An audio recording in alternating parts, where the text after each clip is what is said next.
Chapter 1. She contemplates suicide. Gentlemen, gather round for a science fiction tale. Let us pause for a moment. P.S. In this narrative, one can obtain a marriage license at the age of 18. In the imperial capital, nightfall. The moon hangs high amidst a sparse array of stars. A gentle breeze wafts through the air. Lin Ran walks along the desolate street, his expression inscrutable. Before long, he ascends the steps, each stride bringing him closer to the overpass above. As he steps onto the overpass, Lin Ran's eyes widen in shock, his entire being seemingly jolted by a sudden surge of electricity. Not far from the edge of the overpass, a breathtaking figure sits silently, bathed in the glow of the streetlights. He catches a fleeting glimpse of the girl's profile. Draped in a flowing white gown, her long hair cascades over her shoulders, dancing lightly in the breeze. Her silhouette is graceful, her lines fluid and harmonious even from a distance. One can sense the unique allure she exudes. At this moment, Lin Ran's mind races with thoughts that it is late at night. The streets are eerily empty, and there are but a few passers, but a girl sitting perilously at the edge of the overpass. Could it be? She intends to take her own life. His heart tightens, beads of cold sweat forming on his forehead. The grim image of her plummeting from the overpass, meeting a tragic end, sends chills down his spine. What if she were to fall and strike an innocent bystander? Would that not entangle an unsuspecting soul in her despair? If that bystander happened to be the family's sole breadwinner, the consequences would be catastrophic. Despite the urgency of the situation, Lin Ran's keen intellect conjures such thoughts. After all, he is a kind-hearted young in this dire moment, he realizes that alerting the authorities may be too late. As the saying goes, saving a life is worth more than the construction of a grand pagoda. Without a moment's hesitation, he fixes his gaze on the girl at the edge of the overpass, moving with deliberate slowness toward her. Just as he approaches within mere inches, the girl seems to sense his presence and abruptly turns around. In an instant, their eyes lock, catching each other off guard. Lin Ran's heart races, his body instinctively reacts, reaching out to grasp her arm. With a powerful tug, he pulls her back from the precipice. In that fleeting moment, a series of sounds erupt. Clang! The sound echoes as her feet strike the ground upon being yanked away. Thud! The sudden force causes her phone to slip from her grasp, hurtling downwards in a free fall. It crashes against the ground with a resounding bang, shattering into countless fragments, its brief existence coming to a tragic end this night. A piercing scream escapes from Bai Muqing's lips. A sharp slap resonates as Bai Muqing's palm connects with Lin Ran's face. Her fair complexion flushes with embarrassment as she forcefully pushes the boy away from her. In his fervent attempt to save her, he remains oblivious to the unfolding drama. Cough, cough. Lin Ran reached up to rub his aching cheek and awkwardly explained, "I sincerely apologize, it was not my intention." In his haste to save someone earlier, he had only now taken a moment to truly observe the girl before him. She possessed a delicate visage, with large, round eyes that sparkled like two brilliant gems. Her petite nose and plump lips complemented cascading locks of hair that gracefully framed her shoulders. Such exquisite beauty seemed as though she had stepped right out of a comic book, compelling Lin Ran to concede that she was undeniably stunning. Noticing that the boy was staring at her, Bai Muqing furrowed her brows in displeasure. Lin Ran cleared his throat and spoke again. "Life is filled with obstacles that can be overcome. You are still so young. Please do not engage in foolish acts." Upon hearing this, Bai Muqing's frown deepened, and her soft, melodious voice responded, "You don't think I'm contemplating suicide, do you? Isn't that the case?" Lin Ran retorted. "Absolutely not," she replied. Lin Ran remained unconvinced. It was the early hours of the morning, and a girl was sitting alone at the edge of the overpass. Surely, she could not merely be there to enjoy the view. "I'm simply sitting here to admire the scenery." Before Lin Ran could utter a word, her voice preempted him. This revelation. Lin Ran's pupils dilated in disbelief. What was she saying? She was genuinely claiming that she was perched on the edge of the overpass to appreciate the view. He grimaced slightly. No. What sane person would choose to sit on the edge of an overpass at this hour to admire the scenery? Bai Muqing bit her lip, fell silent for a moment, and then spoke once more. "Well, then, please do not regard me as a normal person. I'm fine, you may leave." Her words sent a jolt of tension through Lin Ran, who had just begun to relax. He was certain that this girl was in distress and might attempt to take her own life. It was entirely possible that as soon as he turned away, she would leap from the overpass. That moment, he noticed her body leaning closer to the edge, her toes barely lifted as she craned her neck to look down. This sudden action caused Lin Rand's heart to race. No, he hadn't even left yet, and she was already eager to end it all. Was she truly intent on dying before his very eyes? Without hesitation, Lin Rand grasped her arm firmly and pulled her back with force. What is wrong with you? Why can't you just live? Why are you always thinking about suicide? His expression turned grave, and his voice involuntarily rose in pitch. Please, release my hand, Bai Mu Chung replied. This was her first experience of such intimate contact with a boy. His strong grip made her uncomfortable. She struggled to shake him off, only to find it futile. I will not let go, Lin Rand answered resolutely. He feared that if he released her, she might take that opportunity to leap once more. No, he could not allow her to take such a drastic step while he was in close proximity. That I am not attempting to commit suicide. I am merely checking my phone. Moments later, Lin Rand fell into silence. In no wonder he heard a loud crash at that moment. Lin Rand felt a deep sense of guilt. Had he not abruptly pulled her, her phone would not have fallen and shattered into pieces. I apologize. The damage to your phone is my responsibility, and I shall compensate you, he exclaimed. However, Lin Rand suddenly realized a grave dilemma. He possessed only a little over 100 yuan in cash, while all his other funds were stored within his mobile device. With the girl's phone broken, he found himself unable to transfer any money, leaving him in a quandary. As Lin Rand grappled with the notion of how to compensate the girl, her melodious voice broke the tension. There is no need for compensation. You acted out of kindness, and I bear you no ill will. Bai Mu Chang could discern that the young man before her was genuinely concerned about her well-being. He must be a good soul. Absolutely not. Your phone is undoubtedly tied to my actions, and I must make amends. Lin Rand was a man of principle, willing to take responsibility even if his attempt to save the girl had inadvertently led to her phone's destruction. I do not have sufficient cash on me. Perhaps you could accompany me to the ATM? At this moment, Lin Rand had devised a plan. He was aware of an ATM nearby, and seizing the opportunity, he could lead the girl away from the overpass. As long as she remained there, he would be filled with unease. I do not require your compensation, Bai Mu Chung reiterated. The atmosphere once again descended into a stalemate, the silence enveloping them for what felt like an eternity. Simultaneously, their voices arose. I must repay you. How much can you afford? This left Lin Rand bewildered. Wasn't she just resolute in declining any compensation? How had her stance shifted so suddenly? Chapter 2. Is 2,000 acceptable? How much is your phone? Lin Rand inquired. Bai Mu Ching did not respond to the question. Her beautiful eyes wandered thoughtfully. If the phone is not broken, everything will be fine. However, her phone was indeed shattered, and she had lost her bag a few hours prior. At present, she found herself utterly penniless, unable to afford a hotel room. She recognized that the boy meant well. Initially, she had no intention of asking him to cover the costs. Yet, given her predicament, she had no other options. Otherwise, she would have to spend the night on the streets. Is 2,000 acceptable? Bai Mu Chang's eyelashes fluttered gently as she tentatively asked. She merely desired enough money for a single night's stay at a hotel. Surely 2,000 would suffice. Lin Rand found the price of 2,000 for a phone reasonable. Moments ago, he had feared she would demand an exorbitant sum. He nodded in agreement. All right. Thus, after negotiating the compensation amount, Lin Rand and Bai Mu Chung descended the overpass side by side. As they made their way to the ATM, Lin Rand pondered the situation. He had successfully led the girl away from the overpass, and once he withdrew the money to compensate her, they would part ways. But would she still contemplate taking her own life? A wave of unease washed over him. How should he proceed? Clearing his throat, he turned to the girl beside him and introduced himself. I'm Lin Rand. He surmised that she must be going through something distressing, leading her to consider such drastic measures. Perhaps if he could offer her some words of encouragement, she might reconsider her intentions. Lin Rand was not one to meddle in others' affairs, but when it came to matters of life and death, he could not simply stand by.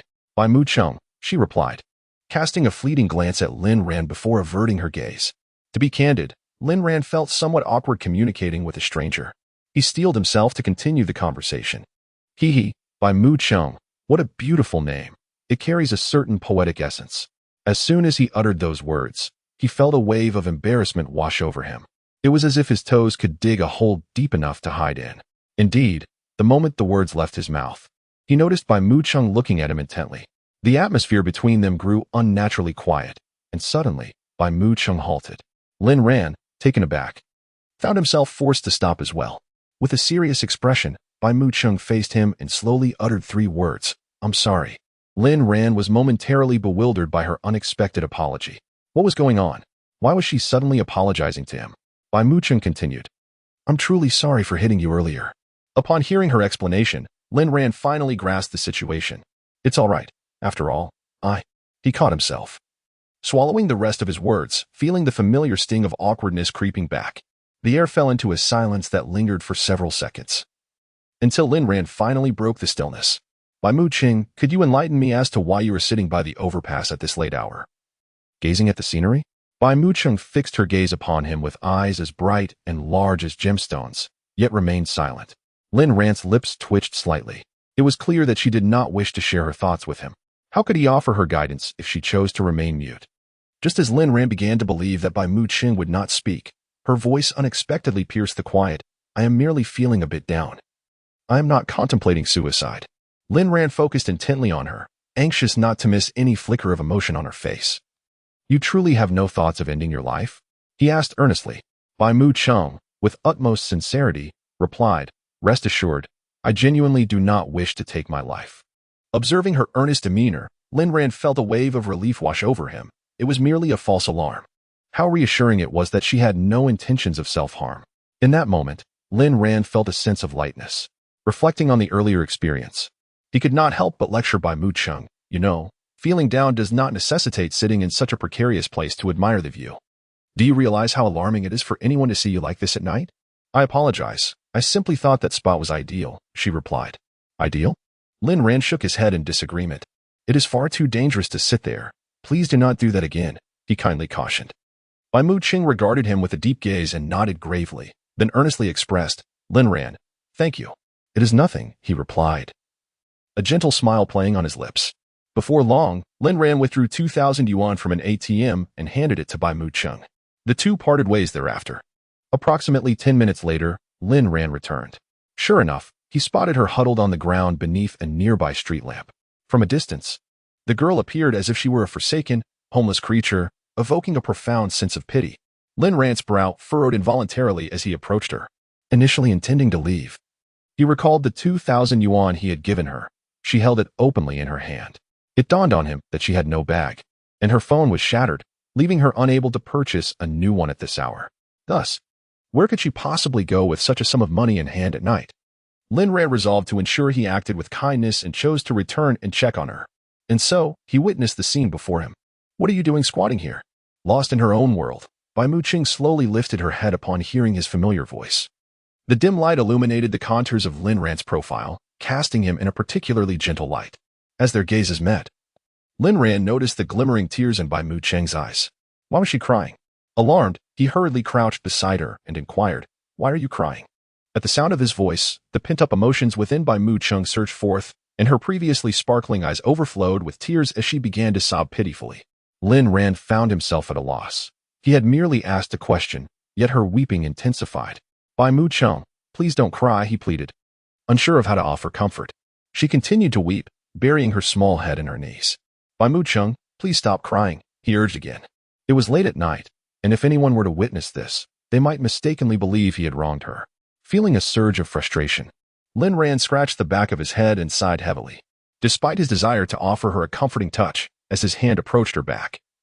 He hesitated and withdrew it, realizing that such an action might be inappropriate. Chapter 3.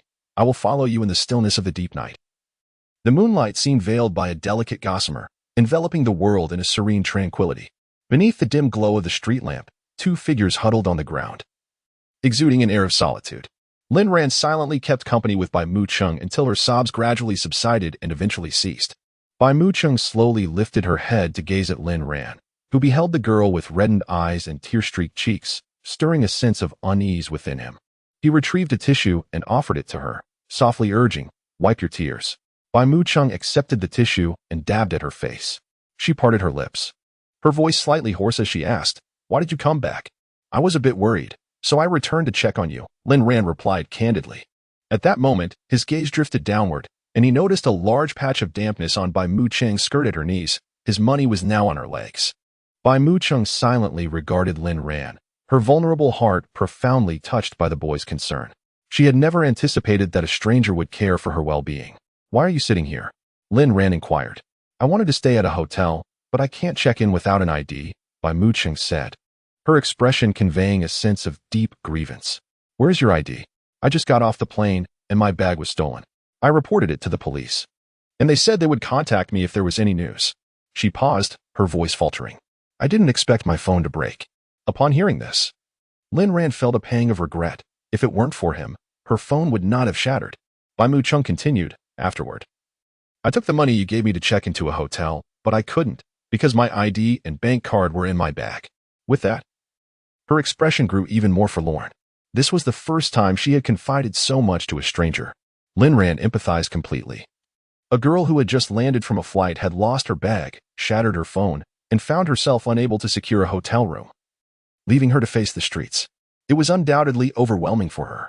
Legitimate hotel stays required identification or electronic documents on a phone. Yet Bai Mu Cheng had neither at present. The thought of her phone filled Lin Ran with guilt. "Were you sitting by the overpass because you were upset about losing your bag?" he asked. At his words, Bai Mu Cheng fell silent. That was merely a fraction of the reason. Noticing her downcast gaze, Lin Ran refrained from pressing further. Sensing that there were other underlying issues she preferred to keep to herself. After all, they were strangers. "Is your home far from here?" Lin Ran asked again. At this, Bai Mu Cheng nodded.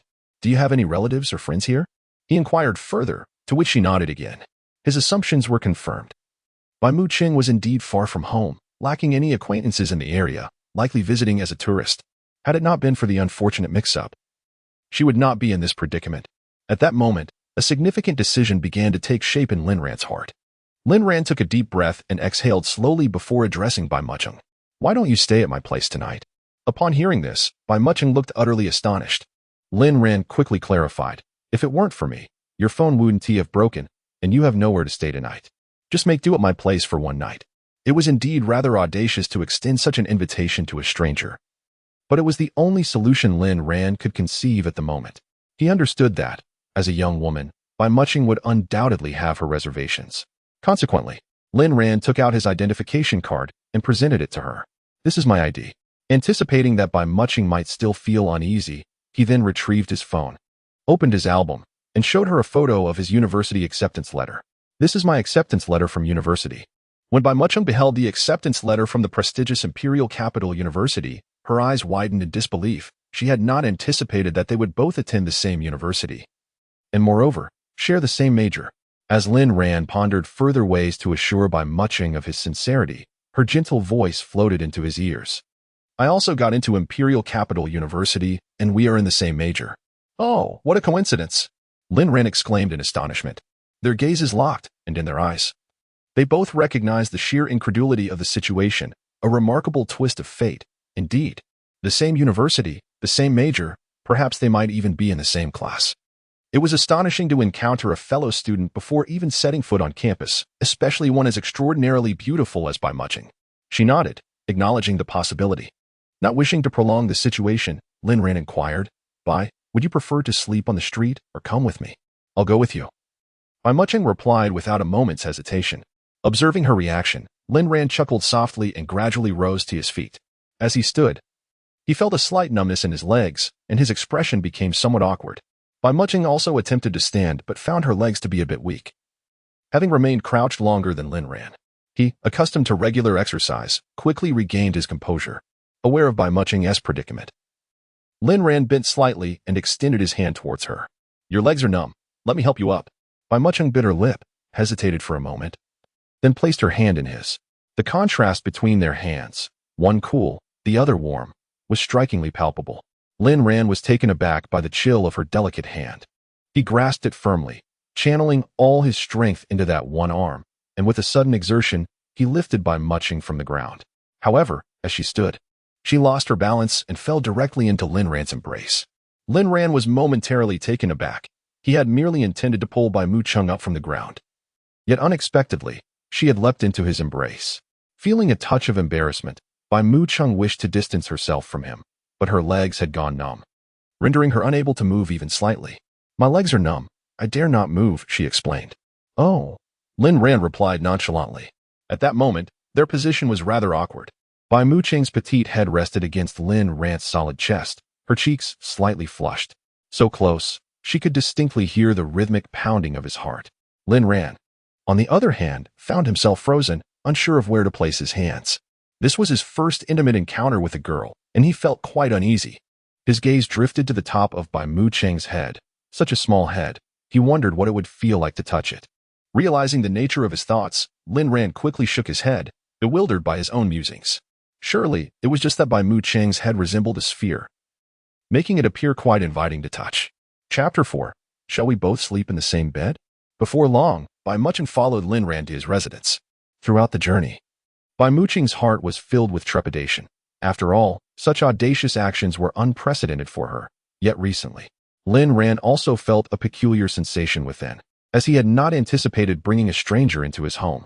As Lin Ran extracted his key and unlocked the door, he casually switched on the entrance light, instantly illuminating the entire living room. He retrieved a clean pair of men's slippers from a nearby cabinet and offered them to Bai Muqing, saying, "You can wear these." "Okay," Bai Muqing replied softly. Lin Ran removed his shoes and slipped into the slippers before stepping inside. Bai Muqing took off her white shoes, revealing her petite feet clad in white cotton socks, which she then nestled into the oversized men's slippers. Her large, expressive eyes darted around, surveying the modest living room. It was a compact space featuring a sizable floor-to-ceiling mirror at the entrance, a sofa in the center, a small table before it, a television mounted on the wall, and a corner adorned with a cabinet and a small bookshelf. Near the balcony lay some fitness equipment. The entire living area was rather unadorned. Bai Muqing felt a sense of curiosity regarding the large mirror, surprised to discover Lin Ran's fondness for admiring his reflection. Lin Ran sank onto the sofa with a sigh, feeling both weary and fatigued, finally able to rest. "Why are you still standing at the door?" he inquired, noticing Bai Muqing's dazed expression. Bai Muqing opened her mouth, her expression bewildered as she looked towards Lin Ran, before finally taking a step forward. Lin Ran raised an eyebrow, finding her previous demeanor endearingly naive. Approaching the sofa, Bai Muqing hesitated until Lin Ran gestured for her to sit down. After ensuring she was comfortably seated, he went to the kitchen to fetch a bottle of water, handing it to her. "Here, have some water." "Thank you." Bai Muqing accepted the water gratefully, her delicate fingers twisting the cap until it finally yielded. She took a couple of small sips, her lips poised at the bottle's opening. Once Lin Ran had served her the water, he busied himself with various tasks, while Bai Muqing observed him moving about, unsure of what he was engaged in. Soon, Lin Ran plopped down beside her on the sofa and said, "There's a new toothbrush in the bathroom, and I've changed the sheets in the bedroom. You can sleep in the bedroom later." Having already noted that Lin Ran's home consisted of only one bedroom with no extra rooms, Bai Muqing felt a pang of gratitude for his kindness in taking her in. How could she allow Lin Ran to sleep on the sofa while she occupied the bed? "You should sleep in the bedroom. I'll take the sofa," she insisted. "You are the guest. You sleep in the bed, and I will take the sofa." "That won't do. You sleep in the bed, and I will take the sofa." The debate over who would sleep were continued for some time. Finally, Lin Ran, feeling exasperated, resorted to a clever ploy, a mischievous smile flickering in his eyes as he proposed to Bai Muqing, "Since we cannot decide, how about we both sleep in the bed? What do you think?"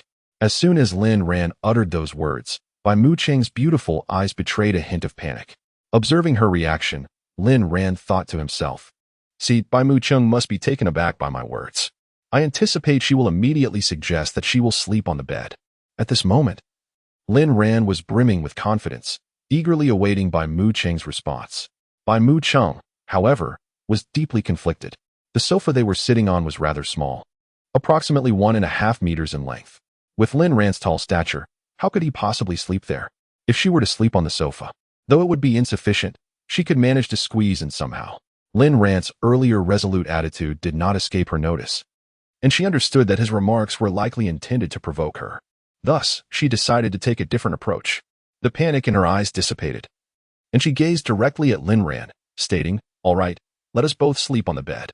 Lin Ran was momentarily taken aback by her response. What was happening? Why was she not adhering to the expected script? Any ordinary girl would have retorted immediately upon hearing such words. Yet, she had actually agreed to share the bed with him. What was this situation? noticing the astonishment etched on Lin Ran's face. Bai Muqing maintained her composure while secretly chuckling to herself. Indeed, Lin Ran had been attempting to provoke her, and his current expression was quite amusing. Clearing his throat, Lin Ran replied, "Since you are so insistent on sleeping on the sofa, I shall graciously relinquish this precious opportunity to you and take the bed instead." With that, he stood up and swiftly made his way to the bedroom. Watching Lin Ran retreat in haste, Bai Muqing found herself unable to stifle her laughter. Without thinking, she called out to his back, "Lin Ran, didn't you just say you wanted to sleep on the bed together? I'm okay with that." Immediately after speaking, she hastily covered her mouth, surprised at her own playful side. Meanwhile, Lin Ran hurried into the bedroom, closing the door behind him.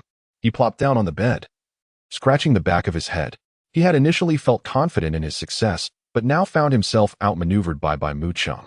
After changing into his pajamas and retrieving a clean outfit from the wardrobe, he emerged from the bedroom with a blanket and a pillow.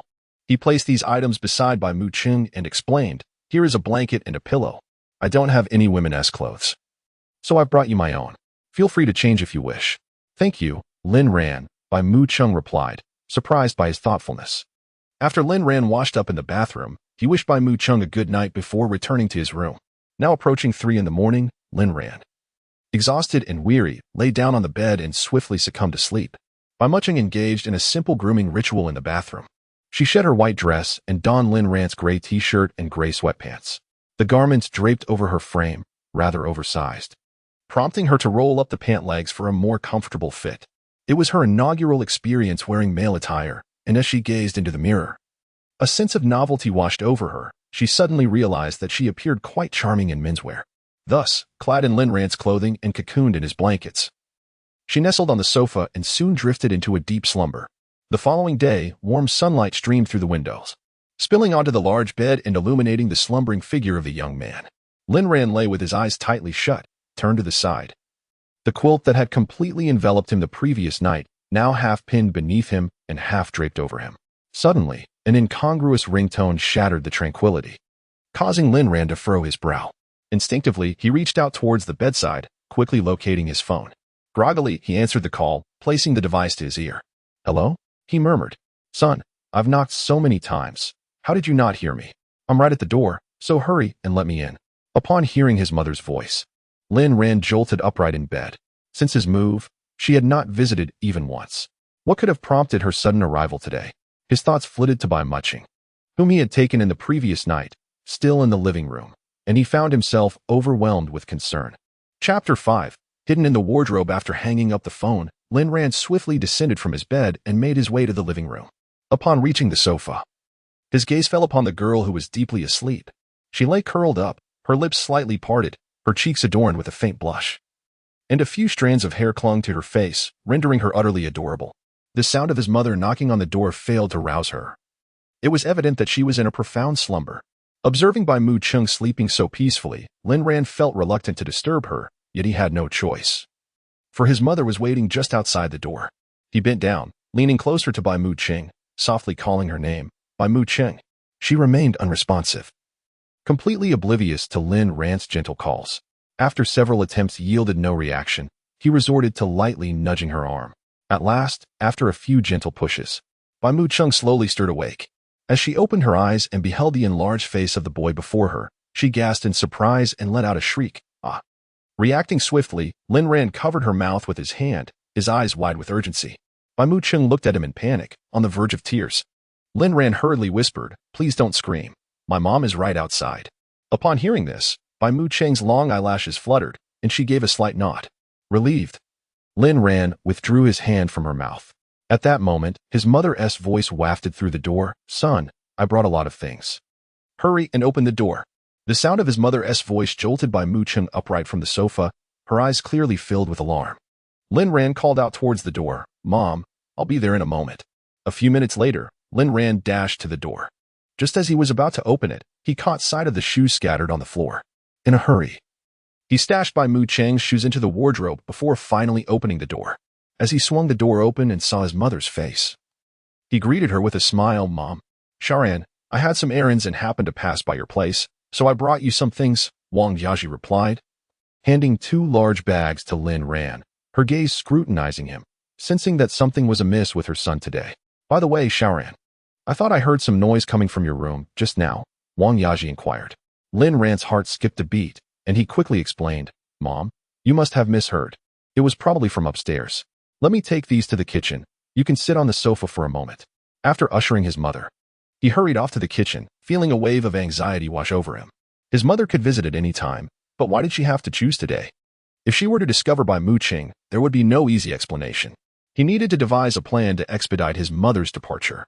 Wang Yaji surveyed the living room, noting that Sharon had only recently moved in after his college entrance examinations. This was her first visit to his new place. Typically, she and her father were preoccupied with the restaurant, paying little attention to their son's affairs. Xiaoran, a sensible child since his youth, excelled academically, and his parents never worried about him. When he was accepted into a prestigious university in the capital, he expressed a desire to live off campus. Both parents acquiesced, recognizing that he was now an adult and deserving of respect for his wishes. Sharon resided conveniently near the university, making his daily commute effortless, which reassured Wang Yaji.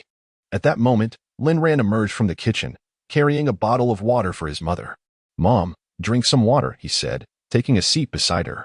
Wang Yaji accepted the bottle and placed it on the table, replying, I'm not thirsty. Why did you come over so suddenly? Lin Ran inquired. What? Am I not allowed to visit? She retorted. Lin Ran scratched his head, feeling slightly awkward. That is not what I meant. I just didn't hear you mention coming over. Meanwhile, in the bedroom, Bai Mucheng, hidden within a cramped wardrobe, felt her face flush with embarrassment as she eavesdropped on their conversation. It felt as if she and Lin Ran were engaged in some illicit affair, prompting her to seek refuge in the wardrobe. The confined space was uncomfortable and she pouted, realizing she had no choice but to wait until Lin Ran's mother departed before she could emerge. At that moment, Bai Mucheng inadvertently brushed against a box while shifting in her hiding place. Out of boredom, her small hand reached into the box, and she felt a piece of fabric.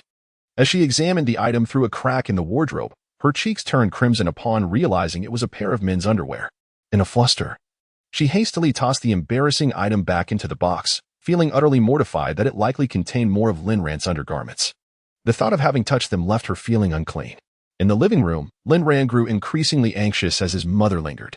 Upon entering, Wang Yaji sensed something was amiss with Xiaoran, and her suspicions intensified as he repeatedly asked whether the restaurant was busy or if she needed to return early, hinting at a desire for her to leave sooner. Suddenly, a thought struck Wang Yaji. She glanced at the closed bedroom door. Could there possibly be a girl hidden inside? With a swift motion, she rose from the sofa and approached the bedroom. At that moment, Lin Ran's heart raced, and he quickly stepped in front of the bedroom door. What is wrong, Mom? Can't I go in to have a look? No, my room is too messy. It's fine. I don't mind. Mom, please don't. You little rascal, are you hiding a girl in there? As Wang Yaji's words escaped her lips, a cold sweat instantly broke out on Lin Ran's forehead. He awkwardly chuckled, hastily interjecting, How could that be, Mom? Please don't make wild guesses. Why are you afraid if there's no girl hidden away? Hurry, open the door so I can see. Reluctantly, Lin Ran had no choice but to open the bedroom door. Crouched within the confines of the wardrobe, Bai Mucheng was at the peak of anxiety. Lin Ran, your mother is coming in. At that moment, she was clad in Lin Ran's attire, and if his mother were to discover her, it would be impossible to provide any explanations.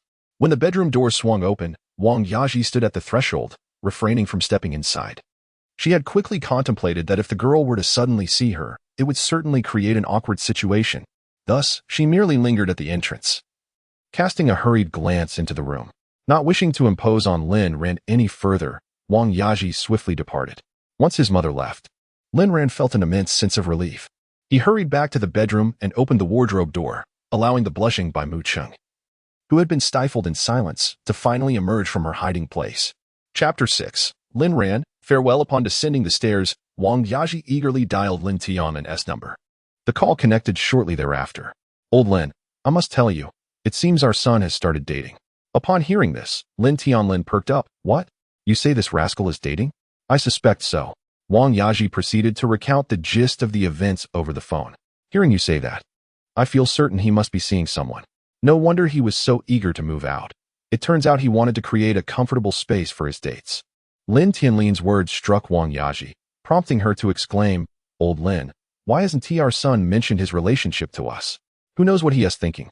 Lin Tianlin pondered, concerned that this mischievous lad might not be considering a long-term commitment. If he had already been intimate with the girl, such a notion would be unacceptable. At that moment, Bai Muching emerged from the closet. Lin Ran turned to her solemnly and said, "I apologize. I had no idea my mother would come over. If she sees you here, she will surely misunderstand." Lin Ran had not taken the time to closely observe her before, but now, as he looked at the girl clad in his oversized clothes, he found her appearance both charming and endearing despite the ill fit. Regardless of the looseness, she wore it beautifully. "I understand. Ultimately, if it weren't for me, you wouldn't be in such a predicament." After saying this, Bai Muching's stomach audibly grumbled. Embarrassed, she bit her lip. Noticing her discomfort, Lin Ran's lips curled into a slight smile. "Go wash up first. I'll prepare the meal." Bai Muching went to the bathroom, and after washing up, she changed out of Lin Ran's clothes and donned her own white dress. She then placed his clothes in the washing machine and pressed the button, which soon whirred to life. Before long, the laundry was complete, and Bai Muching emerged from the bathroom with the freshly cleaned clothes. Just as she stepped out, she encountered Lin Ran, who was carrying a bowl from the kitchen. Their eyes met, and Bai Muching, with slightly parted lips, remarked, "I've washed your clothes. Should I hang them on the balcony?" Lin Ran set the bowl on the table, approached Bai Muching, and took the garments from her hands. "I'll hang them. You should go eat." Bai Muching sat on the sofa, her chopsticks unmoving as she gazed at the egg noodles Lin Ran had prepared, which were visually appealing and aromatic, stirring her appetite. Upon returning from hanging the clothes, Lin Ran noticed Bai Muching had yet to touch her food. He urged, "Please, eat up, though I can't say if it suits your palate." Bai Muching lifted a strand of noodles with her chopsticks, and, after tasting them, her eyes sparkled with delight. "This is delicious." Hearing her praise, Lin Ran smiled faintly. Having grown up in a family that owned a restaurant, he had mastered the art of cooking from an early age. Rarely did anyone criticize his culinary skills, a fact that instilled in him a quiet confidence. After dinner, Bai Muching sincerely expressed her gratitude to Lin Ran and intended to take her leave. "Where are you headed?" Lin Ran inquired. "I'm going to Uncle Motzi's place first to see if they have found my bag," Bai Muching replied candidly. "Shall I accompany you?" Lin Ran blurted out. Surprised by his words, Bai Muching reflected on the kindness Lin Ran had shown her last night, having offered her a place to stay and prepared a meal for her. She had nearly caused him to be misunderstood by her mother. Lin Ran was genuinely a wonderful person, but she felt she could not trouble him any further. Gazing at him, her beautiful eyes flickered slightly as she replied, "No, thank you, Lin Ran." Moments later, the door swung open. Bai Muching stood outside while Lin Ran remained inside, their gazes intertwining. "Goodbye, Lin Ran." "Goodbye, Bai Muching." With a resounding thud of the door closing, Lin Ran found himself alone in the house. As soon as Lin Ran settled onto the sofa, a notification pinged on his phone. He picked it up and saw a message from his good friend, and Pinguin. "Brother Ran, did you have a good time last night?" Followed by a smirking emoji. Lin Ran pressed on the screen, sending back an expression of exasperation. And Pinguin, who had only just woken up after a late-night gaming sessions, was eager to inquire about Lin Ran's romantic endeavors. Upon seeing the emoji Lin Ran sent, a sense of foreboding washed over in Pinguin. Could it be that Lin Ran's confession had failed? That seemed improbable. He quickly messaged back, "Brother Ran, did your confession succeed?" "No," Lin Ran replied. Upon receiving Lin Ran's message, and Pinguin bolted upright from his bed, immediately initiating a video call. When the call connected, he furrowed his brow and asked, "What happened? How did your confession fail?" And Pinguin was well aware of Lin Ran's affections for Luo Qingya, and it was common knowledge among their classmates. Throughout their 3 years in high school, and Pinguin and their peers had observed Lin Ran's feelings for Luo Qingya closely. He had assumed that Lin Ran's confession would surely be successful, perhaps even leading to a romantic and passionate night for the two. To his disbelief, Lin Ran had indeed faced rejection. With nothing to conceal from Pinguin, Lin Ran recounted the events of his confession to Luo Qingya. As he narrated the story, his heart remained unperturbed, as if recounting an utterly mundane occurrence. During the hours spent on the steps after his rejection last night, Lin Ran had come to a clear resolution. He would no longer be foolish, and everything would end here. In the past, Lin Ran had indeed confessed his feelings to Luo Qingya, but at that time, she responded with, "Lin Ran, we are still in high school, and my sole focus is on my studies. Do you understand?" Her words seemed to impart to him an illusion that their youth forbade romance, and that once high school concluded, they could pursue a relationship. From that moment on, Lin Ran never again professed his love for Luo Qingya. Yet he remained steadfastly by her side for 3 long years. After the college entrance examination, Luo Qingya set out on a trip with her parents. Consequently, Lin Ran's plans for confession were postponed until last night. When he presented flowers to Luo Qingya, his heart brimming with anticipation for her affirmative response. Her words struck him like a heavy blow. Lin Ran, I believe university will be filled with numerous responsibilities. I currently have no intention of entering a relationship. After a brief silence, Lin Ran replied, All right, I understand, before swiftly turning away. Thus unfolded the sequence of events. In the hours that followed, Lin Ran sat alone on the steps, reflecting on the myriad moments he had shared with Luo Qingya over the past 3 years. Ultimately, he reached a profound realization and let go entirely. He would no longer squander his time on someone who did not harbor feelings for him. He had once been foolish, but he vowed never to be so again. Chapter 7. A younger brother who doesn't pursue his senior sister is not a good younger brother, and Pingkuan was infuriated upon hearing the events unfold. What nonsense was Luo Qingya spouting? She claimed that there were countless things to occupy her time at university. What about others? Can't they balance their studies and romance? It was patently clear that this was merely her excuse to reject Ran Gu. Damn it. It became evident to me that Luo Qingya had been toying with you for the past 3 years. In his rage, and Pingkuan blurted out his thoughts, only to realize moments later that Ran Gu might be feeling hurt. He quickly retracted his words, saying, Ran Gu, that's not what I meant. I just feel it's been unjust for you over these 3 years. Don't worry, I'm fine. I've thought it through clearly last night. I want to continue being foolish. It's time for a fresh start. Luo Qingya's words from last night were strikingly reminiscent of what she had told him years ago. Lin Ran was no fool. He understood perfectly. Hearing Lin Ran express this gave Pingkuan a sense of relief. Yes, a new beginning. The university term was about to commence, and he had heard that there were many beautiful senior sisters on campus. When you find one that you fancy, Ran Gu, I shall be your strategist. Lin Ran smiled faintly at Pingkuan's remark. Kuan Gu, you seem quite well informed. I reckon it's you who wishes to pursue a senior sister. And Pingkuan chuckled. Have you heard this saying? A younger brother who does not pursue his senior sister is not a good younger brother. Lin Ran clicked his tongue. What kind of twisted logic is that? Hey, it's a truth. And Pingkuan replied playfully. Could it be that you already have a target in mind? Let me tell you, the campus belle, Lu Lingxue, is breathtakingly beautiful, though I've heard she is rather aloof. We haven't even started school yet. How do you know so much about it? Lin Ran inquired. I've been frequenting the university forum daily. I know almost everything about Senior Lu. Were it not for the fact that I didn't send you her photo for your admiration. Lin Ran hastily declined. No, thank you. I'm not interested. After last night's experience, he was utterly disillusioned with love. Lin Ran had built a concrete wall around his heart. Matters of romance were no longer his concern. And Pingkuan scoffed. Fine, you claim disinterest now, but once you see Senior Lu, you'll surely be captivated by her beauty. Lin Ran shook his head in resignation. By the way, I'm heading to driving school this afternoon. Are you coming? And Pingkuan had initially brought up the topic of the campus belle to uplift Lin Ran's spirits. But he was surprised to see Lin Ran still intent on practicing driving.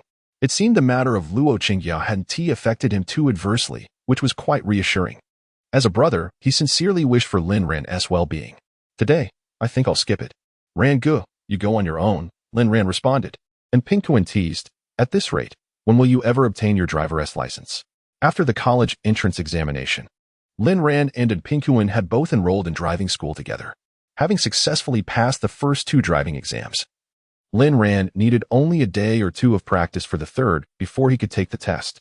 In contrast, Pingkuan had only passed the first exam and had barely practiced for the second, attending the driving school infrequently.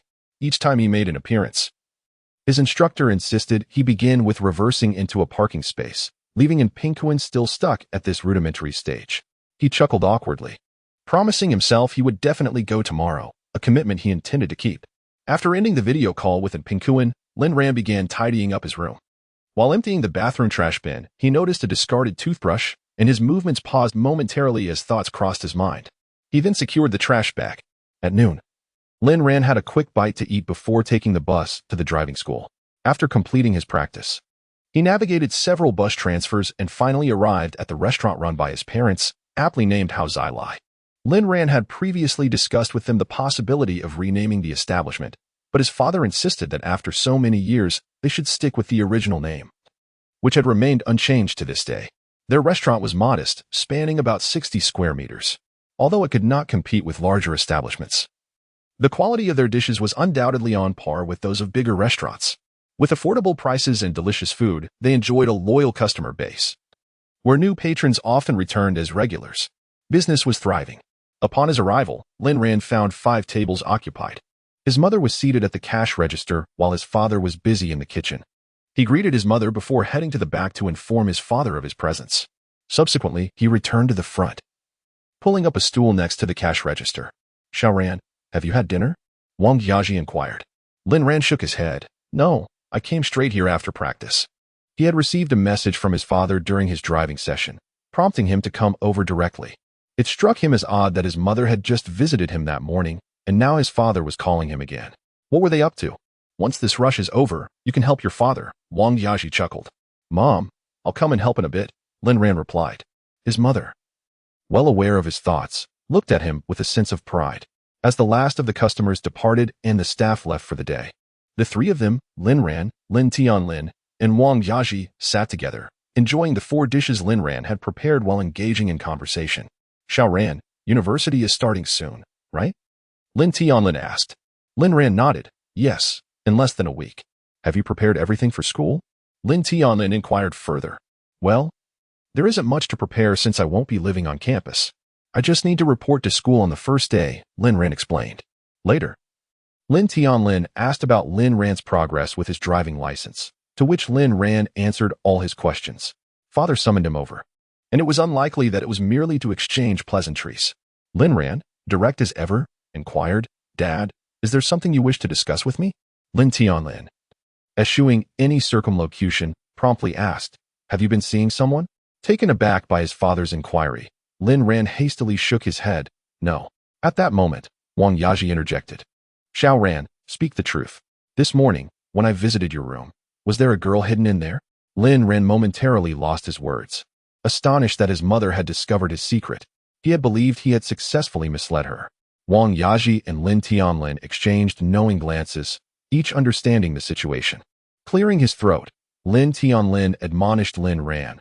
"Although the youth of today are different from our generation, one must approach relationships with sincerity. As a man, you must take responsibility. If you have been intimate with a girl, you ought to treat her well." "Your father is right, son. We cannot condone being a scoundrel," Wang Yaji chimed in. At that moment, Lin Ran's expression was quite a sight. "Dad, Mom, it's not what you think. Nothing happened between us," he hastily clarified. Lin Tianlin and Wang Yazi were evidently skeptical of Lin Ran's words. "If nothing occurred, why did you hide her?" Wang Yaji queried. "I was merely concerned you might misunderstand," Lin Ran replied. "Your father and I may not know what you were thinking, but let me be clear. You must never toy with a girl's feelings. If you have been with her, claiming you are not in a relationship is unacceptable. How can I have a son like you?" Lin Tianlin's tone was unmistakably filled with ire. Lin Ran felt overwhelmed, as the misunderstanding seemed to escalate. He feared that if he did not clarify the circumstances surrounding Bai Mukin's stay last night, he might indeed be branded as the irresponsible scoundrel his parents believed him to be. "Mom and Dad, it truly isn't what you think. Last night, I was..." Just as Lin Ran attempted to explain, an irate Lin Tianlin interrupted him, slamming his hand on the table with palpable frustration. "Do not waste time with irrelevant details. Just tell me if you can treat that girl properly." Lin Ran was at a loss for words, realizing that his parents had already made up their minds about his actions. In this predicament, any further explanation would likely be seen as mere evasion. He resolved to find an opportune moment later to elucidate the matter to them. Chapter 8. How could it be her? An hour later, Lin Ran finally boarded the subway heading home. "You're treating that girl well. If you dare to be unfaithful, we want to recognize you as our son. A man must take responsibility for his actions. You should always take precautions. We are not prepared to be grandparents so soon. When will you bring that girl over for us to meet? What is her name? How old is she?" During this hour, under the mixed lessons from his parents, Lin Ran felt like a marionette, merely nodding silently without uttering a word. Upon returning to his rented room, Lin Ran collapsed onto his bed, utterly exhausted. At that moment, the beautiful visage of Bai Muching appeared before his eyes, and he let out a resigned sigh, muttering to himself, "You have left, and now I am in trouble." Just then, Lin Ran's phone chimed with a message. He picked up his phone, glanced at the content, then turned it off and tossed it aside. In the capital city, within a certain apartment, Luo Qingya, clad in a pink nightgown, was seated at her desk, her eyes fixated on the screen of her phone. It had been 5 minutes since she sent Lin Ran a message, yet he had not replied. Normally, Lin Ran responded almost instantly to her texts. But this time, 5 full minutes had passed without a response. Had he seen her message and chosen to ignore it? Recalling Lin Ran's confession to her the previous night, and her own words in response, she instinctively pouted. Could Lin Ran truly be this petty? Previously, he would send her goodnight texts every evening and greet her with good morning messages each morning. Last night's goodnight, and this morning's greeting had not come. Now, after she had reached out to him, it had been quite some time without a reply. All signs indicated that Lin Ran's behavior was unusual. It seemed he was genuinely upset. How could he be like this? Entering university naturally brought its own set of challenges. She had merely spoken the truth. What was her fault in that? If Lin Ran was angry over this, he was being rather childish. Initially, she had thought that by taking the initiative to contact Lin Ran, they could move past last night's incident and return to their former dynamic. Since Lin Ran was ignoring her, she would reciprocate the silence. Who was afraid of whom? The following day, in the morning, Lin Ran met up with Pinkuin at the driving school. They exchanged brief glances before parting ways. Pinkuin practiced for his second driving test, honing his skills in the practice area, while Lin Ran was out on the road with his instructor for the third part of his test. At noon, after their driving sessions, the two of them grabbed a quick bite before heading to an internet cafe to play games. They played until evening before parting ways. Today, Pinkuin observed that Lin Ran appeared unaffected by Luo Qingya's rejection of her confession, which alleviated his concerns entirely. Upon returning to his residence, Lin Ran hastily prepared a meal. After dining, he picked up his phone and opened the app immerse, where numerous unread messages flooded the screen. He chose to disregard them. It was a daily occurrence to receive a plethora of messages, something he had grown accustomed to. Indeed, Lin Ran is a fitness enthusiast with over 500,000 followers on immerse. Though it would be more precise to say that he does not entirely fit the mold of a fitness guru, as some of his videos tread a fine line. A year ago, Lin Ran inadvertently uploaded a video showcasing his abdominal muscles on immerse, which unexpectedly went viral, garnering over 10,000 likes and more than 1,000 comments within a single day. He was taken aback by the sudden surge of attention that struck him like a bolt from the blue. Initially, he even read through all the comments, most of which praised his physique. Some users remarked on the attractiveness of his hands, while others expressed a desire to see his face or to befriend him. Naturally, there were also a few trolls. Lin Ran was well aware that the online world harbors all types of individuals, and he simply chose to ignore the negativity. An influx of private messages followed, predominantly from male users, some of which were benign, while others were quite outrageous. This illustrated the vast diversity of human behavior, a reality Lin Ran understood well. During that period, his follower count on immerse skyrocketed. In his final year of high school, with studies demanding his attention, he had little time to devote to his immerse account, only sporadically uploading videos while always wearing a mask to conceal his identity. Thus, over the course of more than a year, Lin Ran's immerse account amassed over 500,000 followers. After the college entrance examination, Lin Ran found himself with ample time and energy to nurture his immerse account, determined to manage it effectively. He had not disclosed any details about his account to anyone, as some videos ventured into questionable territory, and he felt it would be awkward if acquaintances discovered them. Considering the inconvenience of living in a dormitory, he rented a place near the university shortly after the exams concluded, dedicating this time to enhance his immerse presence. Setting his phone down, Lin Ran removed his black t-shirt and picked up a pair of dumbbells, commencing his workout in the living room.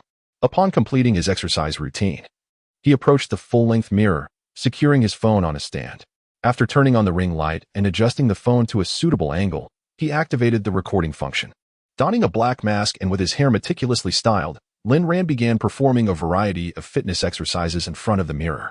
He recorded several segments, carefully selecting the best parts for editing, and upon completion, he uploaded the final product to his immerse account. After yet another day of practicing for the driving test, Lin Ran confidently made his way downstairs in the morning, fully prepared with all the necessary materials for the exam. Over the past few days of practice, he had achieved a perfect score each time, and he firmly believed that today's test would be just as successful as the previous two. Upon arriving downstairs, Lin Ran was utterly taken aback by the magnificent scene before him. A procession of limited edition luxury cars flowed in like a grand dragon, perfectly aligned and orderly. Shortly thereafter, the crisp sound of car doors opening echoed, as a group of men donned in sunglasses and dressed in black attire emerged from the vehicles. Their movements were swift and synchronized as they respectfully positioned themselves beside their respective cars. Lin Ran could not help but gasp inwardly at the impressive display. Could it be that a significant figure was about to make an appearance? Just as he was processing the astonishing sight, the doors of the first two black luxury cars at the front of the convoy were slowly opened by the men in black. A middle-aged man, impeccably tailored in a deep blue suit of exquisite fabric, stepped out from the foremost vehicle. His stern expression conveyed an air of authority and command, emanating a powerful presence of a superior. Simultaneously, Lin Ran's gaze darted to the second luxury car. As he caught sight of the girl stepping out, his pupils widened in disbelief. How could it be her? Chapter 9. The license. Over an hour later, in a luxurious restaurant in the capital city, within a private room. Bai Chen-feng and Bai Mukin sat on one side, while Lin Tianlin, Wang Yaji, and Lin Ran occupied the opposite side. At that moment, the expressions on their faces were rather grave, reminiscent of a negotiation between two parties. Bai Chen-feng was the first to shatter the silence, providing a brief introduction to the Bai family's circumstances before seamlessly steering the conversation towards Bai Mukin and Lin Ran. Subsequently, Bai Chen-feng, Lin Tianlin, and Wang Yaji engaged in discussion. Seizing the opportunity, Lin Ran excused himself to the restroom and exited the private room, closely followed by Bai Mukin, who also sought an excuse to leave. Bai Mukin hurriedly caught up with Lin Ran, blocking his path. Her eyes, sparkling like precious gems, gazed intently at the young man before her. With her lips slightly parted, she sincerely apologized. Lin Ran, I'm truly sorry. I never anticipated that things would unfold in this manner. Lin Ran looked at Bai Mukin, his gaze filled with helplessness. He exhaled deeply and replied, Miss, I saved you. Yet you seem to be playing with me. To his astonishment, Bai Mukin was none other than the daughter of Bai Chen-feng, the renowned head of the Bai group in the metropolis. She was indeed a genuine heiress. Who could have foreseen that he had inadvertently rescued this young lady and sheltered her for a night? However, the current state of affairs had taken an unexpected turn. No, it's not like that, Bai Mukin insisted, shaking her head with urgency, as if she wished to defend herself, momentarily at a loss for words. Observing her current demeanor, Lin Ran was overwhelmed by a profound sense of powerlessness. Clearly, he was the one who had been wronged. Yet, why did she appear so innocent at this moment? With a heavy sigh, Lin Ran felt nothing but resignation. The atmosphere between them grew inexplicably tense. After a brief pause, Bai Mukin suddenly grasped Lin Ran's wrist, pulling him forward. What are you doing? I want to explain to you. It's not convenient in the corridor, Bai Mukin declared, determined to clarify the situation to Lin Ran. Otherwise, she would be perceived as someone who repays kindness with enmity. Before long, they entered an unoccupied private room. Lin Ran, opting for a nonchalant approach, spread his arms and sat down in a chair, eager to hear why Bai Mukin had wrongfully accused him of taking advantage of her. Bai Mukin settled beside him on the adjacent chair, her long eyelashes fluttering delicately as she began to speak. My father is quite authoritative. Throughout my life, he has made decisions for me, even regarding my university applications. He insisted that I apply to the University of the Metropolis, but I secretly changed it to the University of the Capital. The day we met, I had sneaked away. Hearing Bai Mukin's words, Lin Ran felt a fleeting moment of empathy. Although his family was of modest means, his parents had always respected his opinions and never coerced him. It seemed that being a wealthy heiress was not as enviable as it appeared. Bai Mucheng paused momentarily before continuing. Later, my father found me. He was extremely angry upon discovering that I had secretly applied to the Imperial Capital University. At that moment, I was uncertain about my own thoughts. Perhaps I intended to provoke him deliberately. So, I told my father that I spent the night with you. To my astonishment, he fell silent, turning away without uttering a word. Lin Ran furrowed his brow, displaying a look of helplessness. This young lady, perhaps having been too obedient in the past, now sought rebellion, leading her to such childish actions. Observing Lin Ran's expression of resignation, Bai Mucheng quickly elaborated. I later approached my father and earnestly explained our situation. I believed he would trust my words, but I never anticipated his reaction. After Bai Mucheng finished speaking, a profound silence enveloped the two. Moments later, her voice broke the stillness. I have a question. I sense that your parents were not surprised at all by our situation. Well, it's a long story. Lin Ran awkwardly scratched the back of his head and proceeded to explain the misunderstanding his parents had regarding Bai Mucheng. Upon hearing Lin Ran's explanation, Bai Mucheng inexplicably felt a sense of relief. So, it is my father who has misunderstood, and your parents as well. Lin Ran nodded in agreement. Is your father truly considering a marriage between us? I believe he is serious. No, with a young lady of your stature. How could your father contemplate marrying you to someone like me? Compared to Bai Mucheng, a wealthy heiress, he was merely a poor fellow. Their social standings were worlds apart. Perhaps he thinks that since we have shared a bed, we ought to marry. For a moment, Lin Ran fell silent. After a brief pause, Bai Mucheng spoke again. What do you think about your parents? The mention of his parents caused Lin Ran a slight headache. Previously, they had assumed he had taken advantage of Bai Mucheng without any intention of responsibility. Now, with Bai Chifeng approaching them, Lin Ran's parents felt inherently guilty. Thus, regardless of what Bai Chifeng demanded, they would undoubtedly raise no objections. The decision lies with your father, Lin Ran responded helplessly. Upon hearing this, Bai Mucheng's expression grew serious. I believe the final outcome of their discussions will lead to our marriage. At this moment, Lin Ran's expression was equally grim. There was no love between him and Bai Mucheng. How could they possibly marry? Ever since the incident with Luo Qingya, he had locked away his heart, resulting in this farcical situation. I'm sorry. Ultimately, it's all my responsibility. Bai Mucheng rose from her seat and deeply bowed to Lin Ran. There is no need to apologize. It's too late for words now. There are no feelings between us. What would happen if we were forced together? Lin Ran felt a vague sense of worry. Bai Mucheng stood silently, lost in her thoughts. After a moment, her voice gently floated to Lin Ran's ears. Lin Ran, let us enter into a marriage of convenience. A marriage of convenience? Lin Ran exclaimed, his face marked by astonishment. Bai Mucheng nodded, affirming that it was indeed a marriage of convenience. Shortly thereafter, Lin Ran and Bai Mucheng returned to the private room. The outcome was predictable. The consensus among Bai Chifeng and the others was to have Lin Ran and Bai Mucheng obtain their marriage certificate first. Given that both would be attending university for the next 4 years, their primary focus would remain on their studies. A formal wedding would be held only after their graduation. Lin Ran and Bai Mucheng had anticipated this outcome, thus they were not the least bit surprised. Among the 5 individuals in the room, only Wang Yaji wore a beaming smile, while the other 4 bore expressions of discontent. Wang Yaji's gaze frequently drifted towards Bai Mucheng. Marveling at her son's remarkable ability to secure such a beautiful bride, the more she looked at her daughter-in-law, the more she grew fond of her. The following day, in a small apartment near the Imperial Capital University, 2 individuals sat on the sofa in the living room, each holding a freshly minted marriage certificate in hand.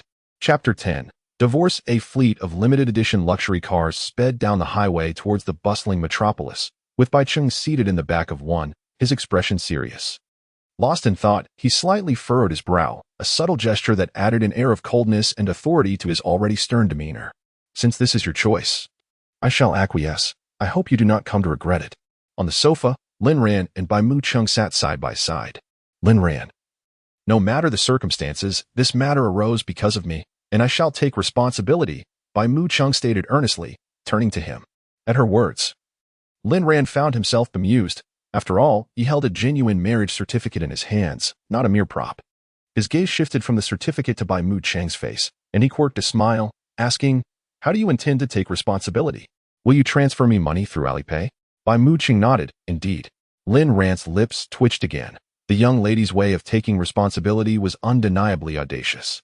Clearing his throat, he inquired, and how much do you intend to give me? With her beautiful eyes fluttering, Bai Mucheng tentatively suggested, 5 million. Would that suffice?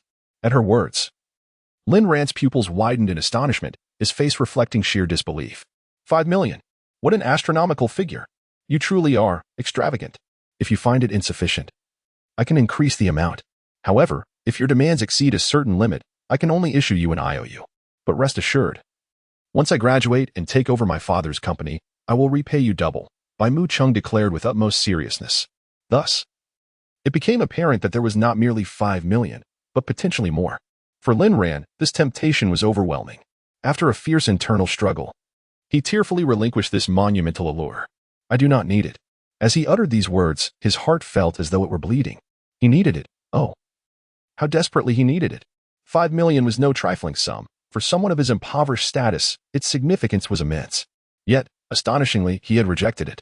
Please. You must accept it. I merely wish to compensate you. I do not need it. Lin Ran, with tears in his eyes, declined once more. Once, 5 million had been laid before him, and he had failed to cherish it. He had foolishly cast it aside, cursing himself internally for his folly. If you do not accept it, I will feel deeply guilty. Please, I implore you to take it. I truly do not need it. Lin Ran rejected her for the third time, and at this moment, his heart was not only bleeding, but nearly bursting with anguish.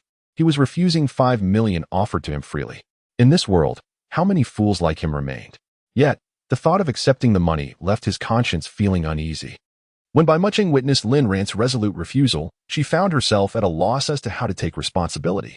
Aside from offering Lin Ran monetary support, she had no alternative course of action.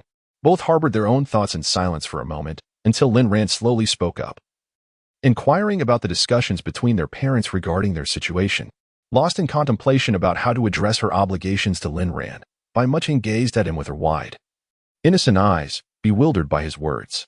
Lin Ran noticed once again the adorably naive expression on Bai Mucheng's face, which created a striking contrast with her otherwise exquisite features.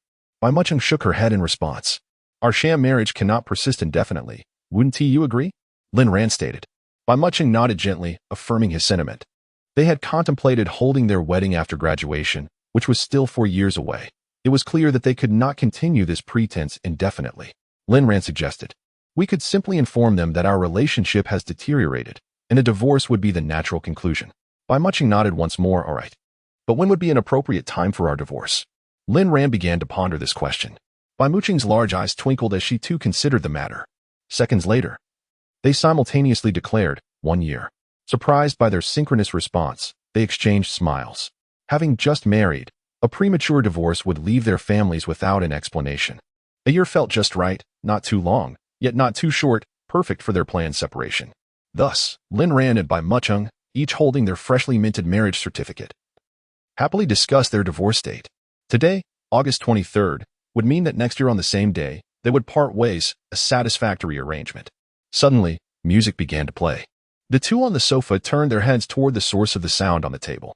Lin Ran picked up his phone, stood up from the sofa, and said to Bai Mucheng, I need to take a video call, before walking into the bedroom and closing the door behind him. Bai Mucheng stared at the closed door, feeling a pang of regret.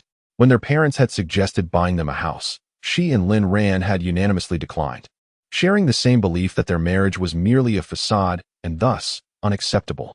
However, now, in this small apartment, their living situation proved inconvenient. Before long, Lin Ran emerged from the bedroom, placing a spare key on the table before Bai Mucheng. This key is for you. I have to step out for a bit, he stated, before exiting the door. Chapter 11. Reality from Pretend at the Restaurant. While Wang Yaji wore a beaming smile, Lin Tianlin's expression was rather grim. Old Lin, it's such a joyous occasion with our son obtaining his marriage certificate. Why do you look so troubled? Wang Yaji inquired. I am indeed happy about our son getting his certificate, but have you seen what sort of people our in-laws are? Just take a look at us, Lin Tianlin replied. Upon hearing this, Wang Yaji immediately felt displeased. What do you mean by that? They are just like us, with a nose and 2 eyes. Wang Yaji gently patted Lin Tianlin's shoulder. Old Lin, I understand what you mean. You're concerned that we are not a match for them in social standing. However, this is a matter of fate for these 2 children, and nothing can stand in the way of that. Lin Tianlin nodded thoughtfully. Yaji, you make a valid point. We are not idle or lazy parents. We work hard in this restaurant every day. We may not earn as much as our in-laws, but we are not lacking in effort, and there is no need for us to feel inferior. Hearing Wang Yaji's words, Lin Tianlin felt considerably better. I never imagined that Qincheng harbored such deep feelings for our Shaoran, traveling thousands of miles to find him, even changing universities to be at the same one. Indeed, we have all witnessed how Qincheng cares for our son. If our boy ever treats her poorly, I would be furious. Lin Tianlin thought of Bai Chengfeng's visit and felt anger rise within him. When did these 2 children even start their online romance? And why were we completely unaware? They wouldn't casually inform us about their online relationship, he reasoned. Nonetheless, our son is indeed fortunate to have found such a wonderful partner. Lin Tianlin conceded with a nod. Lin Ran stepped out and boarded the bus, arriving at his destination shortly thereafter. At that moment, Pingkuan also arrived at the stop, and they coincidentally ran into each other. Ran Gu, what happened to you? Why did you abandon the exam yesterday? Pingkuan inquired. He had video called Lin Ran to ask if he had passed the 3rd driving test, only to find out Lin Ran had abandoned it. Pingkuan pressed for details. But Lin Ran only replied, it's a long story. Knowing Lin Ran well, and Pingkuin sensed that something significant must have occurred, as Lin Ran would never have given up on the exam otherwise. Eager to uncover the truth, they arranged to meet. "This place is too crowded. Let us talk elsewhere," Lin Ran suggested, leading the way. And Pingkuin followed closely behind, his mind racing with speculation about Lin Ran's mysterious demeanor. Before long, they arrived at a secluded corner of a nearby park. Sitting on the steps, Lin Ran wasted no time in delivering a shocking revelation. "Kuan Gu, I got my marriage certificate today." At this proclamation, and Pingkuin nearly leapt off the steps, his eyes wide with disbelief. His mouth agape as if he could fit an egg inside. "What? Can you repeat that?" And Pingkuin asked incredulously, unsure if he had heard correctly. "I said, I got my marriage certificate." Lin Ran recounted the events once more in a rather mundane manner. This time, and Pingkuin listened intently, his curiosity reaching a peak. "What on earth happened? Please, enlighten me." Subsequently, Lin Ran began to narrate the tale of that fateful night when he encountered Bai Muching. Naturally, he only provided a brief overview. Upon hearing it, and Pingkuin's face was a canvas of astonishment, he exclaimed, "Wow, Ran good. Your experiences are more thrilling than any novel could dare to depict." As a seasoned bookworm, and Pingkuin had read countless tales. Yet he found Lin Ran's life story to surpass even the most riveting fiction. Lin Ran let out a heavy sigh. Alas, this is the current state of affairs. Once Pingkuin managed to steady his astonishment, he chuckled and playfully patted Lin Ran on the shoulder, jesting, "Rangu, why the long face? You've unexpectedly landed yourself a wealthy wife. You should be reveling in this." Lin Ran shot Pingkuin a glare, retorting, "It's a sham marriage. You two seem quite faded. Who knows, it might turn from a farce into reality. Get lost. I've locked my heart away. Emotions have nothing to do with me," Lin Ran declared with conviction. Hearing this, and Pingkuin raised an eyebrow. "Is it really just because of Luo Qingya that you feel this way?" "No," Lin Ran quickly clarified. "Then what is it?" "You simply wish to avoid emotional entanglements." And Pingkuin discerned that Lin Ran's experiences with Luo Qingya had likely left him disillusioned with love. "By the way, Rangu, is your wealthy wife attractive?" At that moment, and Pingkuin recalled to ask this crucial question. Upon hearing this, Lin Ran nodded. And Pingkuin's eyes sparkled with interest. "How does she compare to Luo Qingya?" "She is more beautiful," Lin Ran stated candidly. Upon hearing this, and Pingkuin was taken aback. Luo Qingya was the belle of their class, admired by many boys. The fact that Lin Ran claimed his wealthy wife surpassed her in beauty piqued Pingkuin's curiosity even further. "Hey, do you have a picture?" And Pingkuin inquired with a grin. Lin Ran shook his head. "No. Isn't she your wife? You don't even have a single photo?" And Pingkuin teased.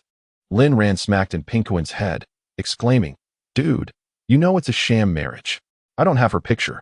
Besides, he had only known Bai Muching for a handful of days, and they were hardly acquainted.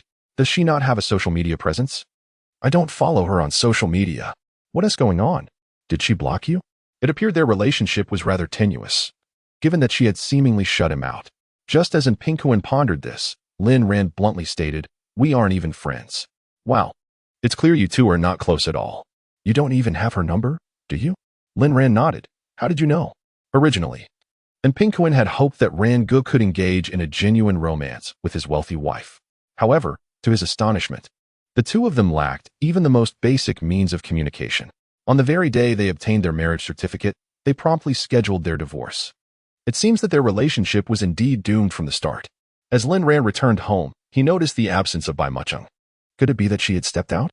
He pondered as he made his way toward the bathroom. Upon reaching the door, just as Lin Ran's hand rested on the doorknob, the bathroom door was suddenly thrust open from within. In that fleeting moment, both individuals, inside and outside, were rendered utterly speechless. A piercing scream then reverberated throughout the entire room. Chapter 12. A desire for reparation. The bathroom door was swiftly yanked shut by Bai Muching. Inside and outside the door, both individuals found themselves enveloped in an awkward silence. Lin Ran's ears flushed a delicate shade of red as he patted his chest, trying to quell the tumultuous rhythm of his heartbeat. After all, the scene he had just witnessed was breathtakingly beautiful. Bai Muching's cheeks glowed with a faint pink hue from her recent shower, her lips plump and rosy. Her damp hair cascaded down her back, while a white towel draped around her, revealing her smooth shoulders and alluring collarbone. Her skin was silky and fair, glistening with droplets of water that lingered upon her body. As Lin Ran's gaze descended, memories of that fateful night on the overpass flooded his mind, recalling the moment he had inadvertently, being in the throes of youthful exuberance, The sight he had just beheld stirred a restlessness within him. He hastily retreated to the balcony, flinging open the window. A gentle breeze swept through, easing his breath and gradually calming the agitation within his heart. Bai Muqing was accustomed to wrapping herself in a towel after her showers at home. She had deliberately chosen to bathe while Lin Ran was out, never anticipating his sudden return. In the bathroom, she hurriedly donned the clothes she had previously shed, glancing at her flushed face in the mirror. The warmth of her skin was undeniable, and the thought of Lin Ran having seen her in such a state made her feel inexplicably embarrassed. Emerging from the bathroom, Bai Muqing quietly returned to the sofa. Hearing movement, Lin Ran stepped out from the balcony. If it weren't for his urgent need, he wouldn't have rushed straight to the bathroom upon entering. "I'm going to the bathroom," he announced. "Please, go ahead," she replied. Their conversation felt oddly disjointed, perhaps a byproduct of their recent awkward encounter.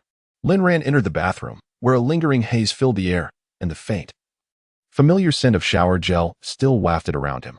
Bai Muqing had used his shower gel and bathed here. Thus, did this signify the commencement of their official cohabitation for the next year? He had previously relished the solitude of living alone in this space. But with Bai Muqing's unexpected presence, everything seemed to shift into discomfort. The earlier incident had left them both feeling rather uneasy. Lin Ran exited the bathroom, addressing Bai Muqing. "I'll be in my room," before closing the door behind him. Their interactions were marked by a mix of politeness and distance. After all, they were still strangers to one another. Inside his bedroom, Lin Ran busied himself with editing video content, initially intending to create and post more videos on his MOEN account during this period. Yet, inexplicably, he found himself at the doorstep of marriage with Bai Muqing. Embarking on an unforeseen cohabitation, everything felt absurdly surreal. Suddenly, a series of knocks echoed through the room. Lin Ran quickly removed his headphones, set aside his phone, and rose from his bed to answer the door. Upon opening it, he was greeted by the stunning visage of Bai Muqing. "Lin Ran, have you had dinner yet?" she inquired. Upon hearing her words, Lin Ran shook his head. "If you are hungry, I can prepare a meal," he offered. Considering that someone of Bai Muqing's stature likely lacked culinary skills, regardless, they would be sharing a life together for a year, and it mattered not who took on the task of cooking. Bai Muqing felt a warmth in her heart at his offer. Yet the more he acted in such a manner, the greater her feelings of guilt became. "There's no need for you to cook. I have ordered takeout. Let us dine together," she replied. Lin Ran was momentarily taken aback by her statement, but he soon nodded in agreement and stepped out of the bedroom. Upon seeing the table lavishly adorned with an array of exquisite dishes, his eyes widened in astonishment. "Wait, how did you order so much, miss?" he inquired, bewildered. The spread before them was far too ample for just the two of them. "I wasn't sure what you preferred, so I ordered a variety," Bai Muqing replied nonchalantly. Lin Ran found himself unable to refute her words, realizing that this was likely her typical demeanor. He took his place on the sofa beside her and picked up his chopsticks. As he tasted the first bite, his eyes sparkled with delight. "Goodness, how is this food so delicious?" he thought to himself, marveling at the vibrant colors and exquisite flavors that were unlike any takeout he had ever experienced. Unbeknownst to him, the dishes Bai Muqing had ordered were prepared by a five-star chef, freshly cooked and served directly from a mobile kitchen downstairs. Clearly, his usual takeout could not compare. "What do you think of the taste?" Bai Muqing asked, her large eyes sparkling with curiosity. As Lin Ran chewed, he nodded in approval. "It's delicious, truly exquisite." Although he and his father often prepared delightful meals, he had to admit that they paled in comparison to the takeout Bai Muqing had selected. Seeing Lin Ran so satisfied, a subtle smile tugged at the corners of Bai Muqing's mouth, forming a beautiful arc. It seemed she could frequently order from this establishment for Lin Ran, as one of the ways to make amends. Naturally, the vast spread of food was too much for them to finish, and Lin Ran stored the leftovers in the refrigerator for the next day, as he was not one to waste food. Suddenly, a series of knocks at the door broke the moment. Lin Ran emerged from the kitchen to find Bai Muqing standing at the entrance, while several professionally dressed service staff entered, carrying bags. Lin Ran's lips twitched. It was evident that the items Bai Muqing had ordered had arrived. Once the staff in their professional attire departed, Bai Muqing approached, holding two of the bags and presenting them to Lin Ran. "Lin Ran, these are for you." His gaze fell upon the bags, adorned with a logo he did not recognize, yet it exuded an air of sophistication. Knowing that items purchased by the young lady were surely expensive, he hesitated. "Thank you, but I cannot accept such costly gifts." "Why not?" Bai Muqing asked, her eyes wide with confusion as she looked at him. Lin Ran's lips twitched slightly. He was not well acquainted with her, and yet the young lady was inexplicably bestowing gifts upon him, even inquiring why he would refuse them. With a gentle smile, Lin Ran replied, "I appreciate your kindness, but I truly do not need these items. But I specifically bought them for you. If you do not want them, what shall I do with these clothes?" She countered. "You could always give them to someone else," Lin Ran suggested. "I have no one else to give them to." She insisted. "Then perhaps you should return the clothes. They are in your size and fit perfectly. Why would you want to return them?" "How do you know my size?" Lin Ran asked, a hint of surprise in his voice. "I have worn your clothes before."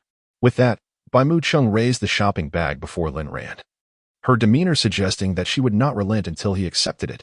Ultimately, Lin Ran took the shopping bag from her hands and expressed his gratitude. Later that evening, the matter of sleeping arrangements once again posed a dilemma for the two of them. Chapter 13. Does she not have a name? Lin Ran gazed at the exquisite garments gifted by Bai Mu Chung. The fabric was of superior quality, the designs were splendid, and it was evident that the young lady possessed a discerning eye. Frankly, this was Lin Ran's first experience of receiving a present from a girl. On the night he welcomed Bai Mu Chung into his home, she had slept on the sofa. At that time, Lin Ran was entirely unaware of her status as a wealthy heiress. Now, having learned of her identity, he felt a sense of obligation. Having dined on the meal she ordered and accepted her gifts, there was no way he could allow Bai Mu Chung to sleep on the sofa again. The two began to bicker over who would take the sofa and who would claim the bed. Although Bai Mu Chung was the daughter of the prestigious Bai family in the bustling metropolis, she was not the delicate sort of heiress one might expect. Influenced by her grandmother, she took an active role in her own affairs, rarely delegating tasks to servants. However, her grandmother had recently departed from her life, much like her mother had once done, leaving without a word. "Lin Ran, how about we rent a larger house tomorrow? One room each would be quite convenient," Bai Mu Chung suggested. "I have considered that, but remember when they offered to buy us a place? We turned them down. If we suddenly vacate this apartment to rent another, it would certainly raise suspicions," Lin Ran replied. Upon hearing this, Bai Mu Chung nodded in agreement. "But fret not. For now, let us endure living here for a while longer. After some time, we can look for a new place, and that way, they will remain unsuspecting." "Indeed, your foresight is commendable." Thus, their conversation circled back to the initial point.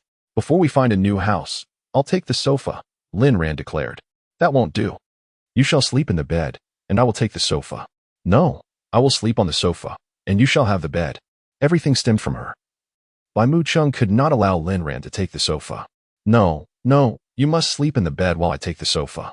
The sofa was quite small, and neither of them would find comfort on it, especially not Bai Mu Chung, the pampered heiress. Neither was willing to concede. After a moment of silence, Bai Mu Chung bit her lip and looked at Lin Ran, slowly articulating, "Did you not propose an excellent suggestion before?" "What?" Lin Ran was perplexed, unsure of what Bai Mu Chung was referring to. "That we both sleep in the bed." Upon hearing this, Lin Ran scratched his head and offered an awkward smile. That was merely a joke. Bai Mu Chung, however, responded with utmost seriousness, "But at present, this is the only viable solution." "Indeed." Sharing a bed with Bai Mu Chung was. "Rest assured, I would never do anything to you," she assured him. Lin Ran's eyes widened in astonishment at her words. How could this heiress's thought process be so unconventional? Shouldn't she be the one concerned about him? Yet, the situation seemed reversed. Just like last time, it appeared this young lady was perpetually full of surprises. "Shouldn't you be the one worried?" Lin Ran retorted. Bai Mu Chung pouted slightly, then countered, "Would you do anything to me?"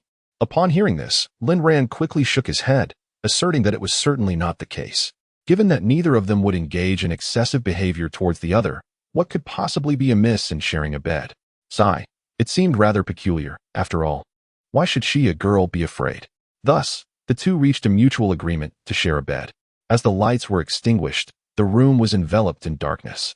On the large bed, Lin Ran and Bai Mu Chung lay on opposite sides, each tucked under their own blanket, maintaining a considerable distance between them. With his eyes closed, Lin Ran found himself unable to sleep, feeling oddly disconcerted about sharing a bed with Bai Mu Chung. Similarly, Bai Mu Chung was wide awake, feeling quite unaccustomed to the presence of another person beside her. "Lin Ran, are you asleep?" Bai Mu Chung whispered softly. "No," Lin Ran replied, opening his eyes. Having kept them shut without succumbing to slumber, he decided it was better to be awake. Upon hearing this, Bai Mu Chung too opened her eyes and turned towards Lin Ran's side, saying, "I've never shared a bed with a boy before, so I can't sleep." "Why can't you?"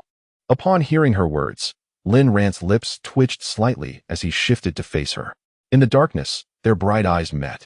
Miss, your words suggest that I have prior experience sharing a bed with girls. Oh, it seems we share a common reason, being unaccustomed to the presence of another. Lin Ran nodded in agreement. At that moment, Bai Mu Chung abruptly turned away, presenting her back to Lin Ran. Confused, he inquired, why the sudden change? Can't we continue our conversation? No, I prefer to sleep, she replied gently, her voice drifting softly to his ears. Just moments ago, she had claimed to be unable to sleep, yet now she seemed ready to doze off. Lin Ran muttered quietly, even if it feels uncomfortable, one must adapt. Sleep is essential. Bai Mu Chung slowly closed her eyes.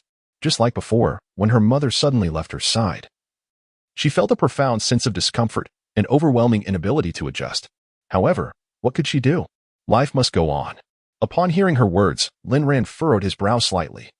Sensing an air of resignation and acceptance in her tone, he dismissed further contemplation and turned onto his side, closing his eyes.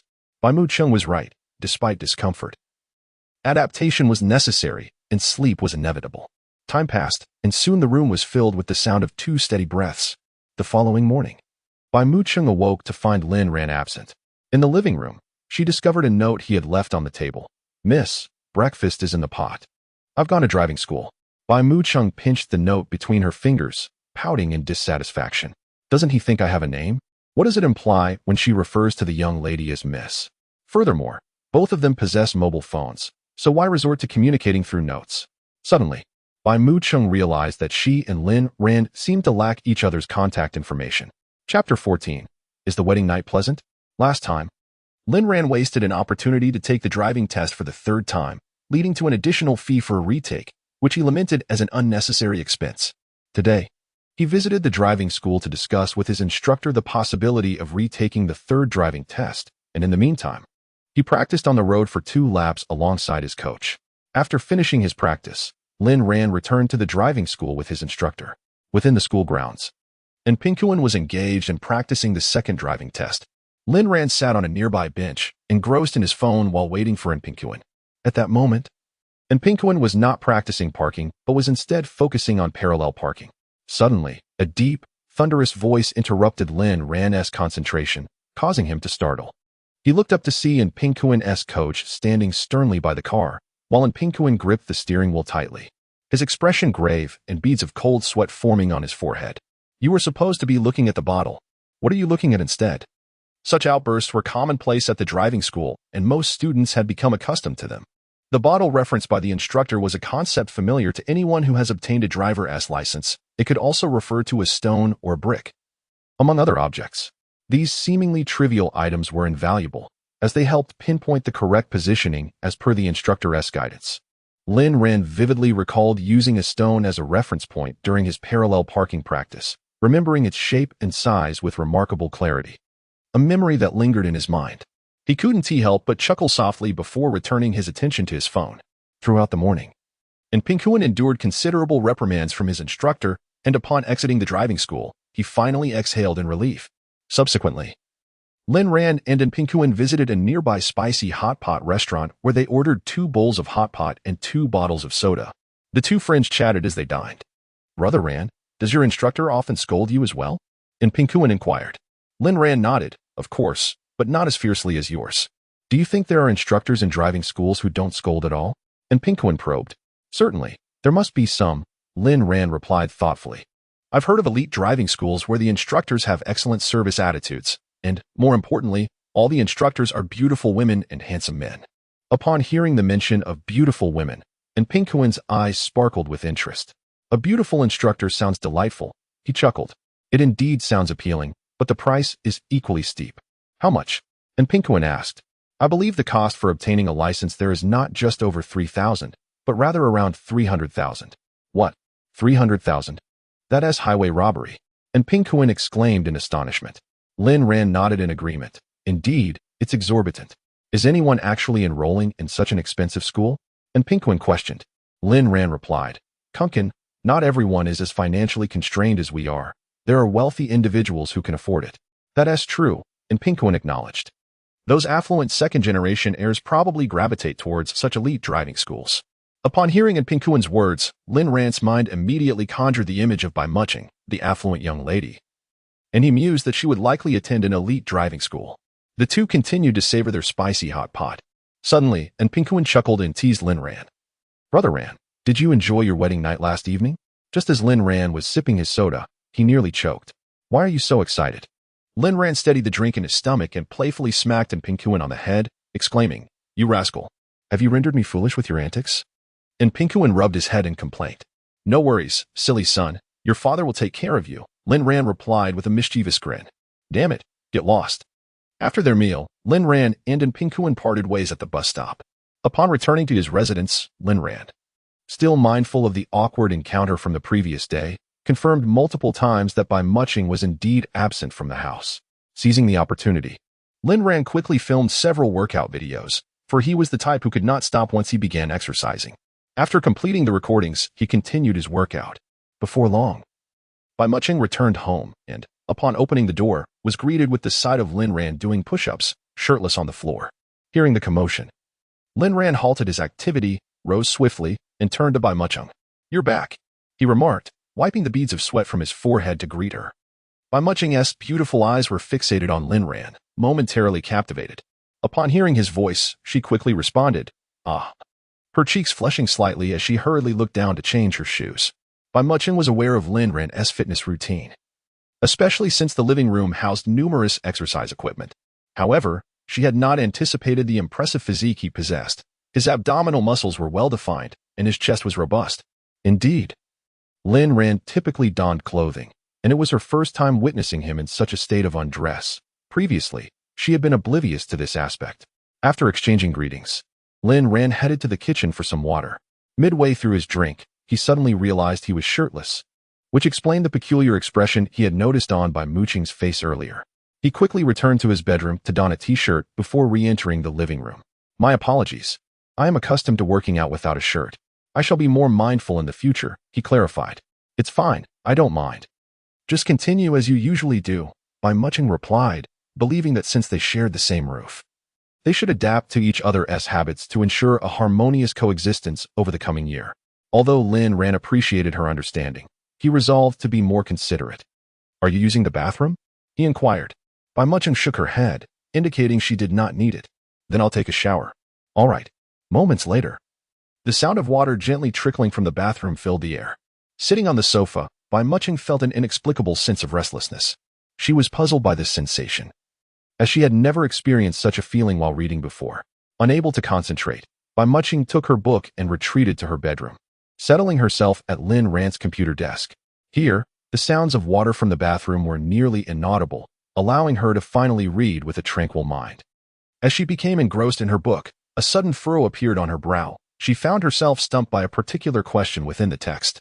Eager to uncover the answer, she realized her phone was in the living room, and feeling too lazy to retrieve it, she casually opened the computer on the desk. Once the computer booted up, Bai Muching began to search for the answer to her query. With the problem resolved, the tension in her brow relaxed, and a satisfied smile graced her face. As she prepared to close the browser, her eyes inadvertently caught sight of a folder on the screen labeled Beautiful Life. Was this the beautiful life that Lin Ran had experienced, or the one he yearned for? Driven by curiosity, Bai Muching hovered the mouse over the folder, her finger slowly pressing down. Chapter 15. Leg Fetish? "Stay still," Lin Ran exclaimed, swiftly snatching the mouse away. That was close, too close. He was nearly discovered by Bai Muching, and at that moment, his heart raced uncontrollably. After finishing his shower, Lin Ran found the living room vacant, prompting him to venture into the bedroom, only to be met with a scene that sent his heart racing. He had no inkling that Bai Muching would access his computer, nor did he anticipate her fixation on that particular folder. If she were to see it, it would spell social ruin for him. Bai Muching cast a discerning glance at Lin Ran, noting his uncharacteristic panic. It was the first time she had witnessed such a flustered reaction from him since they had met. "You seem quite concerned about that folder," she remarked. Lin Ran offered an awkward smile, suddenly aware that his earlier response had been somewhat excessive. "Oh, not at all. It's merely some documents and such." Bai Muching blinked her large eyes, seemingly refraining from inquiring about the contents of the folder.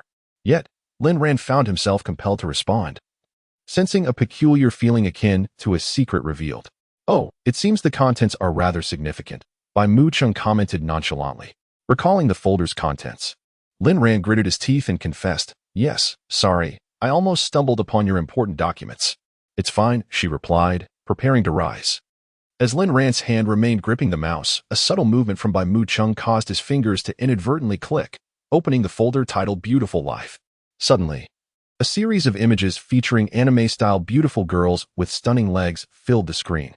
In an instant, both Lin Ran and Bai Mu Chang's gazes fell upon the captivating visuals displayed on the monitor. Lin Ran internally lamented, "This is the end for me." He felt an overwhelming urge to vanish into the ground. Scratching the back of his head, he hastily defended, "Please don't misunderstand. It's not what you think." Bai Mu Chang's long eyelashes fluttered slightly. Did she have any particular thoughts? Lin Ran's reaction was amusing, much like a child caught misbehaving. Rather than responding to his protestations, Bai Mu Chung settled back into her chair, grasped the mouse, and began to peruse the images one by one. "Wait, what is happening? Why is she enjoying my collection?" Lin Ran pondered, bewildered.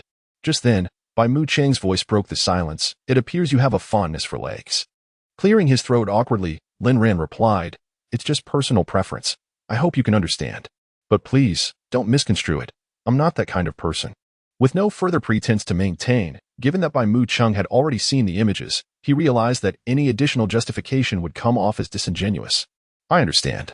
I never claimed you were a pervert," Bai Mu Ching lightly uttered, her soft lips enunciating the words, before continuing to browse through the pictures. "As long as you understand," he replied. Lin Ran exhaled a sigh of relief. However, a sudden realization struck him. Why did Bai Mu Chung seem so engrossed? Clearing his throat, he inquired, "How long do you intend to watch?" Upon hearing this, Bai Mu Ching's exquisite gaze reluctantly shifted from the computer screen to Lin Ran's face. "I find these images rather appealing. May I finish viewing them?" Seeing the innocent yet expectant glimmer in Bai Mu Ching's eyes, Lin Ran nodded, surprised to discover her interest in such things. Thus, Bai Mu Ching remained seated while Lin Ran stood beside her, and together they perused Lin Ran's entire collection. Among these treasures were images of anime girls showcasing their bare legs, legs adorned with black stockings, white stockings, fishnet tights, ripped stockings, and long athletic socks. Indeed, a plethora of styles and poses. It became evident to Bai Mu Chung that Lin Ran had a genuine fondness for these legs. Everyone possesses their peculiar preferences, a fact she could certainly comprehend. "You are a leg enthusiast," Bai Mu Chung remarked. Upon hearing this, Lin Ran quickly shook his head. A leg enthusiast is one who harbors a particular obsession with beautiful legs, especially those clad in stockings, often accompanied by intense fantasies that may lead to inappropriate actions. "I am merely an admirer," he clarified. Bai Mu Chung responded with a nonchalant "oh," then further inquired, "Why are they all anime legs?" Before Lin Ran could respond, his phone rang, prompting him to rush into the living room to answer. After concluding the call, he informed Bai Mu Chung of his departure, changed his attire, and stepped outside. Once Bai Mu Chung closed his laptop, she resumed her reading. After finishing her book, she retrieved a notebook and pencil, beginning to sketch. Exiting the community, Lin Ran hailed a taxi, heading directly to his destination. Initially pressed for time, he had lost track of it while engrossed in the photographs with Bai Mu Chung. Before long, he arrived at a barbecue restaurant near their high school. Upon entering, Ping Kuan waved him over. "Ran Gu, over here." Upon spotting Ping Kuan and the others, Lin Ran hastened to join them. This evening's gathering was a reunion among several close friends from high school. Ping Kuan, Zhang Zerui, Li Si, and Ding Jibin, with Lin Ran being the last to arrive. "Ran, good. Did you forget about the gathering?" Zhang Zerui inquired. "How could I? I simply overslept," Lin Ran fibbed. As only Ping Kuan was privy to the details regarding him and Bai Mu Chung. Subsequently, the five of them began to eat, drink, and engage in conversation. "It's wonderful that all four of you are in the capital. You can see each other from time to time. Unlike me, who will soon be heading to the Magic City, and will have to wait until winter break to reunite with you all," Li Si lamented. Upon hearing this, the others offered him words of comfort. "A semester swiftly draws to a close.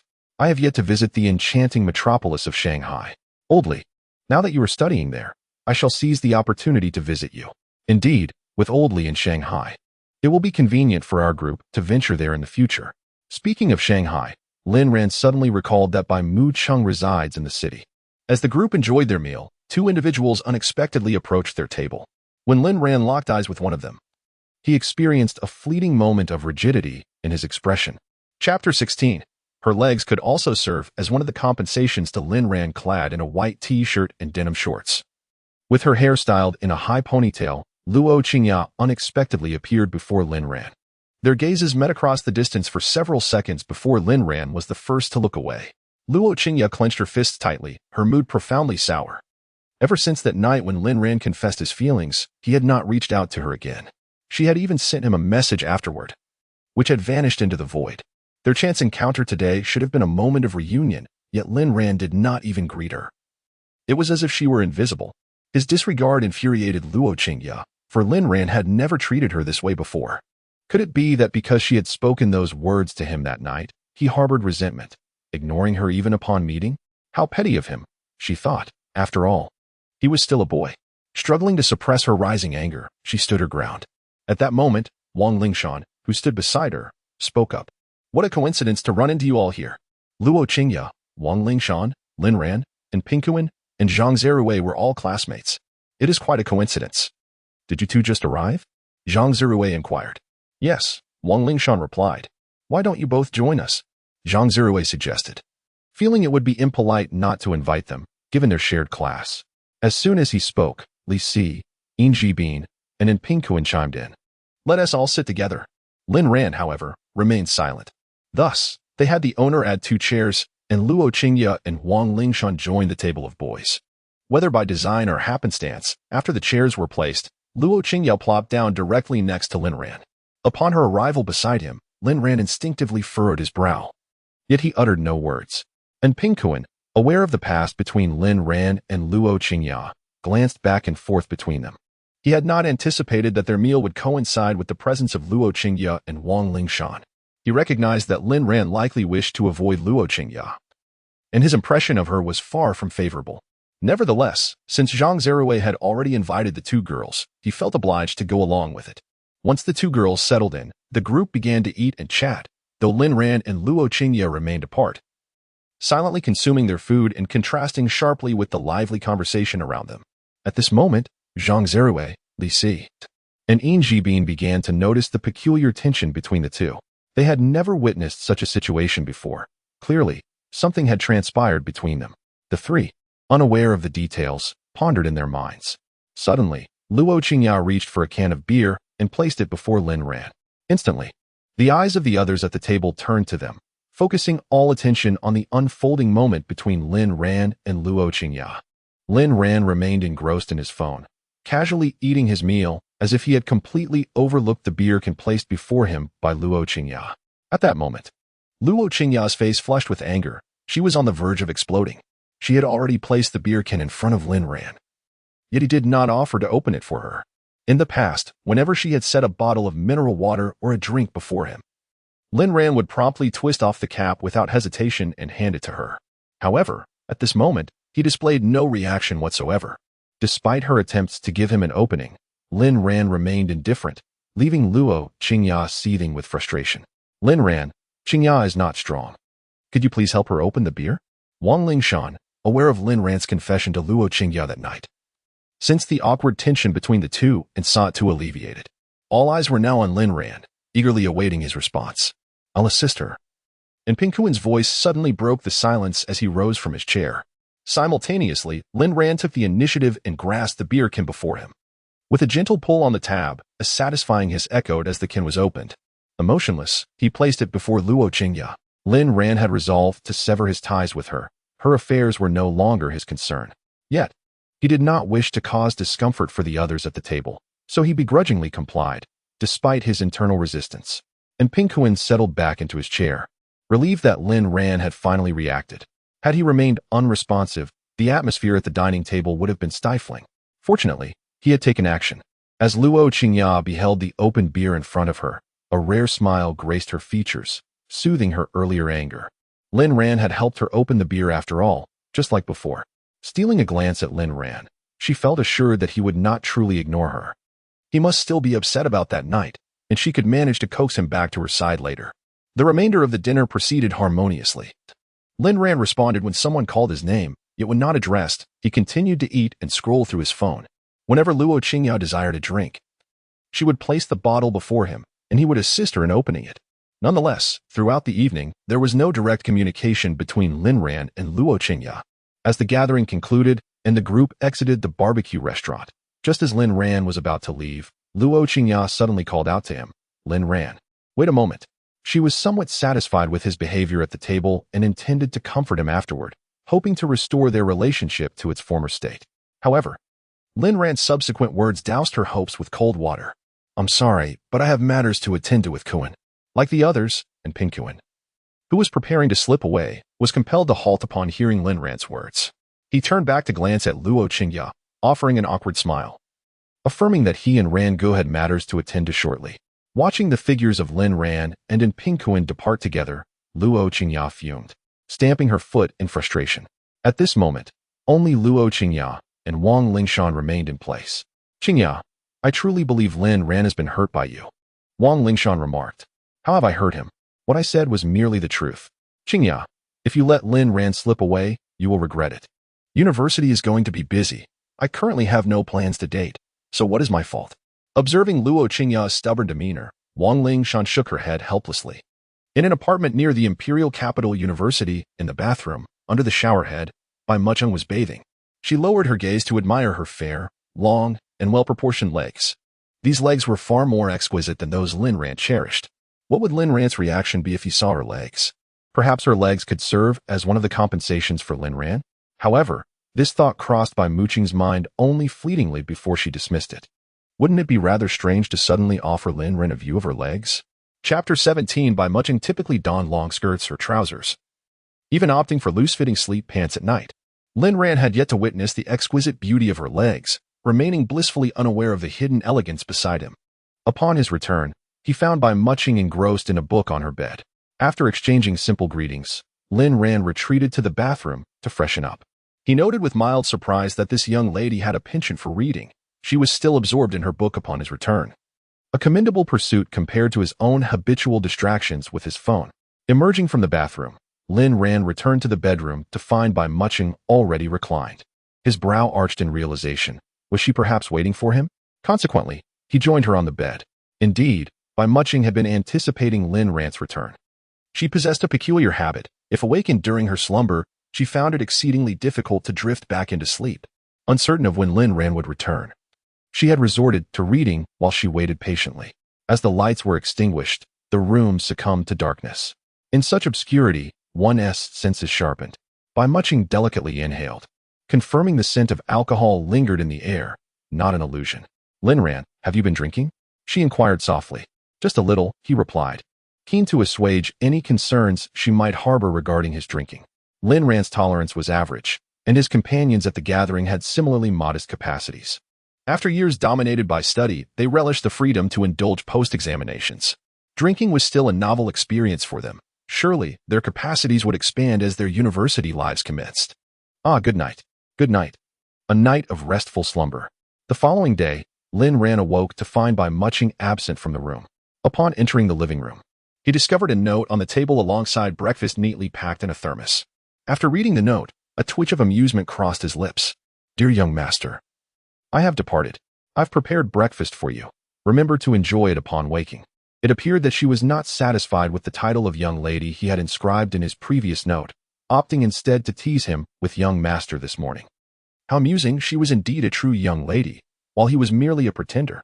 In the afternoon, when Bai Mucheng returned, Lin Ran was pacing anxiously in the living room. Upon seeing her, he felt as though a savior had arrived.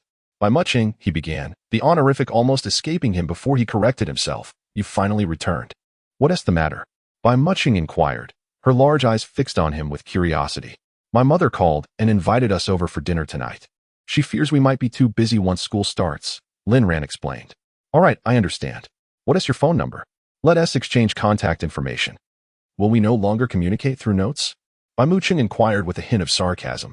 Upon hearing this, Lin Ran scratched the back of his head and managed a sheepish smile, acknowledging that while notes were convenient, a phone call was far superior.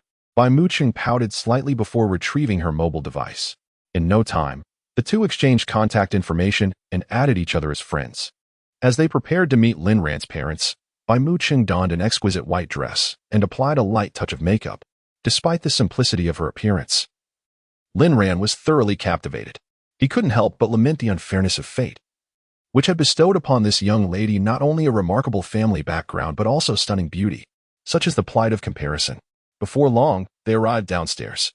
As Lin Ran walked ahead, Bai Mu Chung suddenly called out, "Where are you going?" He replied, "Are you foolish? Of course, I'm heading to my parents' place." "I'm aware of that," she retorted, "but why are you still walking forward?" Lin Ran's lips twitched at her words. "What else would I do?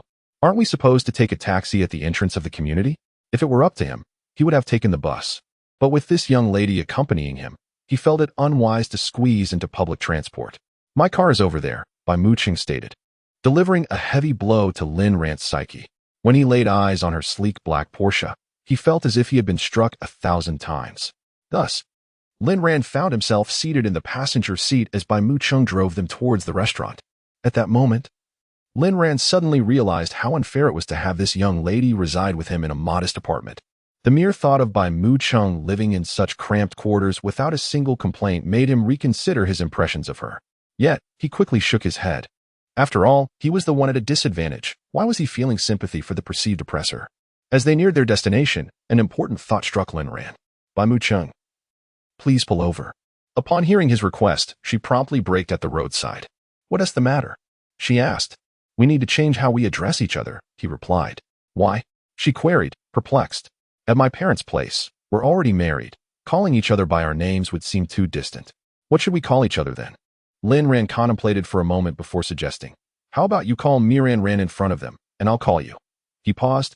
"How about Ching Chung?" "Sounds good." Bai Mu Chung nodded in agreement. "Try calling me that to get used to it." Ran, Bai Mu Chung attempted. Feeling a tad awkward with the endearing title, yet she managed to say it. Upon hearing her call him Ran, Lin Ran felt an unusual sensation stir within him. "All right. Just don't forget it when the time comes. Let us go." After Lin Ran spoke, Bai Mu Chung gazed at him intently, remaining still without any further movement. "Why aren't you leaving?" She pouted slightly and slowly began to speak. "You haven't called me yet." Lin Ran chuckled awkwardly, then addressed her, "Chung Ching." Satisfied, Bai Mu Chung's lips curled into a smile as she started the car and departed. Chapter 18. Do not consume his saliva before long. Lin Ran and Bai Mu Chung arrived at the Hao Zilai restaurant. Lin Ran was the first to greet his parents, saying, "Dad, Mom." Bai Mu Chung followed suit, offering her respects. "Hello, Uncle and Aunt." Lin Tian Lin and Wang Yizhi were delighted to see the two of them and nodded in response. Subsequently, Wang Yizhi smiled at Bai Mu Chung and remarked, "Chung Chung, now that you and Xiao Ran are officially registered, it's time to call us Dad and Mom." Both Bai Mu Chung and Lin Ran appeared unprepared for this unexpected comment. Momentarily flustered by Wang Yizhi's words, Bai Mu Chung was at a loss for words. But Lin Ran quickly intervened, saying, "Mom, she just needs a little time to adjust. Don't take it to heart." Yes, take your time. I was too eager." Wang Yizhi chuckled, genuinely pleased to have such a beautiful daughter-in-law. "Old Lin, hurry and prepare the meal. These two children must be hungry." "All right. I'll get to it right away," Lin Tian Lin replied, promptly heading to the kitchen. "You two sit down. I'll fetch some fruit for you," Wang Yizhi added before following him into the kitchen. Bai Mu Chung seemed somewhat overwhelmed by the exuberance of Lin Ran's parents. She quietly said to Lin Ran, "They are overly enthusiastic, aren't they? They're always like this. You'll get used to it," Lin Ran reassured her. Before long, Wang Yizhi emerged carrying a platter of fruit. She placed it on the table before Lin Ran and Bai Mu Chung, cheerfully saying, "Chung Chung, enjoy the fruit." "Thank you, Aunt," Bai Mu Chung began to say, but then recalled the earlier remark made by Lin Ran's mother about addressing her as Mom. Clenching her small fist, she turned to Wang Yizhi and said, "Thank you, Mom." Wang Yizhi's heart soared at the sound of Bai Mu Chung calling her Mom. Observing his mother's joy, Lin Ran couldn't help but wonder, if he and Bai Mu Chung divorced a year later, would his mother be heartbroken? "Mom, why is the restaurant so empty today?" Lin Ran asked, puzzled, as there were typically many patrons at this hour. Wang Yizhi chuckled lightly. "I knew you two were coming, so we didn't take any other reservations." Lin Ran nodded, reflecting on how much influence Bai Mu Chung had. Noticing that Bai Mu Chung had yet to eat any fruit, Wang Yizhi thought she might be shy and instructed Lin Ran, "Xiao Ran, please get some fruit for Chung Chung." Following his mother's command, Lin Ran casually picked a strawberry from the platter and offered it to Bai Mu Chung, saying, "Eat this strawberry." Bai Mu Chung glanced at the strawberry he held out, her lashes fluttering as she hesitated for a moment. slowly lowering her head. She opened her mouth and took the strawberry directly from Lin Ran's hand. In Lin Ran's parents' eyes, they were simply a typical couple. If Bai Mu-chung refused to eat the strawberry Lin Ran offered, his mother would undoubtedly find it strange. When Lin Ran saw Bai Mu-chung consume the strawberry directly, he was taken aback. That was not his intention. He had meant for her to take it from his hand, not to eat it straight from him. As Wang Yaji observed the interaction between Lin Ran and Bai Mu-chung, a deeper smile blossomed in her eyes. These two children, despite their youth, exhibited a rather tender affection for one another. At that moment, Bai Mu-chung's cheeks were puffed up as she savored the strawberry that Lin Ran had fed her. The fruit was somewhat large, making it a bit cumbersome to chew. Lin Ran, watching her rosy cheeks, felt an inexplicable fondness swell within him. The vibrant red juice from the strawberry clung to her lips, enhancing their delicate pink hue, and Lin Ran found his gaze irresistibly drawn to her luscious lips, unconsciously licking his own and swallowing hard. After a brief conversation in the living room, Wang Yaji returned from the kitchen, holding a glass of juice. She placed it on their table with a smile, announcing, "This is a new juice I've concocted. Do try it, and let me know how it tastes." Lin Ran noticed there was only one glass on the table and instinctively inquired, "Mom, why is there just one?" "I made 2 glasses, one for your father. He said it was quite good, so you two can share this one. Please help your mother by giving it a taste. If you both enjoy it, I'll promote this juice in the shop," she explained. At that moment, both Lin Ran and Bai Mu-chung's attention was fixated on the solitary glass of juice with a straw. Bai Mu-chung thought to herself, how are they supposed to drink from one glass with a single straw? If Lin Ran sipped first, his saliva would surely cling to the straw, and if she were to drink afterward, she would inevitably consume his saliva as well. The mere thought caused her cheeks to warm slightly. After all, they were not a couple, and she preferred not to ingest his saliva. Lin Ran pondered. His mother truly had a knack for creating awkward situations. Sharing a straw with Bai Mu-chung would mean they were indirectly kissing, wouldn't it? Noticing the two of them staring at the juice without drinking, Wang Yaji prompted, "Why aren't you two drinking?" In response, Bai Mu-chung quickly nudged the juice closer to her and, with a swift motion, lowered her head, pressing her lips against the straw and taking a large gulp in one fluid motion. In her urgency to avoid Lin Ran's saliva, she decided to seize the moment and drink first. Lin Ran was taken aback by Bai Mu-chung's sudden eagerness. Why was she in such a hurry? Could she possibly be thirsty? After finishing the juice, Bai Mu-chung did not forget to praise Wang Yaji, saying, "Mom, this juice is delicious." This time, she called her mom with greater ease. Hearing Bai Mu-chung's compliment filled Wang Yaji with joy, and she turned to Lin Ran, encouraging him, "Xiao Ran, you should try it too." Lin Ran pushed the glass slightly toward himself, lingering for a couple of seconds on the straw before placing his lips upon it and taking a substantial sip. Afterward, he too praised his mother, stating, "Mom, this juice is quite good. It could be sold in the shop." Bai Mu-chung bore witness to Lin Ran's lips pressing against the very spot where hers had just been. Although she did not partake in Lin Ran's saliva, it was indeed he who consumed hers. Before long, a sumptuous feast was laid out before them. Lin Tianlin had gone to great lengths to prepare an extravagant banquet, and the four of them enjoyed the meal immensely. After bidding farewell to Bai Mu-chung's elders, Lin Ran and Bai Mu-chung finally settled into the sleek interior of her black Porsche. Inside the car, Lin Ran observed Bai Mu-chung, who was gently cradling her stomach. With concern etched on his face, he inquired, "Bai Mu-chung, what's the matter?" "I just ate too much. My stomach feels so bloated," she replied, pouting as she continued to rub her abdomen. Lin Ran recalled the dinner table where his mother not only urged him to serve Bai Mu-chung but also insisted on piling her plate high with food. "If you can't finish, just leave it. There's no need to eat at all," he suggested. "No, that would be terribly impolite," she countered. "Better that than feeling unwell from overeating," he remarked. "Who told you not to help me eat?" Bai Mu-chung's spontaneous retort cast a sudden silence over the car. Chapter 19. The opening of the Imperial Capital University. Bai Mu-chung felt a pang of regret in her heart. Why had she uttered such words to Lin Ran? How embarrassing. She managed an awkward smile towards Lin Ran, jesting, "I feel much better now. Let us return." All right, at long last. The day of the Imperial Capital University's opening arrived. In the morning, Lin Ran and Bai Mu-chung stepped out of their home, one after the other. Indeed, the two had conspired to feign ignorance of each other at school, ensuring that no one discovered their marital status to avoid unnecessary complications. Of course, the only exception was in Ping Kuan, whom Lin Ran had previously briefed. On the day of enrollment, aside from the registration process, Lin Ran found little else to occupy his time. After completing his registration and joining the class group, he strolled around the campus before heading back home. Upon his return, he discovered that Bai Mu Chung was absent, prompting him to engage in a workout, filming fitness videos, and promptly editing and posting them on his Moin account. During the period following the college entrance examination, Lin Ran had successfully managed his Moin account, yielding a respectable daily income. The Moin platform proved advantageous. Each video posted garnered views that translated into earnings, with viewers able to offer spontaneous rewards. Occasionally, he encountered affluent patrons who generously tipped hundreds of dollars. Overall, Lin Ran's daily reward income was quite commendable. His Moin account also allowed for affiliate marketing, and with a substantial fan base, he naturally took advantage of this opportunity. As the saying goes, a fool does not earn money, and Lin Ran was not one to overlook such an auspicious chance. As a fitness enthusiast, his affiliate links primarily featured fitness-related products. Although the income from these links was not as substantial as from his videos, it was still satisfactory.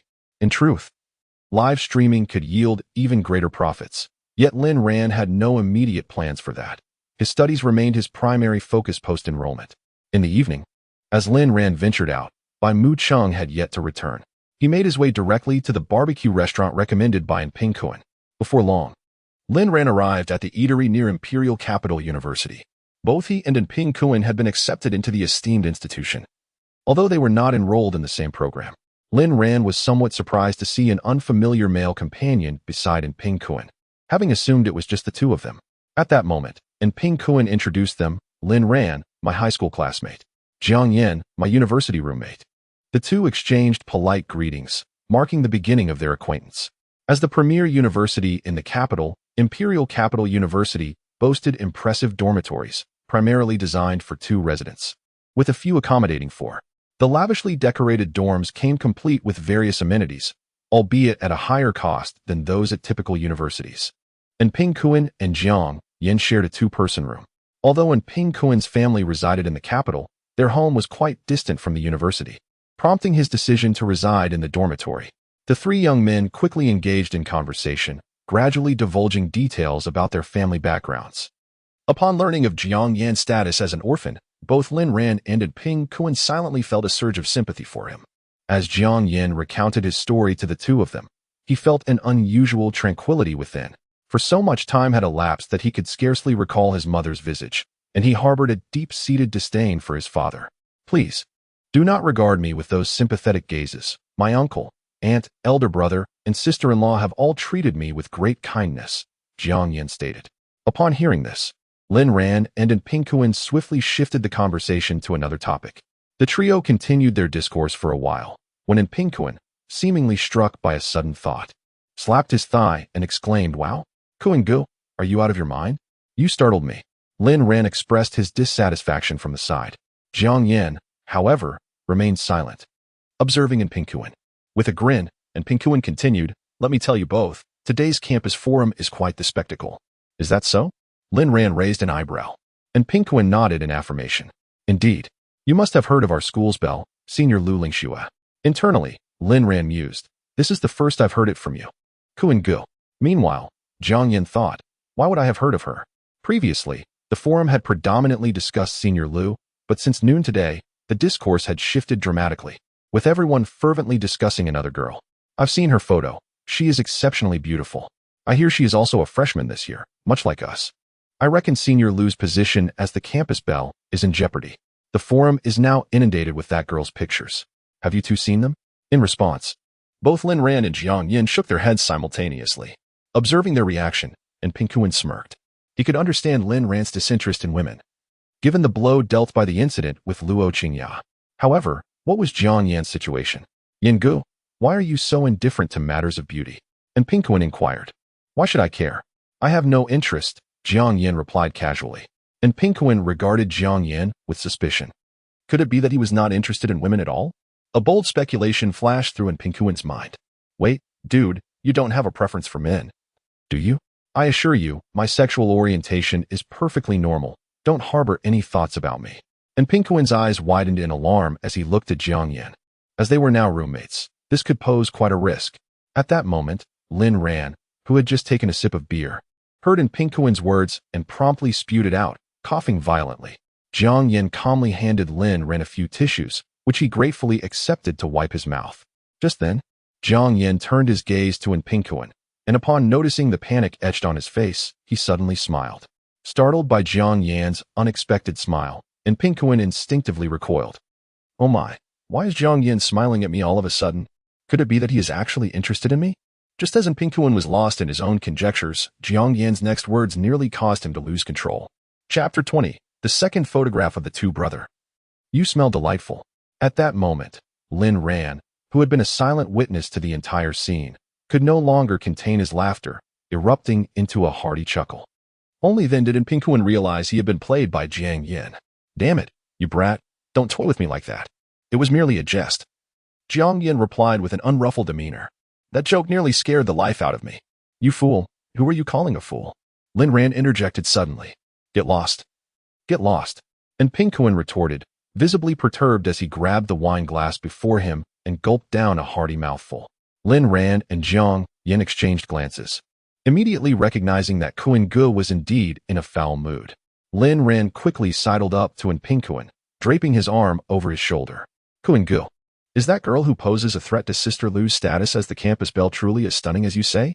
You wouldn't be deceiving us, would you?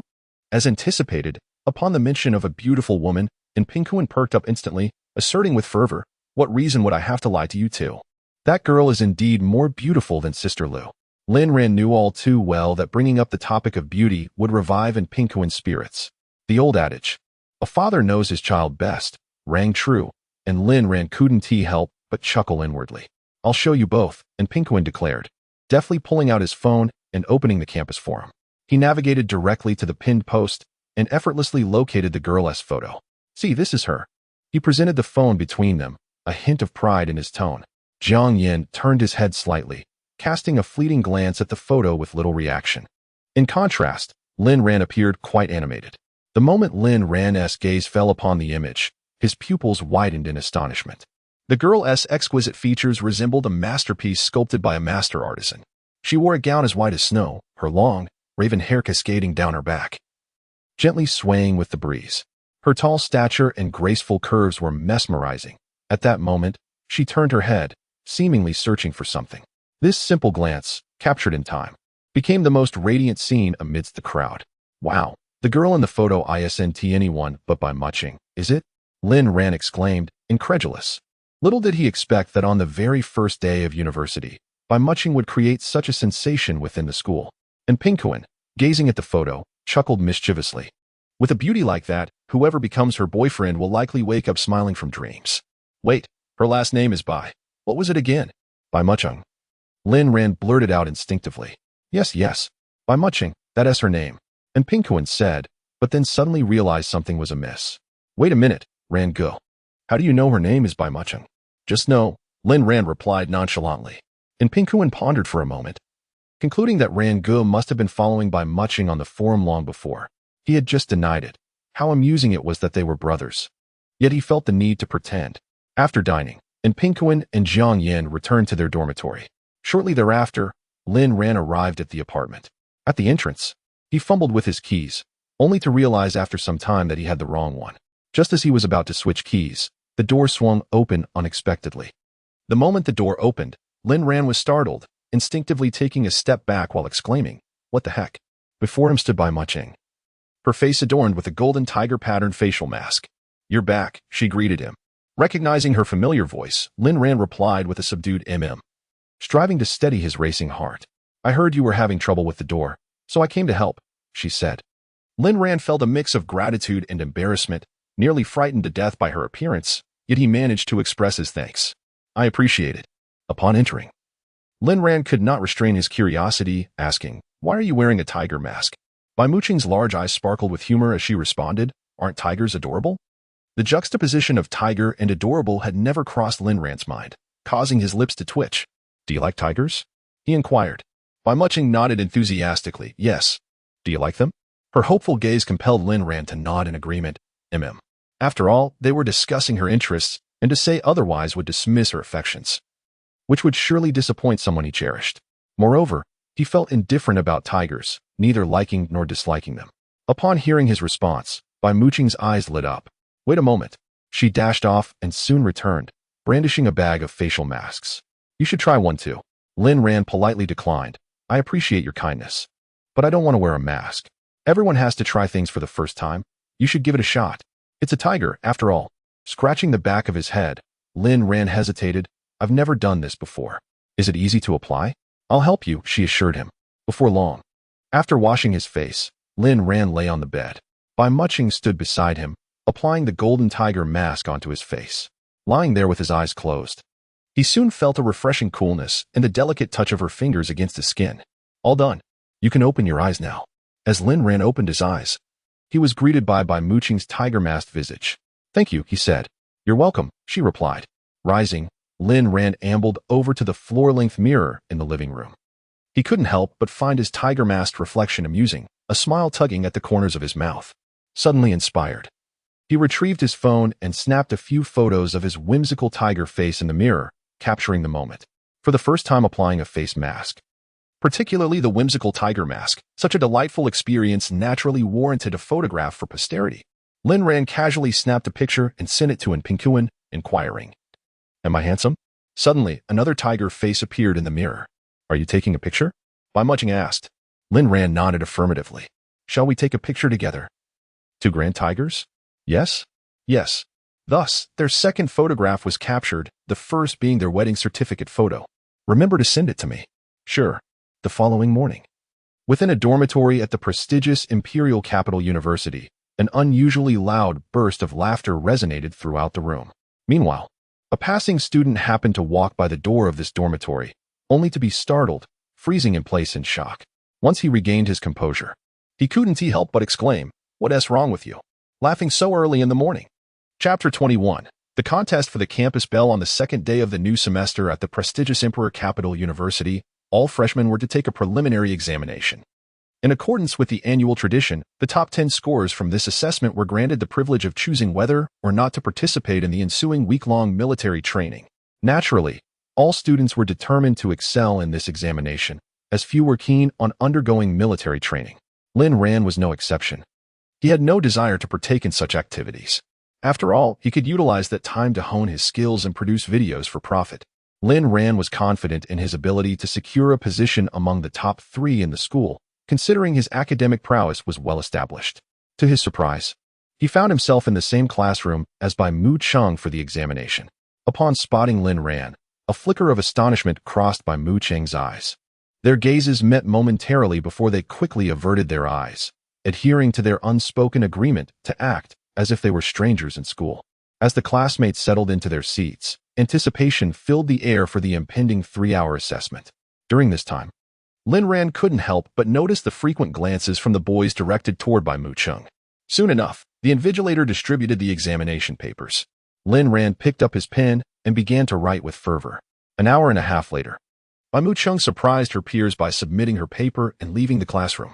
The volume of questions in this examination was substantial, and as Lin Ran struggled with the last major question, he was taken aback to see Bai Muqing departing. Had she completed her answers? Or had she chosen to submit her paper without attempting all the questions? After a brief contemplation of merely 2 seconds, Lin Ran redirected his focus to the paper before him. 10 minutes later, Lin Ran too exited the classroom amidst the astonished gazes of his classmates. Approximately an hour passed before the others began to submit their papers and leave. At noon, Lin Ran had his lunch at the school cafeteria, marking his first dining experience there. Initially, he had intended to wait for Pingkuan to join him, but after a prolonged wait, he realized Pingkuan was nowhere to be seen. With his phone off during the exam, Lin Ran had been unable to reach him. Seated in the cafeteria, the delightful aroma of the dishes wafted to Lin Ran's nose, tempting his appetite. Unable to resist, he began to eat before Pingkuan's arrival. By the time Pingkuan finally appeared, Lin Ran's hunger had been satiated. Observing the dejected expression on Pingkuan's face, Lin Ran promptly offered to get him lunch. For meat dishes were quite generous, he thought, placing the tray before Pingkuan. Consider it a gesture of filial piety, Lin Ran remarked as Pingkuan picked up his chopsticks to eat. Under normal circumstances, Lin Ran would have retorted with a witty comeback. But he was all too familiar with the current situation. Each time an exam concluded, he often recognized that look of despair on Pingkuan's face.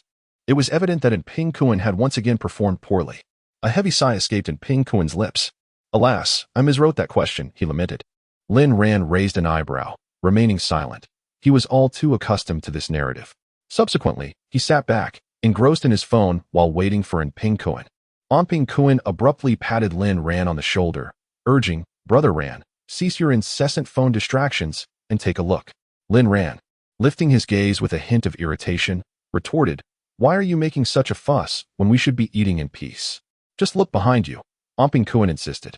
Upon hearing this, Lin Ran instinctively turned around, only to behold a strikingly beautiful girl standing not far away. Her long hair cascaded elegantly down her back, and she donned a gray uniform, beneath which lay a crisp white shirt. A gray pleated skirt adorned her lower half, complemented by knee-high white stockings and polished black shoes. However, her expression was notably serious, exuding an air of aloofness that rendered her seemingly unapproachable. In the bustling cafeteria, the majority of the male students were captivated by her presence. I can't believe it's Senior Lu Lingxue, Ping Kuen exclaimed, his voice brimming with excitement. Lin Ran quickly realized that this was indeed the legendary campus belle of Beijing University. He shook his head, recognizing that with Bai Muching in the picture, Lu Lingxue's esteemed position as the campus beauty was undoubtedly precarious. Meanwhile, a fervent voting event concerning the rivalry between Bai Muching and Lu Lingxue was underway on the university's forum. As Lu Lingxue strode forward in her black shoes, her expression remained unchanged. As she passed by Lin Ran, her gaze unexpectedly shifted towards him. In that fleeting moment, their eyes met, catching Lin Ran off guard. Why is she looking at me? He wondered, astonished. After a few seconds, Lu Lingxue withdrew her gaze and continued on her path. Just as the crowd watched her approach the exit, an unforeseen incident transpired. Chapter 22. A pleasant sensation. Suddenly, a boy emerged from nowhere and stumbled, nearly losing his balance.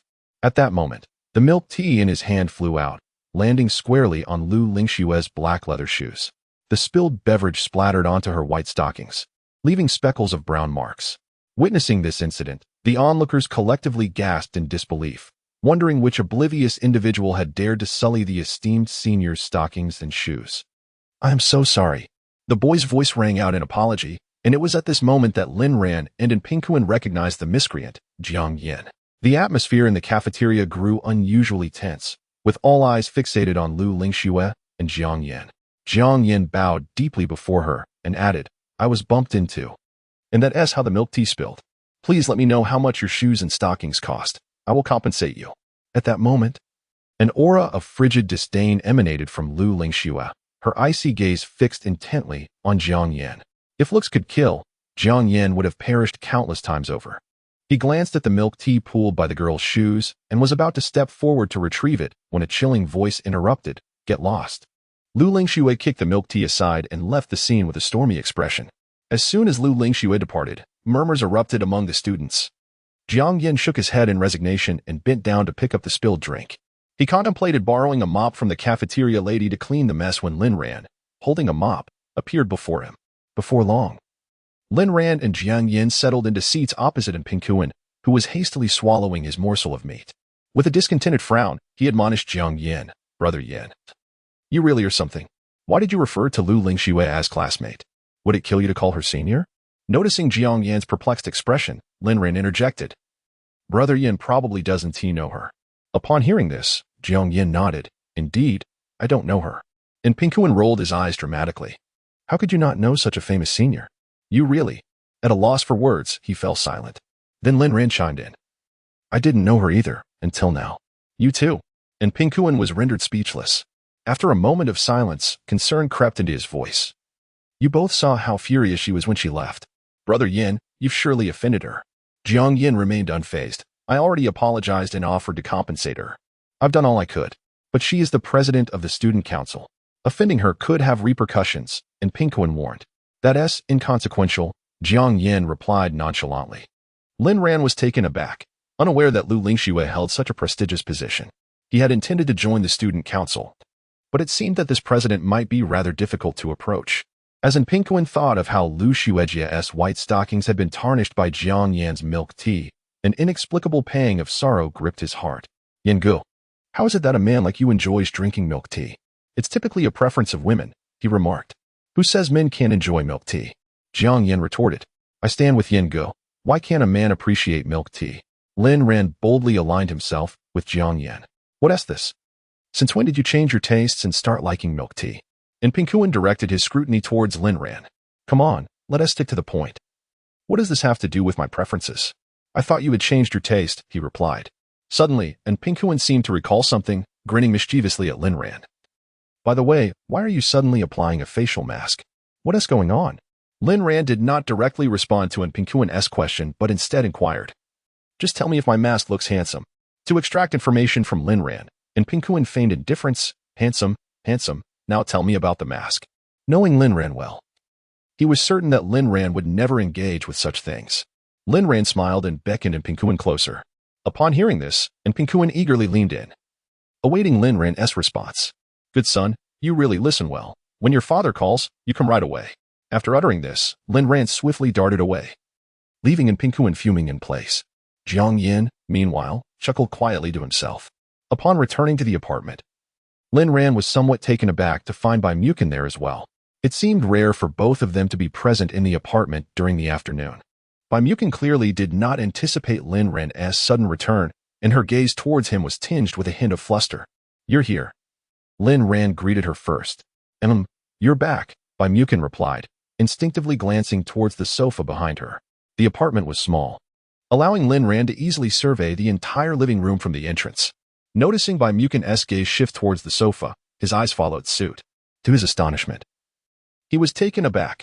The sofa was adorned with an array of stockings, black, white, fishnet, torn, knee-high, and long athletic socks, among others. The sheer variety of stockings left Lin Ran momentarily speechless. Bai Mukin, evidently aware that Lin Ran had noticed the stockings, did not shy away. These are the stockings I bought. Would you like to take a look? Hearing Bai Mukin's invitation, Lin Ran hurriedly changed his shoes and approached. Thus, the two stood beside the sofa, admiring Bai Mukin's newly acquired stockings. While Lin Ran had seen stockings before, the experience of observing them up close for the first time felt entirely different. Do you want to pick one up and take a closer look? Bai Mukin suddenly asked. Upon hearing these words, Lin Ran hesitated. If he were to pick it up and examine it, would it be inappropriate? The mere thought of these stockings eventually adorning Bai Mu Cheng's legs stirred an odd sensation within him. Lin Ran's gaze instinctively drifted towards Bai Mu Cheng's legs, which were concealed beneath a long dress that reached nearly to her ankles. He could not see her legs at all. However, he felt that by not taking this opportunity, he would be squandering a rather splendid chance, which was indeed a pity. Just as Lin Ran was caught in his indecision, Bai Mu Cheng picked up a pair of black stockings and presented them to him, suggesting, feel it. The moment her words left her lips, an inexplicable awkwardness enveloped the atmosphere. Taking a deep breath, Bai Mu Cheng hurriedly rephrased, you can hold it.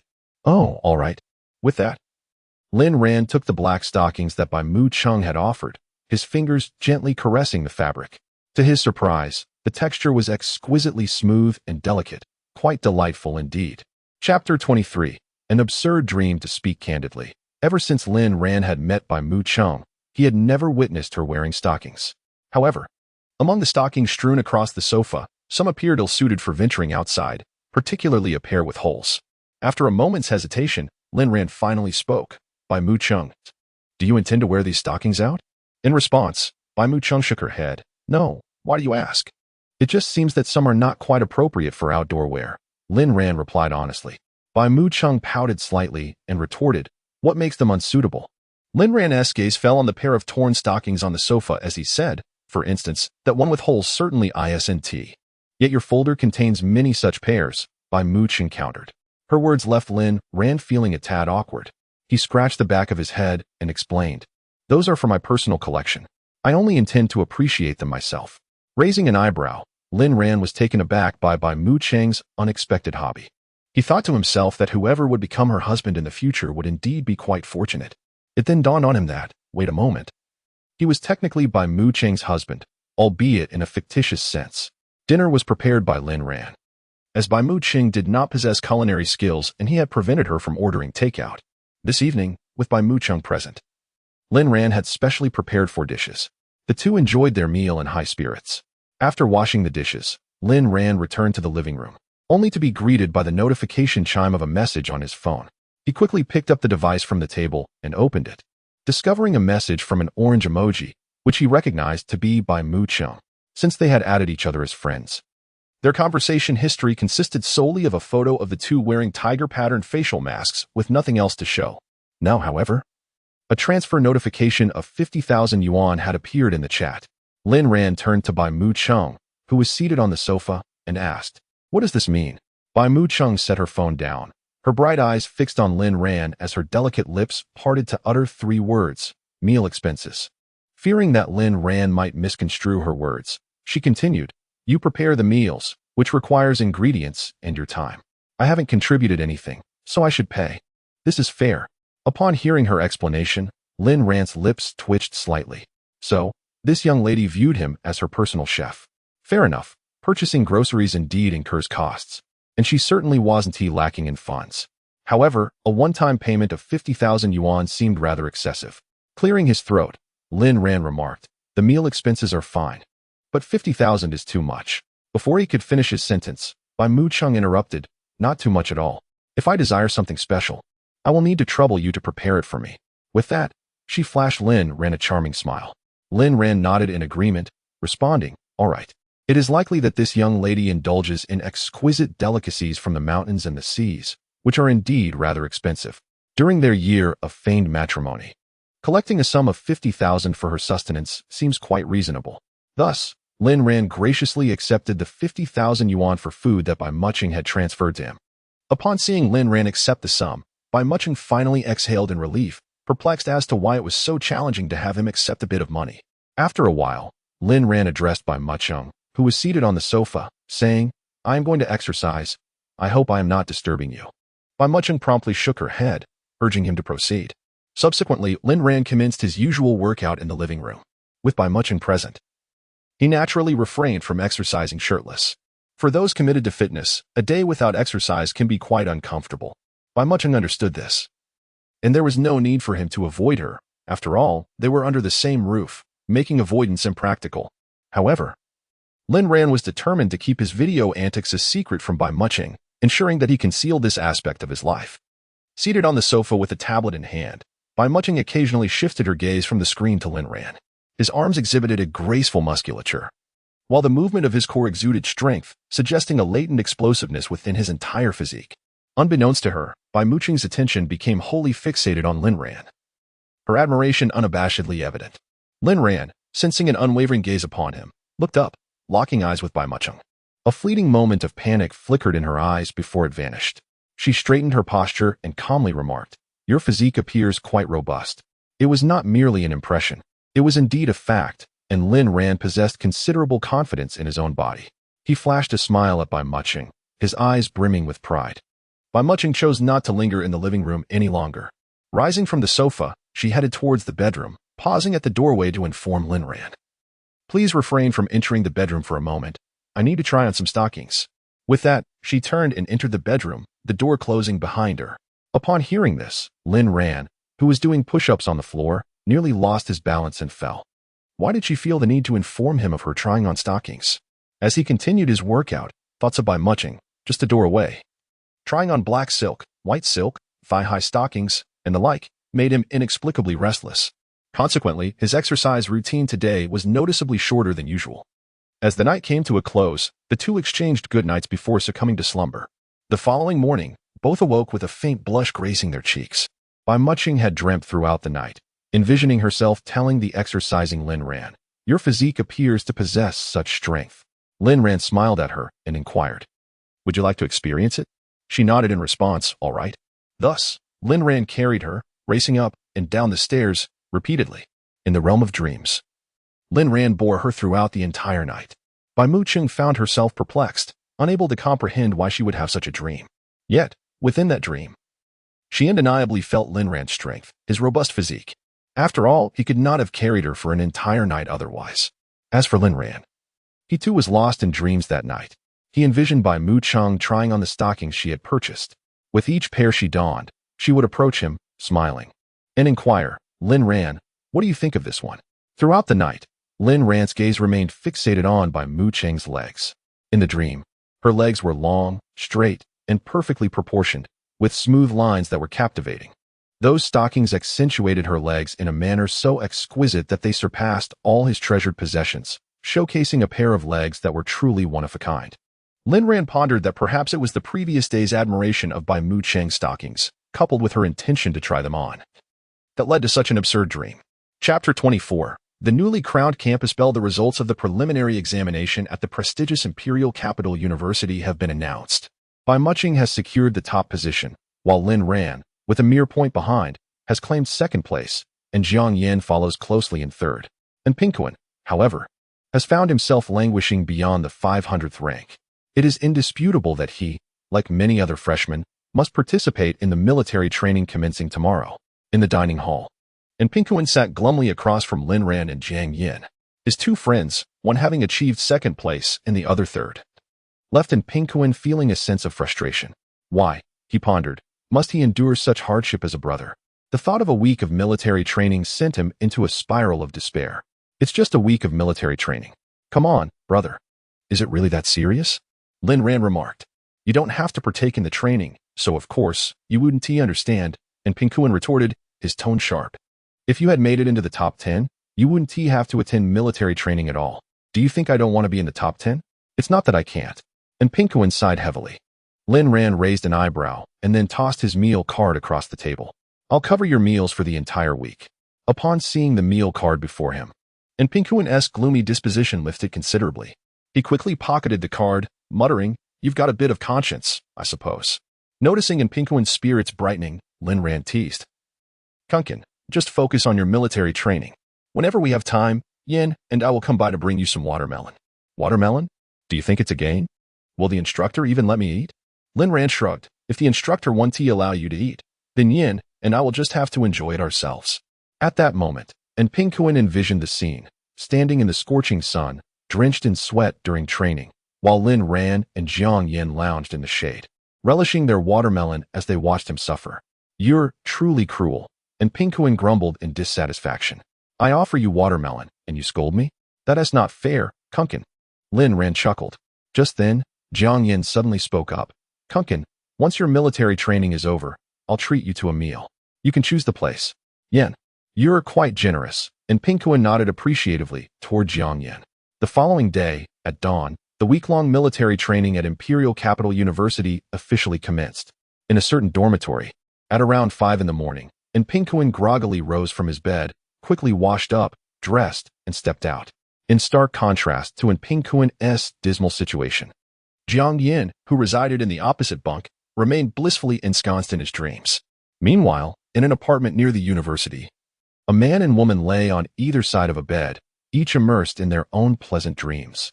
With the announcement of the preliminary examination results, the stunning and capable Bai Mucheng has undoubtedly emerged as the new campus belle of Imperial Capital University. Currently, the campus forum buzzes predominantly with discussions about Bai Mucheng, with only a smattering of conversations regarding Lu Lingxue. During the 7 days of military training at the University of the Imperial Capital, Lin Ran successfully obtained his driving license by passing both the third and fourth examinations. On the evening following the conclusion of military training, Lin Ran and Pinguin and Jiang Yin sat together in a hot pot restaurant near the university.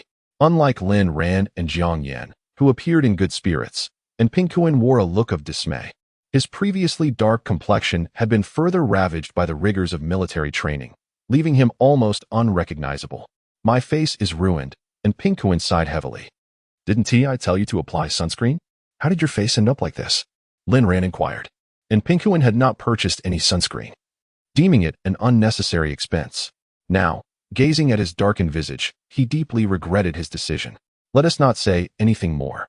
This is entirely my fault for not buying sunscreen.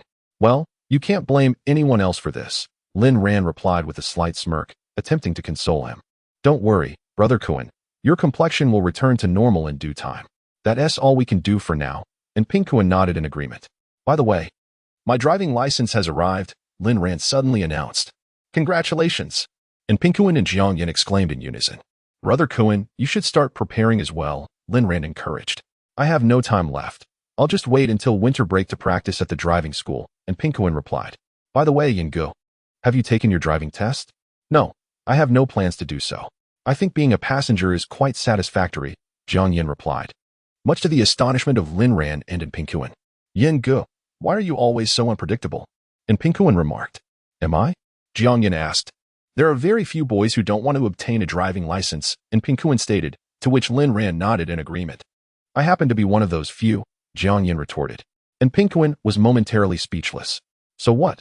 When you have a wife, will you have her drive you around? Jiang Yin countered. Is that a problem?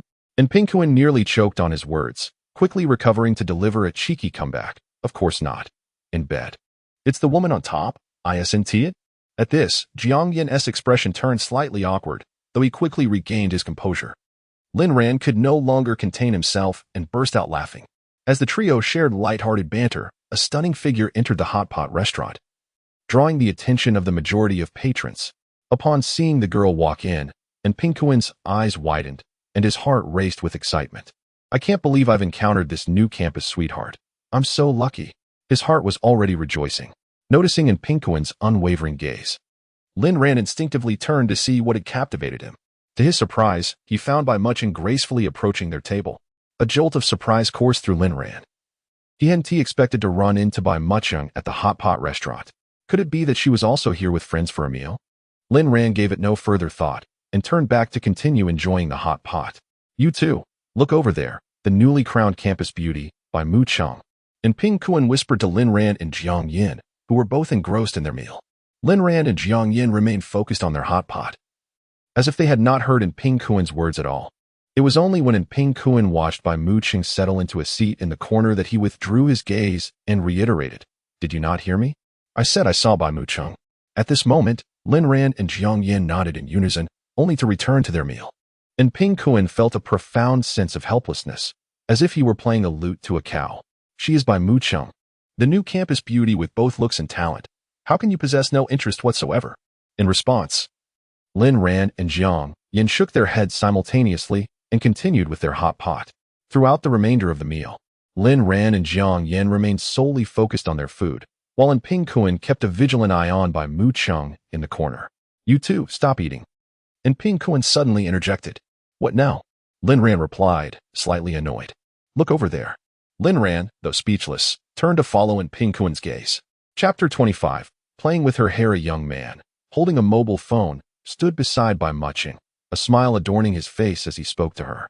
Though his words were indecipherable, Bai Mucheng's expression remained stoic as she replied, prompting the young man to retreat in disappointment. Lin Ran discerned that the young man had likely sought Bai Mucheng's WeChat, only to be rebuffed. Initially, Lin Ran had presumed that Bai Mucheng was dining with friends. Yet to his surprise, she was enjoying hot pot alone. In the restaurant, she was the only one at her table, a solitary figure amidst the bustling crowd. It appeared that the young man had aspired to obtain the WeChat of the school beauty, only to face rejection. She seems rather aloof, doesn't she? And Pingkuan remarked. Aloof? Lin Ran mused, not sharing that sentiment. And Pingkuan sighed, lamenting, with such an icy demeanor, who could possibly win her WeChat? This thought reminded Lin Ran of the orange avatar in his WeChat, which, as it happened, belonged to Bai Mucheng. One could only imagine that her moments were filled with captivating photographs. Upon hearing In Pingkuan's comment, Lin Ran recalled that Bai Mucheng's moments appeared remarkably pristine, devoid of any updates. He had initially thought she had blocked him, but after thorough verification, he confirmed that her moments were indeed empty. This revelation astonished him. Stop overthinking and eat, Lin Ran advised. What if I were to ask for Bai Mucheng's WeChat? Would I also be rejected? Just as In Pingkuan uttered this, another young man approached Bai Mucheng, and upon witnessing the disappointment on his face as he departed, it was clear he too had been turned away. And Pingkuan muttered to himself, perhaps I should avoid the embarrassment. I would likely meet the same fate. At that moment, Lin Ran pondered how In Pingkuan would react if he discovered that Bai Mucheng was the object of his faux marriage. Kunkin, I believe you possess a rather accurate self-assessment. Jiang Yin, who had been silent until now, suddenly interjected. And Pingkuan looked at Jiang Yin with a bewildered expression, inquiring, what do you mean by that? You're quite self-aware. Jiang Yin replied matter-of-factly. Damn, are you trying to provoke me? After exiting the hot pot restaurant, Lin Ran parted ways with In Pingkuan and Jiang Yin, heading towards his apartment. As he ascended the overpass, he caught sight of a stunning figure standing gracefully, and it was none other than Bai Mucheng. The sight evoked memories of their initial encounter, which had been rife with misunderstandings. A soft chuckle escaped Lin Ran's lips as he approached her. Nearing Bai Mucheng, he gently called out, by Muchung. She instinctively turned towards the voice and was met with Lin Ran's familiar face.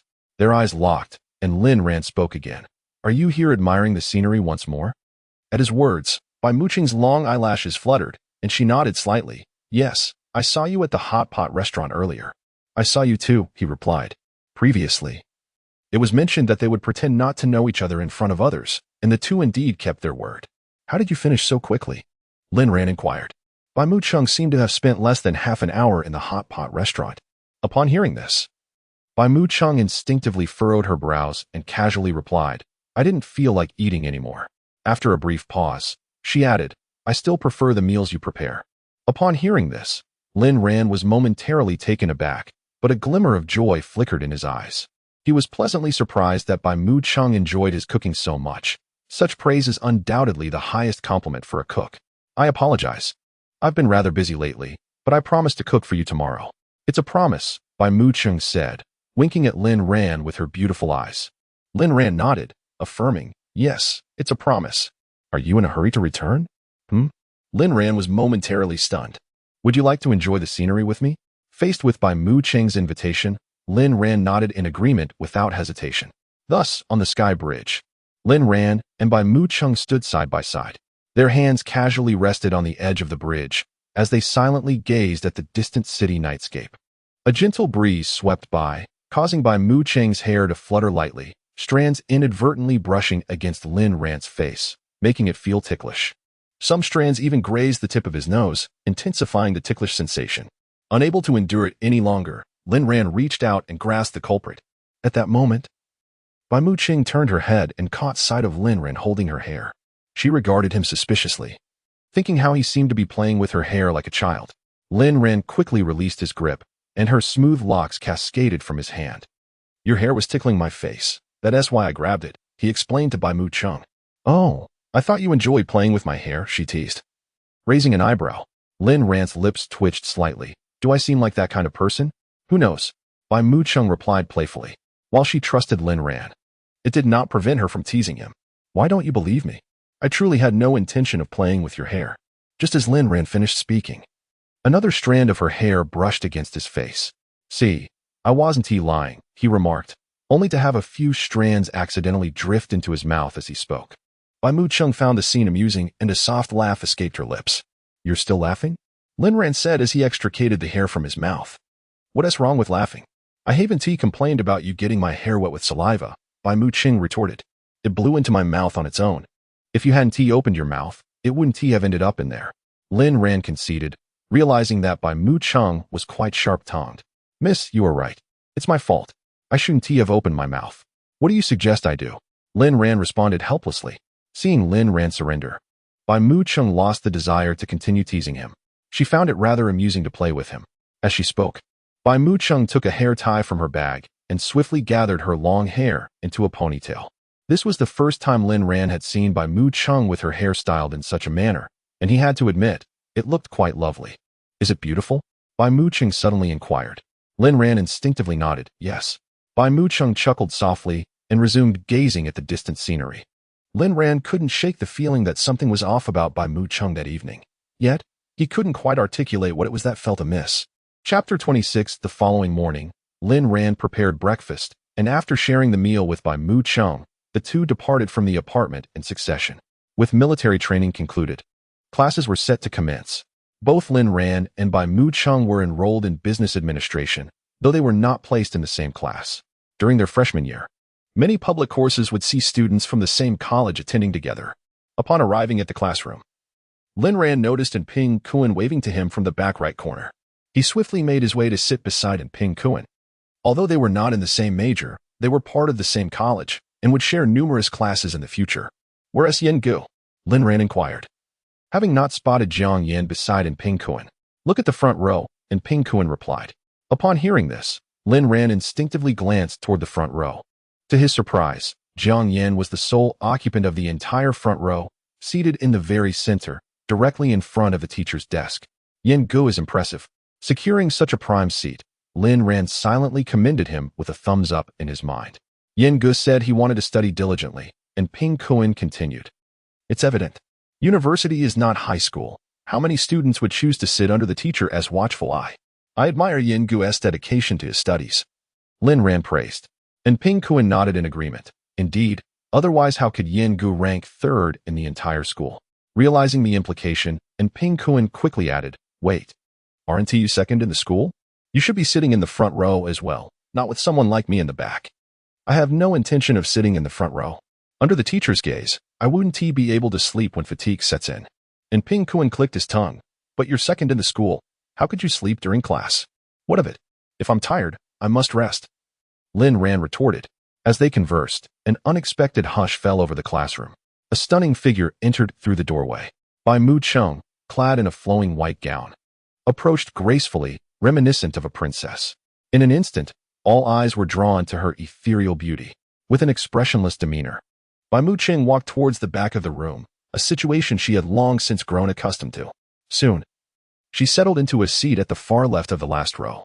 Who would have thought that the campus beauty would sit in the back row just like us? And Ping Kuan chuckled.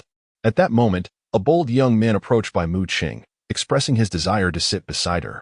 However, she remained impassive, neither uttering a word nor making any move to accommodate him.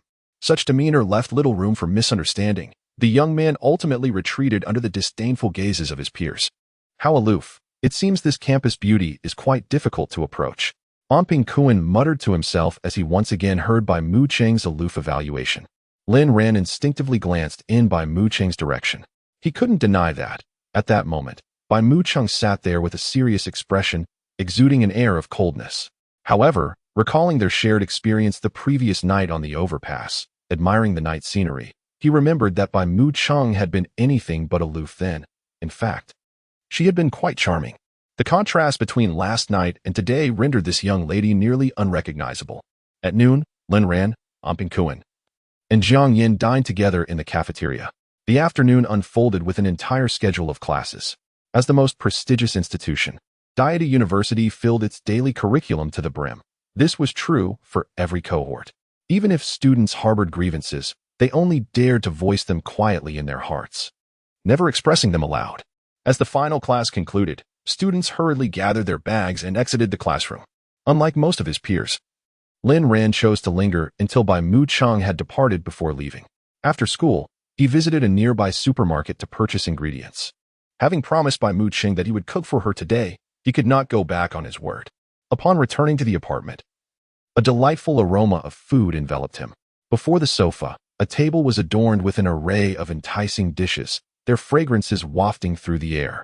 Bai Mu Cheng was seated on the sofa, gazing at him. You're back. Wash your hands and let us eat, she instructed Lin Ran. As he placed the bag on the floor and changed his shoes, he inquired, Didn't we agree that I would cook tonight? Why did you order takeout? Consider it a celebration for our first day of classes, she replied. Was this what the young lady called a sense of occasion? Did the first day of classes truly warrant a celebration? Nevertheless, Lin Ran refrained from saying more. He brought the bag to the kitchen and, after washing his hands, settled down beside Bai Mu Cheng on the sofa. They began their meal. The food suited Lin Ran's taste perfectly, and his hunger was palpable, prompting him to eat voraciously. Observing him devour the meal, Bai Mu Cheng found his antics rather amusing. Slow down, she admonished. It's just so delicious, Lin Ran replied, chewing on a piece of meat. Then I shall order for you every day, Bai Mu Cheng blurted out, inadvertently causing Lin Ran to choke on his food. Cough. Cough. Bai Mu Cheng hurriedly patted Lin Ran's back, helping him recover. She thought to herself that Lin Ran really resembled a child, choking on his food at mealtime. Do you need some water? She suggested. Lin Ran promptly grabbed the cup from the table and took a sip. After drinking, the food lodged in his throat gradually went down. He took another sip before placing the cup back on the table. In that instant, both Lin Ran and Bai Mu Cheng's gazes fixated on the cup he had just set down. Simultaneously, they exclaimed, I drank your water. You drank my water. After a brief silence of 2 seconds in the air, Lin Ran's voice resonated once more. I apologize. I didn't realize it was your cup. Their cups had been placed closely together, and in a moment of distraction, he had inadvertently taken Bai Mu Cheng's. It's nothing. Just make sure you don't choke when eating in the future. Lin Ran pondered to himself. Can this truly be blamed on him? Was it not her earlier remark that instigated this? What did she mean by just order him some every day? What a peculiar statement. What kind of family orders takeout daily? Perhaps for a family like Bai Mu Cheng's, Ordering takeout for every meal is indeed commonplace. But her insistence on ordering him takeout every day had an odd ring to it. After their meal, Bai Muching suddenly informed Lin Ran that she had something to give him. Subsequently, Lin Ran followed Bai Muching into her bedroom. Chapter 27. A gift for you. Don't you adore legs? Upon entering the bedroom, Lin Ran inquired, "What are you going to give me?" "Open your computer," Bai Muching instructed. Listening to her words, Lin Ran took a seat and powered on the computer. Bai Muching also fetched a stool and settled beside him. As the screen illuminated, Lin Ran's gaze was immediately drawn to a newly appeared folder titled Beautiful Life 2. His eyes sparkled with intrigue. Could this folder contain those alluring leg images? Indeed. It's this, Beautiful Life 2. Do take a look. Bai Muching's melodious voice wafted into Lin Ran's ears. With a gentle click, he opened the folder. To his delight, the folder revealed a collection of enchanting images showcasing exquisite legs from the world of anime. "This is a gift for you. Do you not adore legs?" Bai Muching remarked. Lin Ran scratched the back of his head. While he did indeed have a fondness for beautiful legs, the directness of Bai Muching's statement always rendered him somewhat bashful. "Let us have a look," he said, not one to be impolite, and began perusing the captivating images one by one. Some depicted legs adorned in various styles of stockings, while one image showcased a pair of bare legs, each more breathtaking than the last. The legs clad in stockings were already a marvel, but the bare legs were simply extraordinary, an epitome of perfection, devoid of any flaw. Though the folder contained a limited number of images, each was a masterpiece in its own right, surpassing even his cherished collection. Lin Ran's delight was palpable, his smile revealing his contentment. Seeing Lin Ran so engrossed, Bai Muching knew he would certainly appreciate this gift. After a while, as he admired the leg images, Lin Ran grew curious as to why the faces of these anime girls were obscured, and he noticed that the images seemed to originate from a single artist. "Do you like these legs?" Bai Muching inquired from beside him. Lin Ran nodded in response. Satisfied by his affirmation, Bai Muching smiled. "However, why are the faces all pixelated?" Lin Ran voiced his confusion. Bai Muching paused, her large eyes blinking in surprise before she replied, "Perhaps it's to keep them from being seen by you." Lin Ran's lips twitched. After all, it wasn't as if they were real. Bai Muching chose not to respond, for the owner of those legs was sitting right beside Lin Ran. The images were crafted from her own drawings, hence the faces were concealed. Knowing Lin Ran's fondness for legs, she had decided to use her own as a means of compensation for him.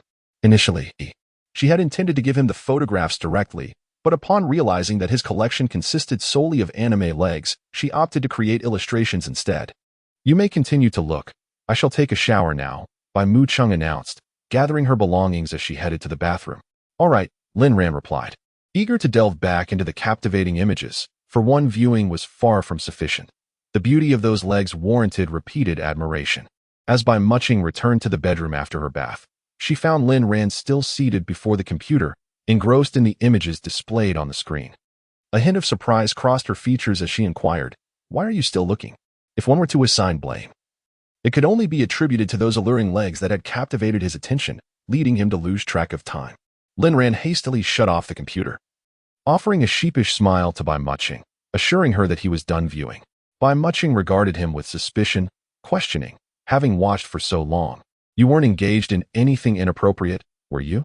At her words, Lin Ran sprang from his seat, hastily assuring her, No, I was merely admiring the images. Nothing else."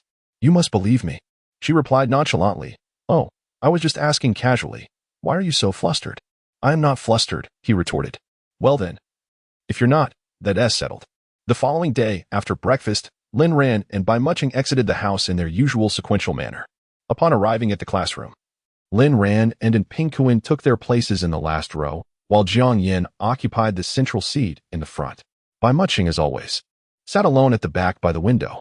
Yesterday, several male classmates had attempted to sit beside her, but had failed, and today, no one dared to try again.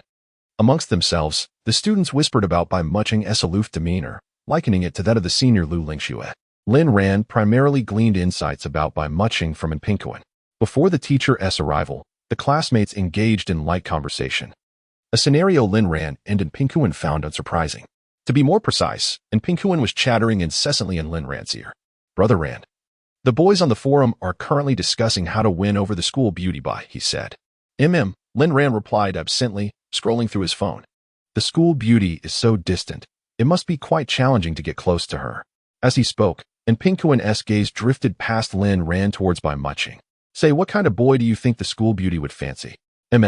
What kind of response is that? Frustrated by Lin Ran's dismissive attitude. And Pinkuin snatched the phone from his hands. Stop fixating on those busted beauties. I'm trying to have a conversation with you. His voice unintentionally rose a few decibels.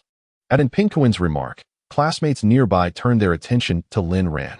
Some female classmates shot him disdainful glances, while a few male classmates wore lecherous grins. Lin Ran felt a wave of embarrassment wash over him as he quickly defended himself. I was looking at that. He.s. just talking nonsense. By muching too. Had overheard Pinkuin's comment. She cast a brief, penetrating glance at Lin Ran before quickly looking away. Surely, Lin Ran did not have an affinity for gazing at legs. How could he possibly? After all, he had spent a considerable time last night viewing images of her legs on the computer. It seemed his ability to change his focus was rather swift. By muching instinctively lowered her head to glance at herself, and as if struck by a thought, her cheeks flushed slightly. She hurriedly shook her head, resolutely dismissing the notion. The subsequent class passed in a cloud of gloom for Lin Ran. He felt utterly tormented by Pinkuin. What had once been his illustrious image as the second-best student in the school had now been tarnished, reduced to that of a lascivious man who indulged in videos of voluptuous women. And Pinkuin, aware of his misstep, had intended merely to make a jest. But his voice had unwittingly risen, drawing the attention of those around them. The school bell had likely overheard the exchange, and it seemed that Lin Ran's standing in her eyes had been irrevocably diminished. How tragic. Chapter 28. The unsightly image of Lin Ran. In an effort to atone for the emotional distress he caused Lin Ran, and Pinkuin invited him to lunch. Lin Ran was pleased to see 4 meat dishes on his plate, a gesture that elicited a smile. See, I'm quite generous, and Pinkuin remarked with a raised eyebrow. How can you say that? I'm the one who has been harmed by you, Lin Ran retorted. At this, and Pinkuin's demeanor deflated, and he lowered his head. Focusing on his meal. Why the silence? Lin Ran asked. Food is not to be discussed, nor is sleep to be disturbed. Let us eat. He shot Pinkuin a glare, thinking that this was not the moment for endless chatter. Don't think a single lunch can absolve you. Do you have any idea how profoundly you've scarred my tender spirit? You owe me a fortnight's worth of lunches to mend my wounded heart. Lin Ran declared with utmost seriousness.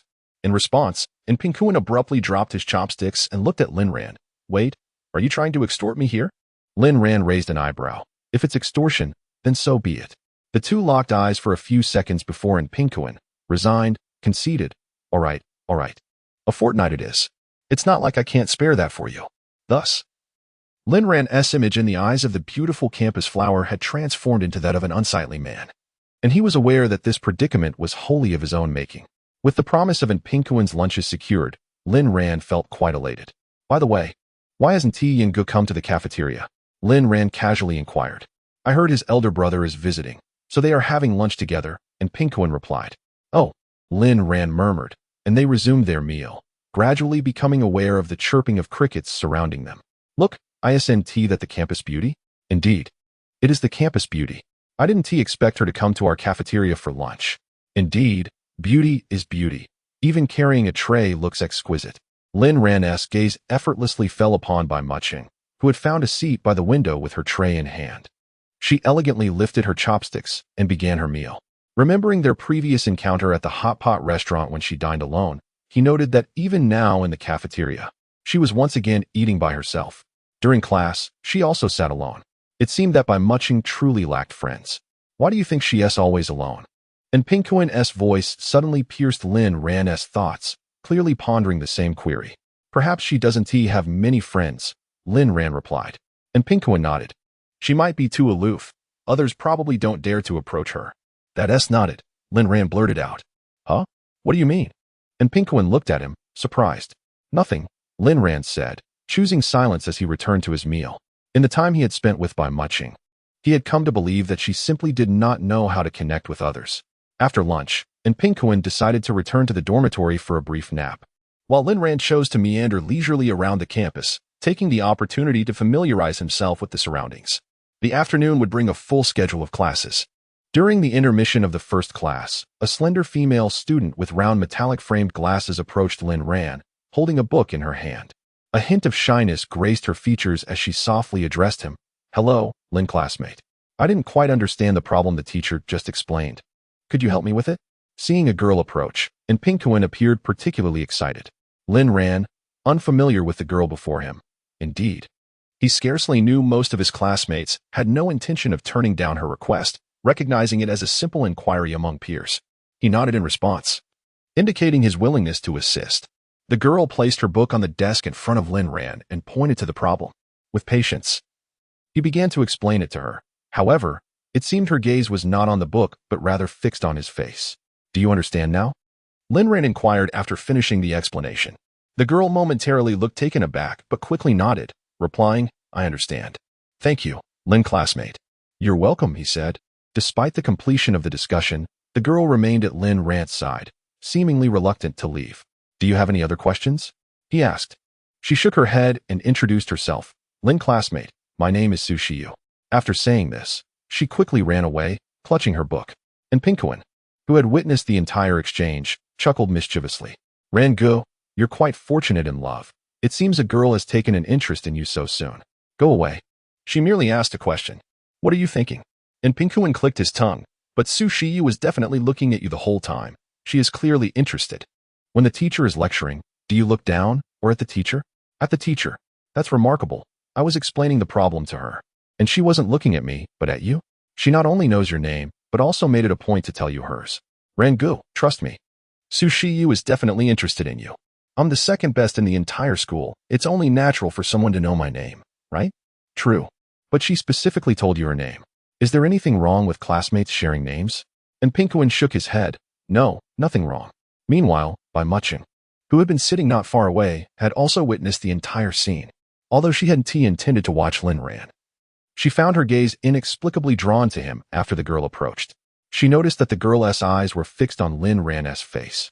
And for reasons she could not fathom, the sight of that gaze directed at him left her feeling strangely unsettled. How can one describe such a sensation? It is akin to the feeling of having one's cherished toy scrutinized by envious eyes. Of course, Lin Ran is not merely her plaything. Bai Muching inhaled deeply and exhaled slowly, striving to recalibrate her emotions in preparation for the upcoming lesson. Upon returning to her seat, Su Shiyu was approached by a classmate who inquired with a smile, what do you think of Lin Ran?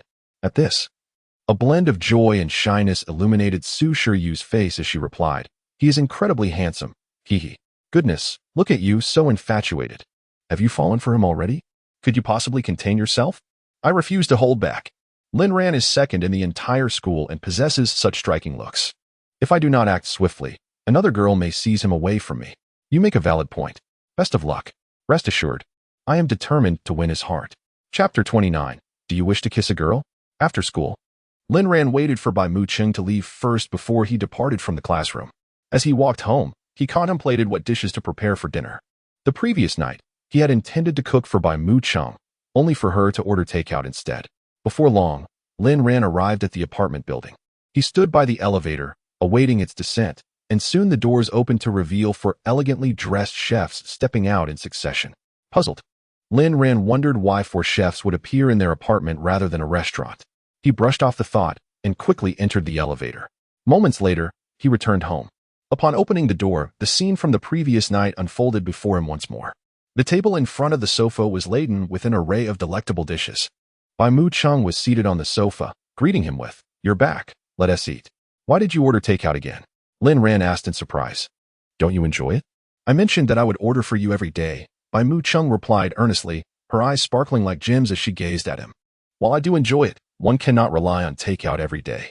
This young lady is indeed spoiled with her wealth," Lin Ran remarked with a hint of jest. "I appreciate your kindness, but please refrain from ordering again tomorrow. It might truly frighten me." "You would be scared by a mere takeout? Your courage is rather lacking." Bai Muching pouted playfully. "It's not that. Who orders an entire table's worth of food like you do? We never finish it. And the leftovers from last night went to waste," Lin Ran replied, resolute. "From now on, I will cook." Seeing Lin Ran's determination, Bai Muching reluctantly agreed. "All right then. How did your meal arrive so swiftly?" Lin Ran inquired, noting that they had only been separated by 5 or 6 minutes at most. Yet, upon his arrival, the table was already set with an impressive spread. "I ordered in advance. Now hurry, wash your hands and let us eat," Bai Muching urged. Thus, Lin Ran found himself once again deprived of the opportunity to cook that evening. The aroma of the food was irresistible, and he relished the meal, thoroughly enjoying it. Suddenly, as they both reached for their chopsticks, their hands accidentally brushed against one another, prompting them to withdraw instantly. It was then Lin Ran noticed that Bai Mu Chung was using chopsticks with her left hand. "Are you left-handed?" he asked instinctively, recalling that she had never seemed to use her left hand during meals before. "I can use both hands. When my right hand gets tired from writing in class, I switch to my left for eating," she explained. "Impressive," Lin Ran exclaimed. "To be ambidextrous, you must possess quite an intellect. After all, one wouldn't achieve the top rank in school without a sharp mind." Bai Mu Chung slightly furrowed her brows and looked at Lin Ran, saying, "You may praise me, but could you perhaps choose your words more carefully?" Feeling a bit embarrassed, Lin Ran realized he was accustomed to speaking casually with his friends and had inadvertently spoken out of turn. "My apologies, I'll be more mindful next time." There was nothing more to say. "You may express it however you wish." Bai Mu Chung suddenly changed her tone, leaving Lin Ran somewhat perplexed. Just a moment ago, hadn't she been disdainful? Why the sudden shift? Bai Mu Chung took a sip from her cup and, as if struck by a thought, set it down and inquired of Lin Ran, "Have you ever tasted the saliva of another girl?" Upon hearing her question, Lin Ran was utterly taken aback. Who could have anticipated that this young lady would pose such a provocative query? Was it really that difficult to answer? It was simply a matter of having or not having experienced it. Noticing Lin Ran's stunned expression, Bai Mu Chung felt an inexplicable irritation. Could it be that aside from her own saliva, he had indeed tasted that of other girls? Was it akin to the passionate kisses portrayed in television dramas? Or something even more intimate? Lin Ran quickly shook his head, denying it. So, it seemed he had only ever tasted her saliva. Upon receiving Lin Ran's satisfactory response, an inexplicable joy welled up within Bai Mu Chung. He could not fathom why she had suddenly posed such a question. Her behavior was always unexpected, much like the images she had sent him the previous night. As they continued their meal, after a while, Bai Mu Chung spoke again. "Why don't you ask me?" Lin Ran was baffled. "What? Don't you wish to inquire?" Bai Mu Chung's voice chimed once more. At this moment, Lin Ran was left with a flurry of question marks swirling in his mind. What was he supposed to ask? Did she want him to inquire about something in particular? "What do you want me to ask?" he queried. "I've asked you. Aren't you going to ask me anything in return?" Bai Mu Chung stated with an expressionless face. Lin Ran's mind raced as he tried to recall what she had previously asked him. It was indeed the question about whether he had tasted the saliva of other girls, wasn't he it? Bai Mu Chung nodded affirmatively. Upon seeing her nod, Lin Ran thought to himself, "Goodness, could it be that Bai Mu Chung wishes for me to ask her if she has tasted the saliva of other boys? Was it polite to pose such a question to a girl?" Yet, observing Bai Mu Chung's unwavering gaze upon him, it seemed that if he refrained from asking, she would be displeased. Clearing his throat and hesitating for a moment, he finally mustered the courage to ask, "Have you ever tasted the saliva of a boy?" The moment the words left his mouth, he felt utterly mortified. What kind of question was that? How could he have asked such a thing of a girl? He truly couldn't comprehend how Bai Mu Chung had managed to remain so composed when she had asked him that very question. Bai Mu Chung shook her head and replied, "No." Then let us continue our meal," Lin Ran hastily declared as he shoved a piece of meat into his mouth, thinking he needed to finish eating quickly, fearing Bai Mu Chung might conjure up some other bizarre topic. Before long, Lin Ran set down his utensils and informed Bai Mu Chung, "I'm done eating. You take your time." Just as he was about to slip away, Bai Mu Chung's voice rang out beside him again. "Wait a moment, I have another question." Why is there yet another question? Lin Ran's plan to sneak away did not come to fruition, leaving him to remain in his seat. Bai Mu Chung set down her chopsticks and gazed at Lin Ran, her delicate lips parting as she inquired, "Lin Ran, have you ever experienced a kiss?" "No," Lin Ran replied, noting that Bai Mu Chung's questions this evening were not only numerous but also rather abstract. "Do you wish to kiss a girl?"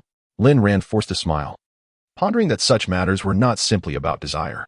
In a romantic relationship, kissing would occur naturally between two people. "Do you wish to be in a relationship?" Bai Mu Chung asked, her large eyes blinking innocently. He had considered it in the past. The image of Luo Qingya abruptly flashed through Lin Ran's mind. But it was fleeting. "No, I don't," he shook his head. "Why not?" Lin Ran found himself perplexed by the multitude of questions from Bai Mu Chung this evening. "I just don't want to. Relationships can be quite troublesome. By the way, I recall I need to purchase something. I'll make a quick trip to the supermarket." Chapter 30. Lin Ran felt utterly enraptured. Upon reaching the ground floor, he finally breathed a sigh of relief. Had Bai Mu Chung been possessed this evening? Why was she incessantly asking such abstract questions? He believed that if he lingered any longer, she would continue her inquiries without pause. Consequently, Lin Ran promptly initiated a voice call to Ping Kuan. Before long, the call was connected. Kuan, are you free? What is up, Rangu? Heading to an internet CAF? Sure thing. Should I ask Yangu if he is joining? Yangu has gone to the library to study. He is impressive. 3 hours later, Lin Ran returned to the apartment from the internet CAF. At that moment, Bai Mu Chung was seated on her bed, engrossed in a book.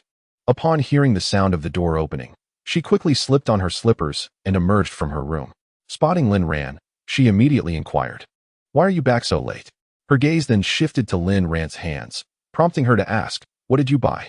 Lin Ran scratched the back of his head, feeling a tad embarrassed as he replied, "I did intend to purchase something, but as soon as I stepped out, I received a call from a friend inviting me to the CAF for a game." Lin Ran told a little white lie, now compelled to fabricate another to justify it.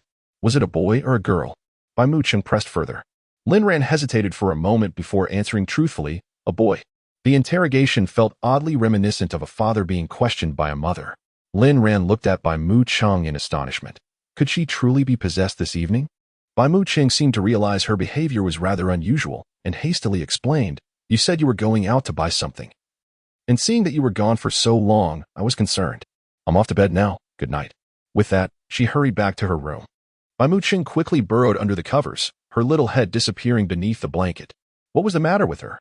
Why had she suddenly become so concerned about Lin Ran? Could it be that her monthly cycle had affected her mood? Menstruation, I appreciate you attributing this to me. After finishing his shower, Lin Ran returned to the bedroom, only to find Bai Mu Cheng's head entirely shrouded beneath the blanket. He wondered if she had truly fallen asleep. With her head so covered, it seemed she might struggle to breathe. Lin Ran intended to sleep as well, but his concern for Bai Mu Cheng's well-being compelled him to act. If anything were to happen to her, he would undoubtedly be the prime suspect. Bai Mu Chung. Lin Ran gently called her name. Receiving no response, he shifted closer to her side. Just as he was about to lift the blanket from her head, Bai Mu Chung preemptively pulled it down, and in that moment, their gazes met. Bai Mu Chung lay on the bed, while Lin Ran's head hovered just above hers, creating an unexpectedly awkward situation. Lin Ran quickly clarified, "I thought you were asleep and was worried you might suffocate, so I intended to lift the blanket. But I didn't expect you to do it first." Upon uttering these words, Lin Ran suddenly became aware that Bai Mu Cheng's complexion appeared somewhat off. She seemed to be in considerable distress. With concern, Lin Ran inquired, "Bai Mu Chung, what is the matter?"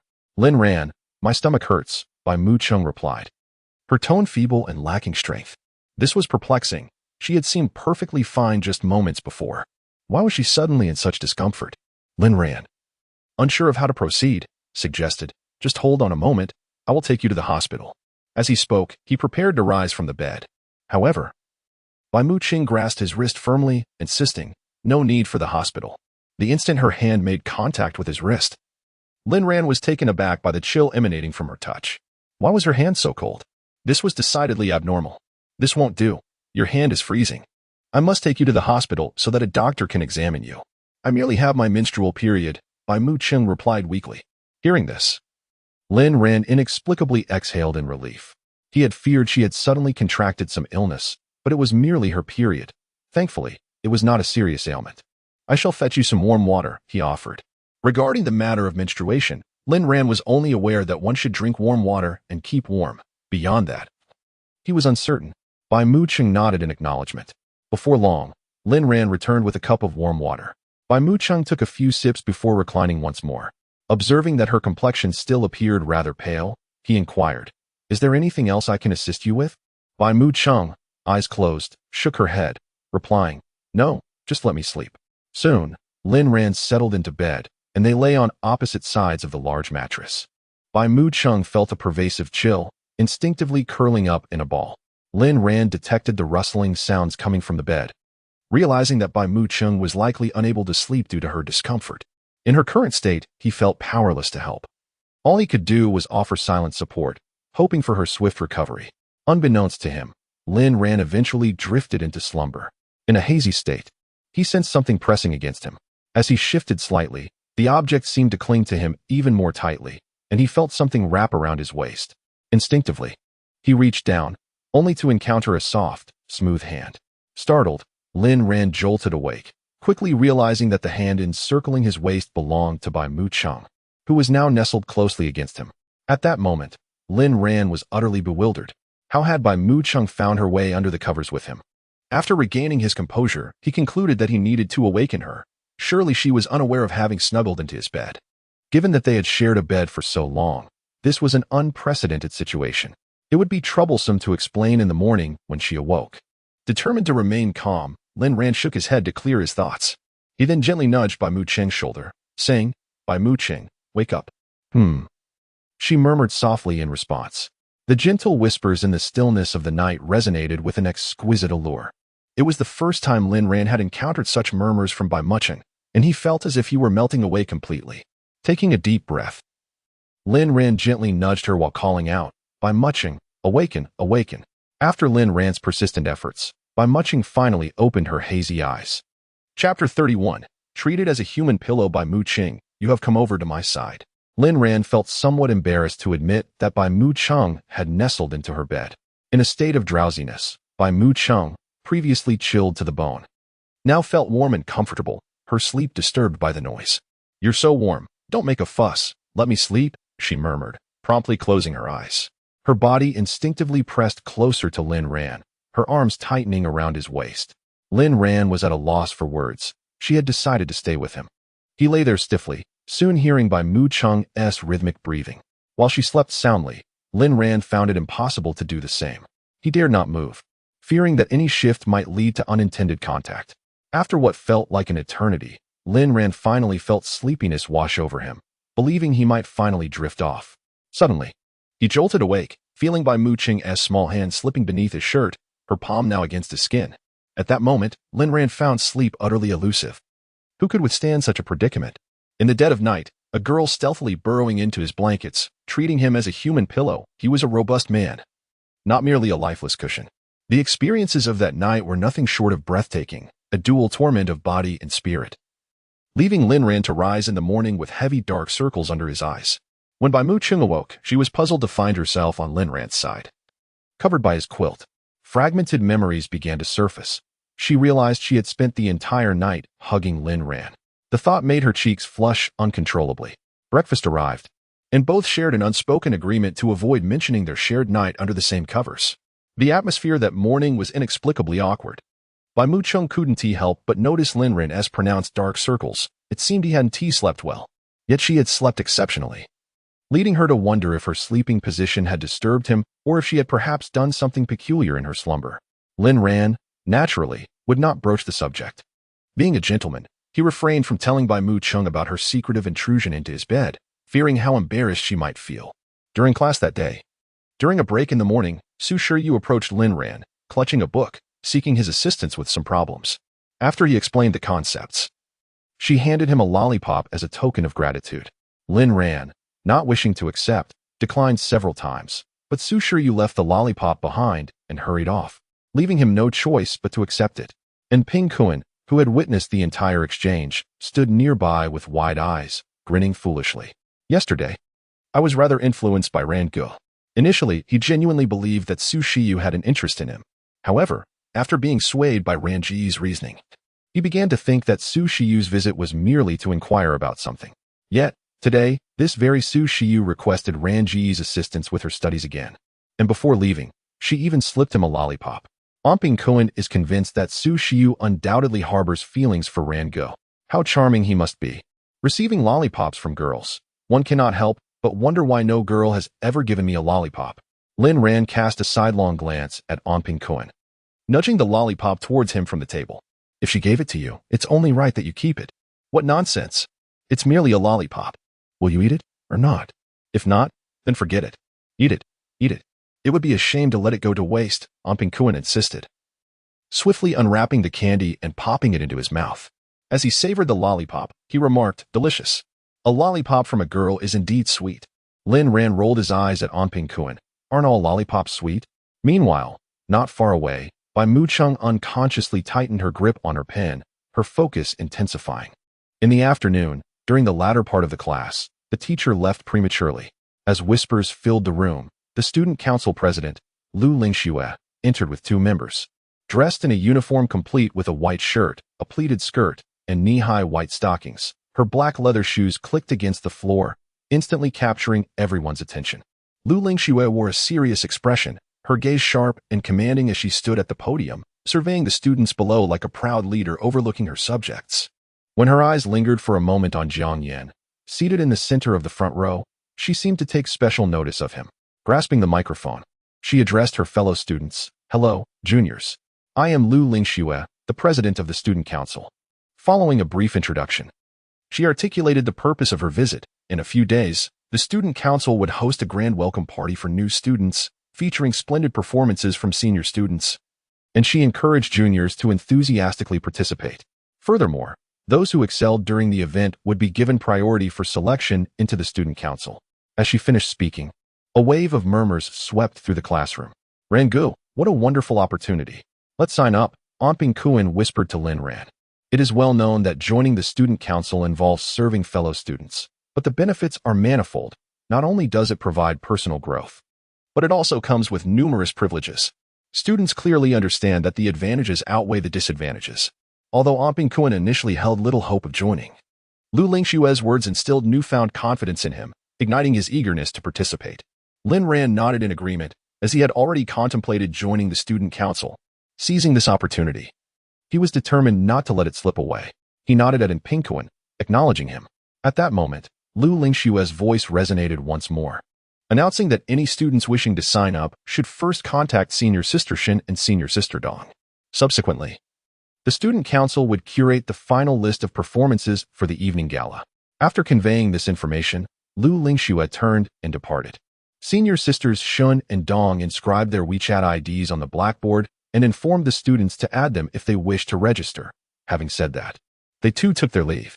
Once the three senior sisters had exited, some students began to grumble, lamenting the absence of Lu Lingxue's WeChat ID, expressing their desire to connect with her. "You wish to add Lu Lingxue? That's quite presumptuous. Only once you join the Student Council will you be deemed worthy of her WeChat. By the way, do you think Bai Muching will sign up? She is so stunning. Even if she doesn't perform, her mere presence on stage would be a sight to behold." As they engaged in this discourse, their gazes drifted toward Bai Muching, who was seated in the back row by the window, engrossed in her book. Finally, the bell rang, signaling the end of classes, prompting students to file out of the classroom. And Anping Kuan was the first to bolt from the room, heading straight for the cafeteria. Lin Ran, as per his usual routine, remained seated, waiting for Bai Muching to leave first. While Lin Ran was preoccupied with his phone, a familiar female voice suddenly pierced the air beside him. "Lin Ran." Upon hearing the voice, Lin Ran instinctively lifted his gaze from his phone to discern the source. Chapter 32. She has arrived, gracefully striding towards him. Lin Ran lifted his gaze and was momentarily taken aback by the sudden appearance of Luo Qingya at his side. However, he swiftly regained his composure. Luo Qingya was also a freshman at the Imperial Capital University, and since their encounter at a restaurant near their high school, they had not crossed paths again. Despite attending the same university, Lin Ran had never reached out to her during the long weeks since the semester began. Lin Ran's academic performance had always been exemplary, a fact well known to Luo Qingya. To her surprise, he had secured second place in the recent school-wide preliminary examination. Among the girls in her class, whispers circulated about Lin Ran, praising his academic prowess and handsome appearance, with many expressing a desire to be his girlfriend. It was at that moment that Luo Qingya truly comprehended the extent of Lin Ran's excellence. After much contemplation, she resolved that she could not allow him to become someone else's partner. Lin Ran had harbored feelings for her before. She was acutely aware of his affections. However, during his last confession, her words had inadvertently angered him, resulting in his silence. Confidently, Luo Qingya believed that with a bit more effort this time, Lin Ran would undoubtedly return to her side. If he desired her as his girlfriend, she would not utter a single word of refusal. Through acquaintances, she had managed to obtain Lin Ran's class schedule, and thus, she found herself before him at this moment. As she gazed at Lin Ran, whom she had not seen in days, an inexplicable sense of fulfillment washed over her. She smiled at him and remarked, "Lin Ran, our last class is conveniently adjacent to your classroom." Lin Ran nodded in response. His heart remained unperturbed by the sudden appearance of Luo Qingya. He regarded her as a familiar stranger. At that moment, several classmates had yet to fully depart, and the commotion on Lin Ran's side naturally drew their attention. A male classmate, consumed by jealousy, lamented inwardly, How is it that Lin Ran is so fortunate in matters of the heart? First, the adorable Su Shiyu offers him a lollipop, and now this pure-hearted girl approaches him. Yet he remains indifferent. How infuriating. With a sigh, he wished, "Oh heavens, could you not grant me a girl?" Suddenly, a figure clad in a light blue gown, holding a book to her chest, entered the classroom. The male classmate's eyes widened in astonishment as he recognized the return of Bai Muqing, the campus beauty. Could it be that the heavens had truly intervened, and she had returned specifically to seek him out? As Bai Muqing approached, his heart raced uncontrollably, fixated on her every movement. She has arrived. She has arrived. The campus beauty gracefully striding towards him. As she neared, the male classmate's anxiety intensified, his fist clenched tightly in anticipation. Regardless of the requests made by the ethereal school beauty, he would promptly acquiesce, willing to go to the lengths of running naked across the campus merely to see her smile. A certain male student silently counted down in his mind, 3, 2, 1. Just as he anticipated her to utter a word, he was taken aback as the school beauty bypassed him entirely, not even casting a glance in his direction as she strode past. What on earth? After all that, was she not coming back to seek him out? The exuberance that had once filled his heart was swiftly supplanted by a profound sense of disappointment. He picked up his backpack and left the classroom, his face a portrait of sorrow and indignation. As he neared the classroom door, he could not resist glancing back at the school beauty with lingering affection. Upon witnessing the return of Bai Muqing, Lin Ran felt a twinge of surprise. What brought her back? Bai Muqing reclaimed her previous seat and retrieved a notebook from her desk, placing it atop her stack of books. Following this, she elegantly cradled her books and gracefully descended the steps.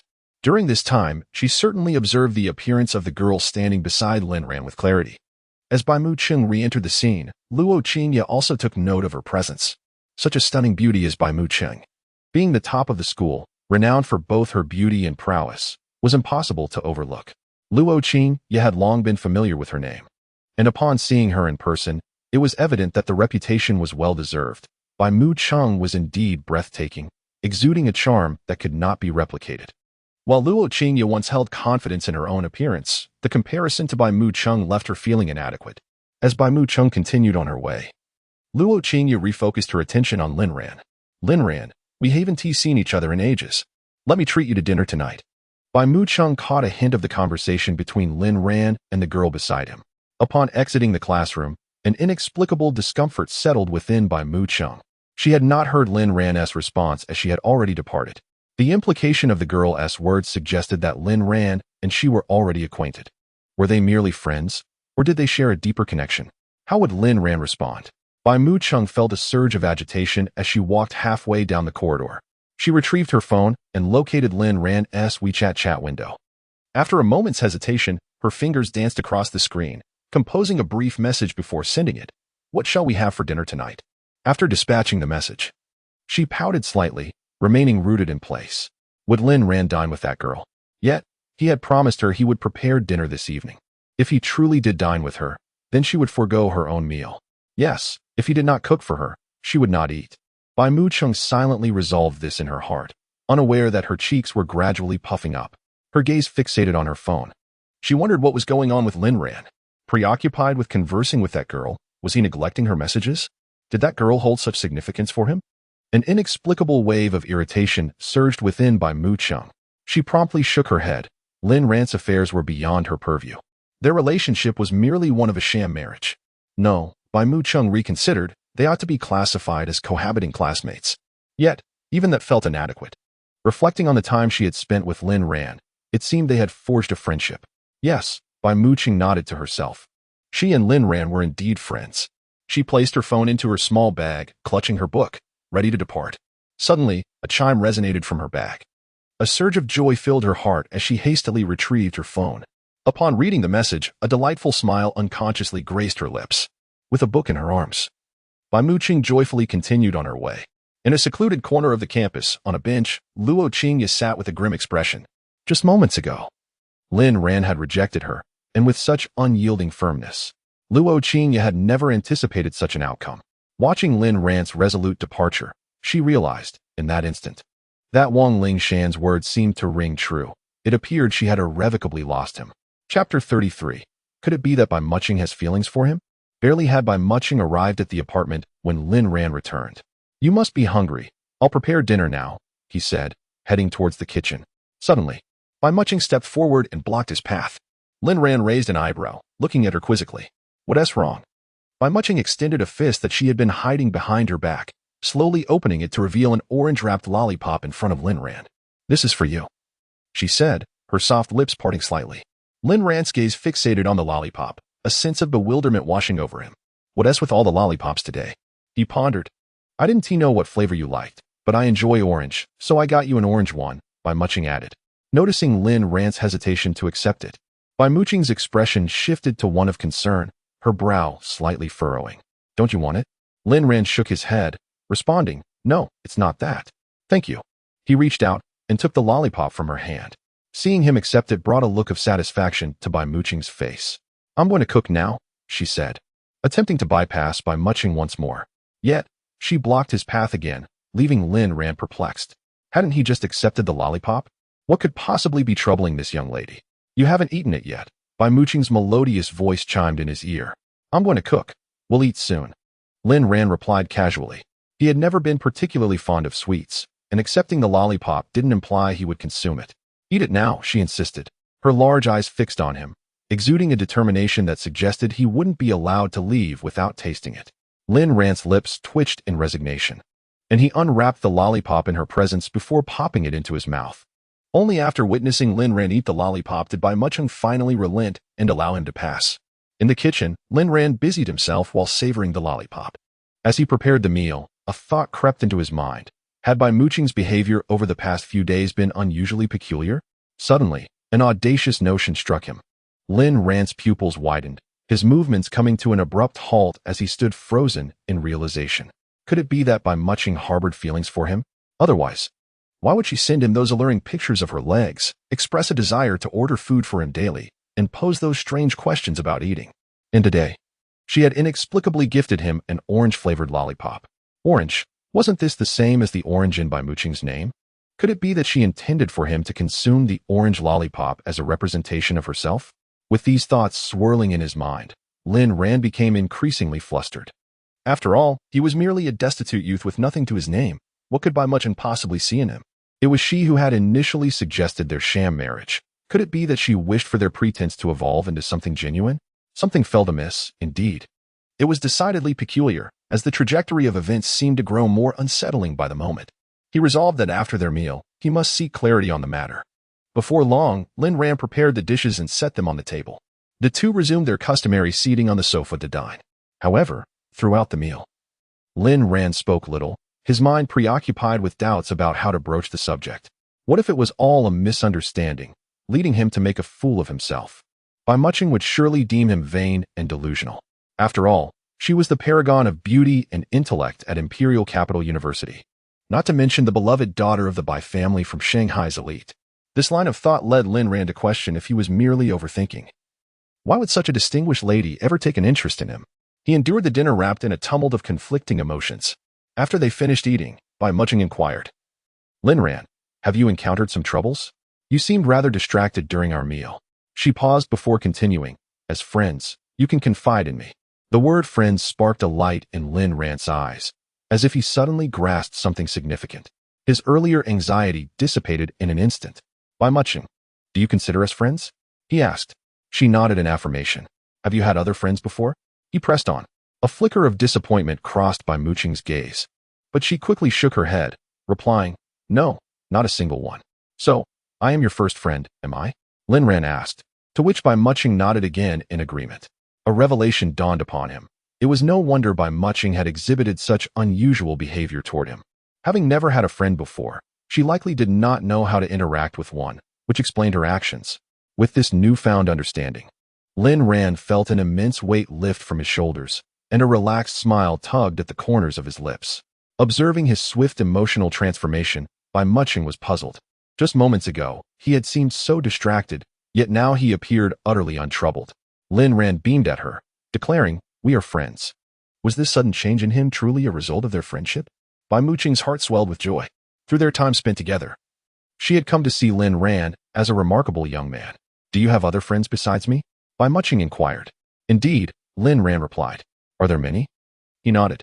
Thus, she was merely one among Lin Ran's numerous friends. Yet, he was her sole companion. I believe you should cultivate more friendships, Lin Ran suggested. Bai Muching gently shook her head. Having just you is sufficient for me. With that, she clutched her tablet and retreated to her bedroom. Lin Ran scratched the back of his head, pondering if he had misspoken. Why did it seem as though Bai Muching was somewhat displeased? After all, having only one friend was hardly adequate. Lin Ran informed Bai Muching before stepping outside. Shortly thereafter, he arrived at Pinkuen's dormitory. Chapter 34. The body of a brother should not be easily pried upon. Lin Ran and Pinkuen had registered with their senior sister. However, they currently had no ideas regarding the performance they would present. If their act did not impress, they would undoubtedly face elimination and would not make it onto the final list for the freshman gala. Senior Liu had mentioned that those who performed exceptionally well would be given priority to join the student council. With such a tempting incentive, it was likely that many students would sign up. Their performance needed to first capture attention and then be spectacular. Otherwise, how could they stand out among the multitude of acts? For a moment, Lin Ran and Pinkuen found themselves in a dilemma. How about we sing? And Pinkuen suddenly proposed. With our singing skills, we'd be better off not embarrassing ourselves on stage. Lin Ran immediately dismissed the suggestion. Those with exceptional vocal talent would surely sign up to sing. How could they possibly compete with them? Then let us dance? And Pinkuen suggested. Do you think they would prefer watching us dance or watching the girls? The girls, and Pinkuen replied without hesitation. That's a given. At every gala, there are bound to be numerous girls dancing. Some were revealing outfits and performed sultry routines, earning rounds of applause and cheers. Seeing Lin Ran reject both proposals, and Pinkuen racked his brain for more ideas. How about we do a skit? Or a comedy routine? Jump rope? Maybe we could even do handstands? None of the suggestions garnered Lin Ran's approval, and Pinkuen felt somewhat deflated. He casually remarked, how about we run naked on stage? That would definitely attract attention. Upon hearing this, Lin Ran nodded. Wait, I was just joking. You can't possibly want to perform a naked run at the freshman gala, right? And Pinkuen looked at Lin Ran in shock. A naked run is out of the question. I just thought your idea was amusing. That's a relief. For a moment, I thought you really wanted to go through with it. How could that be? My body is not something to be easily scrutinized by others. Upon hearing this, Pinkuen smirked mischievously. Not to be scrutinized, you say? I rather want to see. As he spoke, Pinkuen rose and reached towards Lin Ran. Naturally, Lin Ran was not going to let Pinkuen have his way so easily, and soon the two were playfully tussling. Suddenly, the door to their dormitory was pushed open from the outside. Jiang Yan, returning with his backpack, happened to catch sight of Lin Ran pinning Pinkuen to the bed, their clothes somewhat disheveled in the process. Jiang Yan, who typically bore a neutral expression, displayed a rare look of surprise. Upon hearing the commotion at the door, Lin Ran and Pinkuen turned to look.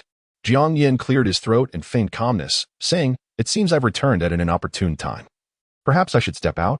For a moment, Pinkuen was bewildered, unsure of what Jiang Yan meant. Lin Ran quickly regained his composure and hastily rose from Pinkuen's side, addressing Jiang Yan. Brother Yan, please do not misunderstand. I was merely jesting with Kuen. Upon hearing this, Pinkuen also realized the situation, standing up and approaching Jiang Yan, draping an arm over his shoulder. Brother Yan, Ran said his physique should not be easily scrutinized by others, and since you are here, if it were not for the two of us. Pinkuen shot Jiang Yan a knowing glance, his intentions unmistakable. Alone, he could not possibly contend with Lin Ran, but together with Jiang Yan, they could undoubtedly overpower him. At that moment, Pinkuen envisioned Lin Ran clad only in his underwear, pleading for mercy from the two of them. How amusing. Boring, Jiang Yan uttered, seemingly unimpressed. Boring? How intriguing that Jiang Yan would declare such a sentiment.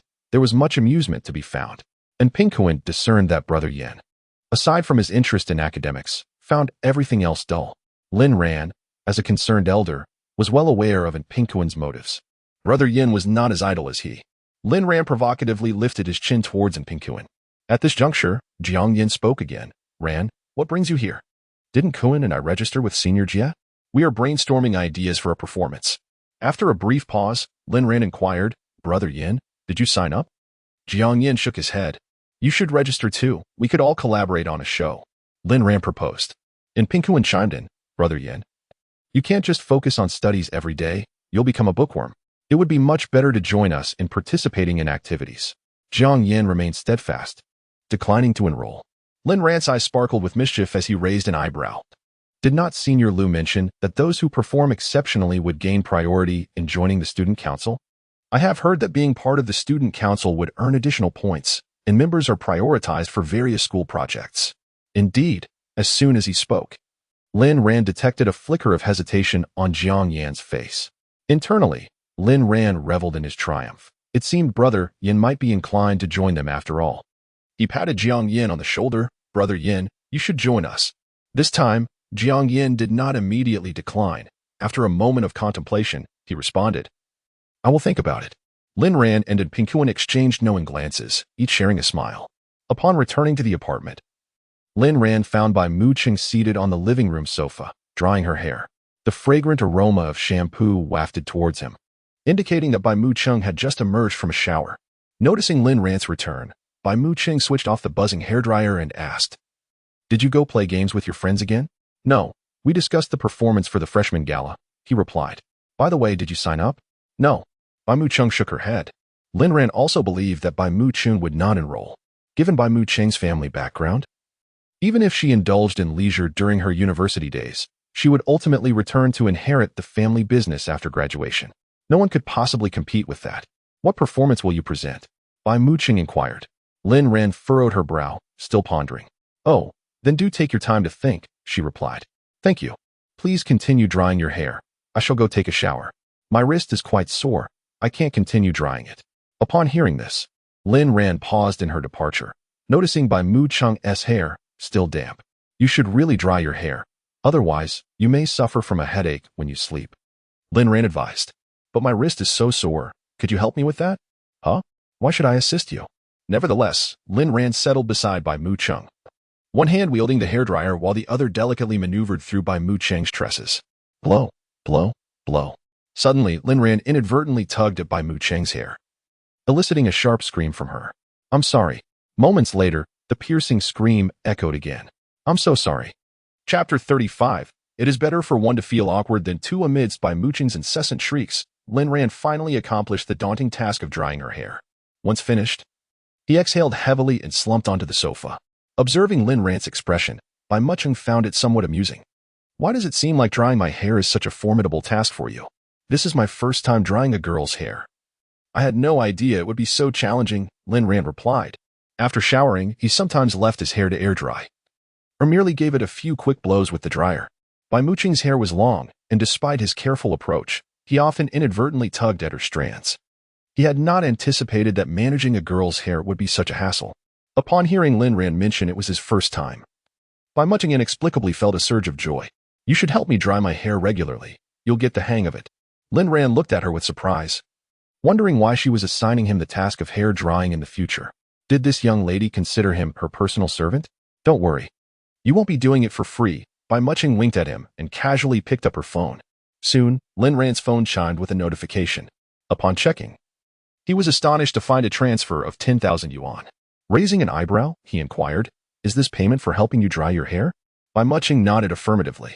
Lin Ran realized that Bai Mu Cheng typically resolved matters with money. It was a method she had grown accustomed to, opting for monetary solutions first and foremost. Lin Ran promptly returned the money to her. Not all matters should be settled with money. Upon hearing this, Bai Mu Cheng's expression turned slightly crestfallen. She merely wished for him to assist her with hair drying in the future. Biting her lip, she hesitated before softly asking, Will you still help me dry my hair in the future? Lin Ran's lips twitched. Did he refuse her when she asked for his help just moments ago? Bai Mu Cheng shook her head. No. After a brief pause, she added, So, you will help me dry my hair, right? With her large, earnest eyes fixed on him, Lin Ran initially intended to convey that not everything could be solved with money. However, it seemed that Bai Mu Cheng was solely focused on whether he would assist her with her hair in the future. Reluctantly, Lin Ran nodded, ultimately accepting the task of drying Bai Mu Cheng's hair without compensation. Internally, he regretted his decision, thinking that he should have accepted the 10,000 yuan, after all. The young lady seemed indifferent to such a sum, but to him, it could have purchased a plethora of gaming gear. Now, he had relinquished that money and still faced the obligation of drying her hair in the future. In contrast, Bai Mu Cheng was genuinely delighted. She had always recognized Lin Ran as a genuinely good person, yet she was taken aback to discover that he would rather forego her financial support to help her with her hair. Given Lin Ran's kindness towards her, how could she express her gratitude? As the lights were extinguished, the room was enveloped in darkness. The two individuals lying on the bed appeared somewhat awkward. Bai Muching recalled waking up in Lin Rant's embrace that morning, feeling both embarrassed and shy. The previous night, she had been suffering from stomach pains and felt cold all over, leading her to unconsciously seek refuge beside Lin Ran, treating him as a human-shaped pillow. At that moment, Lin Ran was concerned whether Bai Muching would stealthily slip into his bed again that night. The circumstances from the previous evening had indeed taken him by surprise, leaving him momentarily dazed. Lin Ran. Bai Muching's voice suddenly pierced the silence of the room. Lin Ran responded softly. I apologize for intruding into your bed last night. It was unintentional. I simply felt too cold and found myself there without realizing it, Bai Muching confessed, despite feeling a hint of awkwardness. It's nothing, Lin Ran feigned indifference. Rest assured, such an incident will not occur again, Bai Muching declared with determination. One can only hope, Lin Ran mused internally. By the way, I didn't do anything strange last night, did I? The thought of Bai Muching pressing closely against him, her small hand slipping beneath his clothing, made Lin Ran's body tense up abruptly. He cleared his throat and quickly denied it. No, not at all. That's a relief, Bai Muching replied, her assurance bringing a subtle sense of ease. Lin Ran felt that it was better to endure his own embarrassment rather than share the awkwardness with her. Good night, Lin Ran. Good night, Bai Muching. Time passed, and eventually, the room filled with the sound of two steady breaths. That night, Lin Ran finally enjoyed a restful sleep.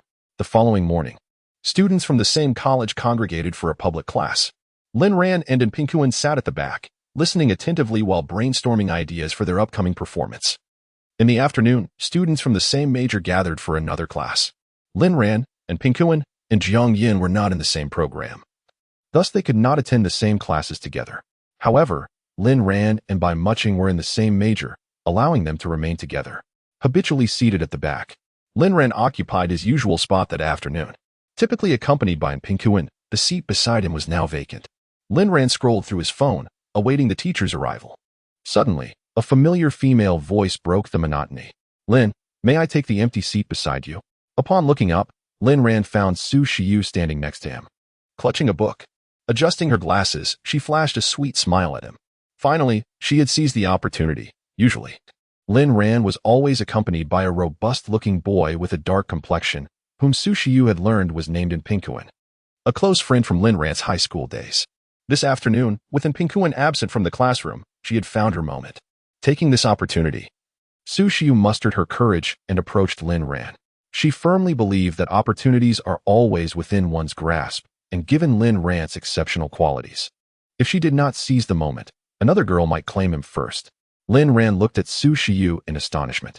They had only interacted twice before, and now she suddenly requested to sit beside him.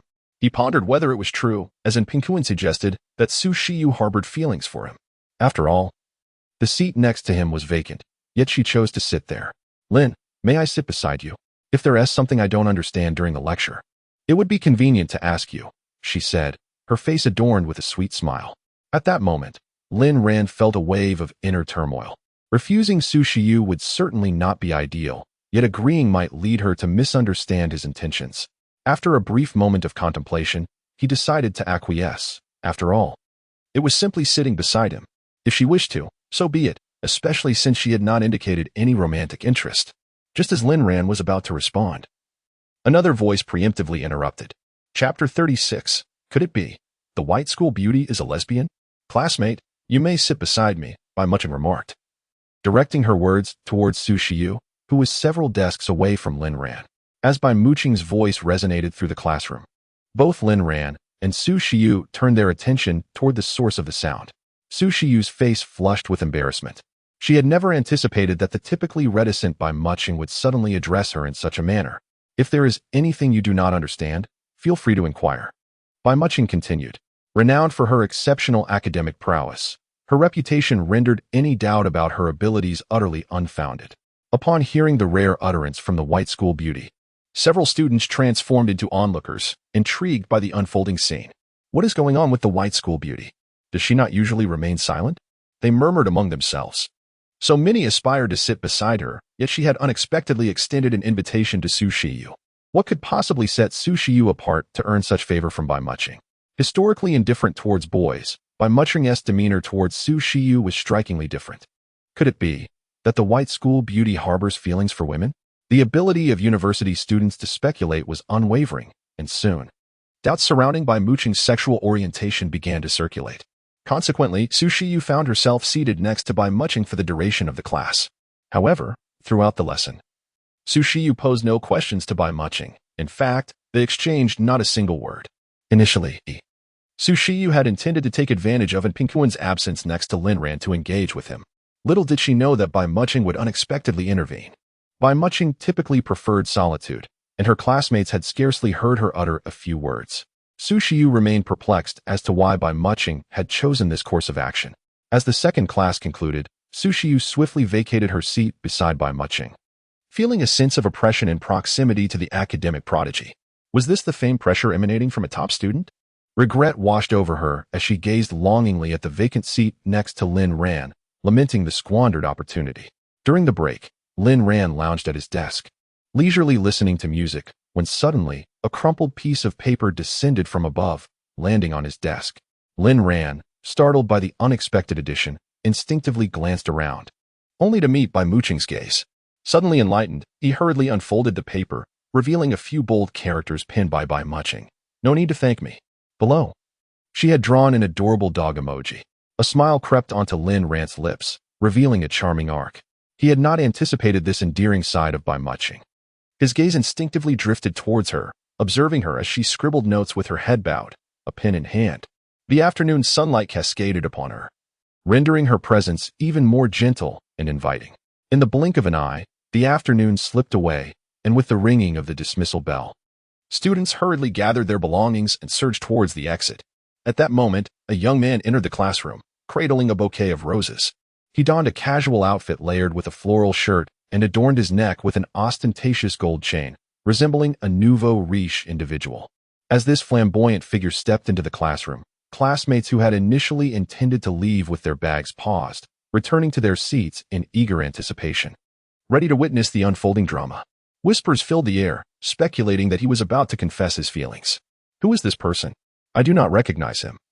Yet his gold chain is remarkably thick, nearly rivaling the one my dog wears. Strangely enough, the chain on my dog's neck bears a resemblance to his. As the male students observed the brash young man striding towards the campus beauty, their composure rapidly dissolved.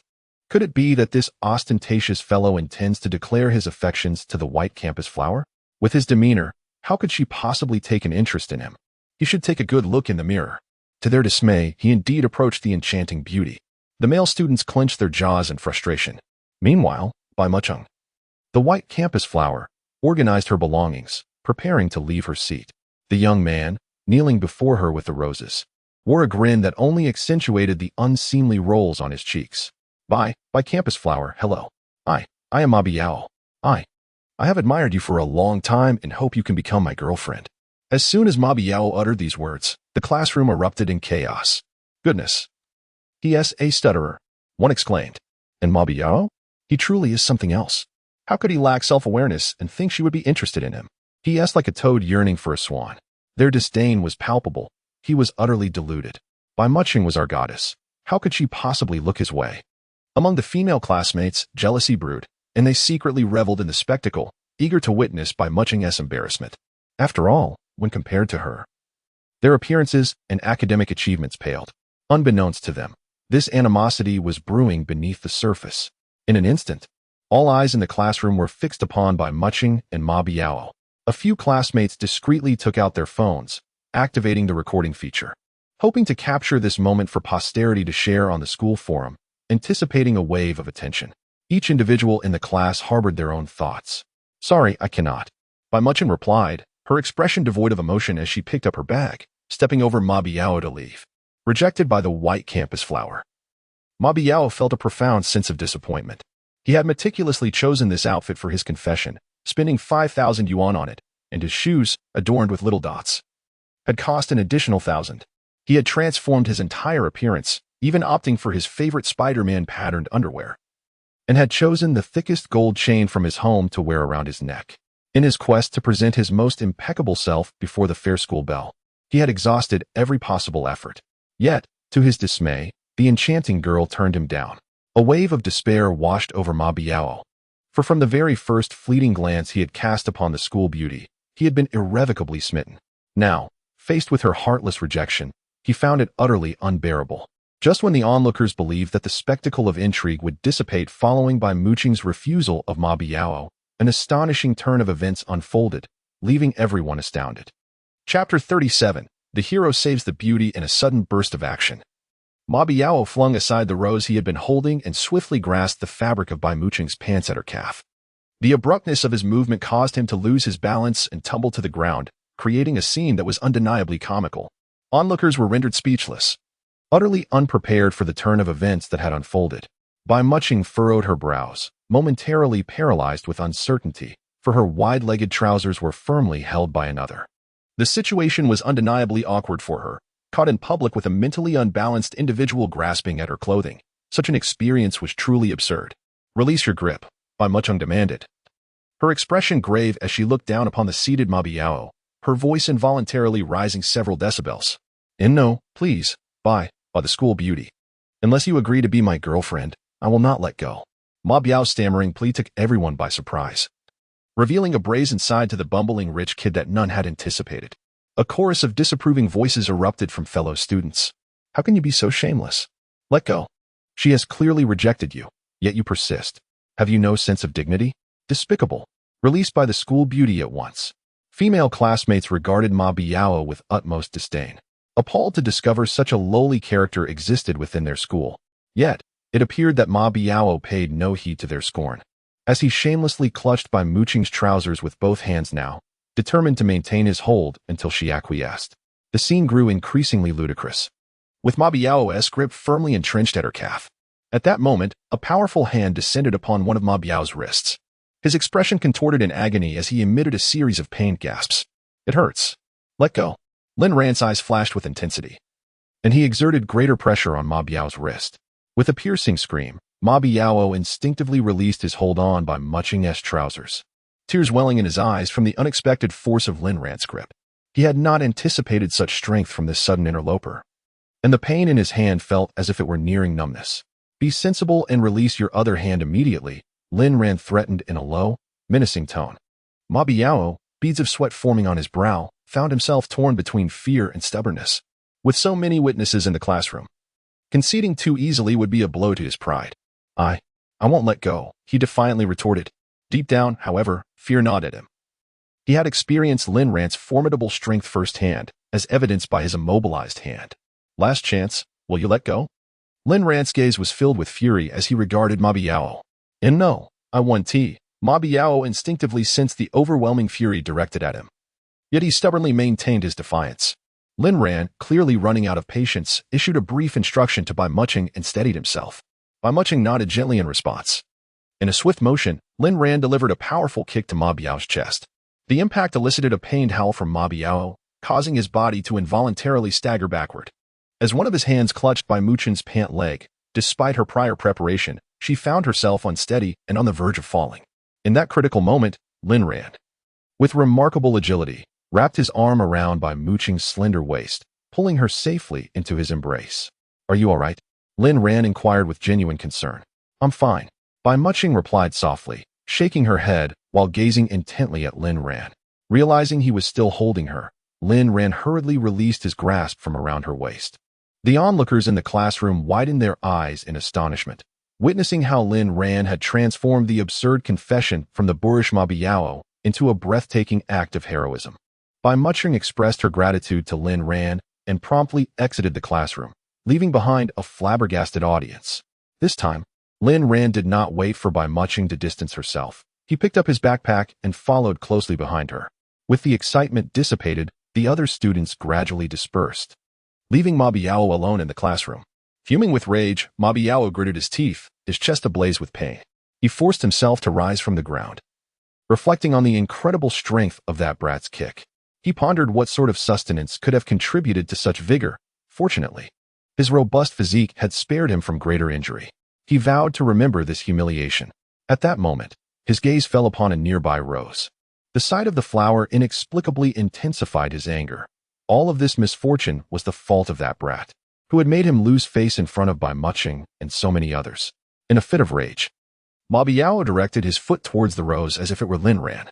However, just as his foot made contact with the flower, it slipped unexpectedly, causing him to lose his balance and crash heavily to the ground. A resounding thud echoed throughout the classroom, followed by a wailing cry that resembled the lament of a slaughtered pig. When the cleaning lady entered, armed with her tools, she stumbled upon the sight of Ma Biao. Half of his body sprawled on the ground while the other half lay atop the roses. Embarrassed upon noticing her presence, Ma Biao hastily attempted to rise and flee. Yet, the cleaning lady's voice rang out, "Student, did you bring these flowers?" "Yes," Ma Biao instinctively nodded. Upon hearing this, the cleaning lady's expression turned decidedly displeased. "Don't rush off. Tidy up the mess caused by your roses first." Thus, limping and in considerable pain, with one hand barely functioning, Ma Biao begrudgingly took up a broom, trembling as he began to clean up the scattered roses from the floor. The cleaning lady sat on a chair, observing Ma Biao, who was clumsily cleaning the classroom as if he were afflicted by a stroke. She shook her head in resignation. How could this young man, so uncoordinated, neglect his health while daring to confess his feelings to a young lady? With such a demeanor, what young girl would ever take notice of him? Sighing heavily, the cleaning lady expressed her dismay. Chapter 38. She is my sister. Dear Lin Ran exited the classroom and purchased a can of cola from the vending machine. With a satisfying hiss, he deftly opened the can with one hand. He gulped down several generous swigs, and after an audible belch, the fire in his belly finally subsided. Just moments ago, Lin Ran had been exceedingly furious. He had not anticipated that the nouveau riche would be so shameless. It was incomprehensible how such a brazen individual could gain admission to the esteemed Imperial Capital University. He drained the remaining cola in the can. Then, with a powerful squeeze, he crumpled it into an unrecognizable shape. Lin Ran tossed the crumpled can into the air, tracing a perfect arc before it landed squarely in a distant trash bin. Just as he was about to leave, a deep voice suddenly broke the silence. Impressive technique. Lin Ran turned to locate the source of the voice and spotted a tall, lanky figure clad in a black tracksuit, sporting a black cap and a mask, leaning against the wall with arms crossed. Lin Ran's lips twitched. When had this person appeared? He had been oblivious to his presence until now. The all-black attire seemed to conceal him, as if he feared recognition. "Thanks," Lin Ran replied before turning to depart. Lin Ran made his way toward the apartment. As he neared the entrance of his building, he spotted a familiar silhouette beneath a large tree. It was none other than Bai Mucheng. She was leaning against the tree trunk, one foot planted on the ground while the other gently tapped the earth. Had she injured her foot? Glancing around to ensure they were alone, Lin Ran quickly approached Bai Mucheng and inquired, "What happened?" Bai Mucheng was not taken aback by Lin Ran's sudden appearance. After all, it was customary for her to return to the apartment first, followed by him. "My foot hurts," she replied, her expression conveying a sense of grievance. "Is it serious? Do you need to go to the hospital?" Lin Ran asked with concern. Bai Mucheng shook her head. "No need for the hospital. It's not that severe. Shall we head home then?" Lin Ran asked again. She nodded in agreement. "I'll help you," he offered, but upon reflection, he thought it would be easier to carry her. "How about I just carry you?" Bai Mucheng blinked her large eyes and nodded once more. Considering that holding her while managing his backpack would be cumbersome, Lin Ran said, "Hand me your bag." Obediently, Bai Mucheng handed over her shoulder bag. Lin Ran slung the bag over his neck, prompting a light laugh from Bai Mucheng. "You're laughing at me?" "It's only because I'm carrying you," he remarked, his lips curling in a slight smirk. Upon hearing this, Bai Mucheng quickly closed her mouth. "Just put my backpack on. It will be more convenient." Bai Mucheng obediently slung Lin Ran's backpack over her shoulder. Subsequently, Lin Ran crouched down in front of Bai Mucheng and beckoned her to come on. As Bai Mucheng gazed at Lin Ran's broad back, she leaned down and nestled against him, her small hands instinctively wrapping around his neck. The moment Bai Mucheng rested on his back, Lin Ran distinctly felt the change behind him, as well as the tangible sensation of her tiny hands brushing against his neck. Without further thought, Lin Ran lifted Bai Mucheng's legs and began walking toward the apartment building, carrying her on his back. Before long, they entered the elevator. Through the reflective surface of the elevator walls, Lin Ran caught a glimpse of himself carrying Bai Mucheng. If he weren't burdened by the backpack, their appearance would have seemed quite harmonious. However, the presence of the bag somewhat marred the aesthetic of the moment. At that instant, Bai Mucheng also observed their reflection in the elevator. Suddenly, the elevator doors opened, revealing a plump, middle-aged woman who stepped inside. Instinctively, Lin Ran shifted to the side, creating more space for her. Upon noticing the young couple, the woman broke into an awkward smile and remarked, "Young lady, you are truly fortunate." Bai Mucheng looked at her in confusion. The woman continued, "Having a boyfriend who treats you so well is indeed a blessing." At this, both Bai Mucheng and Lin Ran simultaneously declared, "He is not my boyfriend." "I am not her boyfriend," Lin Ran added. The middle-aged woman was momentarily taken aback, but quickly responded with an apologetic smile. "I'm sorry. I mistakenly thought you were a couple." "No problem, no problem," they both replied in unison. The woman chuckled. "You two seem to be quite in sync." Observing the woman's mischievous grin, Lin Ran couldn't help but wonder what gossip she might be concocting about him and Bai Mucheng. Some individuals simply enjoy speculating about others' lives. One might say they have too much time on their hands. Indeed, Lin Ran's assumption was correct. In her mind, the middle-aged woman had already spun numerous scenarios, whether the girl secretly liked the boy or vice versa, or if they were both harboring mutual affections yet had not yet broken through that invisible barrier. However, Lin Ran's next words abruptly shattered the woman's train of thought. "Auntie, she is my sister." As expected, upon hearing this, Lin Ran noticed the unmistakable look of astonishment on the woman's face, and a playful smile crept onto his lips. "Dear sister," he added for emphasis. Instantly, the spark of gossip in the woman's eyes was extinguished. When the elevator doors opened, Lin Ran stepped out, still bearing Bai Mucheng on his back. The middle-aged woman was left behind, wearing a face of regret, pondering why they were siblings. The girl was so beautiful, and the boy was quite handsome. It seemed a shame they were not a couple. A heavy sigh escaped her lips as she followed them out. "Lin Ran, why did you tell Auntie that I am your sister?" Bai Mucheng inquired, puzzled. To prevent her from continuing her gossip, Lin Ran replied, "Oh." Bai Mucheng responded nonchalantly. Suddenly, as if struck by a thought, her eyes sparkled with intrigue. "Wait, I am older than you. You should have told her I am your sister." "What? You are older than me?" "Indeed. I don't believe it. In a moment, we can check our marriage certificate." As they conversed, Lin Ran opened the door, carrying Bai Mucheng into their apartment. Chapter 39. The first time and the second time Lin Ran first helped Bai Mucheng settle comfortably on the sofa before removing the bag that hung around his neck. At this moment, Bai Mucheng also took off her backpack and set it aside. "How is your foot?" Lin Ran inquired, his gaze falling upon Bai Mucheng's injured left foot. Naturally, she still wore shoes on both feet at that moment. "It's much better," she replied, slowly removing her shoes. She carefully peeled off the white cotton sock from her left foot, exposing her delicate, rosy little foot to the air. Bai Mucheng's feet were dainty and exquisitely beautiful. As Lin Ran openly gazed at the girl's foot for the first time, he felt an indescribable, enchanting sensation within him. Observing Bai Mucheng's 5 translucent toes, which glimmered with a faint blush, his brows instinctively knitted together. "How did you hurt your foot?" Lin Ran asked. This question brought a hint of embarrassment to Bai Mucheng, who began to gently massage her reddened toes with her slender, fair hand.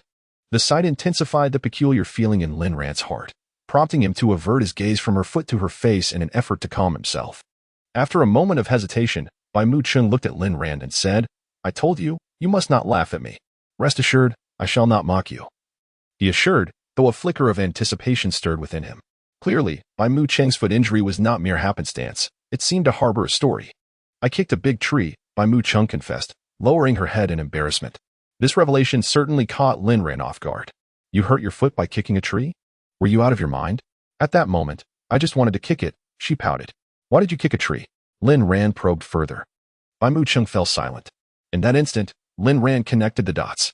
"You were upset with that Ma Biao, weren't you?" Bai Mucheng remained taciturn. But Lin Ran knew he had guessed correctly. It was hardly worth getting angry over such a person. He could see that Bai Mucheng was genuinely affected by Ma Biao, and to his surprise, this young lady, despite her stature, resorted to sulking and venting her frustration on a tree, only to injure herself in the process, for reasons he could not quite fathom. Lin Ran found her actions somewhat foolish yet endearingly charming. "Cheer up," he said, and without thinking, his hand instinctively ruffled her round little head. Both were taken aback by Lin Ran's sudden gesture. He awkwardly withdrew his hand, offering an awkward smile. "Is my head really that pleasant to touch?" Bai Mucheng asked, her large eyes fixed on him. Lin Ran, feeling embarrassed, scratched the back of his head and replied, "It's not bad." His action had been purely instinctive, something he had not anticipated. Perhaps, deep down, he had always harbored the desire to touch Bai Mucheng's head. Whether it was during their initial acquaintance or when he was drying Bai Mucheng's hair, he had often entertained such thoughts. Just moments ago, he instinctively reached out. Indeed, Bai Mucheng's head was quite small and pleasant to touch. "Do not misunderstand," You may touch it whenever you wish in the future. Their words emerged simultaneously. Lin Ran was aware that Bai Muching had only him as her sole friend, yet her kindness towards friends seemed rather excessive. What? Do you no longer wish to touch it? Seeing the conflicted expression on Lin Ran's face, Bai Muching inquired. Lin Ran shook his head. It was not that. Discussing the matter of touching at this moment felt oddly peculiar. Suddenly, Lin Ran's stomach let out a loud grumble. You're hungry. I'll order some food. With that, Bai Muching reached for her phone to place an order. Lin Ran snatched the device from her hands, preventing her from doing so. No need to order. I will cook. However, you are already hungry, and cooking will take quite a while. Ordering food will not yield immediate results either. Bai Muching nodded, her large eyes blinking as she asked. Then what should we do? How about instant noodles? They are quick, Lin Ran suggested. I may not know how to cook, but I certainly know how to prepare instant noodles. Let me handle it. Lin Ran's gaze fell upon Bai Muching's delicate little feet. You should sit comfortably. I will take care of it. With that, Lin Ran rose and headed for the kitchen. Bai Muching's feet had improved significantly. She could walk slowly without difficulty. Emerging from the bathroom, Bai Muching found Lin Ran immediately at her side. Allow me to assist you. Seeing Lin Ran's concern for her, Bai Muching felt a warm sensation in her heart. She intended to say that she could manage on her own, but the words caught in her throat, and instead, she replied, all right. Subsequently, Bai Muching's small hand rested upon Lin Ran's arm. Lin Ran wore a short-sleeved shirt, and as Bai Muching held on to him, her palm pressed directly against his skin. In her heart, Bai Muching mused, his arms are quite sturdy. No wonder he appeared so effortless while carrying her earlier. With this thought, a smile crept onto Bai Muching's lips.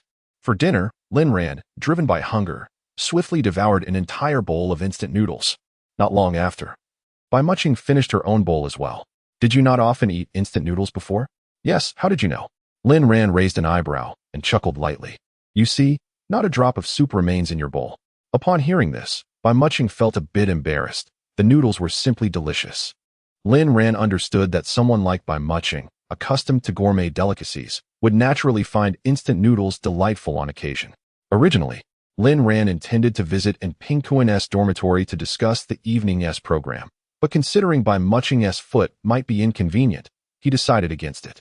Moreover, he reflected that lately, the content on the Mayan account consisted solely of archived material. It was time to record some new videos for future use. Though he dedicates some of his free time each day to exercise, Lin Ran harbored considerable reservations about filming a video with Bai Muching present. After a moment of contemplation, he approached Bai Muching, who was engrossed in a book on the sofa. I have something to discuss with you, he said. Bai Muching set her book aside and inquired. What is it?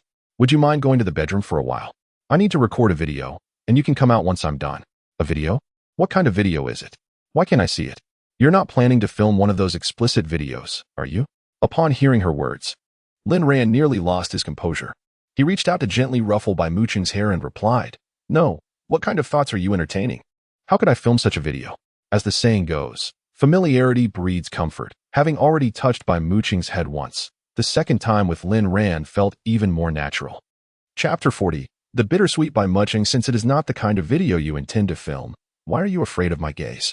Bai Muching inquired, tilting her delicate neck to gaze at Lin Ran. It's about privacy, Lin Ran replied, choosing not to disclose the matter of the magic sound to Bai Muching just yet. She nodded slowly, rising from the sofa, her small hand naturally clasping Lin Ran's arm. He assisted her as they swiftly made their way to the bedroom, where she settled onto the bed.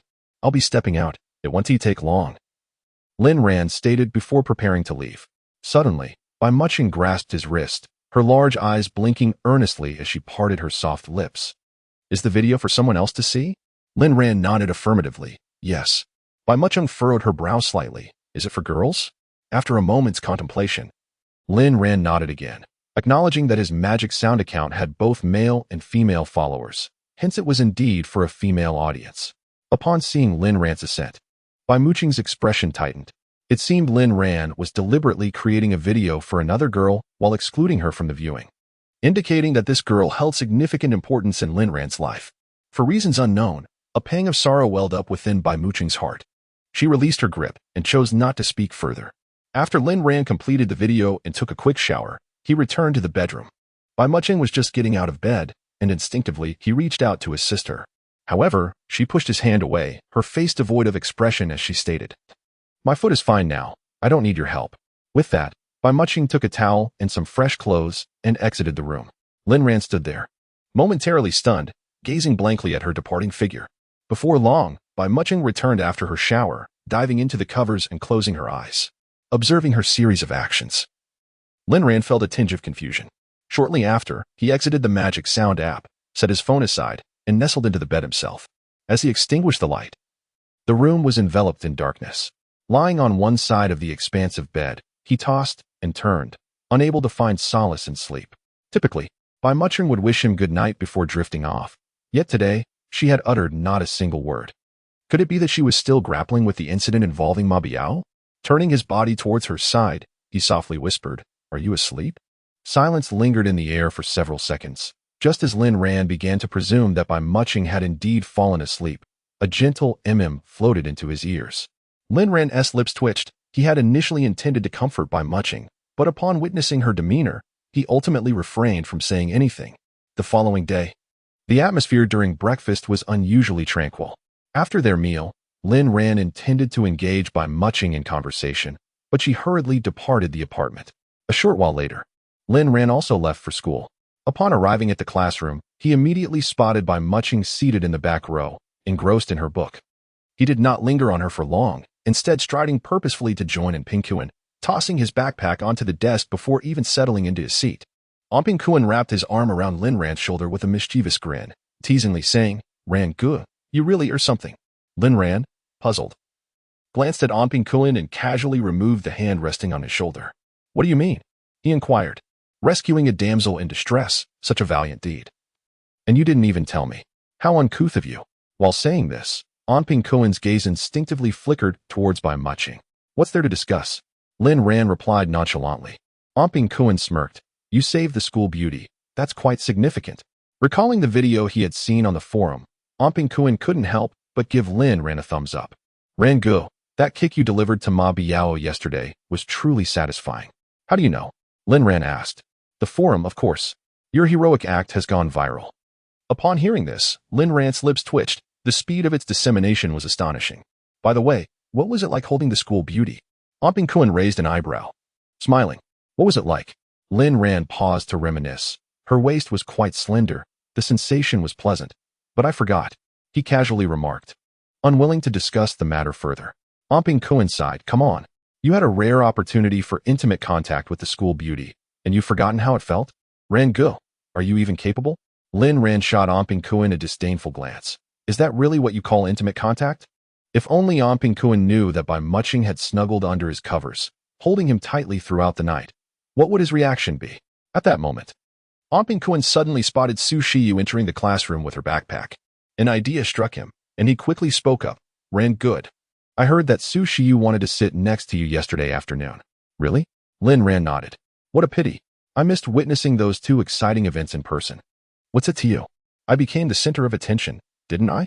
Pingkuan chuckled. "Of course. I'm just praising your charm, Ran Gu. First, a sweet girl wants to sit beside you, and then your heroic rescue goes viral on the forum. It seems you are destined to become a figure of great renown at the university." In response to Pingkuan's teasing, Lin Ran retorted, "Damn it, get lost. I won't. My Ran Gu is about to become a prominent figure at the university, and I want to bask in that glory too." Later that afternoon, during the second period, as the teacher entered, a boy clad entirely in black athletic wear, with a black cap and mask, followed closely behind. Lin Ran immediately recognized him as the person he had encountered previously. Given his physique and attire, it was difficult for Lin Ran to overlook him. He hadn't expected this figure in black to be from their college. He had not noticed such a character during class before. "Is he from our college? I've never seen him before," Pingkuan whispered to Lin Ran, tracking the boy's movements. Uncertain, Lin Ran replied. The students began to murmur among themselves regarding the arrival of the boy in black. The man in black was the last to enter the classroom, where the seats were nearly all occupied. He scanned the room and ultimately chose to sit in the vacant seat directly in front of Lin Ran. The man in black undoubtedly recognized Lin Ran and nodded politely in his direction. Lin Ran reciprocated with a nod, and Pingkuan, ever observant, took note of the interaction between the two. "Lin, don't you two know each other?" he whispered to Lin Ran. "Just an acquaintance," Lin Ran succinctly replied. The class passed swiftly. Lin Ran observed that the man in black was diligently paying attention throughout the lesson. It was unexpected to find that this fellow had quite a passion for learning. 3 days flew by in the blink of an eye. One evening, as Lin Ran and Pingkuan returned to their apartment after rehearsing their performance, they passed by an alleyway. Suddenly, 3 masked men wielding clubs emerged from nowhere. And upon spotting Lin Ran, they swung their weapons at him. Chapter 41. What does it mean when someone suddenly rushes over and touches his face? Fortunately, Lin Ran reacted swiftly and dodged. Faced with this unexpected situation, Lin Ran felt a sense of foreboding. For the past few nights, he had been taking a shortcut through this secluded alley to return to his apartment. This alley was quite desolate, rarely frequented by passers-by at night. The 3 masked men, wielding weapons, had clearly lain in wait, evidently targeting him. At this moment, Lin Ran had no time to ponder the reasons behind their hostility. Uncertain of the trio's capabilities and intimidated by their armaments, he was reluctant to act recklessly. He believed that the wisest course of action was to escape swiftly from the scene. Consequently, he gathered all his strength and sprinted ahead. The 3 masked assailants, armed with clubs, pursued him relentlessly. Soon, Lin Ran reached the opposite end of the alley.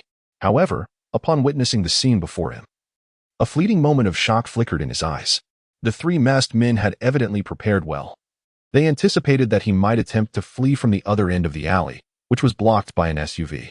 To escape, Lin Ran would have to leap over the vehicle, but the trio was hot on his heels, rendering this option unfeasible.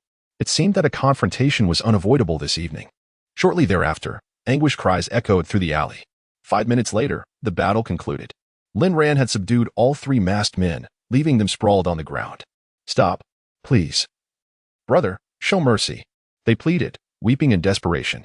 Lin Ran had initially thought these 3 would possess some skills, only to discover they were utterly inept. Had he known, he would have confronted them directly instead of fleeing. He removed the masks from their faces and, upon recognizing the striking resemblance of one to Ma Biao, he understood the situation. "Did Ma Biao send you?" Lin Ran gazed down at the 3 men, who were now at his mercy.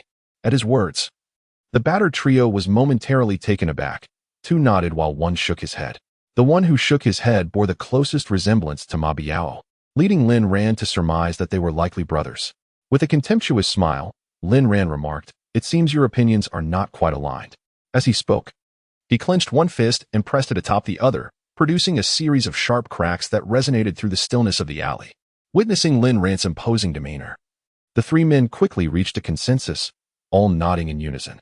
Satisfied, Lin Ran pointed at the young man resembling Ma Biao and inquired, "What is your relationship with Ma Biao?" "I am his cousin, Ma Pao," Ma Pao replied earnestly. Upon hearing the name Ma Pao, Lin Ran instinctively curled his lips in disdain. The names of the 2 brothers, Ma Biao and Ma Pao, were indeed rather unimpressive, leading Lin Ran to wonder what peculiar names their father and uncle might possess. Surely, they could not be any more absurd. He resolved to inform Ma Biao not to resort to underhanded tactics and to confront matters openly. Lin Ran exclaimed in anger. "Understood," Ma Pao nodded repeatedly. Lin Ran furrowed his brows, having initially overlooked the fact that Ma Pao had struck him with a stick, which now left a painful ache in his back. The more he regarded Ma Pao, the less he found him agreeable. As he departed, Lin Ran could not resist delivering a kick to Ma Pao's back, feeling a sense of satisfaction as he walked away. Ma Pao, already battered and bruised on the ground, let out a wretched scream akin to that of a slaughtered pig, the sound echoing mournfully through the alley long after Lin Ran had left. Just as Lin Ran exited the alley, a series of crisp applause reached his ears. He turned to see a young man clad in black attire, leaning against the wall, wearing a black cap and mask. This mysterious figure had attended a class 3 days prior and had not been seen since. Lin Ran was surprised to encounter him again that evening. "Did you witness everything?" Lin Ran inquired. Zhou Haonan nodded, having fortuitously passed by and witnessed the unfolding drama. Lin Ran felt a twitch at the corner of his mouth. Zhou Haonan stepped forward, extending his hand. "Zhou Haonan." Lin Ran reciprocated, lightly tapping his hand against Zhou Haonan's.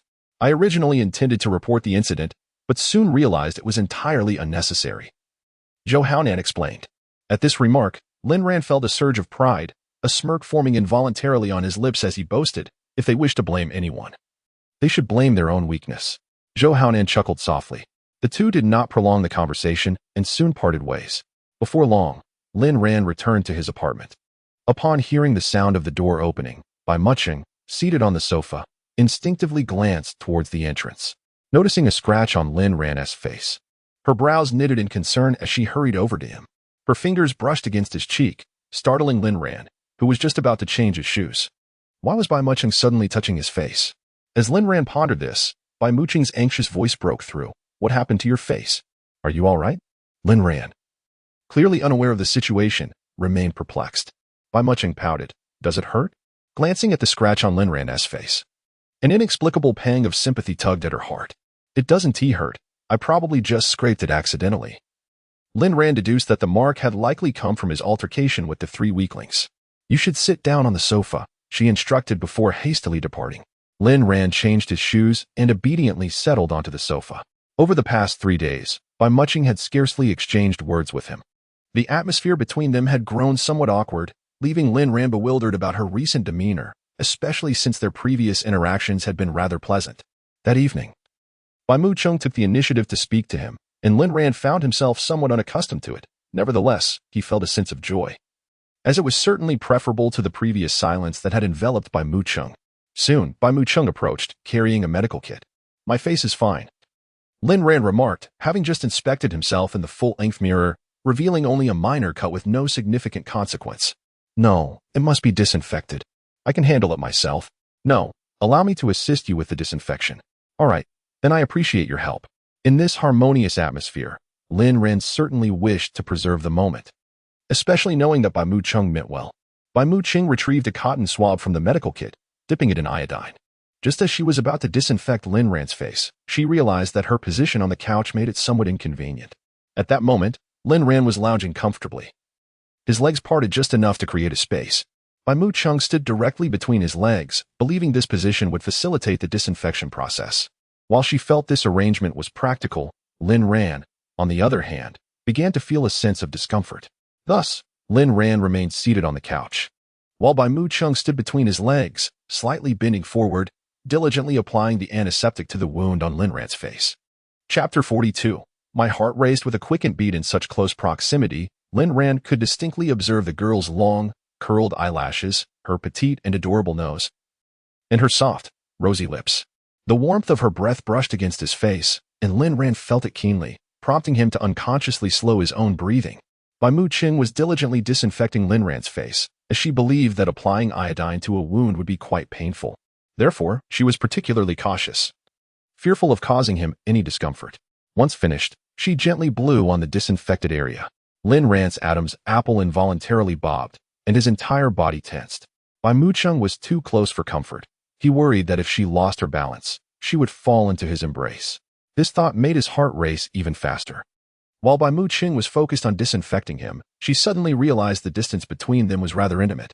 Her gaze fell upon Lin Ran's lips, and her mind flashed back to that day at the restaurant, where Lin Ran's lips had touched the straw she had used.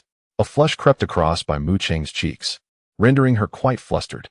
As she attempted to step back from Lin Ran, she lost her footing and began to fall backward. In an instant, Lin Ran reacted swiftly, grasping her arm.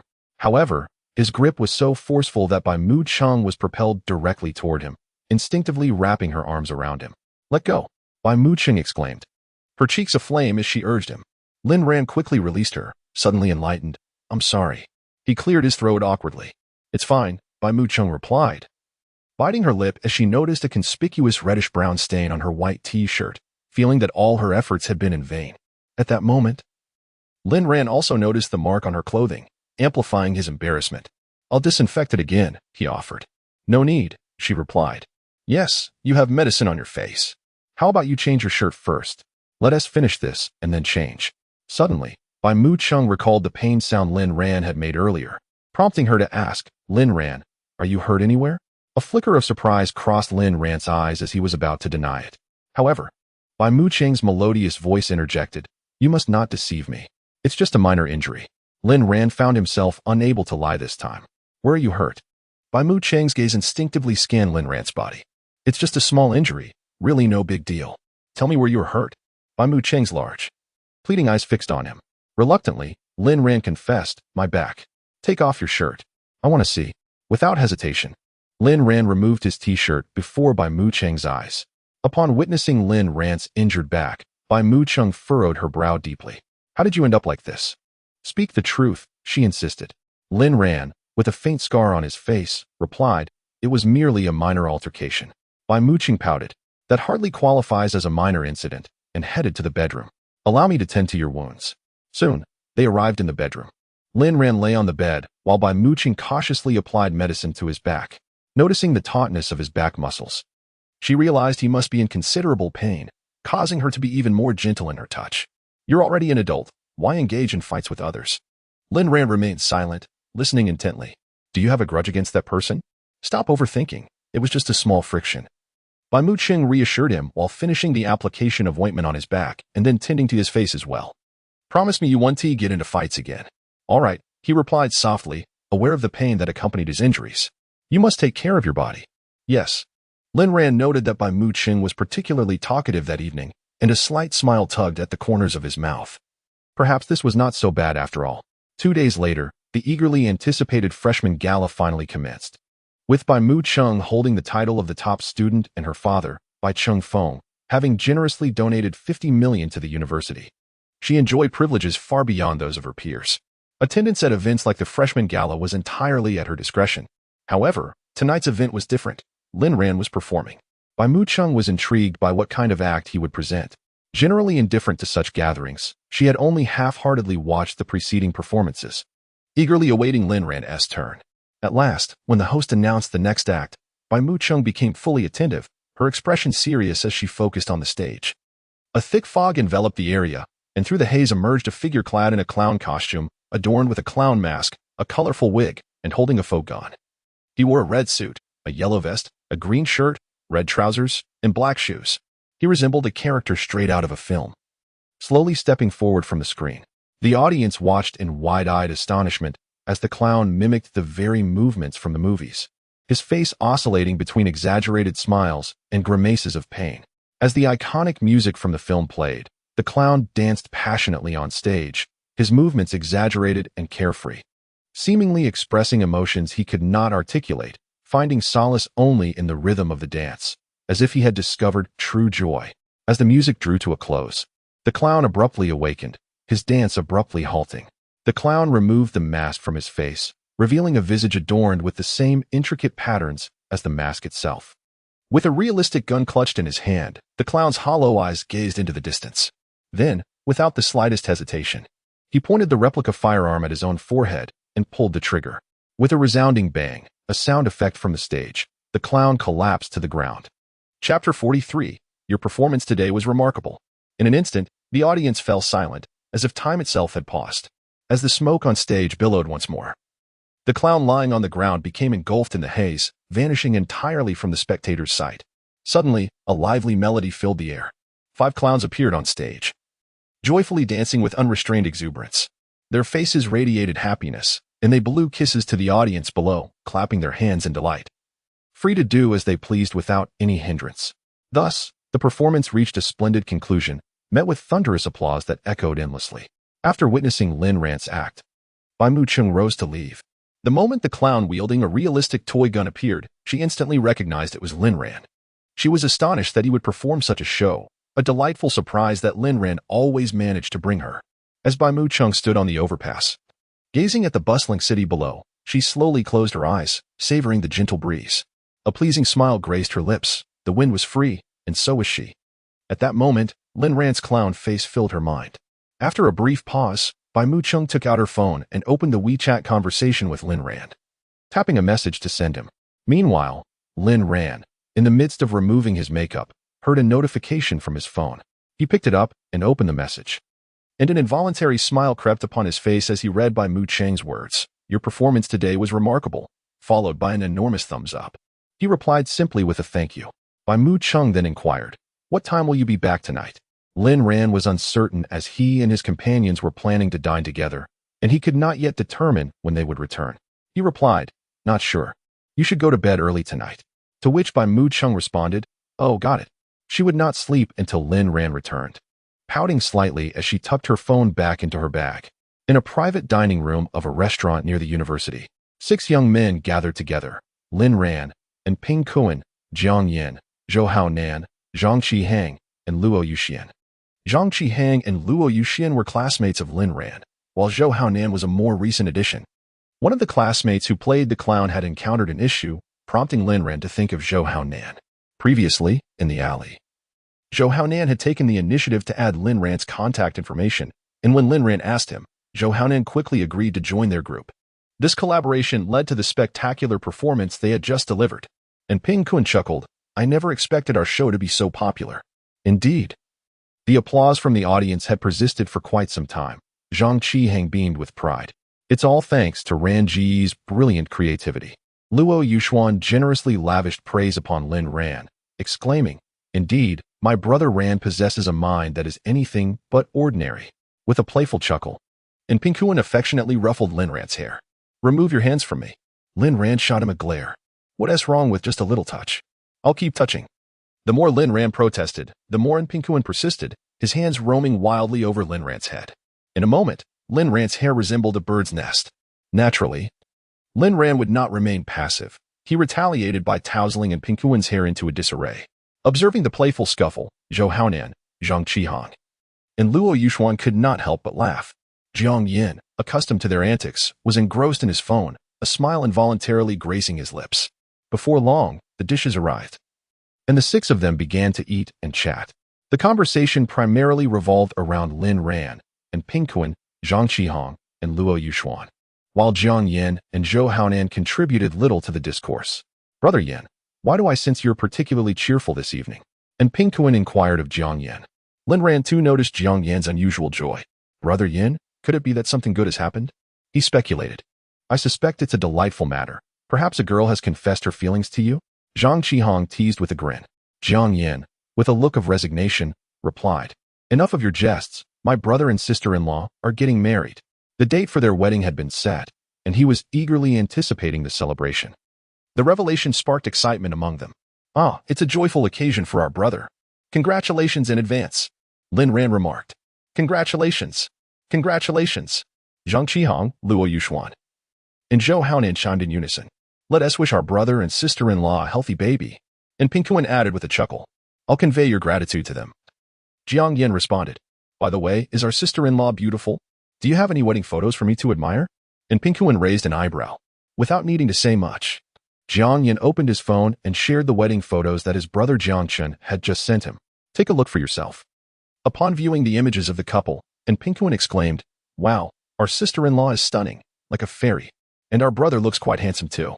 The others gathered around, marveling at the photos, each expressing their admiration. Jiang Yin beamed with pride. His brother and sister-in-law had always been a source of pride for him. After satisfying their appetites, they began to drink. "By the way, Haonan, I've noticed you seldom attend classes. What is that about?" And Ping Kun inquired, recalling that he had only seen Zhou Haonan in class once, and he hadn't encountered him during military training. Lin Ran had brought Zhou Haonan into their group for the program, which left Ping Kun quite astonished. Ping Kun held a profound admiration for Ran Good, whose ability to navigate the intricate dynamics of the academy was nothing short of remarkable. Indeed, Ran Good was truly impressive. Zhou Haonan nodded in agreement, but refrained from elaborating further. Sensing Zhou Haonan's reluctance to continue the conversation, Ping Kun wisely chose not to press the matter. In truth, Lin Ran was also quite curious. However, he respected the privacy of others and would not intrude upon it lightly. Conversations among men inevitably drift toward the subject of women, and Lin Ran and his companions were no exception. It was unclear who initiated the topic, but before long, their discussion shifted to the young women, eventually centering on Bai Muching and Lu Lingxue. Chapter 44. The impulse to kiss Lin Ran. Why did neither the beautiful schoolgirl nor Senior Lu perform at the evening gala? Alas, what a pity. I was eager to witness their performance. How naive of you to think so. Just picture it, with the schoolgirl's figure. Her dancing would surely captivate me. Stop dreaming. If she were to dance, it would only be for her husband, not for your eyes to behold. Upon hearing this, Lin Ran, who was in the midst of serving himself, paused, a flicker of panic crossing his eyes. It seemed he was indeed the husband of Bai Muching. Did they somehow discover the charade of their marriage? What? The schoolgirl has a husband? I mean, her future husband. Lin Ran's heart, which had leaped to his throat, suddenly settled back down. Damn, he initially thought they had uncovered his and Bai Muching's fake marriage. He wondered who the fortunate man would be that would ultimately become the schoolgirl's husband. Basking in the daily sight of such a stunning beauty and enjoying her private dances, what bliss. Rest assured, that man will definitely not be you. Damn. It absolutely cannot be you. As Zhang Qihong, Luo Yuxuan, and in Ping Kuan debated, a vivid image flashed through Lin Ran's mind, him seated on the living room sofa, while Bai Mu Chung danced gracefully before him in her flowing white gown. He quickly shook his head, dispelling the fanciful thoughts. After all, he and Bai Mu Chung were merely pretending to be married. How could she ever dance for him? Such delusions were absurd. At that moment, the door to the private room swung open, and a visibly perturbed Jiang Yin entered. "Brother Yin, why does your face look so different after a trip to the restroom?" In Ping Kuan inquired. Lin Ran and the others at the dining table noted the change in Jiang Yin's expression. His prior joy had been evident, and it was surprising that after such a short absence, his demeanor had soured. One could only speculate about what transpired during that time. Jiang Yin plopped down into his seat and remarked, "It's nothing, just encountered an abnormal girl." Meanwhile, in an apartment near Daijing University, Bai Mu Chung returned to her bed after a shower. She read for a while, stifling a large yawn, and glanced at her phone to check the time, her lips forming a slight pout. It was quite late. Why hadn't Lin Ran returned yet? Did he not realize that his absence made it impossible for her to fall asleep? What a rascal! Lin Ran was such a naughty boy. At that moment, Bai Mu Chung caught sight of Lin Ran's pillow beside her. She raised her small fist and playfully thumped it twice on the pillow, pouting in frustration. "Bad Lin Ran. Can't you come back earlier? I'm so sleepy." After a moment of contemplation, she devised a mischievous plan, speaking to herself, "I'll wait until you fall asleep. Then draw a turtle on your face.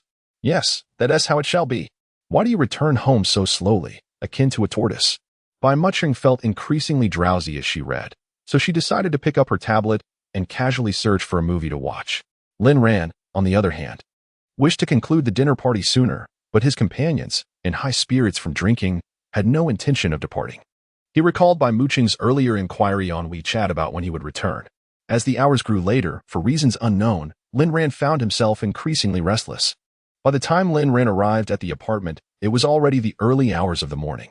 Standing at the entrance, he cautiously opened the door, thinking that Bai Muching must have long since fallen asleep. Upon entering, he noticed the living room was unlit, yet a warm golden glow emanated from the bedroom. After changing his shoes, he tread lightly towards the bedroom. Upon reaching the threshold, he hesitated, unsure whether to proceed or retreat, as he heard indescribable sounds emanating from Bai Muching's tablet. Lin Ran was taken aback to discover that Bai Muching had secretly been watching something of that nature in his absence. To his astonishment, her cheeks flushed crimson upon noticing his sudden appearance, and she hurried to close the movie. The more flustered she became, the more mistakes she made, and the sounds persisted for a full half-minute before she finally managed to turn it off. Quickly tossing the tablet aside, Bai Muching explained to Lin Ran, "It's not what you think." Lin Ran waved his hand dismissively, indicating that no explanation was necessary. He understood and found it reasonable that she enjoyed such content. "It's truly not like that," Bai Muching insisted, growing anxious. "It's fine. I won't mock you," Lin Ran reassured her. Her already flushed face deepened in color as she rushed to him, placing her hand over his mouth. "You mustn't speak. Just listen to me." Lin Ran nodded, rendered mute by her gesture. Bai Muching bit her lip and continued, "I merely stumbled upon this movie. I had no idea it contained such explicit scenes. I happened to see that part just as you returned." In truth, Bai Muching had told a small lie. She had not merely stumbled upon it, but had watched that segment in its entirety, leaving her cheeks flushed and her heart racing. The tension between the male and female leads was undeniably thrilling, and she intended to rewatch that scene, only to be interrupted by Lin Ran's unexpected arrival. Internally, Lin Ran pondered. Bai Muching had casually selected a movie that featured explicit content, yet he had watched numerous films without encountering any such scenes. Was his luck simply lacking? "That's how it is. You must believe me," Bai Muching insisted, gazing intently into Lin Ran's eyes. In their close proximity, she could distinctly smell the strong scent of alcohol emanating from him. Just how much had he consumed for his scent to be so potent? Lin Ran blinked, signaling his understanding. Bai Muching finally released her small hand from Lin Ran's mouth, her palm warm and slightly damp, a reminder of the taste of his lips. A scene from the film they had just watched suddenly flashed through her mind. The male protagonist, inebriated, had forcefully kissed the female lead. Bai Muching's gaze lingered on Lin Ran's lips, the scent of alcohol wafting from him, causing her heart to inexplicably race. Thump, thump. "Is there something on my lips?" Lin Ran inquired, noticing Bai Muching's unwavering stare at his mouth. Bai Muching quickly shook her head and hurried back to the bed, burying herself underneath the covers. Beneath the blankets, her heart thundered like a tempest. For a fleeting moment, she had felt an inexplicable urge to kiss Lin Ran. Slapping her cheeks gently, she thought, "It must be the influence of the film's plot that led me to entertain such thoughts about Lin Ran. Otherwise, why would she feel the impulse to kiss him? Surely, it could not be because she harbored feelings for him, could it?" Chapter 45. He kissed her. Seeing Bai Muching suddenly curl up in the blanket on the bed, Lin Ran felt a hint of surprise. "Are you going to sleep?" he inquired. Bai Muching softly replied. "Aren't you going to continue watching the movie?" Lin Ran casually asked. At this mention, Bai Muching hesitated. She had yet to finish the latter part of the story and truly wished to see it through. In an instant, she sat up in bed and earnestly looked at Lin Ran, asking, "Would you like to watch it with me?" Upon hearing this, Lin Ran quickly waved his hand in refusal. "No, thank you." As he spoke, he let out a loud belch. He had certainly heard that indescribable sound earlier. The thought of watching such a film with Bai Muching late at night felt rather peculiar. After finishing his evening routine, Lin Ran returned to bed, and they exchanged good nights before he swiftly fell asleep. Bai Muching, however, found herself wide awake. Having consumed too much alcohol, Lin Ran's body radiated heat, causing him to kick the blanket onto the floor and roll over beside Bai Muching, with one of his legs resting heavily upon her. His head also leaned against hers, the lingering scent of alcohol enveloping her senses. Bai Muching's cheeks flushed with warmth as she reached out to push Lin Ran's leg off her. However, as soon as she moved, his large hand encircled her waist. In that instant, her breath seemed to catch in her throat. Scoundrel Lin Ran, she thought, feeling as though he was taking advantage of her drunken state. She pushed against his chest, only to find that she could not budge him, ultimately surrendering to the situation. Recalling how she had once crawled under the covers with Lin Ran, she decided not to dwell on it this time, especially since he had now voluntarily moved closer to her. In their current position, sleep eluded Bai Muching. Being so intimately close to a boy made her heart race with anxiety. Just then, Lin Ran unexpectedly opened his eyes. Bai Muching was startled, her wide eyes blinking in surprise. She was about to utter a word when her mind momentarily blanked. For Lin Ran's lips were pressed against hers. Thump, thump, thump. Bai Muching felt as if her heart would leap from her chest. This kiss completely unsettled her. When Lin Ran awoke, it was nearing noon, and he found himself alone in the room. It was a holiday, and he wondered what Bai Muching was up to. He took a quick shower in the bathroom. Feeling refreshed, he had drunk too much the night before and had gone to bed without cleansing himself. He pondered whether the sin of alcohol lingering on him had affected Bai Muching at all.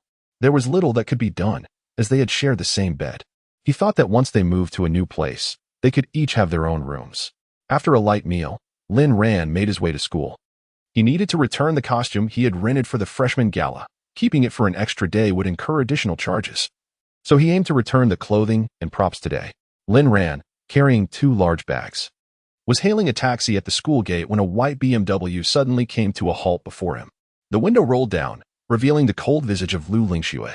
"Get in, I'll give you a ride," she said to Lin Ran. "No need to trouble you, Senior Lu. I can take a taxi," Lin Ran replied. Aside from a few interactions during the freshman gala, Lin Ran had little contact with Lu Lingxue. He felt unworthy to impose on her for a personal ride. "No more nonsense," Lu Lingxue's tone conveyed an air of finality. With a slight twitch of his lips, Lin Ran acquiesced. "Thank you, Senior Lu." He then opened the back door and placed his belongings onto the seat. Just as he was about to climb in, Lu Lingxue's voice rang out again. "I'm not your chauffeur." Internally, Lin Ran scoffed. This Senior Lu is rather domineering.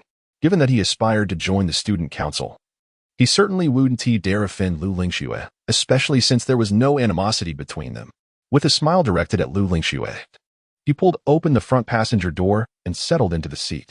Before Lin Ran could even mention his destination, Lu Lingxue pressed the accelerator and sped away. Not far off, in a black Mercedes, Bai Muching, wearing a black cap, observed the scene unfold. Her cheeks puffed with indignation, combined with her round eyes. She resembled a furious little hamster. That scoundrel Lin Ran. Why is he grinning so happily at Lu Lingxue? Are they that close? Could it be that the video he shot last time was sent to her? Bai Muching's irritation grew, realizing that while Lu Lingxue had access to the video, she herself did not. He could have asked her for a ride, yet chose Lu Lingxue's car instead. What a cad. A terrible cad. Her anger intensified as she recalled the girl from class who incessantly sought Lin Ran's advice. How annoying. I can't stand it. At that moment, her fury peaked. Yet she remained blissfully unaware of how deeply Lin Ran's actions affected her emotions. Also witnessing this scene was Luo Qingya, who stood around the corner, eyes wide as she watched Lin Ran enter Lu Lingshue's white BMW. She was baffled. When had Lin Ran become so close to Lu Lingxue? As far as she knew, Lu Lingxue was notoriously aloof, surrounded by no male companions. The sight of them together seemed utterly abnormal. A troubling thought crept into Luo Qingya's mind. Could it be that Senior Lu harbored feelings for Lin Ran? The mere notion caused her to stagger backward, her expression darkening. Last night's freshman gala had indeed made waves across the campus. Lin Ran's name had become widely recognized at the Imperial Capital University. Female classmates whispered among themselves, praising Lin Ran's excellence and speculating how impressive it would be to have such a boyfriend. Since the last encounter with Lin Ran, where he did not reject her, Luo Qingya has been beset by feelings of both anxiety and dissatisfaction. The anxiety stems from her genuine fear of losing Lin Ran, while the dissatisfaction arises from the stark contrast to their high school days when Lin Ran had always been by her side. Just a few days prior, she had taken the initiative to seek him out, only to be met with indifference, leaving her quite discontented. Over the past few days, Luo Qingya has come to a resolute conclusion. She cannot afford to lose Lin Ran. She cannot allow such an exceptional young man to become someone else's boyfriend. 10 minutes ago, she attempted to call Lin Ran, but he did not answer. To her dismay, she then spotted him getting into Lu Lingshue's car by the roadside. If her rival is indeed Lu Lingxue, what chances does she truly have? Luo Qingya dared not contemplate further. Chapter 46. Do you disdain me? My words are not filthy. Evening. After completing his workout in the living room, Lin Ran seized the opportunity, with Bai Mucheng absent, to eagerly record a video and upload it to his MOEN account as usual. Observing the steadily rising number of followers and the generous tips from his older fans, Lin Ran flashed a broad grin, delighting in his good fortune. Deep down, he silently wished for the prosperity of his older patrons, hoping they would bestow upon him even more rewards. Earning a little pocket money each day brought such joy to life. When Bai Mucheng returned, she happened upon Lin Ran, who was seated on the sofa, absorbed in his phone, wearing a blissful expression. What could be the reason for his exuberance? Had Lu Lingxue sent him a message? Lin Ran cheerfully greeted Bai Mucheng as she entered. You're back. She softly replied. A chime resonated from Lin Ran's phone, signaling a new message. As Bai Mucheng changed her shoes, her lips pursed in discontent. Indeed, Lin Ran was engrossed in a conversation with Lu Lingxue. What could she possibly have said to elicit such joy from him? Upon glancing at the message, Lin Ran's eyes widened in surprise. The sender was none other than Su Shiyu. She was also participating in the upcoming freshman gala, and during rehearsals, they frequently crossed paths. At that time, she and several classmates had exchanged contact information with Lin Ran. Had Su Shiyu not taken the initiative to message him, their conversation would have remained stagnant, merely as acquaintances. Lin Ran tapped a few keys on the screen, sending his response. Shortly thereafter, another chime echoed through the room. Bai Mucheng felt an unsettling sensation in her chest as she settled beside Lin Ran on the sofa. Words escaped her. She simply listened to the persistent notifications, watching as he replied to the messages. Finally, when the notifications ceased, Bai Mucheng spoke up. Are you done? Lin Ran nodded. Yeah, I didn't TC you all day. Bai Mucheng couldn't help but feel a twinge of annoyance. It was only now that he remembered to inquire about her. If she hadn't returned, would he have remained indifferent? This thought left her feeling inexplicably vexed. Lin Ran, I'm hungry, Bai Mucheng pouted, her expression revealing a hint of grievance. Why haven't you eaten dinner yet? Wait here. I'll prepare something for you, Lin Ran replied, rising to head to the kitchen. Observing his hurried retreat, Bai Mucheng's mood lightened ever so slightly. Before long, Lin Ran emerged from the kitchen, carrying a steaming bowl of egg noodles, which he placed in front of Bai Mucheng. Enjoy your meal. She picked up her chopsticks, took a bite, and said, Lin Ran, I need water. Sure, he responded, swiftly bringing her a glass. I want hot water, she insisted. Lin Ran promptly replaced it with a cup of steaming water. As she pressed her lips to the cup, she remarked, I still prefer the previous one. Lin Ran rose to replace the cup of water he had fetched from the kitchen, yet Bai Mucheng had not taken a single sip. The bowl of egg noodles on the table had only received a few bites from her before she set it aside. I cannot eat anymore, she declared. Why have you eaten so little? He inquired. I am full. Did you not just mention that you were hungry? You should eat a bit more, Lin Ran kindly suggested. I won't eat anymore. If you think it's a waste, you can finish what's left, she retorted. Lin Rand's gaze fixated on the remaining half-bowl of egg noodles, his lips twitching. How could he possibly consume the noodles she had already eaten? Are you repulsed by me? My mouth is not unclean. Her first kiss had been taken by Lin Rand the previous night. If he dared to look down on her, she would. Bai Mucheng found herself momentarily at a loss for what to do. How could I find you repulsive? It's simply that sharing a bowl of noodles feels rather inappropriate, does it not? Lin Rand sensed that the young lady was intentionally provoking him this evening. What is inappropriate about it? Did we not share the same cup of juice before? He realized that perhaps she was simply in a foul mood tonight. Last time, it was in front of my parents. It was unavoidable, Lin Rand explained. Unavoidable? Very well. That word has successfully incited Bai Mucheng's ire. Lin Rand's implication that eating her leftover noodles was a form of coercion did not sit well with her. How could he willingly eat the noodles left behind by Lu Lingshui? Bai Mucheng clenched her fists, glaring at Lin Rand with indignation. Lin Rand thought to himself that he had inadvertently escalated the young lady's anger. What was he to do? Should he simply eat the remaining noodles? After all, they had shared the same cup of juice, and he had even mistakenly drunk from her glass. Eating her uneaten noodles did not seem so egregious. Just as Lin Rand pondered this, Bai Mucheng's next words left him utterly flabbergasted. Lin Rand, you took my first kiss. His mind went blank for an instant before he regained his composure. What? When did I take your first kiss? How is it that he, the principal party involved, was unaware of such an event? As he stood there in disbelief, Bai Mucheng continued, after you fell asleep last night. You came over to my side and unconsciously kissed me. Really? Lin Rand asked, incredulous. Bai Mucheng nodded, of course. If you don't believe me, then just forget I said anything. Although she spoke dismissively, her heart felt a pang of discomfort. That scoundrel Lin Rand, she would never jest about such matters. I am truly sorry. I had no idea that happened. Lin Rand sincerely apologized to her. Given the prior incident of Bai Mucheng sneaking into his bed, he naturally believed that such things could occur. He had not anticipated that he had unconsciously kissed Bai Mucheng in his sleep. What kind of situation was this? She claimed it was her first kiss, yet it was also his. He had never even experienced the sweetness of a first kiss, and now it was gone. Who could he turn to for redress? In the realm of dreams, his actions were undeniably reflective of his true self, regardless of the circumstances. The act of taking away Bai Mucheng's first kiss was undeniably his doing, and he must acknowledge it. Lin Rand's gaze instinctively lingered on Bai Mucheng's lips, rosy and plump. He had kissed them, yet he retained neither memory nor sensation of the moment, leaving him with an inexplicable sense of loss. Lin Rand was a man of integrity. He addressed Bai Mucheng with earnestness, stating that the occurrence of her first kiss being taken could not be altered. What do you wish for me to do?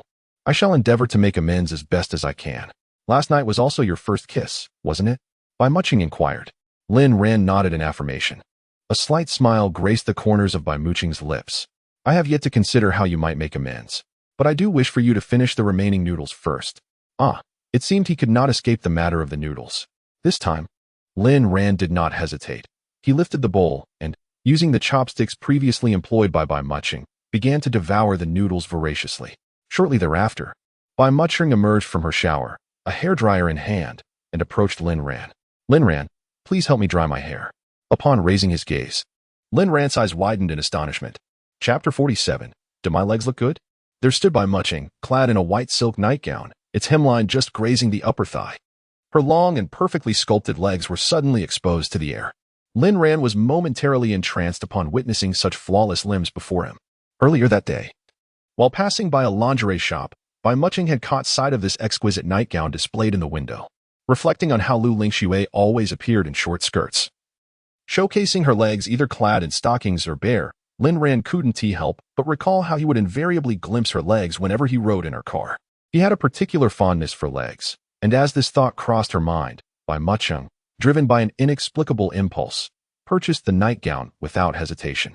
Yes, she intended to wear it tonight for Lin Rand's eyes to behold. Indeed, when Lin Rand's gaze fixated on her legs, Bai Mucheng felt an unexpected surge of pride swell within her. Do my legs look good? She inquired, her melodious voice breaking the spell. Lin Rand snapped back to reality, swiftly diverting his gaze from her stunning legs to her face. He managed an awkward smile and, in all honesty, nodded affirmatively. This was the first time he had laid eyes on Bai Mucheng's legs, and he couldn't help but silently commend their beauty. They were truly breathtaking, surpassing even his most cherished treasures. Faced with such extraordinary legs, Lin Ran mused that any man would be compelled to steal a glance or two. Fortunately, Bai Muching typically concealed her magnificent legs beneath long skirts or trousers. Suddenly, Lin Ran felt an inexplicable familiarity with those legs, as if he had seen them somewhere before. You said you would always help me dry my hair. Bai Muching tossed the hairdryer to Lin Ran and gracefully settled onto the sofa beside him. Lin Ran caught the dryer, his lips twitching slightly, realizing he was now obligated to assist her. He plugged in the device and, as he was about to switch it on, his eyes caught sight of something that made his ears flush slightly. Clearing his throat, he gently advised Bai Muching, "You might want to pull your nightgown down a bit."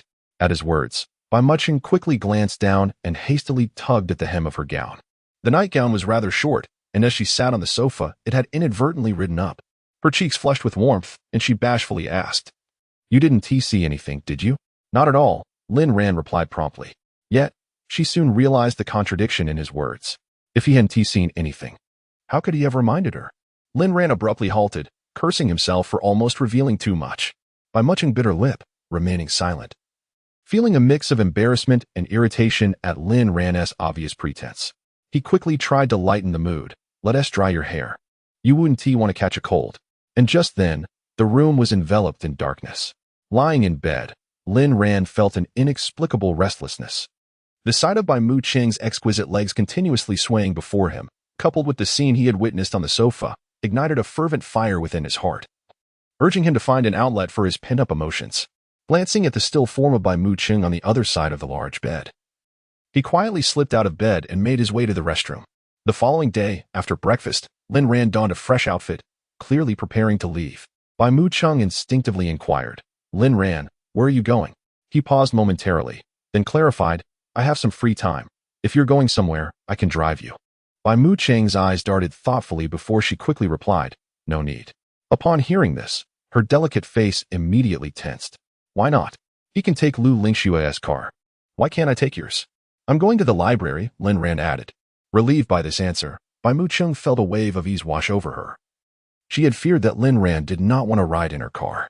"Are you going to study?" she asked, helping a classmate with some questions. "I'm heading out now, goodbye."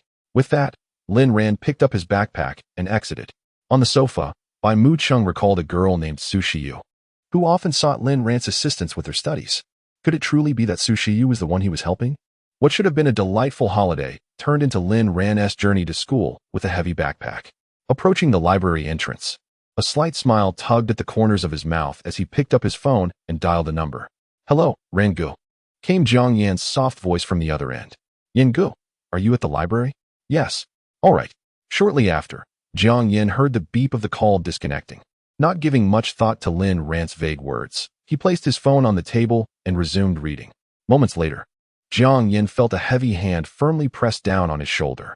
Instinctively turning around, he found Lin Ran's familiar face. "Yangu, I need to borrow you for a bit," Lin Ran said with a smile. Thus, Jiang Yan was led away by Lin Ran. In a corner of the library study room, when Lin Ran and Jiang Yan appeared before Su Shiyu and another classmate, Shinsini, Su Shiyu expressed her surprise. She had expected Lin Ran to come alone, not anticipating Jiang Yan's presence. However, the addition of Jiang Yan was inconsequential. Shinsini, on the other hand, was filled with delight.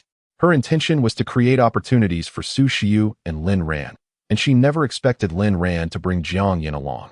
With one being second in the entire school and the other third, both excelled academically and possessed striking looks, leading to considerable discussion among the female students in their class. Lin Ran was the object of affection for his good friend Su Shiyu, and Shinsini had no intention of competing with her. However, as for Jiang Yan, Shinsini felt she could seize the opportunity. Today was a splendid chance, and her heart began to flutter with excitement. When classmates approached Lin Ran with questions, he naturally could not decline. He found himself alone with Su Shiyu and Shinsini, feeling an inexplicable awkwardness in Lin Ran's subconscious. He sensed a lack of familiarity with the two of them. This time, with Jiang Yan by his side, the situation became much more manageable. After Lin Ran explained 3 problems to Su Shiyu and Shinsini, he seized the opportunity to excuse himself to the restroom, thus passing the arduous task to Jiang Yan. Just as Lin Ran stepped outside, a familiar voice resonated behind him. Lin Ran. Instinctively, he turned around and was met with the familiar visage of Luo Qingya. "I wish to speak with you." I'm sorry, but I have other matters to attend to, Lin Ran replied, attempting to step away. However, Luo Qingya firmly grasped his arm. Can I not borrow just a moment of your time? Not far away, Bai Muqing, hurrying with her bag, happened to witness the scene of Luo Qingya tugging at Lin Ran's arm. Chapter 48. Is Bai Muqing in trouble? In a secluded corner, Lin Ran stood facing Luo Qingya. Her gaze was fixed on him, while his attention was absorbed by the white wall behind her. What do you wish to convey? Lin Ran initiated the dialogue. Lin Ran, have you been well lately? Quite well. Have you been busy? Not particularly. Then why haven't you sought me out? Why should I? Lin Ran furrowed his brow, directing his gaze toward Luo Qingya. You used to enjoy spending time with me for no reason. You mentioned that was in the past, correct? Luo Qingya felt a pang in her heart upon hearing this. Lin Ran, what do you mean by that? The literal meaning. She clenched her fists tightly, realizing that Lin Ran's gaze no longer held her. Speaking to him felt akin to conversing with a stranger, which left her deeply unsettled. Nonetheless, today she resolved to voice her thoughts. Luo Qingya took a moment to compose herself and continued. University life has not been as hectic as I had anticipated. Lin Ran, I have given it considerable thought, and I accept your confession. I can be your girlfriend. Upon hearing this, Lin Ran was momentarily taken aback. Pausing for a few seconds before responding, I did not confess to you just now. Luo Qingya's expression darkened instantly, and she steadied herself. I was referring to that night. Lin Ran exhaled heavily, speaking slowly. What is past is past. Are you implying that even if I agree to be your girlfriend now, you would not accept it? Luo Qingya's emotions flared, her voice trembling involuntarily. If she had agreed to be his girlfriend that night, Lin Ran would have been elated, feeling like the happiest man in the world. Yet life does not offer such alternatives. It is akin to yearning for a childhood toy that was never bought.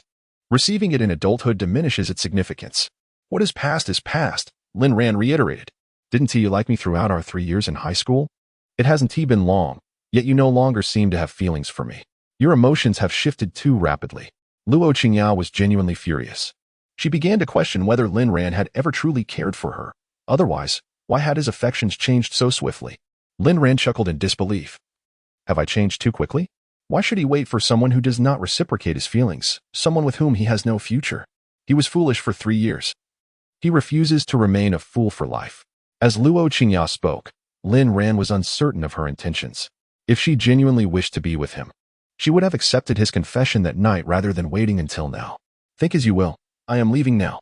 Goodbye. Lin Ran turned around without hesitation. Watching Lin Ran's resolute figure as he departed, Luo Qingya stamped her feet in frustration. As she left, she happened to encounter one of her admirers, Lu Ming, who immediately approached her with a broad smile.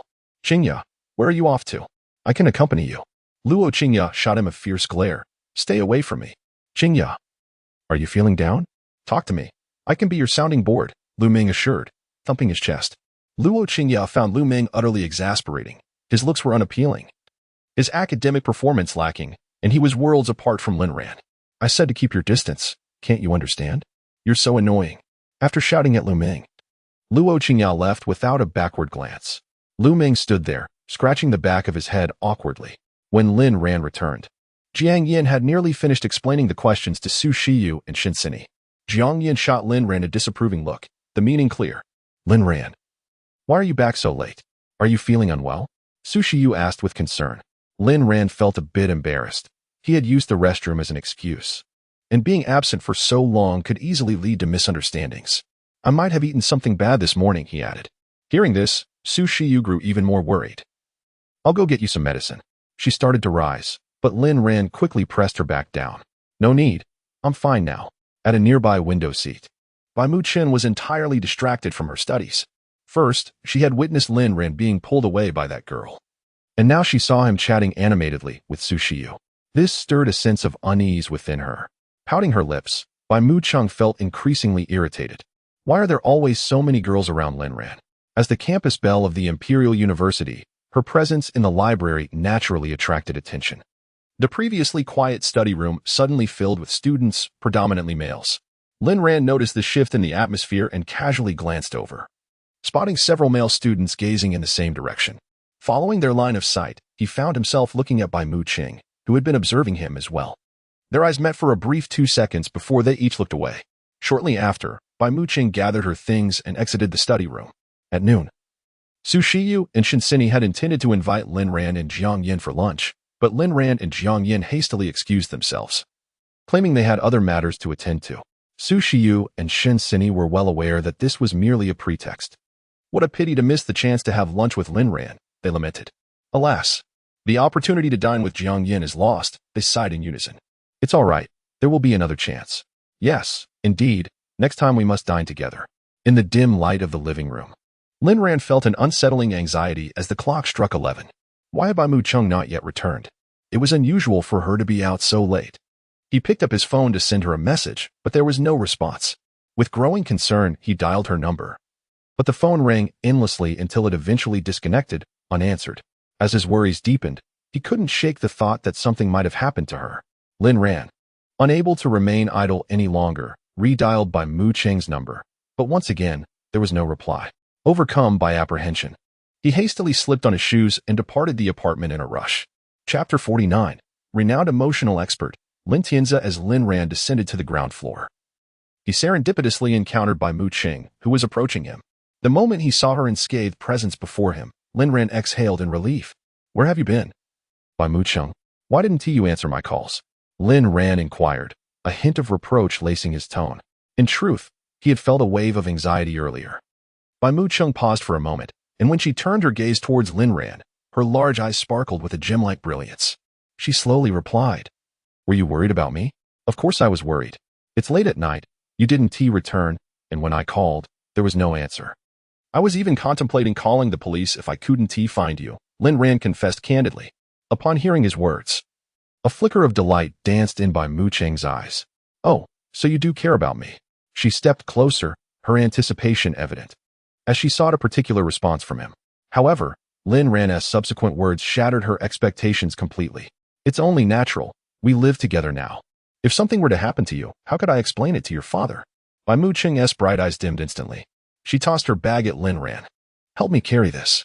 With that, she briskly walked past him towards the apartment. Lin Ran, quick to react, caught the bag and followed her pace. Soon, they entered the elevator. Observing the tension etched on Bai Mu Cheng's face, Lin Ran felt the urge to speak but ultimately remained silent. Upon returning to the apartment, Bai Mu Cheng headed straight to the bathroom with her belongings. Moments later, the sound of rushing water filled the air. Lin Ran sensed something was amiss with Bai Mu Cheng. He hadn't done anything to upset her, so her agitation must stem from another source. He nodded to himself, affirming, yes, it must be something else. Inside the bathroom, Bai Mu Cheng stood beneath the shower, the warm water cascading over her bare skin. She was fuming. Throughout the night, she had sat by the seaside, engaged in deep contemplation about why Lin Ran mattered to her so much. Particularly, whenever she saw him with another girl, an overwhelming sense of displeasure consumed her. Eventually, it seemed she reached a revelation. She had developed feelings for Lin Ran. With this newfound understanding, everything fell into place. When she witnessed Su Shiyu drawing near to Lin Ran, her heart ached, and she instinctively wanted to intervene. Learning that Lin Ran was sharing videos with other girls, yet not with her, ignited a fury within her. Seeing him smile as he got into Lu Ling Shui's car made her heart clench with jealousy. In a fit of inexplicable impulse, she had purchased a nightgown, hoping to capture Lin Ran's attention towards her legs. And today, Bai Mu Cheng reflected on the moments they had shared, admitting to herself that she truly liked Lin Ran, this rogue. Yet, it seemed this rogue harbored no feelings for her in return. It was infuriating, genuinely vexing. Bai Mu Cheng spent a full hour in the restroom before finally emerging. If she had delayed any longer, Lin Ran might have feared she had fainted inside. Bai Mu Cheng's behavior today was decidedly peculiar. Despite her thoughts, Lin Ran refrained from inquiring further. The following day, in the classroom, Bai Mu Cheng witnessed the girls in her class actively adding Lin Ran's WeChat. Lin Ran did not refuse. Instead, he consented. What a scoundrel he was for agreeing. Why did he not decline? Bai Mu Cheng could only watch helplessly, her mood darkening throughout the day. Since they were classmates, it would have been rude for Lin Ran to reject a request from a female peer, especially in front of others. And Pinguin, observing from the sidelines, was nearly moved to tears with envy. Why was no girl ever so bold as to ask for his WeChat? After school, Bai Mu Cheng hastily exited the classroom. Soon after, she appeared at an emotional consultancy, clad in a black cap and mask, her attire obscuring her completely. Seated at the desk was a man in his mid-20s. Wearing a white lab coat and gold-rimmed glasses, his hair slicked back. On his desk sat a computer and several folders, prominently featuring a large nameplate, Lin Tianzi, renowned emotional expert. Bai Muqing had expected Lin Tianzi to be middle-aged, so she was taken aback by his youth. This sparked doubt in her mind about the reliability of this emotional expert. Nevertheless, she was determined to hear what he had to say. Lin Tianzi adjusted his gold-rimmed glasses and, with a professional smile, began, "Miss Bai, what emotional dilemma do you encounter? What should I do if the boy I like does not reciprocate my feelings?" Bai Muqing replied candidly, "Miss Bai, your query is rather broad. Could you please elaborate on your specific circumstances? This would greatly facilitate my analysis," he suggested. Bai Muqing pondered for a moment before responding. "My husband and I are in a whirlwind marriage. We had no prior affection, but I recently discovered that I seem to have developed feelings for him." Since the inception of his emotional consultancy, Lin Tianzi had only seen 3 clients, including Bai Muqing. The first 2 had yielded no profit, so he intended to seize this opportunity with Bai Muqing. His ability to afford meals this month depended on her. Clearing his throat, Lin Tianzi inquired, "So, you mean to say that you have developed feelings for your husband through your brief marriage?" Bai Muqing nodded, indicating that this was a fair interpretation. "Have you and your husband shared a bed?" Lin Tianzi asked. At this, Bai Muqing's cheeks flushed beneath her black mask. She had never even kissed Lin Ran. How could they have engaged in such activities?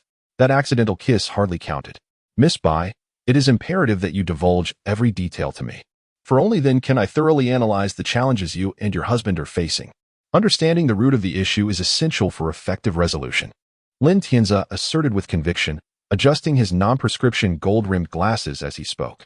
In response to the relationship expert's inquiry, Bai Muqing candidly replied, "No. Have you been sleeping in separate rooms?" He probed.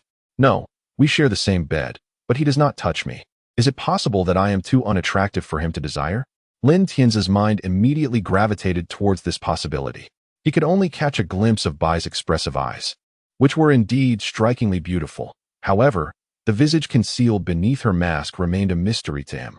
The second conjecture that formed in Lin Tianzi's mind was that perhaps the husband harbored affections for another woman, which could explain the lack of intimacy. The third possibility was that Bai's husband might be incapable in that regard. The fourth, more troubling thought, was the potential of his husband having an inclination towards the same sex. In a fleeting moment, Lin Tianzi found himself inundated with various hypotheses. "Have you ever taken the initiative?" he inquired. "No." Chapter 50. The relationship expert advised that one should create subtle and seemingly inconspicuous physical contact. As for dinner, Bai Muqing did not suggest dining together in the evening, and Lin Ran saw no need for any special arrangements. He simply shared a meal with Pinkuan in the cafeteria. While they were eating, Pinkuan suddenly recalled something and spoke up. "By the way, Ran, good. How is it going with your wealthy wife from the fake marriage?" Upon hearing this, Lin Ran paused with his chopsticks mid-air before responding, "It's just as it is." Hearing this, Pinkuan curled his lips and remarked, "So, you two are still strangers under the same roof?" Lin Ran nodded perfunctorily. However, in his heart, he did not share that sentiment. Bai Muqing regarded him as a friend, and he reciprocated her feelings. "By the way, which college is she from?" Pinkuan inquired again. "Just eat your meal. Why so many questions?" Lin Ran replied, slightly annoyed. Although Pinkuan was aware of Lin Ran's sham marriage, he was oblivious to the fact that his faux wife was the illustrious Bai Muqing, the campus belle of the prestigious university. Contemplating the potential fallout if Pinkuan were to discover the truth, Lin Ran felt compelled to keep the identity of his wealthy wife a secret. "TSK. What's the matter with you? Look at your demeanor," Pinkuan expressed his dissatisfaction. "She prefers our relationship to remain private. I hope you can understand," Lin Ran explained reluctantly. "Fine, I won't ask anymore," Pinkuan conceded. When Bai Muqing emerged from Lin Tianzi's emotional studio, her feelings were rather complicated. She believed that men understood men better, which was why she sought the counsel of a male relationship expert. Despite her skepticism regarding Lin Tianzi's advice, she resolved to give it a try. Just as Lin Ran returned to his apartment, he received a video call from his mother. "Mom," he greeted Wang Yaji with urgency upon seeing her on the screen. "Oh, Xiaoran, is Chung Chung with you? Let me see her," Wang Yaji said with a smile. Lin Ran, unaware of Bai Muqing's whereabouts, quickly fabricated an excuse, saying, "She went out with classmates and isn't home right now." "I see. If Ching Ching comes back late, you must go pick her up," she instructed. "Sure," he replied. "Your wife. You need to cherish her," she continued. "Yes," he acknowledged. "Don't just nod. Take my words to heart," she added. "Of course, Mom. You can rest assured that I will," he quickly assured her. That's more like it. Chung Chung is a good girl, and she has deep feelings for you. You must not let her down. Lin Ran mused inwardly about how his mother knew of Bai Muqing's feelings, as he himself was quite oblivious to them. Whenever you both have time, come visit me. I've been missing you too, she said. We'll come by when we can, he promised. After chatting for a while, Wang Yaji suddenly remembered something and said, By the way, Xiao Ran, I have something to tell you. Your uncle and aunt are planning to have a second child. Upon hearing this, Lin Ran was momentarily taken aback. His cousin was already of considerable age, and his uncle and aunt were contemplating having a second child. The age gap between his cousin and the newborn would be quite substantial. When his cousin took the younger sibling out, others might mistakenly assume that the infant was his child. It left Lin Ran perplexed regarding his uncle and aunt's intentions. Mom, you're not considering having a second child with Dad, are you? Little rascal, what nonsense are you talking about? At our age, what need do we have for a second child? But uncle and aunt are even older than you two, and they're planning for another baby, right? Your aunt is already pregnant. That's what prompted their decision, Wang Yaji clarified. Lin Ran nodded in understanding, surprised that his uncle, despite his age, still possessed such vitality. He then heard Wang Yaji sigh, Alas, your uncle and aunt are quite troubled because of your cousin. They still intend to have a second child. I truly don't understand what they are thinking. Lin Ran pondered this, casually inquiring, What is going on with my cousin? Your cousin graduated from university and has been at home playing video games instead of seeking employment. Now he has finally stopped gaming and ventured into some sort of emotional consulting studio. Your uncle and aunt are well aware of his capabilities, which is precisely why they are so worried. An emotional consulting studio? I had no idea my cousin had such talents, Lin Ran remarked. Mom, perhaps my cousin's studio will yield remarkable results. Lin Ran believed that one should never underestimate those who strive for their dreams. Although his cousin had spent his time gaming post-graduation, it was possible that he had been secretly planning for the establishment of his emotional consulting studio. This venture, undoubtedly, must have been a product of careful consideration, and perhaps it would lead to success. Son, what are you thinking? According to your uncle and aunt, your cousin's studio has only served 2 clients since its inception 2 months ago. Lin Ran's lips twitched.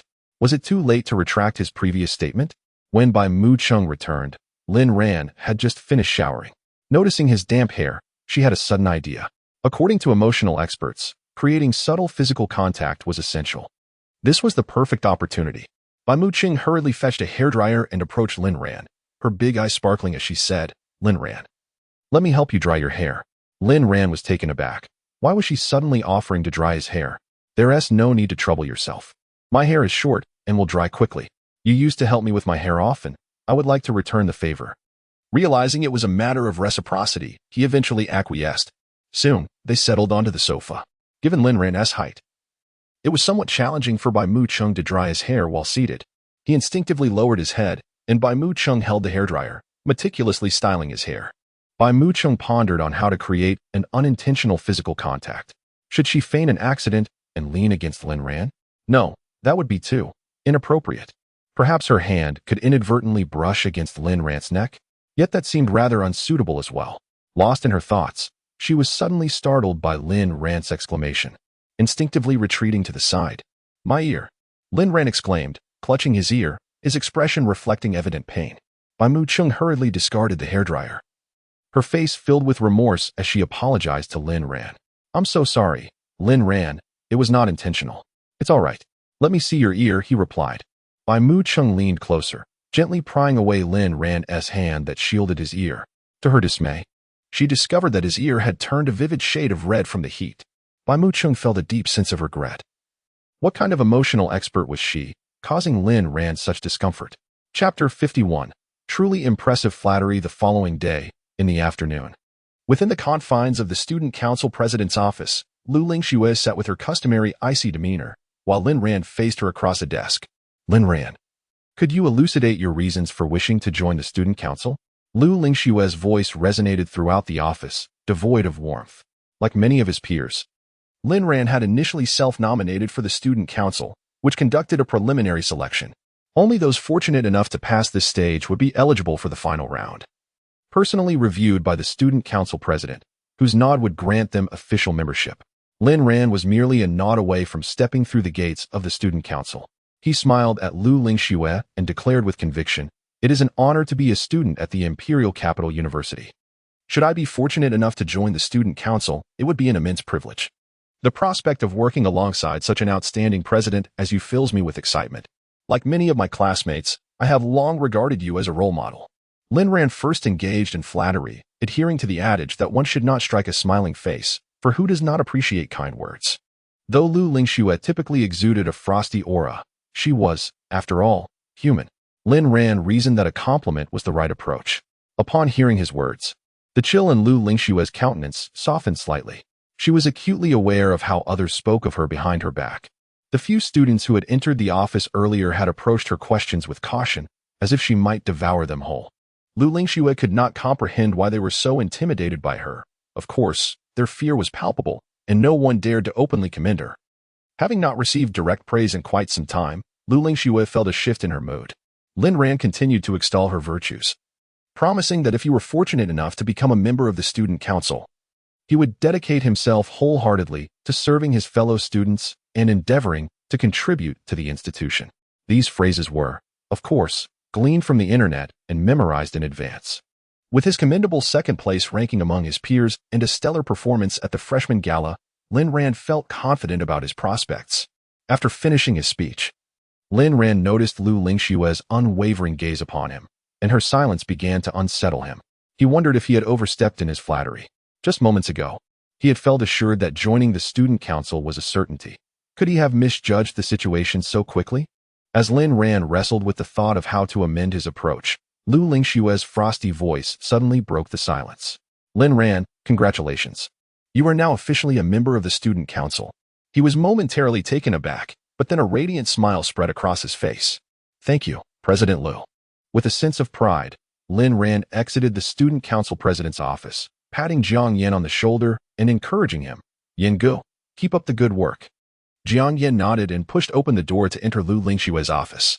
Later that evening, at a hot pot restaurant near the University of the capital, Lin Ran and Pingkuan and Jiang Yan were seated together, and Pingkuan wore a sullen expression, lamenting. Why did you two get into the student council while I was eliminated in the first round? We performed together at the freshman gala, yet you both made it. And I did not. It's utterly unfair.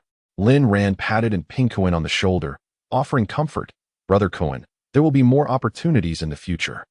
And Pingkuan scoffed. I reckon it will be ages before that happens. Why did the student council choose you two over me? Am I not as handsome as you? Upon posing the question, he paused, self-reflecting. Damn, I really am not as good-looking as you two. He continued, am I not as studious as you? Damn. It's true that my academics don't measure up either. It's infuriating that just because I lack your looks and academic prowess, the student council didn't want me. In a moment of despair, and Pingkuan fell silent. Lin Ran and Jiang Yan exchanged glances, realizing that Pingkuan was genuinely affected. They quickly sought to console him. Brother Kuan, now that Yin and I are in the student council, it's just like you being part of it. We will look out for you. Jiang Yan nodded in agreement, affirming Lin Ran's words. Hearing their reassurances, Pingkuan felt slightly uplifted. Yet the emotional scars were not so easily healed. Senior Lu will graduate in a year, and her position as president of the student council will become vacant. Perhaps one of us will ascend to that role, and we will be the first to invite you to join the student council, Lin Ran suggested. Jiang Yan echoed. What Ran said is true. Come, let us drink, Lin Ran said as he filled Pingkuan's glass. The three clinked their glasses and downed their drinks, gradually dissipating in Pingkuan's gloom. Lin Ran, noticing the change in Pingkuan's mood, felt relieved. Ran, what did Senior Lu ask you during the assessment? Now in a better state of mind, Pingkuan grew curious about how Lin Ran had succeeded in passing Senior Lu's evaluation. Lin Ran recounted the details without reservation. After listening, Pingkuan gave Lin Ran a thumbs up, exclaiming, as expected of you, Ran, that flattery was spot on. Lin Ran chuckled. What about you, Yin? Pingkuan then turned to Jiang Yan. Jiang Yan spoke slowly. I faced the same questions as Ran. I answered that my motivation for joining the student council was to gain easier access to academic credits, school resources, and scholarships. Upon hearing Jiang Yan's response, both Lin Ran and Pingkuan widened their eyes in astonishment. Why are you both looking at me like that? Jiang Yan asked, puzzled. Yan, you're impressive. Pingkuan praised, giving Jiang Yan 2 thumbs up. Yan, you're quite honest, Lin Ran remarked. I joined the student council precisely for those reasons. Jiang Yan replied with an air of nonchalance. Yin Ji's response to Senior Lu surprisingly earned him a place in the student council, revealing that the seemingly aloof Senior Lu possessed a kind heart, as Ping Kuan observed. However, how could Jiang Yan have overlooked Lu Lingshua's benevolence? As the three conversed, two young women suddenly approached their table. It was none other than Su Shiyu and Shin Sini. What a coincidence to run into you three, Su Shiyu exclaimed with a smile. Originally, Su Shiyu and Shin Sini had intended to find a nearby restaurant for a meal, but they fortuitously spotted Lin Ran and the others through the window of the hot pot restaurant. Their eyes instantly sparkled with delight as they exchanged glances, each brimming with joy at the serendipitous opportunity. Thus, Su Shiyu and Shin Sini joined Lin Ran and his companions for dinner. Meanwhile, Bai Mukin, sitting in her car waiting for a red light, casually glanced to the side. Her eyes widened in astonishment, and her small face tensed, causing her grip on the steering wheel to unconsciously tighten. 5 minutes later, Bai Mukin made her entrance into the hot pot restaurant, walking straight towards Lin Ran. Chapter 52. To Lin Ran's left sat Bai Mu Chung, and to his right sat Su Shiryu. Su Shiryu, Shin Xine, and Lin Ran were classmates. Having had several interactions previously, the two girls inquired if they might join their gathering, and Lin Ran and his companions found it difficult to refuse. Thus, what began as a dinner for three transformed into a gathering of 5. The owner added 2 extra chairs, and Su Shiryu naturally took a seat beside Lin Ran, while Shin Xine quickly settled next to Jiang Yan. And Ping Kuan's gaze flitted between Su Shiryu and Shin Xine, and he soon discerned that one girl was interested in Lin Ran, while the other was drawn to Jiang Yan, leaving him feeling rather superfluous. As the 5 gathered, just as they were about to raise their glasses in a toast, Bai Mu Chung unexpectedly appeared behind Lin Ran. At the sight of the enchanting Bai Mu Chung, a flicker of delight passed through in Ping Kuan's eyes. Encountering the school beauty was indeed a stroke of luck. Jiang Yan glanced at Bai Mu Chung before averting his gaze, his expression remaining impassive. Both Su Shiryu and Shin Xine were momentarily taken aback by Bai Mu Chung's sudden arrival. Noticing the attention of the others directed toward him, Lin Ran instinctively turned around, meeting Bai Mu Chung's cool gaze. A hint of surprise flashed in Lin Ran's eyes. He had anticipated Bai Mu Chung would be here. Although they were classmates, Lin Ran and his friends had rarely exchanged words with Bai Mu Chung, who typically maintained an aloof demeanor. And Ping Kuan, wishing to engage her in conversation, had never mustered the courage before, but now seemed to find the perfect opportunity. He boldly initiated Bai classmate, are you here to eat as well? Bai Mu Chung offered a slight nod in acknowledgement, a soft escaping her lips. And Ping Kuan's heart raced with excitement. The school beauty had spoken to him. He felt as though today was an auspicious occasion. Completely forgetting his earlier disappointment about being excluded from the student council alongside Lin Ran and Jiang Yan. Are you dining here alone? He ventured, emboldened by her initial response. Bai Mu Chung shook her head. I'm by myself. Upon hearing this, a daring thought sprouted in Ping Kuan's mind. How wonderful it would be if Bai Mu Chung could join their gathering, with Su Shiryu by Lin Ran's side and Shin Xine beside Jiang Yan. Her presence would create a balanced trio of men and women, preventing him from feeling like the odd one out. With this in mind, Ping Kuan boldly extended an invitation. By classmate, since we are all classmates here, and you're by yourself, would you care to join us? The opportunity to dine at the same table as the school beauty was one he could not let slip away. Lin Ran couldn't help but twitch at the corner of his mouth, and Ping Kuan was quite audacious. How could he expect Bai Mu Chung to agree? Just then, Bai Mu Chung's melodious voice resonated behind Lin Ran. I hope I'm not interrupting anyone. Not at all. We're more than happy to have you. They all chimed in unison, eager to welcome her into their midst. Lin Ran's expression visibly stiffened. Hadn't Bai Mu Chung previously stated that she would pretend not to know him in front of their classmates? Now, she was unexpectedly joining their meal. What could this mean? And Ping Kuan felt a surge of delight. The school beauty had actually agreed to join them. He chuckled to himself. Su Shiryu and Shin Xine were both perplexed. Bai Mu Chung had always been a solitary figure, so why was she now willing to dine with them? Something felt amiss. As for Jiang Yan, he was devoid of such inner turmoil and simply went along with the flow. Bai Mu Chung's small face was tightly drawn. That scoundrel Lin Ran. Everyone else had agreed, yet he remained silent. What was his intention? Did he not want her to join them? Seeing Lin Ran seated closely next to Su Shiryu made her heart churn. She understood now. Lin Ran was likely concerned that her presence would disrupt his time with Su Shiryu, right? The more she thought about it, the angrier she became.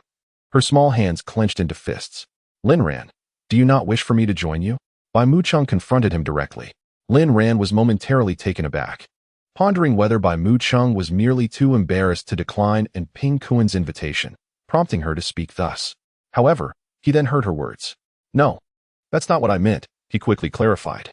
"I wholeheartedly welcome your participation." Their eyes met, and upon seeing the sincerity in Lin Ran's expression, Bai Mucheng's tense demeanor softened just a fraction. Soon, the proprietor brought over a chair. He intended to place it next to Ping Kuen, as there was ample space on that side. However, Bai Mucheng's voice interjected first. "Excuse me, could you please place the chair here?" She indicated the spot directly to Lin Ran's left, as Su Shiyu occupied the seat on his right. The proprietor, a man in his 40s who had been running the hot pot restaurant for over a decade, had become adept at reading the subtle nuances of social interactions. Upon hearing Bai Mucheng's request, he swiftly understood the implications. He promptly positioned the chair to Lin Ran's left, a girl seated beside a boy. While a beautiful girl chose to sit on the other side, surely this was a classic case of two women vying for one man. The middle-aged proprietor set the chair down with a smile and departed, having witnessed countless stories unfold within his establishment. One memorable incident involved a couple who dined and exchanged affectionate kisses, only to have the girl return the next day with another boy, sharing the same intimate gestures. He had to admit, the youth of today certainly knew how to enjoy life, and Ping Kuen had harbored high hopes that the school beauty would sit next to him. Yet she chose to sit beside Lin Ran instead. Observing Lin Ran with Su Shiyu on his right and Bai Mucheng on his left, and Ping Kuen sensed an unusual tension in the air. He was already aware that Su Shiyu had a fondness for Lin Ran. However, what is the situation with the White School Belle? Does she have any interest in Rangu? Normally, I haven't observed any interactions between Rangu and the White School Belle. It seems implausible, absolutely implausible. It is likely that when Rangu did not immediately agree, the White School Belle perceived it as a deliberate affront, which is why she insisted on sitting beside him. Yes, it must be so. Alas, the White School Belle's impression of Rangu was already unfavorable, and this has only worsened.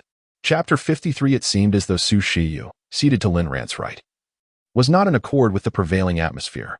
With her feminine intuition, she harbored a nagging suspicion that Bai Mucheng's peculiar behavior was indicative of something amiss. Moreover, whether it was merely a figment of her imagination or not, she could not shake the feeling that Bai Mucheng's gaze towards Lin Ran had conveyed a certain complexity. Adjusting her round, metallic-framed glasses, an unsettling thought crept into her mind. Bai Mucheng had deliberately chosen to sit beside Lin Ran. Could it be that she harbored feelings for him?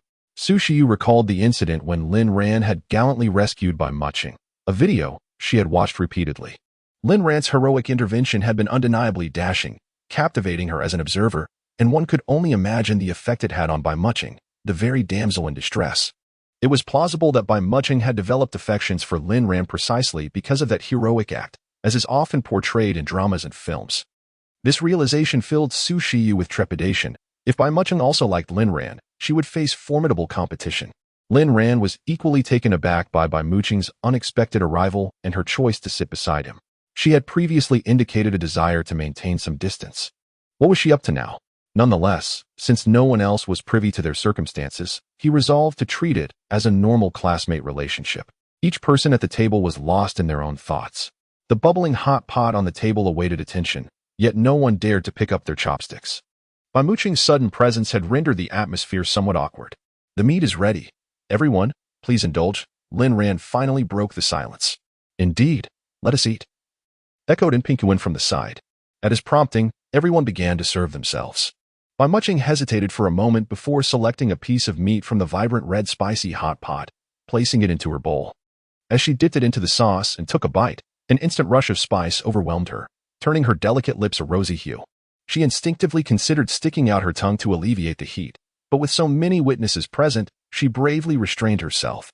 Bai Mucheng was not entirely averse to spice. It was merely that this particular level of heat was quite unbearable. Jiang Yin could not tolerate spicy food, while Lin Ran and Ping Kuen relished it. Hence their choice of a dual-flavor hot pot. Shin Sini enjoyed spicy food as well, but chose to forego it tonight in order to sit closer to Jiang Yin. Su Shiyu had the option of either the clear or spicy pot based on her seating arrangement. Lin Ran noticed Bai Mucheng's flushed lips, a result of the spice, and her expression of quiet endurance. He thought to himself that this was troublesome. Tonight's hot pot was exceptionally spicy, and while Bai Mucheng could handle heat, this intensity seemed to be beyond her. He slid a glass of juice towards her and said, "Bai, please drink some juice." Bai Muching promptly opened the cap and took a sip, the refreshing juice providing some respite from the fiery sensation in her mouth. She cast a lingering glance at Lin Ran, thinking to herself, "You mischievous scoundrel, at least you possess a modicum of kindness." Meanwhile, Su Shiyu continued to eat, her mind swirling with quiet musings. Lin Ran seems to be quite attentive to Bai Mucheng. When Bai Mucheng was torn between whether to indulge in a second piece of meat, her phone chimed with a notification. She picked it up and saw a message from Lin Ran, casting a lingering glance at Lin Ran by her side. She wondered how he managed to be so quick. She had not noticed him reaching for his phone a moment ago.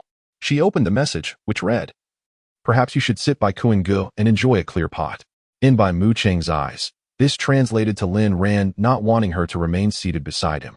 It seemed he found her presence bothersome, interrupting his interaction with Su Shiyu. Anger surged within her. She was truly infuriated. If Lin Ran wished for her to move, she would defiantly remain, deliberately obstructing his view. With a huff, Bai Mucheng replied with two defiant words, "I won't." Upon reading her terse response, Lin Ran's lips twitched. The spicy hot pot was exceedingly fiery. How was she going to handle it? It was truly a case of good intentions gone awry. Whether it was out of spite or something else, Bai Mucheng proceeded to consume 2 pieces of meat from the spicy pot. Her once rosy lips now swollen and red, tears nearly spilling from her eyes due to the heat, yet she bore it all stoically. Internally, she lamented how painfully spicy it was, her stomach in agony, all of it somehow being Lin Ran's fault. As the saying goes, one can always find a reason to blame, and if Lin Ran were to discover that Bai Mucheng placed the blame for her suffering on him, he would be utterly wronged. Lin Ran found himself puzzled. What was troubling this young lady now? Despite the extreme spiciness, she continued to eat, as though she was in a contest of wills. Unbeknownst to him, the source of her frustration was indeed him. At that moment, Su Shiyu smiled and addressed Lin Ran. "I heard you joined the student council. Congratulations." "Thank you," Lin Ran replied. "I joined the student council as well, so we can collaborate together from now on," Su Shiyu added. Lin Ran nodded, affirming her words. Bai Mucheng overheard their entire conversation. Had it not been for Su Shiyu's mention, she would have remained oblivious to Lin Ran's involvement in the student council. With both of them now members, it meant they would have more opportunities to interact. A wave of unease washed over Bai Mucheng. In a fit of irritation, she grabbed another piece of meat from the pot, the bittersweet pangs in her heart mirrored by the fiery sensation in her stomach, truly unbearable. Just then, the presence of the campus beauty, Bai Shuihua, brightened the atmosphere, and in Ping Kuan was elated. Just as he was about to propose a toast, 2 girls approached their table. Upon recognizing Luo Qingya and Wang Lingshan, and Ping Kuan could hardly contain his astonishment. What was happening today? They had already encountered Su Shiyu and Shun Xine, followed by Bai Shuihua, and now here were Luo Qingya and Wang Lingshan. Were they also going to join their gathering? The scene was becoming quite lively indeed. Ping Kuan and Lin Ran, what a coincidence. "Are you also dining here?" Wang Lingshan said with an awkward smile. Wang Lingshan felt utterly helpless, as she was entirely coerced into this situation. The predicament she faced was akin to that of Su Shiyu and Shin Sini. The 2 of them were about to have a meal when they happened to glance through the window and spotted Lin Ran and his group indulging in hot pot. One might muse that if Lin Ran were to realize that his choice of a window seat led to such troublesome encounters, he would likely refrain from selecting such a position in the future. Lin Ran's table was occupied by others, and Wang Lingshan had no desire to intrude. However, Luo Qingya insisted that she should join them, leaving Wang Lingshan with no choice but to muster her courage and approach. Chapter 54. What was assumed to be a contest between 2 women for 1 man turned out to be a contest among 3 women for 1 man. The middle-aged boss returned for the 3rd time, adding another chair. Thus, a single table was crammed with 8 individuals. Luo Qingya had initially wished to sit beside Lin Ran. However, he was flanked by others. Consequently, she settled next to Ping Kuan, as the position across from her afforded a direct view of Lin Ran. Wang Lingshan was indifferent to her seating arrangement. Luo Qingya's gaze remained fixed on Lin Ran. The middle-aged boss astutely noticed the underlying tension. Upon his departure, the expression on his face was nothing short of fascinating. What he had presumed to be a rivalry between 2 women for 1 man had unexpectedly transformed into a competition among 3 women for the same gentleman. That young man was quite impressive, capable, and intriguing. The remaining diners, upon Ping Kuan's introduction, learned that Wang Lingshan, Luo Qingya, and Lin Ran were all high school classmates. Ever since hearing Lin Ran's words in the library, Luo Qingya had been seething with anger. Yet, she found herself powerless. When Lin Ran had once surrounded her, she had failed to appreciate him fully. It was only after his departure that she recognized his exceptional qualities. Regret consumed Luo Qingya. She truly lamented her past decisions. Bai Muqing immediately recognized Luo Qingya, the girl who had once engaged with Lin Ran, realizing they were high school classmates. However, Bai Muqing refused to believe that their relationship was merely platonic. Su Shiyu shared a similar sentiment. She felt an increased pressure, aware of Lin Ran's desirability. Yet surprised by the formidable competition she faced, she glanced at Shinsini, who returned her gaze with an expression of helplessness. The atmosphere at the dining table was far from pleasant, prompting Pinkuin to seek topics to discuss, lest the oppressive silence become too awkward. He pondered why Luo Qingya had chosen to intrude on their meal with Bai, who was a rare company. Pinkuin found Luo Qingya quite bothersome. Having previously rejected Lin Ran, why did she persist in gravitating toward him? Why not remain in a more comfortable space?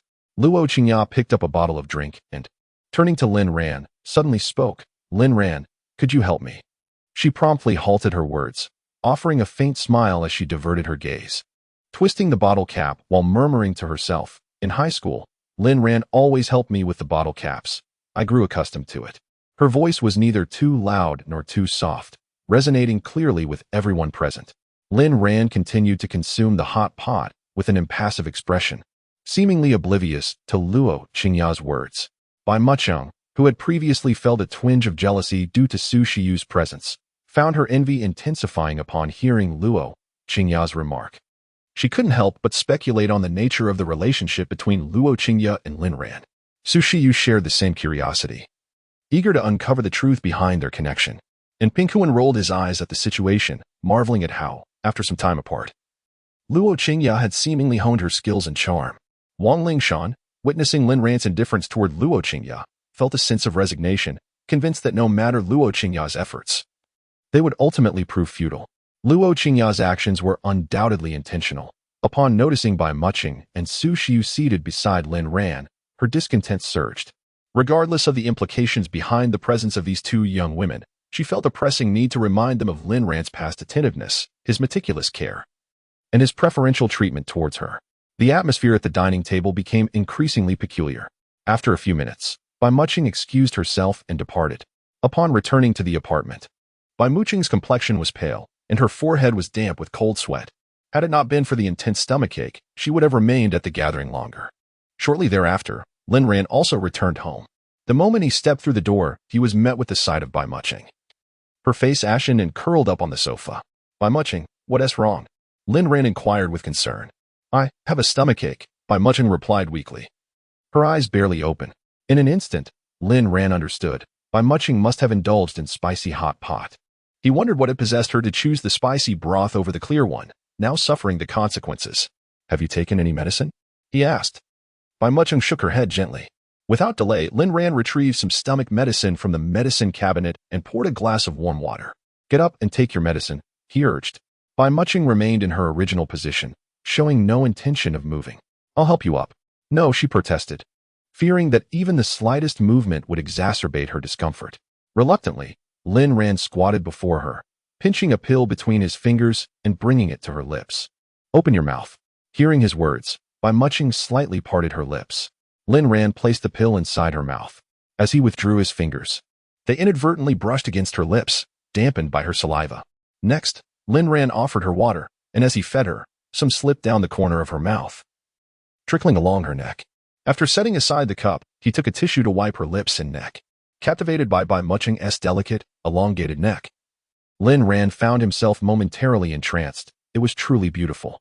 An unexpected thought crossed his mind, reminiscent of a vampire, tempted to bite into such a lovely neck. He quickly shook his head, dismissing the idea. Lin Ran then fetched a blanket to cover Bai Muqing, considering her discomfort and deciding to let her rest until she felt better from the medicine before calling her back to the bedroom. Bai Muqing dozed off in a haze, and when she awoke, she found Lin Ran exercising in the living room. After taking her medicine and resting, her stomachache had significantly subsided. Yet, the thought of Su Shiyu and Luo Qingya brought an involuntary frown to her face. How infuriating, she muttered.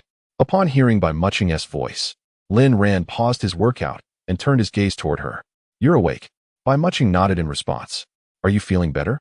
Lin Ran's words served as a reminder for Bai Mucheng. She lightly bit her lip and replied, still feeling somewhat uncomfortable, though it was not a significant issue. "Would you like to drink some warm water?" she offered. Bai Mucheng shook her head, pausing for a moment as she steeled her resolve. "I wish to return to bed to rest, but I seem to lack the strength. Could you carry me back?" Upon uttering these words, her heart raced. The rapid beating attributable to her deception. She harbored feelings for Lin Ran and certainly did not wish for him to be taken by another girl. As the saying goes, proximity grants advantage, and Bai Mucheng felt it essential to leverage her position. Lin Ran hesitated for a moment before nodding at Bai Mucheng and stepping towards her. Approaching the sofa, he bent slightly, one arm slipping beneath her armpit, while the other cradled her legs, effortlessly lifting her from the couch. In that moment, both were taken aback, for Bai Mucheng's cheek now rested against Lin Ran's skin. He had just finished exercising and forgotten to put his t-shirt back on. Chapter 55. What would you do if you fell in love with someone who shouldn't love you? It was exceedingly warm during my workout, prompting me to remove my t-shirt.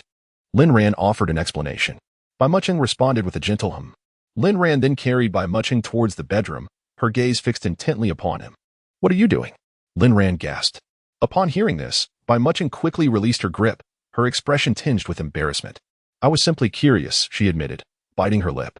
Lin Ran cleared his throat and gently placed Bai Mucheng on the bed, intending to turn away.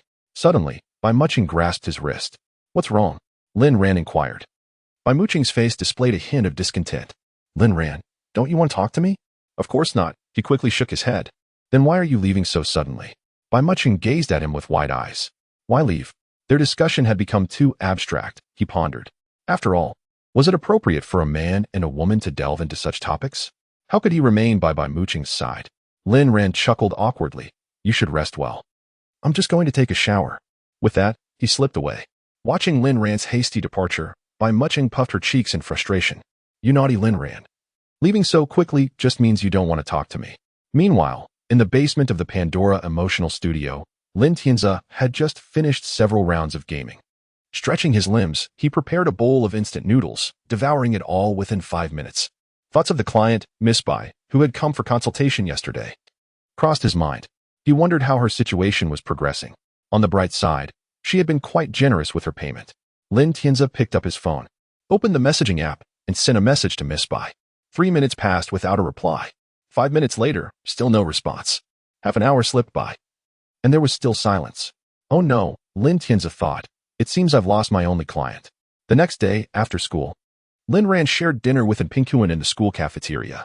Post-meal, the two ventured to a nearby internet CAF for some gaming. Upon exiting the CAF, they parted ways. On his way back to the apartment, Lin Ran noticed a figure clad in black, wearing a black baseball cap, sitting on the steps illuminated by a street lamp.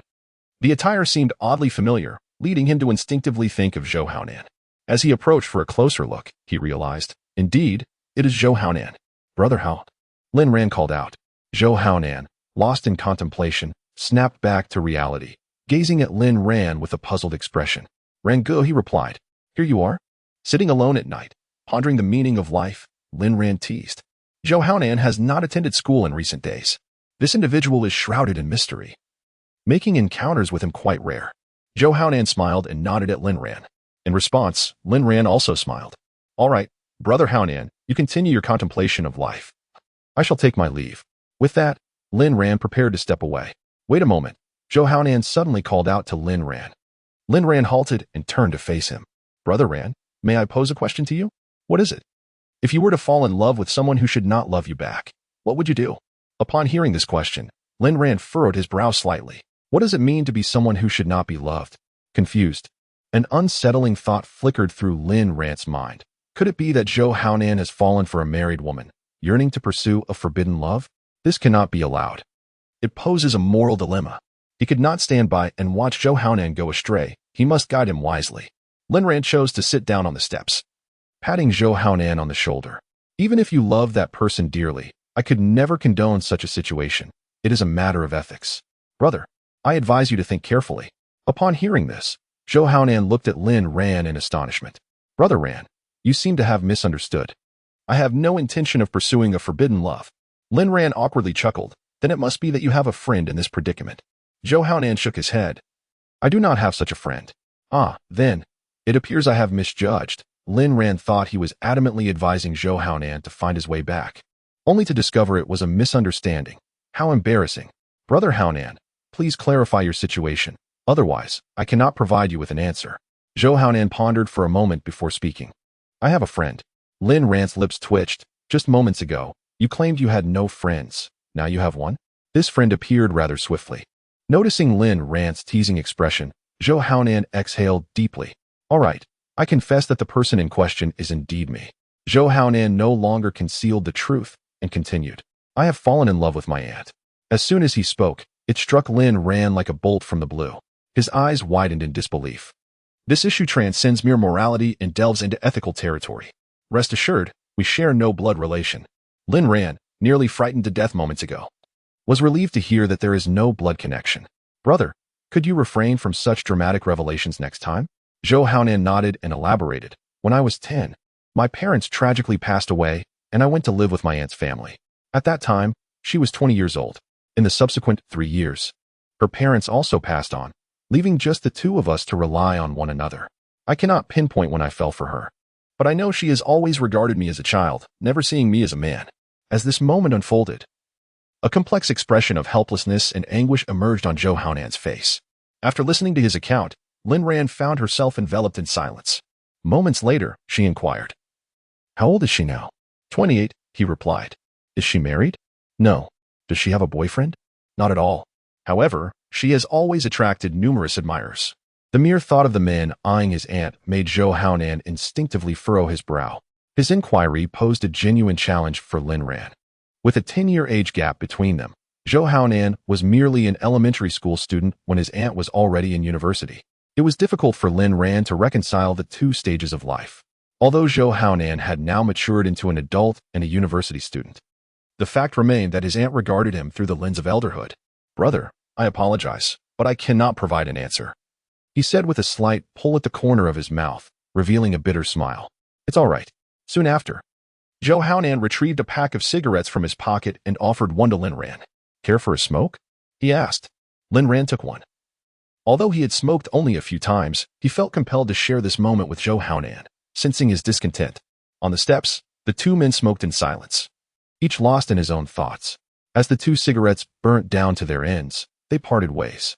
Chapter 56, A Test for the Cadre? Not long after, Lin Ran returned to his apartment. Upon entering, he encountered Bai Mucheng, who had just emerged from the bathroom, her form modestly draped in a single towel. The sight of her alluring silhouette, accentuated by the deep valley between her breasts and her long, graceful legs, captivated Lin Ran's attention completely.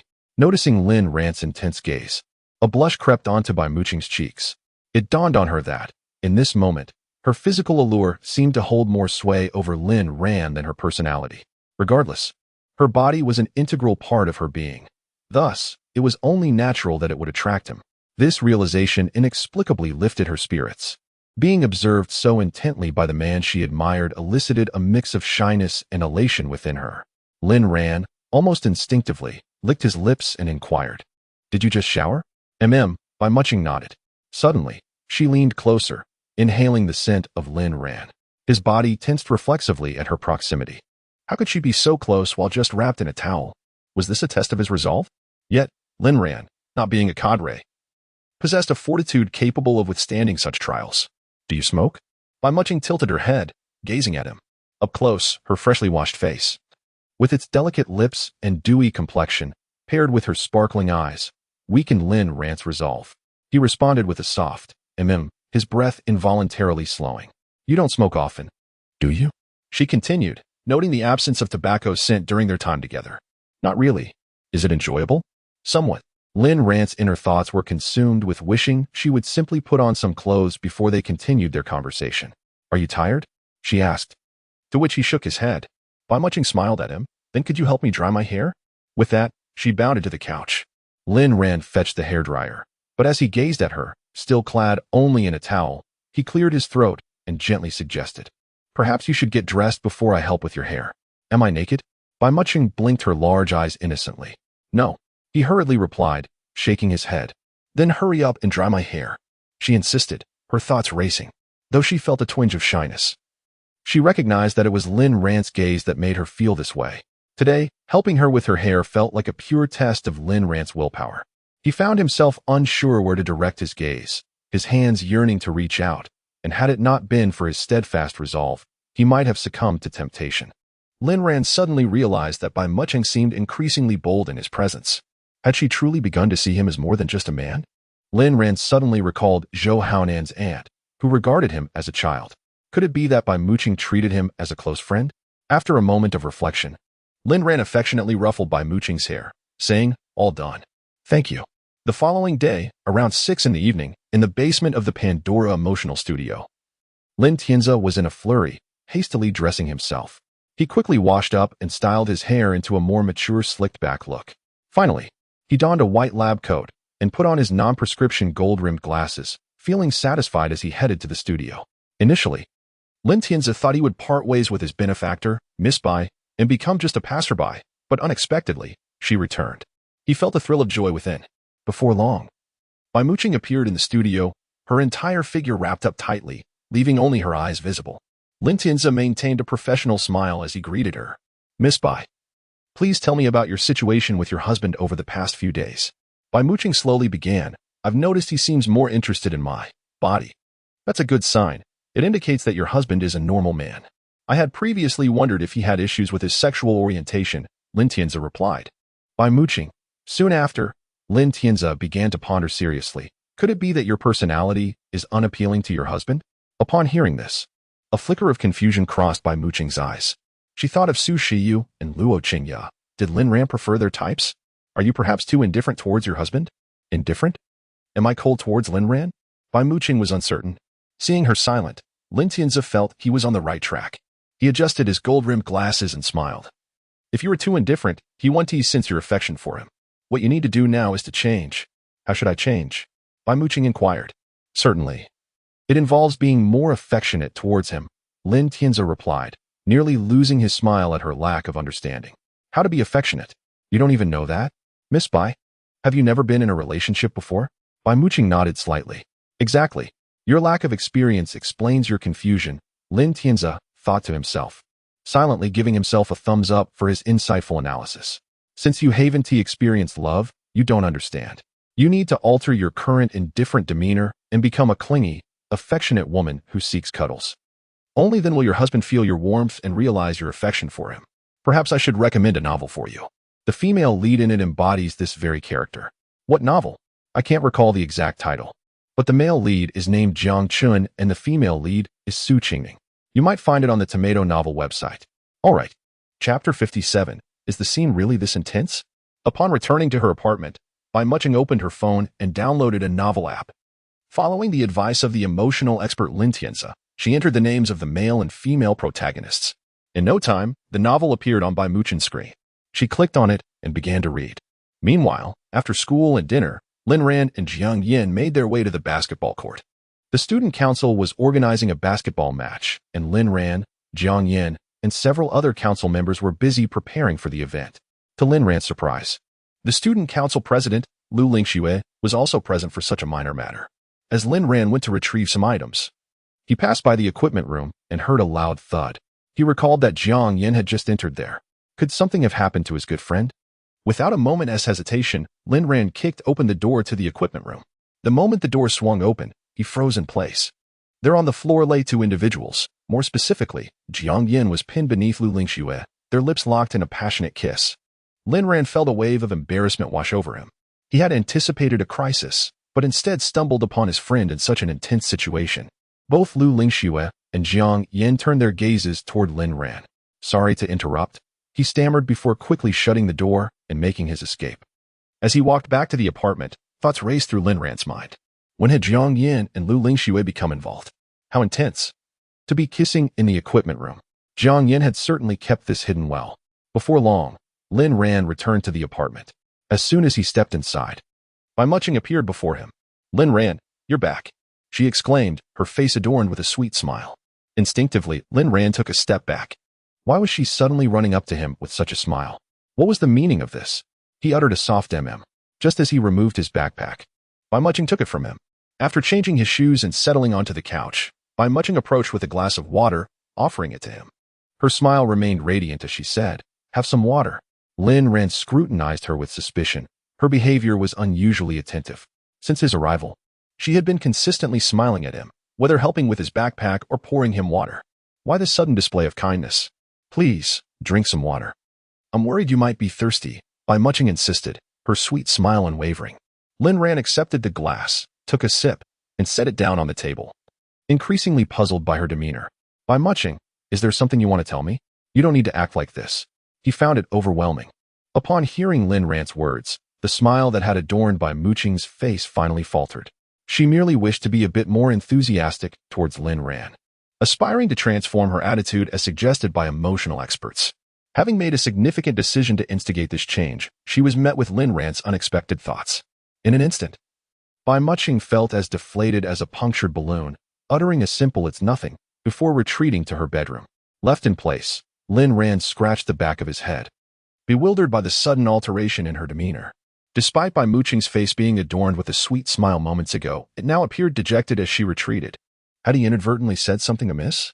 The following day, at noon, in the cafeteria, Lin Ran and Pingkuan and Jiang Yin gathered for lunch. Jiang Yin suddenly spoke up. "Rangu, yesterday was a misunderstanding." "Was it truly a misunderstanding?" Lin Ran replied with a mischievous grin. Jiang Yin nodded vigorously, affirming, "Indeed, it was a misunderstanding." And Pingkuan, perplexed by their exchange, interjected, "What are you two discussing?" Neither Lin Ran nor Jiang Yin responded, prompting Pingkuan to press further. "What does your silence imply? Are we not brothers? Why shouldn't I be in the loop?" He dropped his chopsticks onto his plate with a thud. Lin Ran hesitated to divulge Jiang Yin's affair. "It's nothing serious, just an unexpected incident with Senior Lu," Jiang Yin explained. "What kind of incident?" And Pingkuan inquired with curiosity. Jiang Yin hesitated before continuing. "Last night, something unexpected happened in the equipment room. Senior Lu ended up on top of me, and we accidentally kissed." "Wow, Yinggu, that's impressive. You actually kissed Senior Lu." And Pingkuan exclaimed. Lin Ran quickly glanced around, relieved there was no one nearby. Otherwise, this news would spread throughout the campus in an instant. "Keep your voice down, will you?" Lin Ran admonished. All right. The revelation left Pingkuan in shock, momentarily beyond his control. He envied Jiang Yin for kissing such a stunning beauty as Senior Lu, wishing such a twist of fate would befall him instead. "Yinggu, was that your first kiss?" And Pingkuan asked. Jiang Yin nodded. "Although Senior Lu isn't your girlfriend, giving her your first kiss isn't a loss, is it?" Jiang Yin said nothing further, returning focus to his meal. "Come on, Rangu, just admit you're envious." "I certainly am," and Pingkuan pressed. Lin Ran hesitated. "What? Envious of what?" "Your first kiss." And Pingkuan exclaimed. Lin Ran recollected that his own first kiss had been lost without his awareness. Bai Muching's exquisite visage immediately surfaced in his mind, particularly her alluring rosy lips. "There's nothing to be envious of. Just eat your meal," he replied. The next morning, Lin Ran and Bai Muching were seated in her sleek black Porsche. Suddenly, Bai Muching recalled something and turned to Lin Ran. "You have your driver's license, right?" Lin Ran nodded. "Then you should drive," she suggested. As she spoke, Bai Muching unfastened her recently secured seatbelt and was about to exit the vehicle when Lin Ran abruptly seized her arm. "You should drive," he insisted. Although he possessed a driver's license, he had never ventured onto the road, primarily due to the absence of a car. Bai Muching's vehicle was a Porsche, and as a novice, he felt daunted by the prospect of operating her prized possession. "You should drive. It's a perfect opportunity for practice," she mused, secretly hoping that Lin Ran would eventually become her designated driver. In relationships, it is customary for the girlfriend to sit in the passenger seat beside her boyfriend, a notion she yearned for. Even though Lin Ran was not her boyfriend at present, she believed he would be in the future. "I dare not practice with your car," Lin Ran candidly replied. "It's all right. Feel free to practice." Bai Muching thought of offering the car to Lin Ran, but hesitated, fearing such a declaration might startle him. "No way." Lin Ran began to protest again. Bai Muching promptly interrupted. "If you don't drive, I won't go with you." Was she threatening him? Reluctantly, Lin Ran acquiesced. A sense of triumph swelled within Bai Muching. It seemed that a little intimidation proved effective. Chapter 58. I want to see my brother with his beautiful sister-in-law. Before long, Lin Ran and Bai Muching exchanged positions, sitting in the driver's seat. Gripping the steering wheel, Lin Ran instantly felt a shift in sensation. To his surprise, he found himself behind the wheel of such a luxurious vehicle. Observing the unrestrained joy on Lin Ran's face, Bai Mu Chung could not help but smile. Just as Lin Ran was about to start the engine, Bai Mu Chung suddenly called out to him, "Wait a moment. What's wrong?" He inquired. "You." She was about to remind Lin Ran that he had fastened his seatbelt when a better idea struck her. Bai Mu Chung leaned in closer to Lin Ran, startling him. Instinctively, he leaned back, bewildered by her sudden proximity. What was she doing? As Bai Mu Chung's cheek nearly brushed against his, Lin Ran instinctively held his breath, his heart racing uncontrollably. This tactic was one she had learned from a novel, and she had not anticipated it would be applicable today. "Your seatbelt," she finally said. "Oh," Lin Ran exclaimed, realization dawning upon him. How embarrassing. He had been so caught up in his excitement that he forgot to buckle up. As a novice driver, Lin Ran felt both nervous and exhilarated at the prospect of taking such a luxurious car on the road. "I'm a rookie. And you dare to ride with me?" Lin Ran jested. "Why not? I'm entrusting my life to you," Bai Mu Chung responded.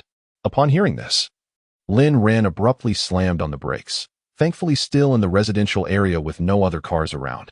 Otherwise, it could have been perilous. "What's the matter? Are you scared by your own words?" he teased. "That's quite alarming, you coward. We shouldn't speak like that in the future," she replied. The journey proceeded smoothly, and soon enough, Lin Ran and Bai Mu Chung arrived at his parents' home.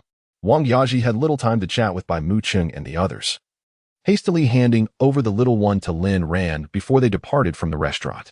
Indeed, Lin Ran and Bai Mu Chung's task for the day was to babysit the little one, a charming 3-year-old girl with big eyes and a round face adorned with 2 pigtails, belonged to Lin Ran's aunt. Lin Ran's aunt and uncle had encountered an unexpected situation and needed someone to look after their child for the day. Wang Yaji, busy with a large catering order, had no time to spare and, knowing it was the weekend, asked Lin Ran if he could help. He readily agreed and brought Bai Mu Chung along. Upon seeing the adorable little girl, Bai Mu Chung felt her heart melting. "Hello, little one," she greeted. "Hello, beautiful sister." The little girl hesitated, recalling her mother's instructions, and quickly corrected herself. "Hello, beautiful sister-in-law." Bai Mu Chung was momentarily taken aback by this title, her face lighting up with joy. Lin Ran was the little girl's brother, which made her the sister-in-law, a title she cherished dearly. "Little one, have you thought about your brother?" Lin Ran reached out and pinched the soft little face of the small dumpling. "Humph, I wasn't thinking about it. Who told my brother to pinch my face every time we meet?" The small dumpling pouted her chubby lips, and with her babyish voice, she was utterly adorable. After scratching the back of his head, Lin Ran remarked, "Little dumpling, you are quite heartless, aren't you? Your brother pinches your cheeks solely because of your cuteness. Pretty sister-in-law is adorable too. Does my brother also pinch her cheeks?" Upon hearing this, Lin Ran and Bai Mu Chung were simultaneously taken aback. Lin Ran nonchalantly nodded at the small dumpling. "Oh, then brother, you should pinch pretty sister-in-law's face." Lin Ran's eyes widened in disbelief. What on earth is this little dumpling up to? Brother just pinched my face. Now it's time to pinch pretty sister-in-law's face. Lin Ran. Bai Mu Chung. Is brother lying? Come pinch my face, Bai Mu Chung said, moving closer to Lin Ran. Gazing at Bai Mu Chung's beautiful face before him, he slowly raised both hands and pinched her cheeks on either side. To his surprise, the sensation was rather pleasant. "Pretty sister-in-law, don't you pinch brother's face?" The small dumpling's sweet voice chimed in again. At this, Bai Mu Chung looked somewhat perplexed. At home, when dad pinches mom, she surely retaliates. Lin Ran lowered his head, the implication unmistakable. Bai Mu Chung lifted her small hands and pinched Lin Ran's cheeks in return. A wave of delight washed over her as she boldly touched Lin Ran's face, feeling ecstatic. "Little dumpling, do you want brother and sister-in-law to play games with you, or what?" Lin Ran inquired. "I want to watch cartoons, is that okay?" Often, her parents would disallow her from watching cartoons, claiming it was detrimental to her eyesight. Yet she truly wished to indulge in some animation, her eyes shining with anticipation as she looked at Lin Ran. "All right, but only for a little while," Lin Ran replied. The small dumpling nodded vigorously, her joy evident on her face. "What cartoon do you want to watch?" "Peppa Pig." Subsequently, Lin Ran turned on the television and found the cartoon. As the animation began, the small dumpling's round eyes were glued to the screen. Lin Ran brought over a large bag of snacks. "Little dumpling, here are some snacks. What do you want to eat?" The small dumpling seemed oblivious, her gaze fixated on the television. Lin Ran glanced at Bai Mu Chung, discovering that her eyes were also fixed on the screen. Goodness! Both the big and small were enchanted by Peppa Pig. Thus, Lin Ran joined them in their viewing. Once an episode concluded, the small dumpling finally rummaged through the bag for a snack. Aren't you going to eat? Lin Ran asked by Mu Chung. Give me some chips, please. Lin Ran retrieved a bag of chips and handed it to Bai Mu Chung. As she tore open the packaging and lifted a chip to her mouth, she suddenly offered it to Lin Ran instead, saying, Here, eat it. Lin Ran, upon seeing the potato chips within arm's reach, did not hesitate to indulge himself. Observing his beautiful sister-in-law feeding his brother chips, the little round-eyed child watched with keen interest. Soon, the animated show resumed, prompting the little one to settle down. His gaze fixated intently on the television screen. 20 minutes later, Lin Ran decided to turn off the television. The little one looked up at him with a pleading expression, attempting to charm him with his adorableness. Relenting, Lin Ran allowed him to watch for an additional 10 minutes. However, those 10 minutes passed in the blink of an eye. As the television screen darkened, the disappointment on the little one's face was palpable. Lin Ran, perceptive to his discontent, comforted him. What would you like to do next? Both your brother and sister-in-law are here to keep you company. I want to watch my brother kiss the beautiful sister-in-law, the little one replied. Chapter 59.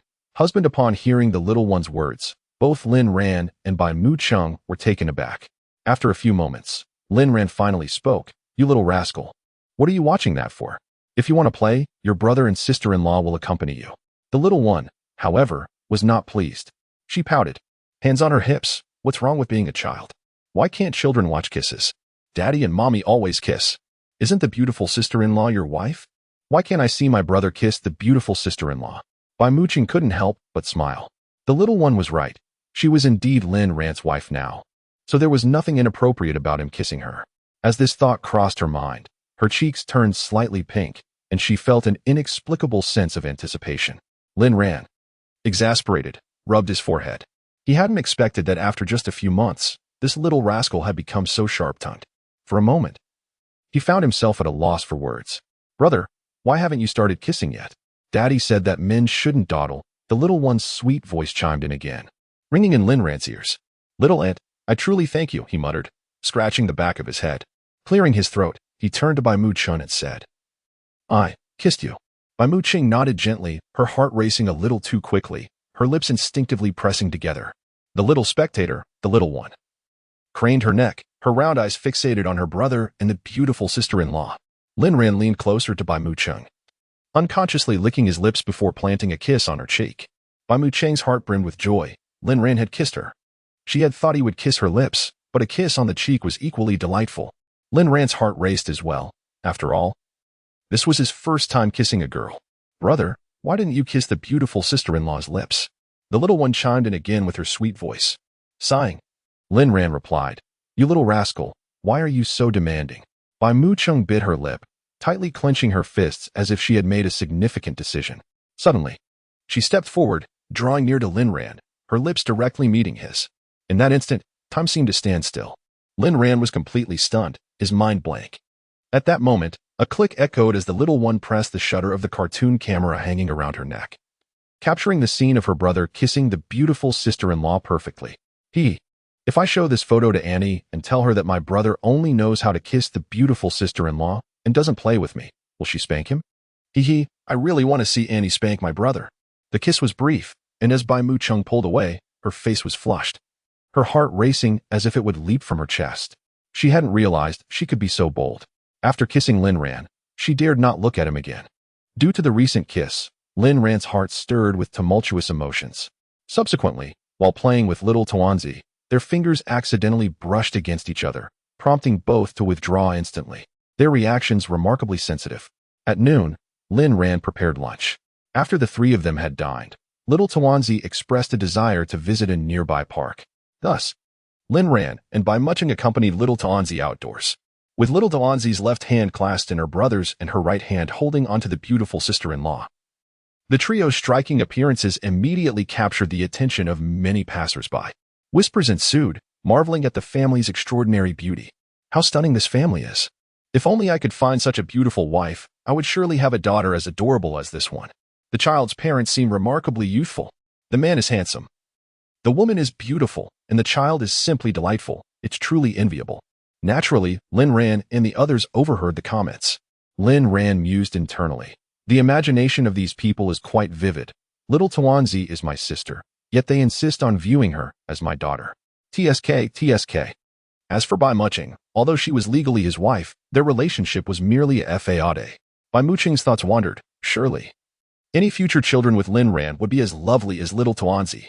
As she contemplated this, her gaze inadvertently drifted toward Lin Ran. Just then, little Tuanzi spotted an ice cream vendor, her eyes sparkling with excitement. She tilted her head upward, gazing at Lin Ran, and exclaimed, "Daddy, I want ice cream." "Daddy?"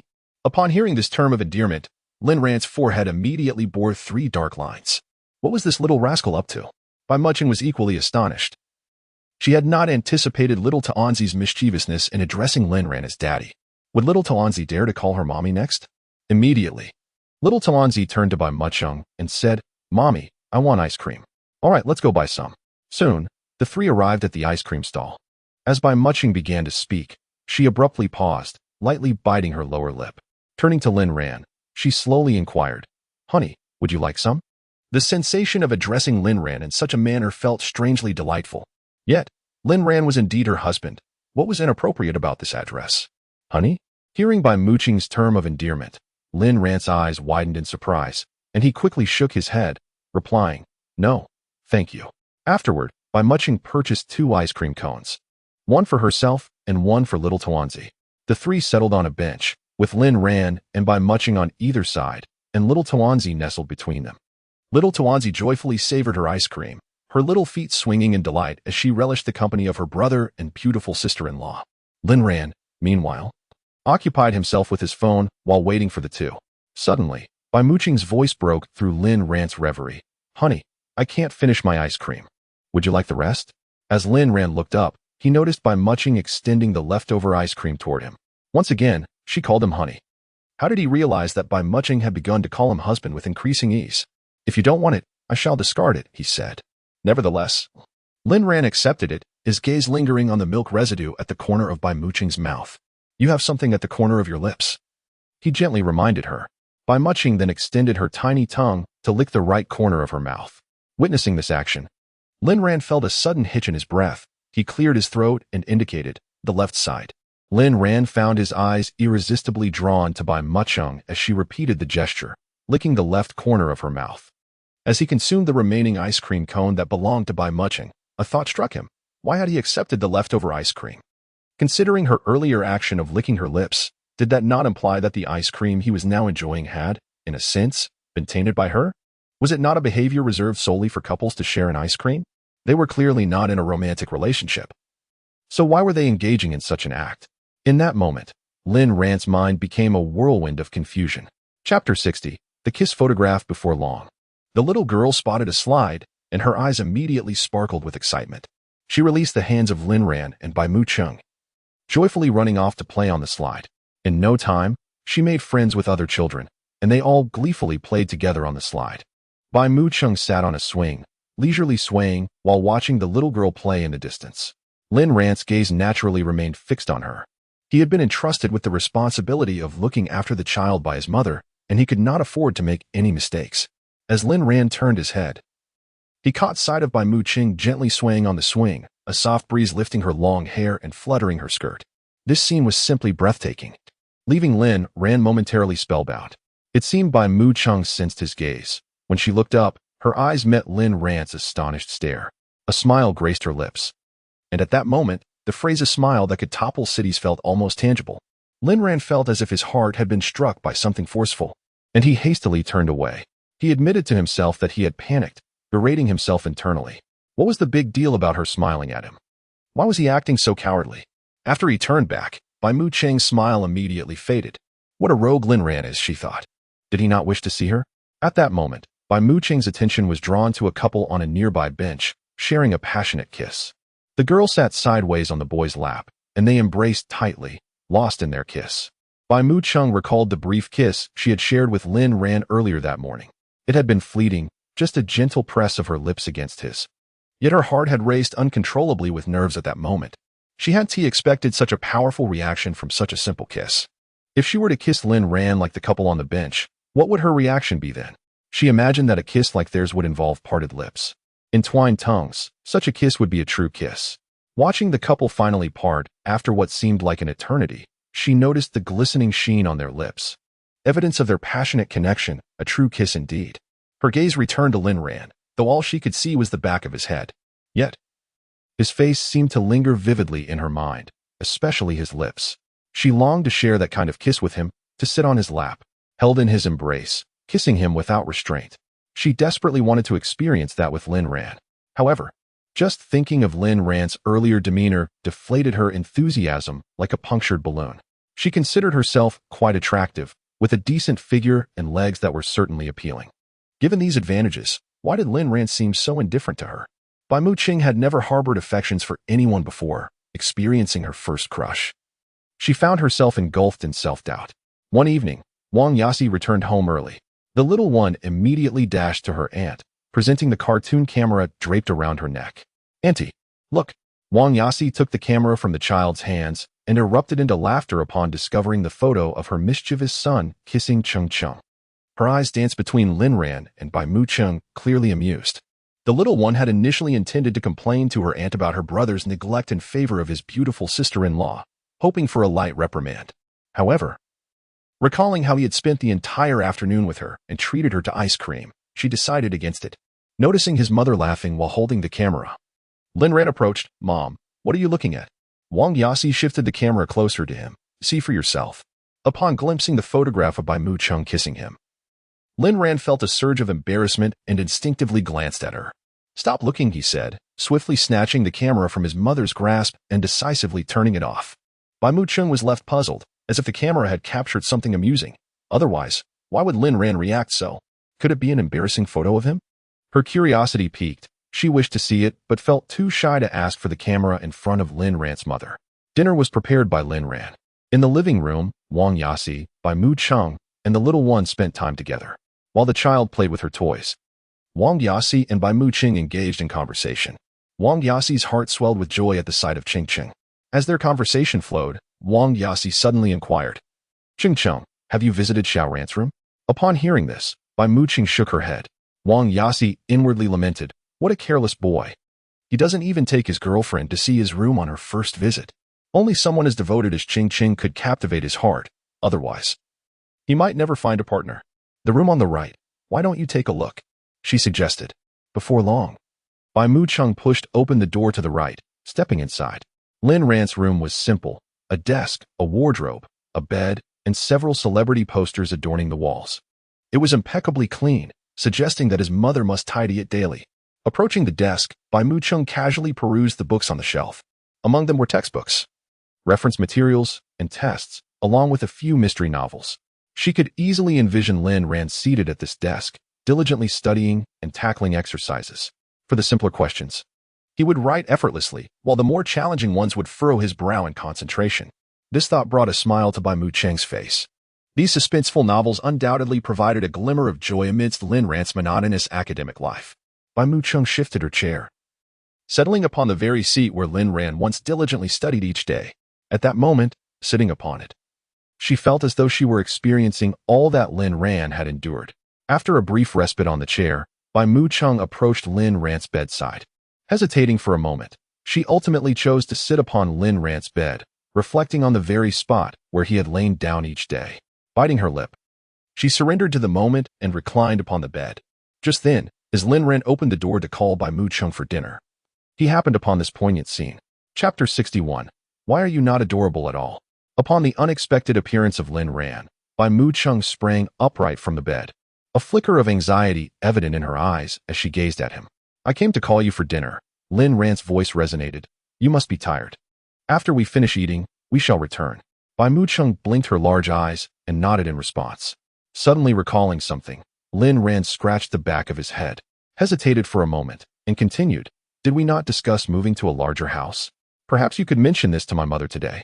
Considering the time that had elapsed, it seemed fitting for them to transition to a more spacious abode, relieving Bai Mu-cheng of any discomfort.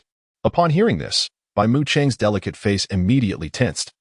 Her gaze fixed intently upon Lin Ran. After a few moments of contemplation, she nodded. The notion of changing residences had indeed been a mutual agreement. Despite her reluctance to sleep apart from Lin Ran, she could not retract her commitment. Bai Mu-cheng recalled a night when they had both lay in bed, and Lin Ran had stealthily slipped away to the bathroom, only to return after a considerable while. She understood that he must have been, given that they currently shared the same bed each night. Lin Ran would have limited options should he wish to engage in certain activities, as he could not do so in her presence. It was likely that he had endured such restraint for far too long, prompting his secretive trip to the bathroom. Of course, unbeknownst to her, Lin Ran might also indulge in such actions. Bai Muqing struggled to comprehend why Lin Ran would take pleasure in that. Was it truly amusing? Did all boys enjoy such things? Once they moved into a new house, Lin Ran could freely, without the need to sneak off to the bathroom. Her agreement to the relocation was, in fact, considerate of Lin Ran's feelings. But did he truly perceive her goodwill? After their meal, Lin Ran, Bai Muqing, and the little bundle of joy, Wang Yaji, bid a heartfelt farewell. Wang Yaji encouraged them to return whenever they could. The little one clung to Bai Muqing, reluctant to let go. Observing the child's endearing demeanor, Bai Muqing and the little one made a promise to play together whenever time permitted. Only then did the child release them. As the two settled into the car, Bai Muqing remained in the passenger seat while Lin Ran took the wheel. Lin Ran, your sister, the little one, is simply adorable. She is such a delightful child. Without the little girl, Lin Ran would not have kissed her cheek, nor would she have kissed Lin Ran's lips. And she certainly would not have had the opportunity to call him husband. In that light, the little one was indeed her lucky star. Bai Muqing had already silently resolved to buy the little girl an abundance of toys, delicious treats, and beautiful dresses. Yes, upon their return, she would place an order to be sent to Lin Ran's mother. Lin Ran merely responded with a mild acknowledgement, his thoughts occupied by the little one's antics that day, finding her increasingly challenging to manage. When will I see my aunt? He must tell her about this little brat, hoping she would discipline him properly. Perhaps even give his little bottom a smack. Hehehe. How can such a lovely sister be so utterly unappealing? Bai Muqing murmured softly. Lin Ran instinctively retorted. How am I not charming? What makes you charming? Bai Muqing thought of the moment in the park that afternoon when she caught him staring at her, only for him to immediately turn his head away. She found him utterly unappealing. Lin Ran pointed to his face and smiled broadly at Bai Muqing. Look how adorable I am. Bai Muqing couldn't help but laugh at Lin Ran's antics, conceding, all right, I suppose you're somewhat charming. What do you mean somewhat? It's just all right, Lin Ran boasted unabashedly. Bai Muqing rolled her eyes. Fine. You're charming, just like a little dumpling. Lin Ran scratched his head, puzzled. Was Bai Muqing genuinely complimenting him? Having fastened their seatbelts, Lin Ran was about to start the car when Bai Muqing suddenly had a thought. By the way, Lin Ran, what's in the little dumpling's cartoon camera? I'm quite curious. Lin Ran cleared his throat, dismissively replying, nothing much. He conveniently overlooked Bai Muqing's eager gaze. Bai Muqing sensed something suspicious about Lin Ran's evasion. Narrowing her eyes, she questioned, could it be that you have some scandalous photos? Should I bribe the little dumpling to retrieve Lin Ran's secretive snapshots? Bai Muqing pondered silently. What do you mean scandalous? It's clearly just the two of us. Lin Ran thought, initially wanting to keep it a secret, but eventually decided to be forthright. Bai Muqing assumed he had some embarrassing pictures, unaware that she was the leading lady in those photographs. Bai Muqing was taken aback. Lin Ran, what do you mean? Lin Ran coughed lightly and slowly replied. The little dumpling's cartoon camera has pictures of us kissing. The atmosphere in the car fell into an awkward silence following Lin Ran's revelation. After a moment, he broke the silence. Well, I'll start driving now. Bai Muqing thought to herself, reflecting on how precious their kissing photos were. She must retrieve them from the little dumpling. Upon returning to the apartment, Bai Muqing feverishly placed orders on her shopping platform, her phone in hand. Meanwhile, Lin Ran was in the living room exercising. Having exhausted the video stock for his fitness channel, he realized it was time to film new content. After some contemplation, he decided to wait until he found a new place. Once he finished exercising, Lin Ran quickly showered and then returned to his phone to search for housing options. Shortly thereafter, he entered the bedroom and handed his phone to Bai Muqing. I found a few houses. Take a look. He settled on the edge of the bed. Bai Muqing took Lin Ran's phone, browsing through the listings he mentioned. After a while, Bai Muqing returned the phone to Lin Ran, stating, this house seems quite decent. Lin Ran gazed upon the house above, his lips twitching in disbelief. This was no longer the residence he had previously considered. It was the opulent Jin Huifu apartment, the most luxurious dwelling near the school. Surely, this abode surpassed all others. Bai Muqing understood Lin Ran's concerns without him needing to express them. With a smile, she reassured him, isn't it better to reside in comfort? Lin Ran was well aware of this sentiment. However, The rent at Jin Hui Fu was exorbitantly high. It was not that he could not afford it. Rather, he deemed it extravagant to spend such an amount on housing. Yet, he noticed that Bai Mu Chung had no interest in the place he had initially selected. Fine, if she wishes to live there, so be it. A little extra expenditure is inconsequential, he thought. Is that acceptable? Bai Mu Chung inquired, leaning closer to Lin Ran, her big eyes sparkling with curiosity. All right, he replied. Unable to resist the allure of her proximity, Lin Ran reached out and playfully tousled her hair. Bai Mu Chung, accustomed to his affectionate gesture, reciprocated by ruffling his hair in return. You tousled my hair, she remarked. You were the one who started it. Chapter 62. Ahem. White lace. The following day, Lin Ran, adorned with a cap and masked, along with Bai Mu Chung, donned in a similar fashion, made their appearance in an apartment within one of the buildings of Jin Hui Mansion. The real estate agent, a young lady in her early 20s, observed their peculiar attire and could not help but speculate in her mind. Surely, they could not be a couple, for who would rent a house dressed in such a manner? Both individuals were wrapped up so tightly, as if they feared being recognized. Could it be that their relationship was of a clandestine nature? For a moment, the agent felt she had stumbled upon a momentous secret. Nevertheless, her face maintained a professional smile as she patiently introduced the property to Lin Ran and Bai Mu Chung, eager for them to sign a rental agreement, as it would yield her a considerable commission.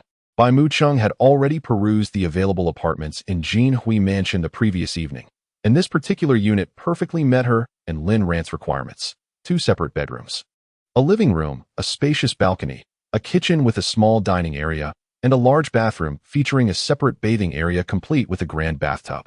She longed for a soothing bath, having not indulged in one since moving here, as Lin Ran's previous apartment had a cramped bathroom devoid of such luxuries. The presence of this bathtub was her utmost satisfaction. Lin Ran, too, was exceedingly pleased with the Jin Hui Mansion apartment. Its decor, layout, and overall ambience exuded a sense of sophistication. Both he and Bai Mu Chung were content and swiftly signed the rental agreement with the real estate agent, who now wore an especially warm smile, presenting a payment QR code. Bai Mu Chung, quick to act, made the payment and added the agent on with chat, ensuring that any issues regarding the apartment could be addressed directly with her or the landlord. The agent was quite attractive, and Bai Mu Chung wished to avoid having such a woman in Lin Ran's contacts. Due to Lin Ran's premature lease termination at his previous apartment, he accepted that the deposit would not be refunded. Upon returning to their former residence, Lin Ran immediately felt the stark contrast between the two properties. Previously, he had thought his rented apartment satisfactory, but having experienced the Jin Hui Mansion, he realized the disparity was not trivial at all. Their efficiency was commendable. Having secured the new apartment, they commenced packing for the move. Together, they gathered bedding and meticulously packed the books and other items from the shelves. Subsequently, Bai Mu Chung attended to the bathroom while Lin Ran tackled the wardrobe. Initially, Lin Ran had not intended to involve Bai Mu Chung in the chores, assuming that as a young lady of her stature, she would be unaccustomed to such tasks. However, Bai Mu Chung disagreed. To Lin Ran's astonishment, he had not anticipated that Bai Mu Chung would approach her tasks with such diligence. Her actions once again reshaped Lin Ran's perception of her. Before long, he had neatly packed all his clothes into his suitcase. As he glanced at Bai Mu Chung's garments piled in the wardrobe, he contemplated assisting her with the tidying up. Upon discovering 2 boxes, he picked one up and opened it, only to find his expression freeze in shock. His hands trembled as he held the box, for it contained an array of intimate apparel in various styles and colors. Among them, the white and black lace pieces struck a familiar chord in him. Having shared a roof with Bai Mu Chung, he had inevitably caught glimpses of these delicate fabrics when she hung them out to dry after washing. When Bai Mu Chung returned to the bedroom, she chanced upon Lin Ran cradling the box of her intimate garments, and an involuntary blush crept across her cheeks. Lin Ran, taken aback by her sudden appearance, felt a wave of embarrassment wash over him and hurriedly explained, Please don't misunderstand. I merely intended to help you organize your clothes. I truly had no idea this box contained such items. Bai Mu Chung bit her lip and replied slowly, Rest assured, I harbor no misconceptions. Please continue helping me. I shall tend to my shoes. With that, she swiftly exited the bedroom. Although it was indeed quite embarrassing for her to have Lin Ran see such personal items, it was mitigated by the fact that he was someone she held affection for. So she found it bearable. Bai Mu Chung was known for her cleanliness. If anyone touched her clothing, she would either wash it again or discard it entirely. Yet, The thought of Lin Ran having touched those intimate pieces did not repulse her. Rather, she found herself inexplicably excited at the notion of wearing items he had handled. She quickly slapped her flushed cheeks, questioning what had come over her, as she had never felt this way before. It seemed she had succumbed to Lin Ran's charm, an affliction for which there was no cure. In the bedroom, Lin Ran gazed at the contents of the box, gritting his teeth. Indeed, if Bai Mu Cheng was untroubled, why should he be? However, as he handled those delicate fabrics, his composure wavered. Exhaling a deep breath, he gingerly placed the items into Bai Mu Cheng's suitcase. The white lace set was particularly exquisite, a testament to Bai Mu Cheng's discerning taste, which Lin Ran admired. Suddenly, he chastised himself. What am I thinking? He promptly slapped himself to regain clarity. Taking a deep breath, he muttered to himself, "It's merely a piece of cloth. What is so captivating about it? It's not attractive at all. No way will it disrupt my resolve." As he continued to mumble to himself, he diligently finished organizing the delicate fabrics. Finally, after much effort, Lin Ran completed the task. Lin Ran discovered another box and thought to himself that it should contain something ordinary. However, upon opening it, his heart began to race uncontrollably. Chapter 63, Brother, Where Shall We Play? Inside the box lay an array of stockings in various styles, which Lin Ran was quite familiar with, as Bai Mu Cheng had once invited him to view them together. Steeling himself, Lin Ran slowly extended his hand into the box, retrieving an assortment of black, white, and fishnet stockings, placing them meticulously into his suitcase. Previously, he had only touched one of them, but this time, he explored all of them. After they had packed all their belongings, the clock struck past 2 in the afternoon. Both Lin Ran and Bai Mu Cheng felt their stomachs grumble with hunger. Just then, the takeout ordered by Bai Mu Cheng arrived promptly. Without a second thought, Lin Ran devoured his meal ravenously. Despite her own hunger, Bai Mu Cheng maintained an elegant demeanor as she ate. "Slow down. Eating too quickly may upset your stomach," she kindly advised from the side. Lin Ran replied absent-mindedly, his pace undeterred. He simply could not help himself. He was utterly famished, resembling a starved wolf. Bai Mu Cheng pouted slightly, shaking her head in exasperation. He was behaving like a child, causing her no small amount of concern. She offered him a glass of water, saying, "Here, drink some water." Only then did Lin Ran pause, hastily swallowing his food before accepting the water she had handed him, taking a generous gulp. The timing of her offer was indeed fortuitous, as he had been on the verge of choking. After they finished their meal, they awaited the arrival of the moving company. Their current apartment was not far from the luxurious Jinhui mansion, but it was impossible for the two of them to transport all their belongings by hand. Besides, given the opulence of the mansion they had rented, Lin Ran had no qualms about the cost of hiring movers.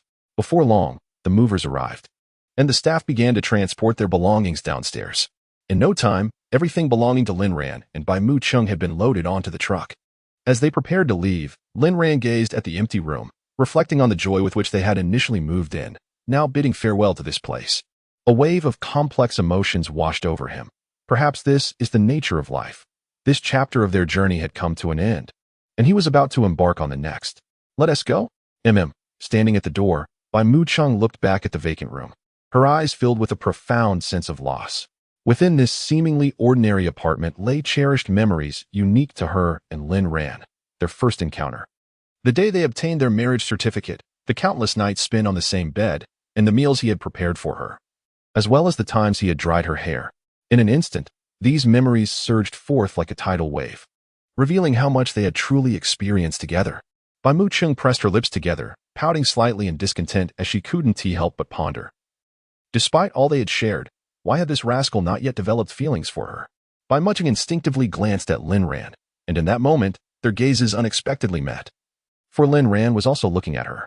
As their eyes locked, an indescribable sentiment flowed between them. Lin Ran's recollections in this place undeniably included her. It was truly time to depart. With a decisive bang, Lin Ran closed the door behind him. As they descended in the elevator, they fortuitously encountered the plump middle-aged lady they had met previously. "Young man, taking your sister out for a day of fun?" the woman cheerfully remarked to Lin Ran. She instantly recognized both Lin Ran and Bai Mu Cheng, for their striking appearances had led her to initially mistake them for a couple, only to discover they were siblings. Lin Ran was momentarily taken aback, quickly realizing that his casual remark had been taken to heart by the lady. "No, ma'am, my sister and I are moving," he stated honestly, as there was no need for deceit regarding their relocation. "Oh, where are you moving to?" the middle-aged lady inquired casually. "Jinhui Mansion," Lin Ran replied. "Oh, I have a property there as well." Upon hearing this, Lin Ran raised an eyebrow. The lady continued, "I mostly just collect rent." Lin Ran's lips twitched. To him, that seemed like effortless income. Clearing his throat, he looked at the lady and boldly asked, "How many properties do you own?" "Not many, just over 100. She replied nonchalantly. "Over 100? Lin Ran's perception of her shifted instantly. She was no ordinary middle-aged lady, but a veritable affluent woman. Upon exiting the elevator, Bai Muching suddenly, in a playful mood, turned to Lin Ran and said, "Brother, where are we going to play?" The term brother sent shivers down Lin Ran's spine, and his expression was nothing short of amusing. He ruffled her hair playfully, admonishing, "Don't call me that." Bai Muching pouted, recalling a past moment, and with wide, earnest eyes, she declared, "Brother, I am indeed your sister, by blood." Lin Ran's mouth twitched at her youthful candor. He reached out once more to tousle her hair. "If you keep teasing me, I might have to teach you a lesson." "How will you do that?" she inquired. After a brief contemplation, he replied, "I'll give you 10 playful flicks on the forehead." "You wouldn't dare." Bai Muching's eyes widened, and in a swift motion, she stomped on Lin Ran's foot before darting away. "Ouch!" Lin Ran recoiled, accompanied by a pained exclamation. This girl was surprisingly aggressive. How had he not noticed this side of her before? Was this her true nature? Soon after, the moving company finished unloading all their belongings into the apartment at Jinhui Mansion and took their leave. Lin Ran and Bai Mucheng stood before a multitude of luggage bags and suitcases strewn across the floor, rendered momentarily speechless. What else could they do but get to work? Thus, the two embarked on the task of unpacking and organizing the belongings with methodical precision. Once they had completed this endeavor, Bai Mucheng collapsed onto the sofa, her countenance devoid of vitality. The grace and poise of a young lady that once characterized her demeanor had vanished entirely. She felt utterly exhausted, truly fatigued, for this was the first time in her life that she had engaged in such laborious tasks. Now, she perceived a sensation of disintegration throughout her body. Her arms ached, her legs throbbed, and her feet were sore. Every part of her was in discomfort. Typically, males possess a greater physical resilience than females, and given Lin Ran's regular exercise regimen, he emerged from the ordeal tired, yet markedly different from Bai Mucheng's state. He felt a twinge of regret for not allowing her to rest while he handled the task alone. "Bai Mucheng, where does it hurt?" he inquired, leaning in with genuine concern. "Everywhere," she replied, her expression a portrait of grievance. Witnessing her plight only deepened Lin Ran's sense of remorse.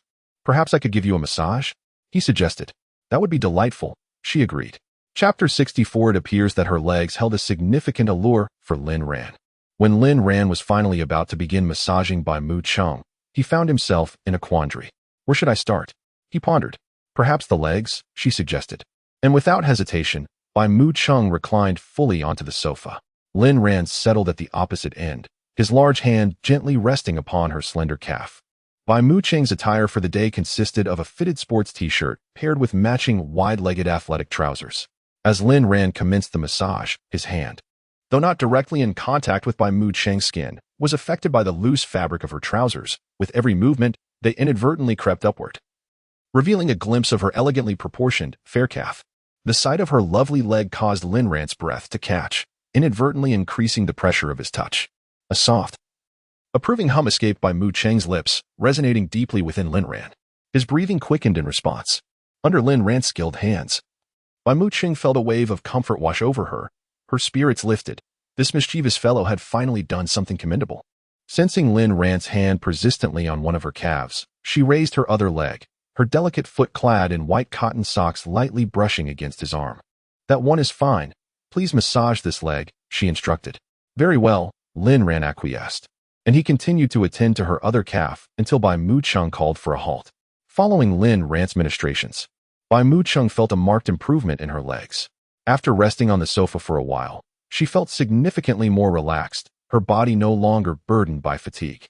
Deciding not to trouble Lin Ran further, especially considering he had exerted himself during their move, she sat up and expressed her gratitude, saying, "Thank you." She then added, "Let me return the favor and massage you. It will feel better." Lin Ran hastily waved his hand in refusal, exclaiming, "I need to use the restroom," before quickly rising and departing. Bai Mucheng, seated on the sofa, looked on in surprise, having sensed something amiss in Lin Ran's demeanor moments before. particularly his urgency to visit the bathroom. Could it be? Bai Mu Cheng's cheeks flushed slightly. Was it indeed the case that her legs had such a profound effect on Lin Ran? She gently bit her lip, realizing the undeniable allure her legs seemed to possess over him. In the restroom, Lin Ran stood by the sink, turning the faucet to the cold setting. He splashed cold water onto his face repeatedly, hoping to quell the restless turmoil within his heart. Regardless of Lin Ran's acknowledgement, Bai Mu Cheng's physique undeniably captivates him. Initially, Lin Ran perceived this attraction merely as a physiological appreciation for the opposite sex.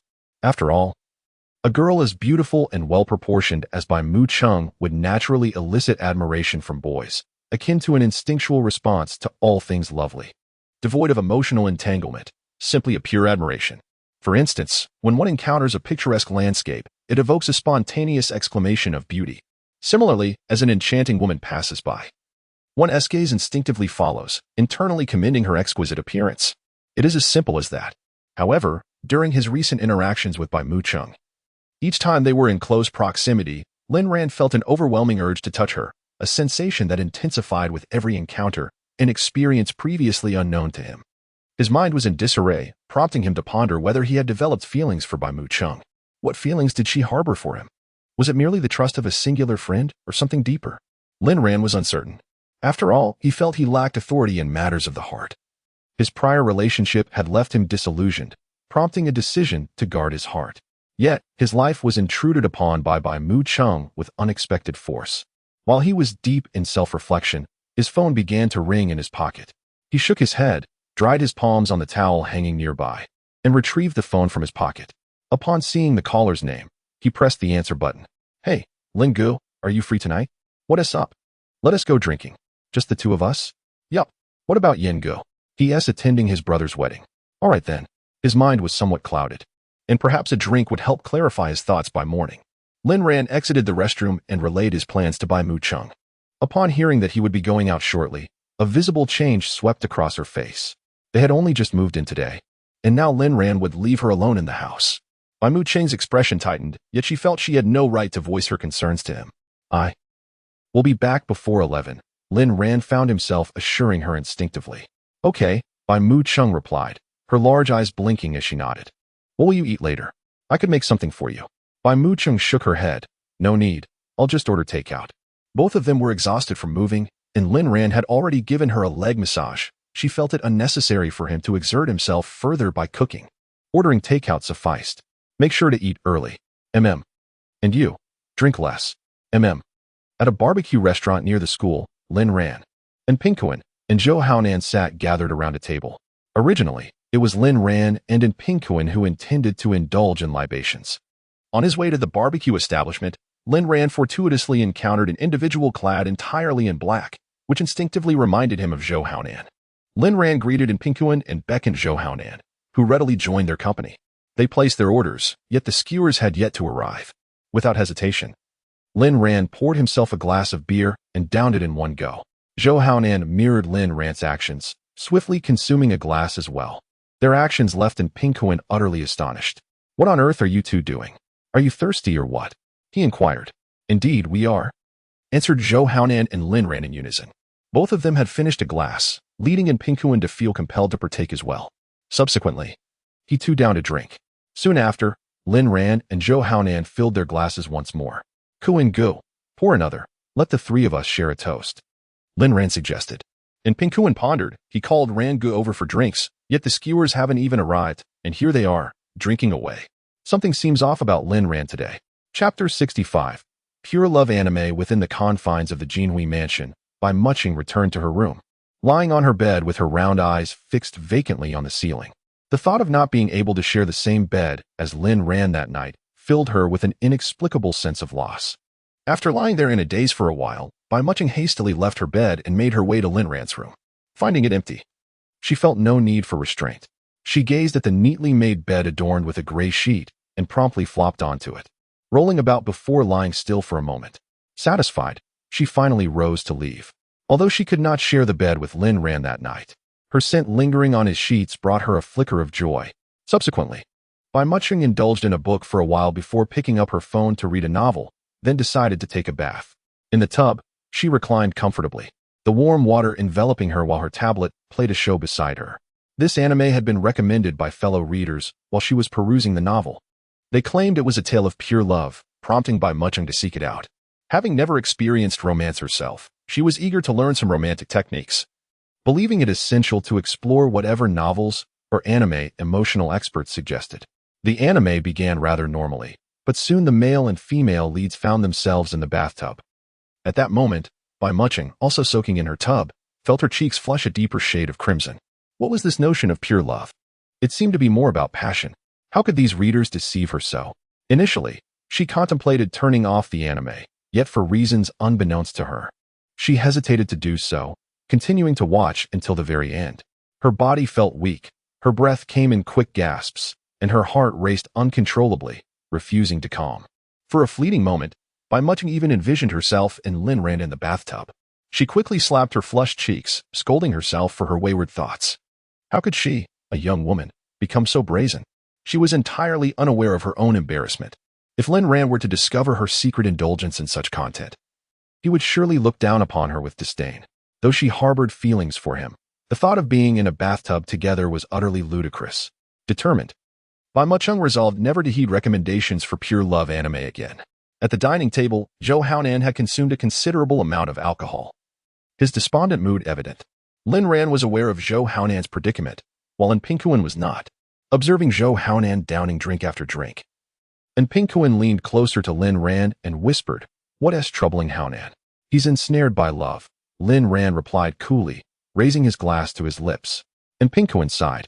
"Ah, love is indeed a complicated matter. Thankfully, I am free from such worries."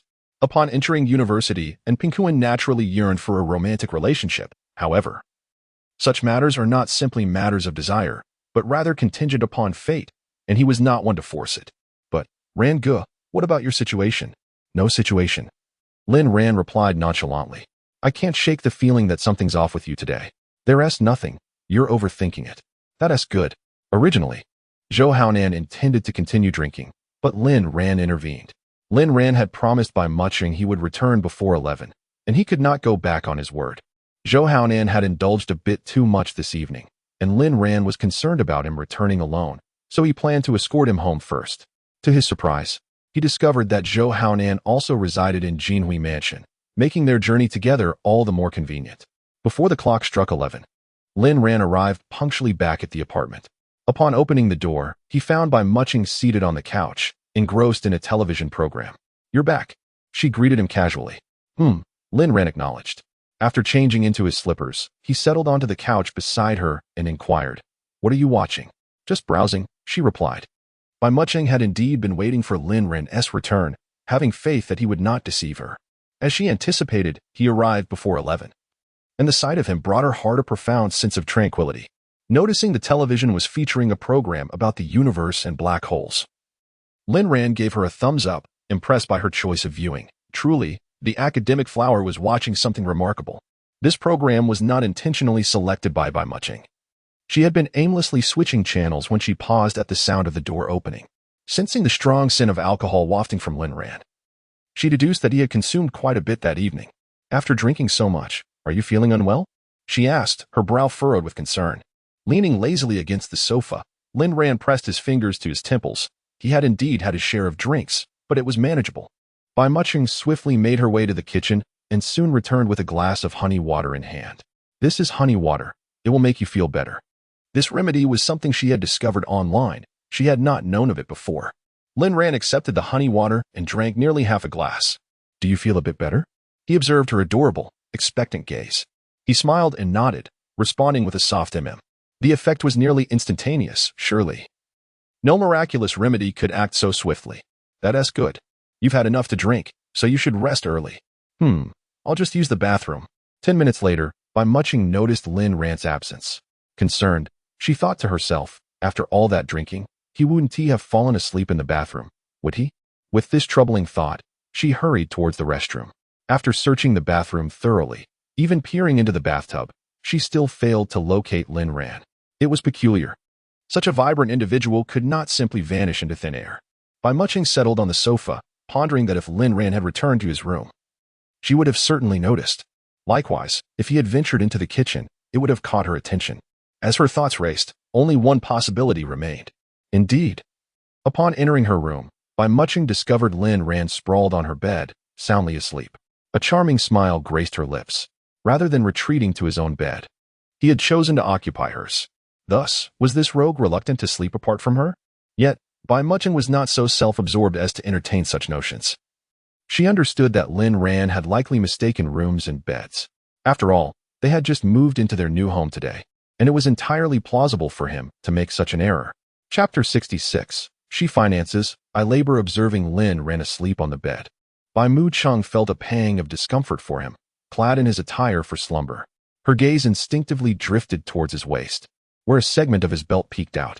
Surely, she could not unfasten Lin Ran's belt and change his trousers, could she? Bai Muching swiftly patted her cheeks, dismissing the notion. No, that would not do. When Lin Ran awakened the following morning and discovered that she had removed his trousers, he would undoubtedly deem her a rogue. Resolutely, she abandoned the thought. Regrettably, it seemed Lin Ran would have to endure the night in his current garb. Bai Muching gently draped a blanket over Lin Ran. Gazing closely at his serene visage, she felt a surge of happiness, her lips curving into a wider smile. Perhaps, in the presence of someone she cherished. Her instincts compelled her to reach out. Thus, she did just that. She extended a finger and poked Lin Ran's cheek, finding it rather amusing, before playfully prodding the other side of his face. After all, he was sleeping soundly, oblivious to her antics. In his slumber, Lin Ran stirred slightly, causing Bai Muching to retract her finger in alarm and leap to the side. She hurriedly patted her chest, her heart racing. She had genuinely feared he was awakening. To alleviate the fright she had just experienced, Bai Muching timidly pinched Lin Ran's cheek once more. Of course, she dared not apply too much pressure. Should she wake him for real, it would be quite the embarrassment. After a brief period of playful mischief, she finally withdrew her hand. Now, another dilemma confronted Bai Muching. With Lin Ran occupying her bed, where was she to sleep? Perhaps she should take refuge in Lin Ran's bed? Biting her lip, she shook her head. No, she preferred to share the bed with Lin Ran. After all, they had previously shared a bed, and it was Lin Ran who had ventured into her room. Thus, it was perfectly acceptable for them to sleep in the same bed that night. And so it was that on the first night in their new home, the two of them shared a bed once more. The following day, as morning dawned, Lin Ran awoke to find himself in an unfamiliar room, momentarily disoriented. He abruptly sat up in bed. Memories soon flooded back, and he recalled that this was Bai Muching's room in their new home. Just then, Bai Muching entered, catching sight of Lin Ran sitting on the bed, awake. She had come to check if he was up. If not, she intended to rouse him to avoid being late for school. You're awake. Hurry and wash up for breakfast. Bai Muching urged. Lin Ran inquired. How did I end up in your room? Do you think I dragged you into my room? He asked, shaking his head hastily. Bai Muching explained. You mistakenly walked into the wrong room after coming out of the bathroom last night. Lin Ran scratched the back of his head, offering Bai Muching an awkward smile. After enjoying the breakfast that Bai Muching had ordered, they both finished their meal together, and Bai Muching departed for school. Lin Ran was acutely aware of the lingering sin of alcohol clinging to him. After a brief shower to refresh himself, he made his way to school. During the first period, both Lin Ran and In Pingkuan found themselves in a stupor, having indulged in a considerable amount of drink the previous night. Had it not been for the strict demeanor of their instructor, they would have succumbed to slumber at their desks. Bai Muching observed Lin Ran, who was struggling to keep his eyes open, and found his drowsiness quite amusing. As she listened to the lecture, she discreetly sketched Lin Ran's sleepy posture in her notebook. While multitasking may present challenges to other students, for a top scholar like Bai Muching, it posed no difficulty at all. In the afternoon, Su Shiyu and Shinsini took their seats in front of Lin Ran and In Pingkuan, unable to occupy the seat beside Lin Ran. Su Shiyu opted to sit directly in front of him, maintaining a close proximity. During the break of the first class in the afternoon, Su Shiyu seized the opportunity to engage Lin Ran in casual conversation, while In Pingkuan busied himself with his phone, munching on snacks. Su Shiyu's proactive demeanor towards Lin Ran was quite evident. Perhaps, with her determination, a relationship could indeed blossom between them. In Pingkuan held a favorable impression of Su Shiyu, believing that as long as Lin Ran was not with Luo Qingya, he would wholeheartedly support any companionship, even with a pig. Witnessing Su Shiyu converse with Lin Ran, Bai Muching felt a pang of jealousy. Frustrated, she took out her phone, typed a few words, and hit send. A notification sound chimed from Lin Ran's phone. Upon checking the message, he instinctively glanced at Bai Muching, who appeared engrossed in her book. By Muching, what are we having for dinner? Lin Ran, what do you want to eat? By Muching, whatever you make, I'll eat. Lin Ran's lips twitched. Her response was as good as non-existent. At that moment, Su Shiyu's voice broke through to Lin Ran. Lin Ran, the cafeteria has introduced some new dishes recently. After class, let us all go try them together. Su Shiyu was clearly eager to create more opportunities for interaction with Lin Ran. By Muching, however, was oblivious to their exchange and felt a growing sense of urgency mixed with helplessness. I'm sorry, but I have plans tonight. You all can go with Kun Good, she said. Well, let us make sure to go together another time, Su Shiyu replied with a sheepish smile before turning away. If Lin Ran wasn't he going, she would rather not join in Pinguin and the others. And Pinguin quietly inquired, Lin Gu, what plans do you have tonight? Cooking, Lin Ran replied. Despite Pinguin's usual lack of sharpness, he suddenly connected the dots. His eyes widened with realization. Could it be for the girl you share a roof with? Lin Ran nodded. Wait, aren't you two just strangers under the same roof? How did you become so close? To curtail Pinguin's curiosity, Lin Ran succinctly replied, she provides the funding, I provide the effort. Oh, Pinguin nodded, his expression one of realization. He had been contemplating what might have transpired between Ran Gu and his seemingly wealthy, married wife.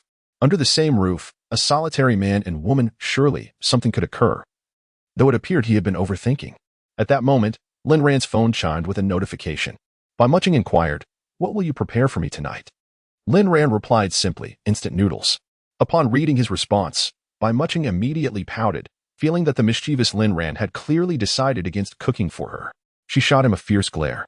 As fate would have it, their gazes collided across the room. Encountering By Muching's fierce little eyes, Lin Ran's lips curled slightly, a smile dancing in his eyes. Chapter 67, Equating Washing Vegetables and Underwear?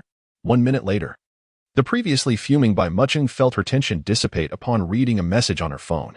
Lin Ran playfully texted, just kidding. I'll prepare something delicious for you tonight. You'll be thoroughly satisfied. After school, Lin Ran ventured to a nearby supermarket to procure some ingredients. Upon returning to the apartment, he entered the kitchen, first using a rice cooker to steam the rice. Subsequently, he began to wash the vegetables. Let me wash the vegetables, By Muching's melodious voice suddenly interrupted Lin Ran's concentration. So engrossed was he in his tasks that he had not noticed her arrival. No need. I can handle it myself, he replied. I want to wash the vegetables. She insisted, moving closer to Lin Ran.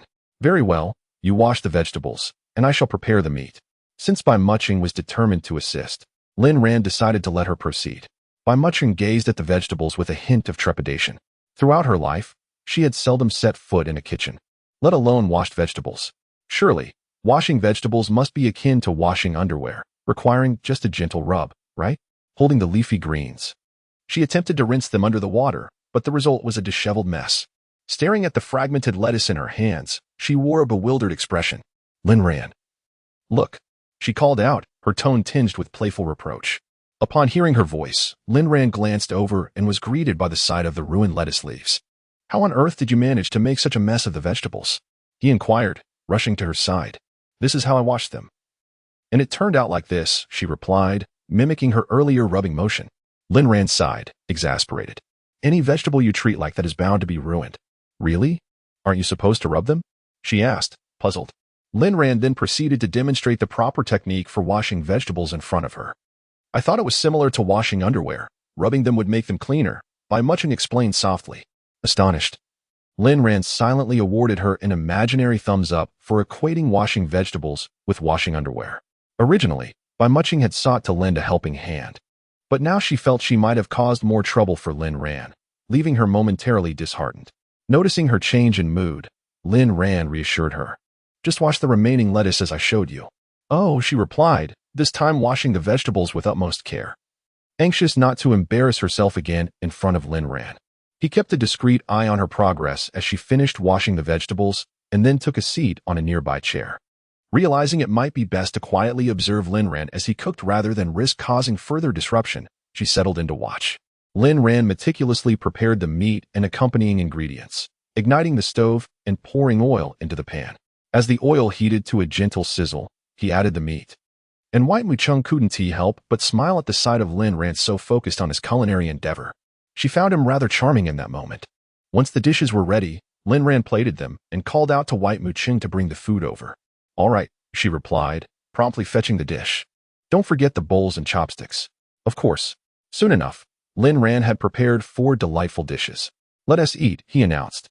White Mu-ching placed a piece of meat into Lin Ran's bowl, saying, You've worked hard. Lin Ran chuckled lightly, dismissing the praise. Are you satisfied with the dishes? White Mu-ching nodded vigorously, her satisfaction evident. She had witnessed Lin Ran's diligent efforts. She pondered when she might be able to cook for him in return. But alas, she had no culinary skills. Suddenly, a brilliant idea struck her. Lin Ran, would you teach me how to cook in the future? Lin Ran paused, taken aback. What prompted this sudden desire to cook? I simply want to learn. Just tell me, do you want to teach me or not? Lin Ran's lips twitched. It seemed she was not merely asking, but rather informing him of her intention to learn, leaving him with no choice but to oblige. I would be delighted to teach you, he replied earnestly. White Mu-ching smiled gently at Lin Ran. That's wonderful. If you wish to teach me, you must first address me as master. Lin Ran teased, receiving a playful glare from her. In that case, I might reconsider. Dare you? Of course I will teach you. Lin Ran mused internally, amused by her increasingly assertive demeanor. After their dinner, White Mu-ching announced her intention to visit the school library in search of a book. I'm heading to the library. Are you coming? Lin Ran, engrossed in a game on the sofa, instinctively replied, Not going. Yet, White Mu-ching lingered, showing no sign of departing. Lost in his game, Lin Ran remained oblivious to the tension. After a moment of hesitation, White Mu-ching's soft lips parted once more. It's quite dark outside. Will you accompany me? The darkness was merely an excuse, for she had once sat alone on a bridge in the dead of night.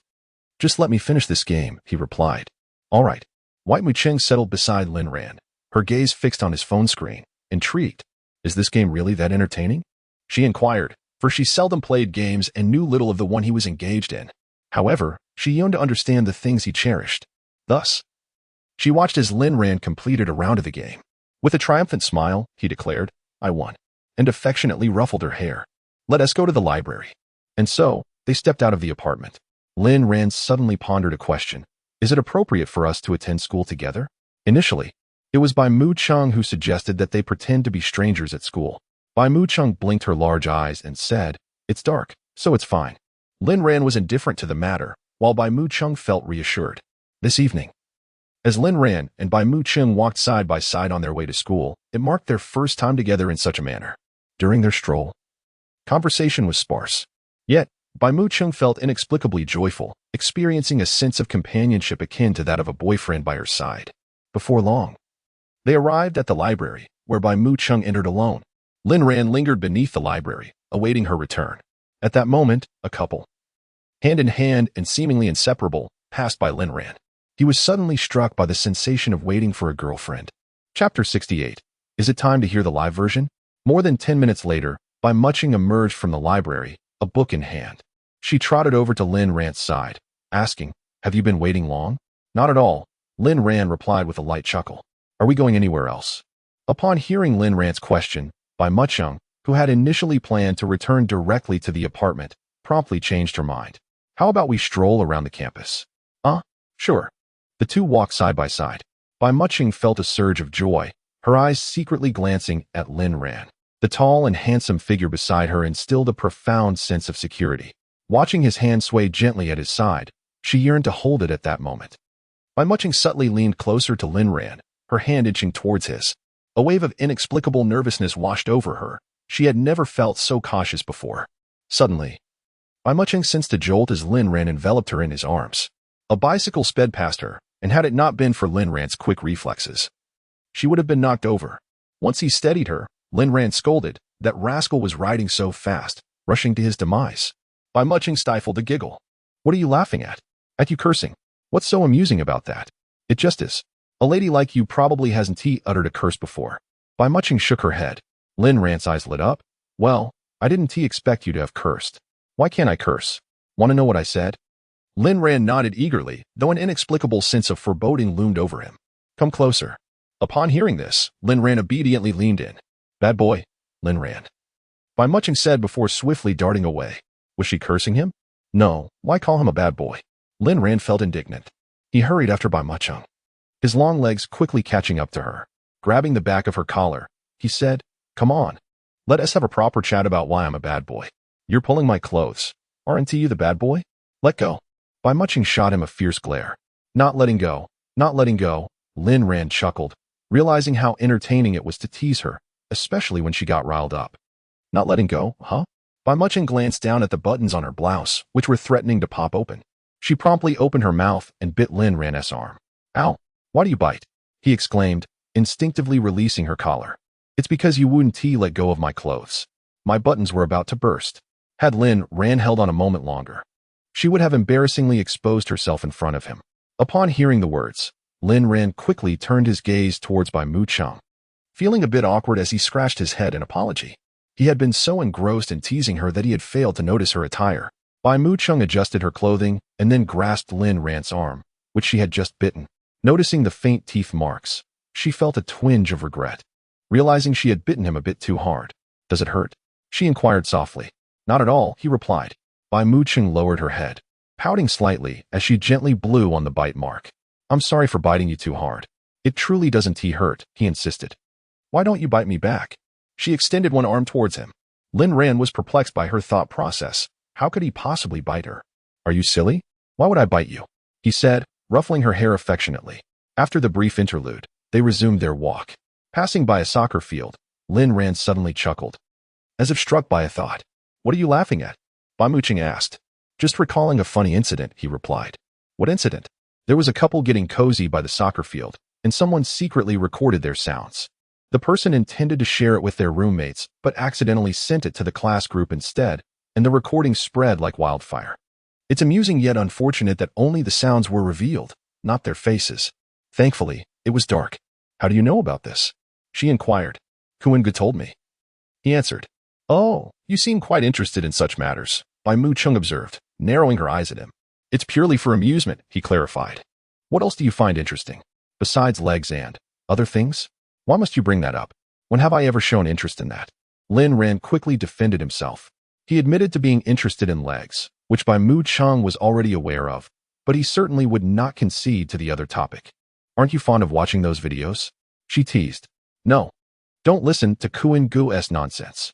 I don't have that hobby, he retorted, silently cursing and ping Kuan for tarnishing his reputation. Oh, so you never watch those videos? Bai Muching pressed on with a penetrating question. Lin Ran forced a sheepish smile, realizing he couldn't deny everything.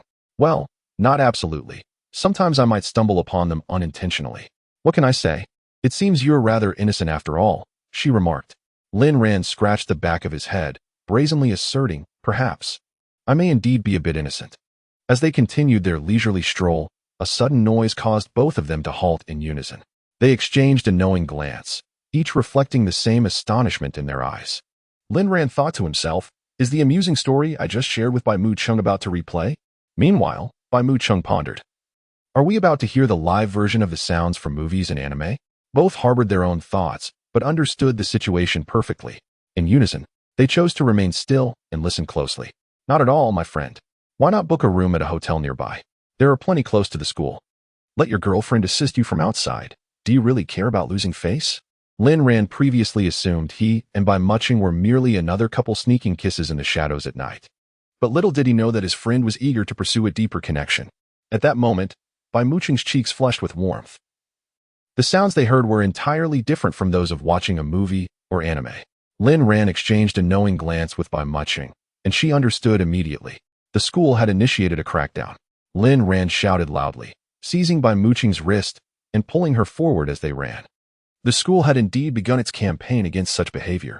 The couple hidden in the shadows was nearly startled out of their wits. The man hastily pulled up his pants, while the woman frantically adjusted her clothing. Chapter 69.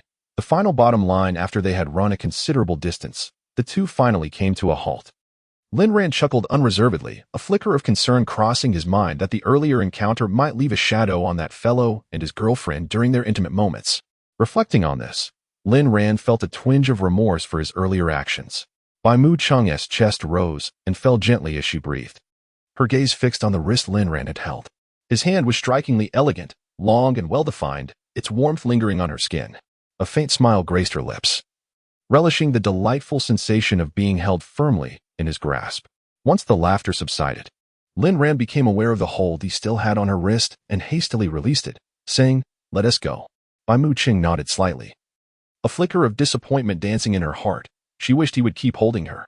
Lin Ran, if you hadn't called out, would they have continued? Bai Mu Chung inquired, her large eyes fixed on him, brimming with curiosity. Lin Ran scratched the back of his head, pondering, perhaps. Then, Bai Mu Chung, with utmost seriousness, remarked, "Even though it's dark and hard for anyone to notice, aren't they worried about the grass pricking their skin? Or should they lay down their clothes on the ground? But what about the insects crawling on them?" She struggled to comprehend how anyone could engage in such activities in such harsh outdoor conditions. Lin Ran's lips twitched at her words. "You've certainly considered this quite thoroughly," he replied, musing inwardly that when it came to such critical moments, those two might not be preoccupied with such concerns. "Isn't that something to ponder? Personally, I would never." As he trailed off, Bai Mu Chung suddenly fell silent, biting her lip, realizing the implications of her previous statements. Lin Ran cleared his throat gently. "Your considerations are valid. What I meant to say is, for instance, I have no intention of engaging in such activities," Bai Mu Chung quietly clarified. In the future, once she and Lin Ran were officially together, should he desire it, she would certainly be open to such experiences. But it must never occur outdoors. That was her ultimate boundary.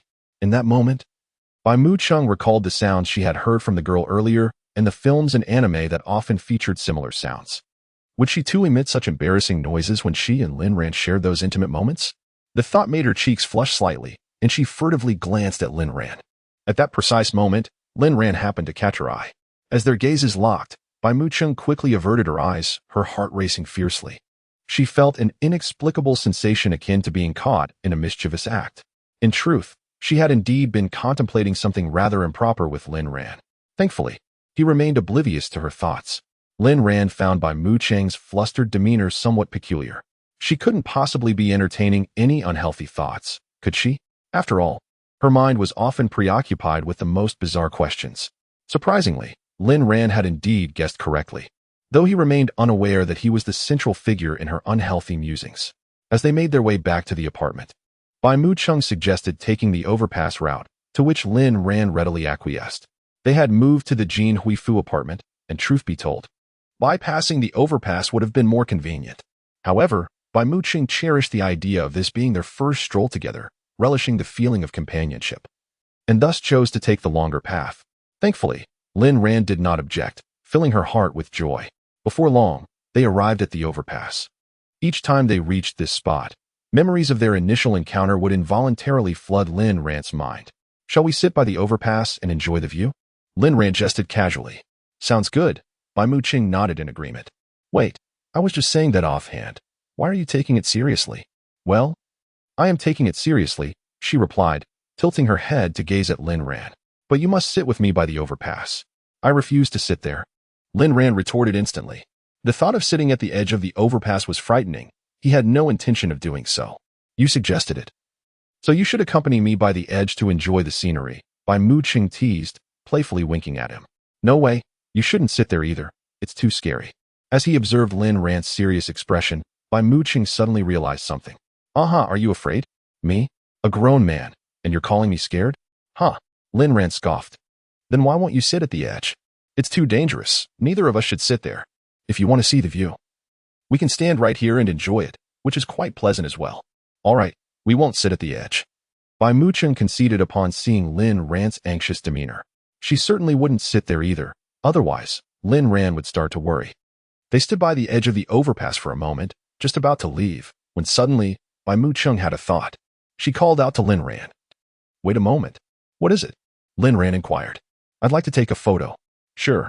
Bai Mu Chung picked up her phone, opened the camera function, and switched to the front-facing camera, then moved closer to Lin Ran. Lin Ran was momentarily taken aback. He had assumed Bai Mu Chung wanted to take a picture of herself, but it turned out she meant to include both of them. "Let us take one together." She smiled gently at him. "All right. But with the lighting being so dim, will it turn out well?" "Don't worry, my phone takes great photos." Standing on the very overpass where they first met, with the city's illuminated skyline behind them, everything felt exquisitely beautiful in that moment.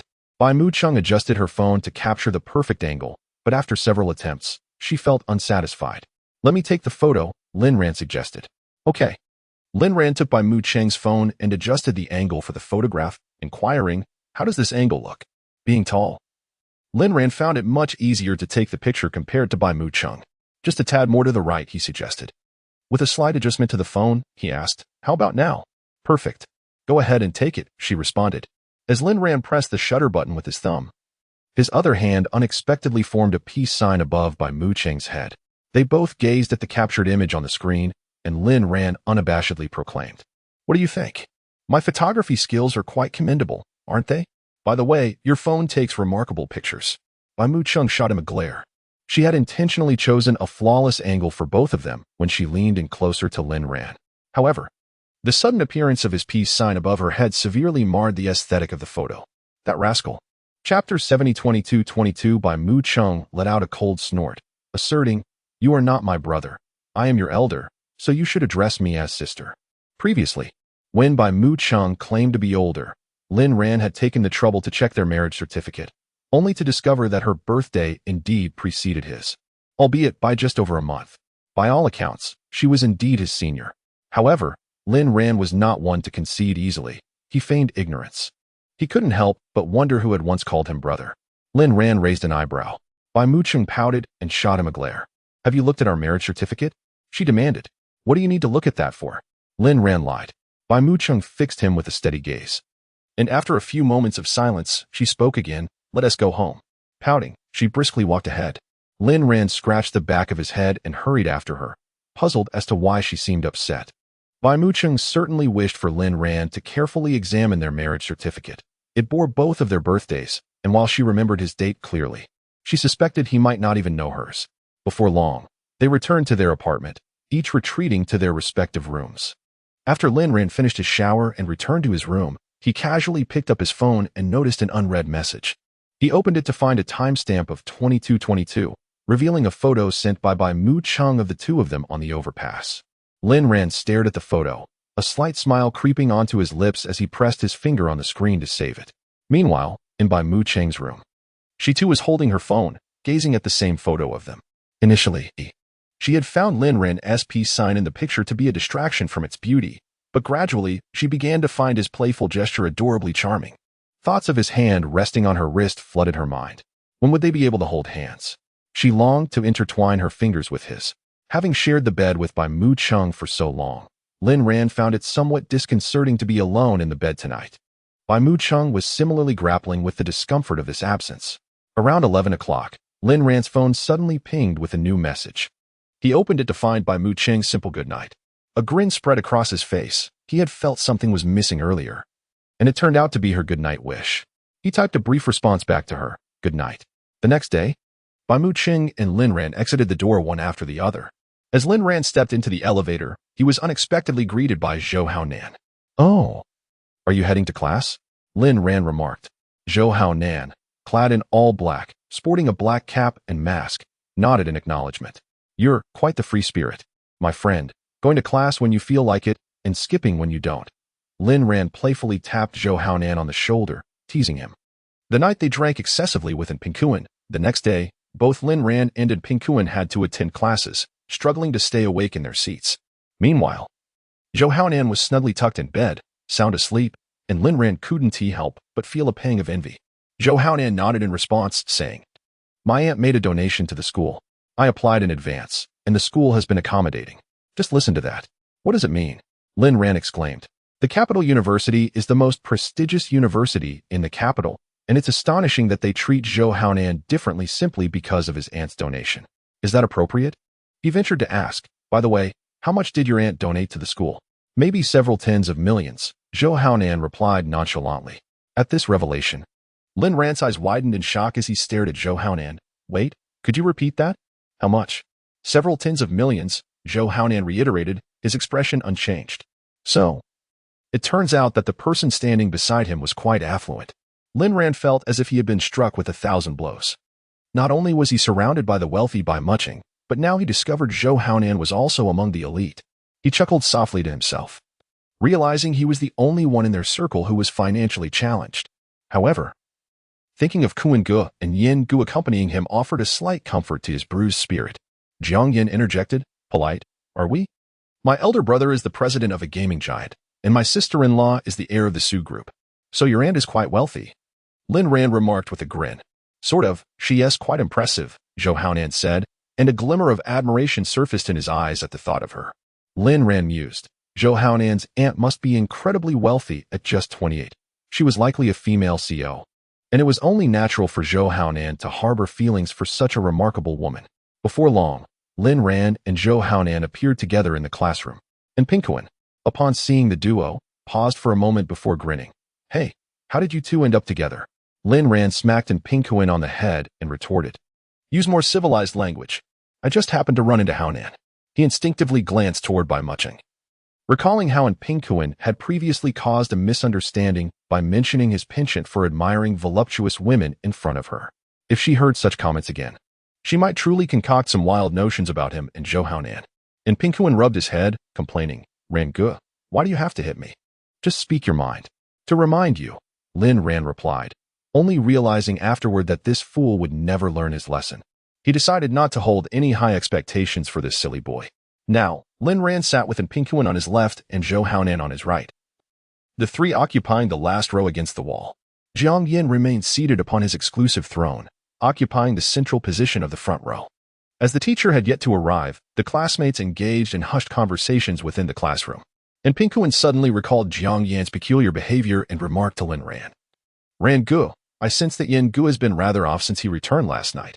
After a moment's reflection, he continued, allow me to elucidate. Last night, Yin Gu attended a student council meeting, and upon his return, I perceived a certain oddity in his demeanor. What peculiarities did you observe? His complexion appeared somewhat unusual. It seemed something must have transpired during his time at the student council. And Pinkuan nodded in agreement, indeed. As for the specifics of the situation, let us inquire with the parties involved during lunchtime. Agreed. Chapter 71. Sharing an umbrella at noon. After class, Zhou Haonan headed straight home, opting to forego the afternoon lessons. Lin Ran and Pinkuan and Jiang Yin proceeded to the cafeteria together. After procuring their meals, the trio settled at a table. As they dined, and Pinkuan recounted an incident he had encountered on the school forum. Let me tell you both, last night. A guy on the forum claimed he spotted the white school belle, and he mentioned that she appeared to be accompanied by a male companion. Upon hearing this, Lin Ran, who was in the midst of eating, nearly choked. He quickly reached for a glass of water to soothe his throat. Wait, I'm saying, what has got you so worked up about the white school belle, Rangu? Surely, it can't be you who asked the boy by her side, and Pinkuan teased. Lin Ran was taken aback to learn that his first appearance with Bai Muching on campus had already attracted attention. It was quite dark last night. So perhaps that fellow simply misidentified her, he mused. Yet, they all believed that the man had likely been mistaken. Everyone knew that the white school belle was notoriously solitary, aloof, and rarely engaged with anyone, let alone a male companion. There is absolutely no way she would be seen with a boy, and Pinkuan asserted confidently. Lin Ran continued to eat in silence, choosing not to respond, noticing that his companions were engrossed in their meals and disregarding his words. And Pinkuan felt a twinge of frustration. Hey, are you two even listening to me? Lin Ran nodded while chewing. Yes, I'm listening. Jiang Yin offered a distracted, aha. And Pinkuan pouted and returned to his meal. Halfway through, Lin Ran suddenly recalled something he had almost forgotten to ask Jiang Yin. Yin Gu, did anything happen at the student council meeting last night? He wondered if Lu Lingshui had also been there, and if Jiang Yin had encountered any conflict with her. Upon hearing the mention of the student council, Jiang Yin's expression shifted to one of discomfort as he hastily denied, no, nothing happened. Lin Ran and Pinkuan exchanged glances, remaining silent, yet they were certain that something had transpired involving Jiang Yin at the student council meeting. Jiang Yin poked at his rice with his chopsticks, troubled by the memory of being forcefully kissed by that peculiar woman, a revelation he found impossible to share with Lin Ran and Pinkuan. Later in the afternoon, just before school was set to dismiss, rain suddenly began to fall from the sky. The school bell rang, prompting students to exit the classrooms. Lin Ran instinctively glanced at Bai Muching, noting her slow, methodical gathering of her books. He realized she had undoubtedly forgotten her umbrella. At that moment, a male classmate, emboldened by the circumstance, approached Bai Muching, offering her an umbrella.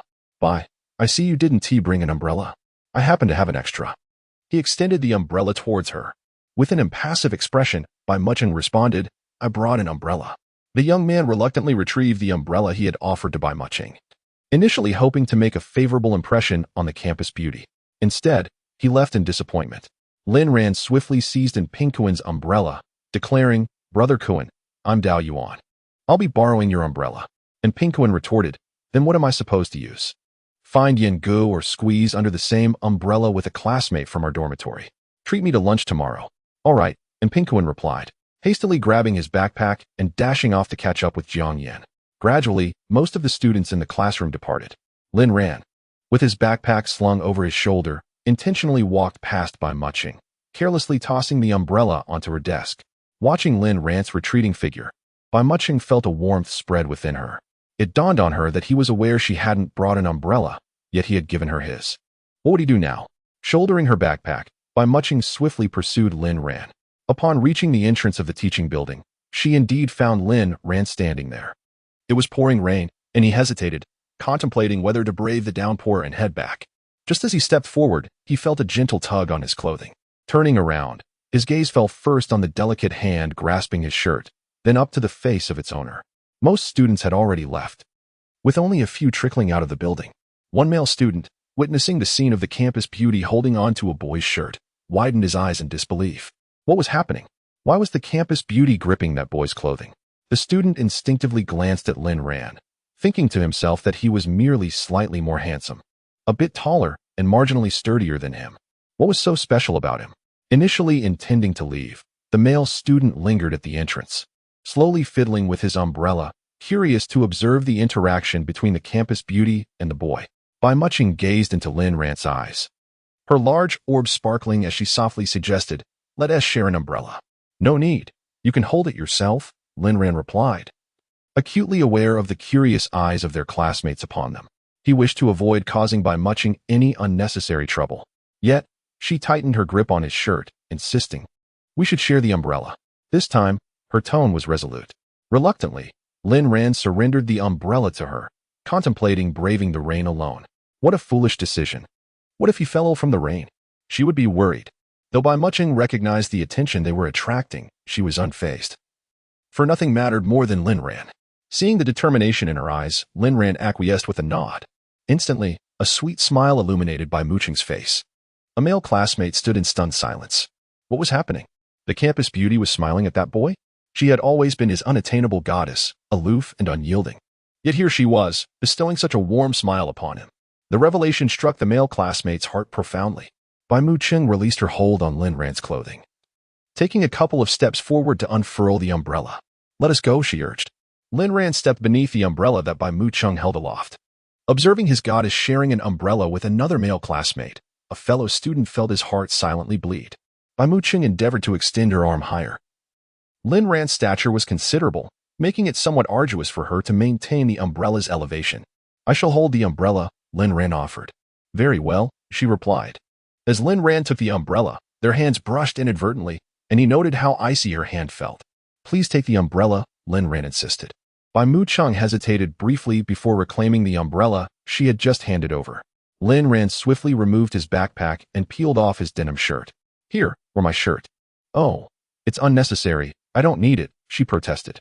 However, Lin Ran insisted she put it on, concerned she might catch a chill. "You have such cold hands. Be obedient and put it on." "No. Do you despise my shirt for being dirty?" "Not at all." "Then wear it. Are you not cold?" "I am a young and vigorous lad. I am not cold at all." Bai Muqing found herself amused by Lin Ran's words. Thus, she donned Lin Ran's denim shirt, while he held the umbrella, and together they walked side by side under its shelter, heading toward their apartment. Chapter 72. Bathing in his bathwater, the sky wept softly, a gentle rain veiling the air in a misty embrace. Beneath the shelter of an umbrella, the shoulders of the boy and girl occasionally brushed against one another before retreating. The confined space under the umbrella rendered their closeness entirely natural. Bai Muqing relished this proximity to Lin Ran, casting furtive glances at the boy beside her, her heart brimming with delight. Sharing an umbrella with a boy for the first time, especially someone she adored, brought her unparalleled joy. As they passed an apartment building, their eyes were drawn to a couple standing beneath another umbrella. The girl's arms encircled the boy's waist, while he held her slender form close, one hand gripping the umbrella. Bai Muqing widened her eyes, straining to catch a glimpse of the couple's intimate interaction. "What are they doing?" she inquired, curiosity piqued. "Probably kissing." How romantic, Lin Ran retorted with a hint of sarcasm. In the rain, freezing outside while sharing a kiss. What's romantic about that? Bai Muching shot him a disapproving glance, exasperated. A rainy day, an umbrella, embracing and kissing the one you like. How could that not be romantic? You must be allergic to romance. Lin Ran chuckled, scratching the back of his head. All right then, under what circumstances do you find a kiss romantic? I've never thought about it, he admitted, truthfully. Reflecting on the previous night's escapades, he smirked and teased, how about sneaking a kiss in a secluded grove on a dark, windy night? Isn't that quite romantic? Upon hearing his description, Bai Muching furrowed her brows, a sense of familiarity washing over her. It mirrored her own encounter with Lin Ran the night before. While kissing in the dark grove was acceptable, the thought of Lin Ran desiring more than just a kiss was utterly unacceptable. After kissing, you want to go for a wild adventure, don't you? Seeing her serious expression, Lin Ran's lips twitched. Surely, she did not genuinely believe him. I was just joking. I have no such interests. Bai Muching shot him a glare, pouting slightly. Then what are your interests? Of course. Appreciating beautiful legs and lovely ladies, he replied, a smirk playing on his lips. Bai Muching recognized his teasing tone, and the sharp-tongued girl was not one to back down. With a swift motion, she playfully tugged at Lin Ran's ear. A pained hiss escaped his lips. This fierce tigress is far too violent, he thought, stifling his frustration as he silently lamented. Unbeknownst to them, the two returned to their apartment. Bai Muching noticed the damp t-shirt and trousers clinging to Lin Ran's side, while her own attire remained completely dry, untouched by the rain. What a fool. After changing her shoes, Bai Muching hurried to the bathroom. Moments later, she emerged, only to find Lin Ran absent from the living room. She rushed to his room in search of him. As she pushed the door open and beheld the scene within, she froze in place. Lin Ran, upon noticing Bai Muching's sudden appearance, was equally taken aback. At that moment, he had already removed his t-shirt. A rosy hue crept onto Bai Muching's cheeks as she bit her lip, feeling a wave of embarrassment wash over her. The bathtub is filled with warm water. You should take a nice soak, she suggested. Her heart raced uncontrollably. Lin Ran, blushing, nodded awkwardly in response. All right. Please hurry. Reluctantly, Bai Muching retreated from his room. Her face still flushed. She patted her heated cheeks, aware of Lin Ran's well-defined physique, and was taken aback by the unexpected sight. Internally, she was screaming, fearing she might dream of something embarrassing that night. Within the room, Lin Ran exhaled deeply, having noticed that this woman had been eyeing him intently. What a little vixen. After indulging in a hot bath, Lin Ran felt rejuvenated. Just as he emerged from the bathroom, Bai Muching appeared before him. Are you headed to the restroom? No, I wish to bathe as well. Oh, then I shall drain the bathtub. Lin Ran, feeling parched, intended to fetch some water before attending to the tub. No need. I'll take care of it. All right, but don't soak for too long. I'll start preparing dinner shortly. Okay. Bai Muching entered the bathroom, greeted by the gentle fragrance that filled the air, reminiscent of Lin Ran's earlier scent. As she gazed at the water in the bathtub, she was about to drain it when a bold idea suddenly struck her. Her eyes widened in astonishment, and her face flushed even more. She crouched down, dipping her small hand into the warm water. Biting her lip, she shed all her garments, and with a delicate foot, she stepped into the tub, followed by the other. Gradually, she lowered herself to sit within the bath. Lin Ran was her husband. Bathing in her husband's water posed no issue, right? Indeed, there was nothing amiss. Chapter 73, The Unconscionable Woman in the Bathtub. Bai Muching's delicate face was flushed. Soaking in Lin Ran's bathwater enveloped her in a comforting embrace, and her thoughts wandered to the scene she witnessed in Lin Ran's room, his remarkably sculpted physique. When they eventually became intimate, she could. Bai Muching involuntarily shivered, her cheeks burning fiercely. She quickly rapped her knuckles against her forehead, muttering to herself, Bai Muching, have you lost your mind? Why do you keep thinking about being with Lin Ran? Have you no shame? I disdain you, utterly disdain you. After delivering this fervent admonishment to herself, her restless heart gradually calmed. Emerging from the bathroom, she reveled in the scent that mirrored Lin Ran's, filling her with joy. At that moment, Lin Ran had just finished preparing dinner. It's time to eat, he called out, emerging from the kitchen. You go ahead. I'll join you after I dry my hair, Bai Muching replied. Lin Ran strode over and snatched the hairdryer from her grasp. Sit still, let me help you with that. Bai Muching flashed a sweet smile at Lin Ran and obediently settled onto the sofa, awaiting his ministrations. Her hair was already half-dried with a towel. It only required a brief session under the dryer. with one hand gently combing through her hair and the other wielding the dryer. Lin Ran's technique had grown increasingly adept since the first time he had styled her hair. Each time he tended to her locks, he found his gaze drawn irresistibly to her petite, translucent earlobes, causing him to swallow involuntarily. Before long, he finished drying her hair and playfully ruffled her head as a form of gratuity. They then made their way to the dining table. As Bai Muching picked up her chopsticks to serve a piece of meat into Lin Ran's bowl, an impulse guided her hand to bring the morsel to his lips instead. With sparkling eyes, she urged him, "Go ahead, eat." Lin Ran gazed at the meat hovering near his mouth, then glanced at Bai Muching. He opened his mouth and accepted the offering, pondering why this dish seemed more delectable than usual. "Is it delicious?" Bai Muching inquired, noticing his pause in chewing. "Of course. Especially considering who prepared it," Lin Ran replied, raising an eyebrow. "Since it appears to be free of poison, I can eat with confidence," she remarked, picking up a piece of meat and savoring it. The sensation of using the same chopsticks that had just touched Lin Ran's lips was delightful. "Here I am, cooking for you with good intentions, and you dare suspect me of poisoning you, you ungrateful woman." Lin Ran feigned irritation, turning his face away. "I was wrong," Bai Muching quickly conceded. Lin Ran continued to keep his head turned away. "Lin Ran, I was wrong. Please turn your head back." Initially intending to tease the woman, Lin Ran was taken aback by her swift and earnest acknowledgement of the misunderstanding, causing him to inwardly chuckle. Bai Muching set down her chopsticks, gently cupping Lin Ran's face with both hands, turning his head towards her. The moment their gazes met, Lin Ran felt a flutter in his chest as he beheld her exquisite beauty, her soft hands resting against his face providing a comforting warmth. His gaze instinctively lingered on her rosy, plump lips, causing his heart to race even faster, and he could feel his throat involuntarily constricting. Bai Muching's heart raced as well. Flustered, she withdrew her hands from Lin Ran's face, lowering her head and lightly biting her lip. "Let us eat quickly, or our meal will grow cold," she suggested. Lin Ran responded with a soft hum, exhaling deeply. Subsequently, they dined in silence, exchanging only a few words throughout the meal. Later that evening, Lin Ran exercised in the living room, occasionally glancing towards Bai Muching's closed door. Why was she not in the living room tonight? What could she possibly be doing locked away in her room? After finishing his workout, he returned to his room to record a fitness video and uploaded it to the platform. With some free time on his hands, Lin Ran opened his private messages on the platform, only to be met with an array of bizarre messages that prompted him to grimace in disdain. Suddenly, a notification chimed on his phone. He quickly opened WeChat, only to feel a twinge of disappointment when he saw the sender's name. It was his cousin, Lin Tianze, not the woman he had hoped to hear from. Curious as to why his cousin, with whom he rarely communicated, was reaching out to him this evening, Lin Ran opened the message. "Lin Tianze, hey, little brother, have you been busy with school lately?" Upon reading the message, an inexplicable sense of foreboding crept over Lin Ran. "Lin Ran, not really, brother." "Lin Tianze, now that you're in college, are you dating anyone?" This question immediately brought Bai Muching's delicate visage to Lin Ran's mind, causing a slight smile to tug at his lips as he typed a response. "Lin Ran, not yet.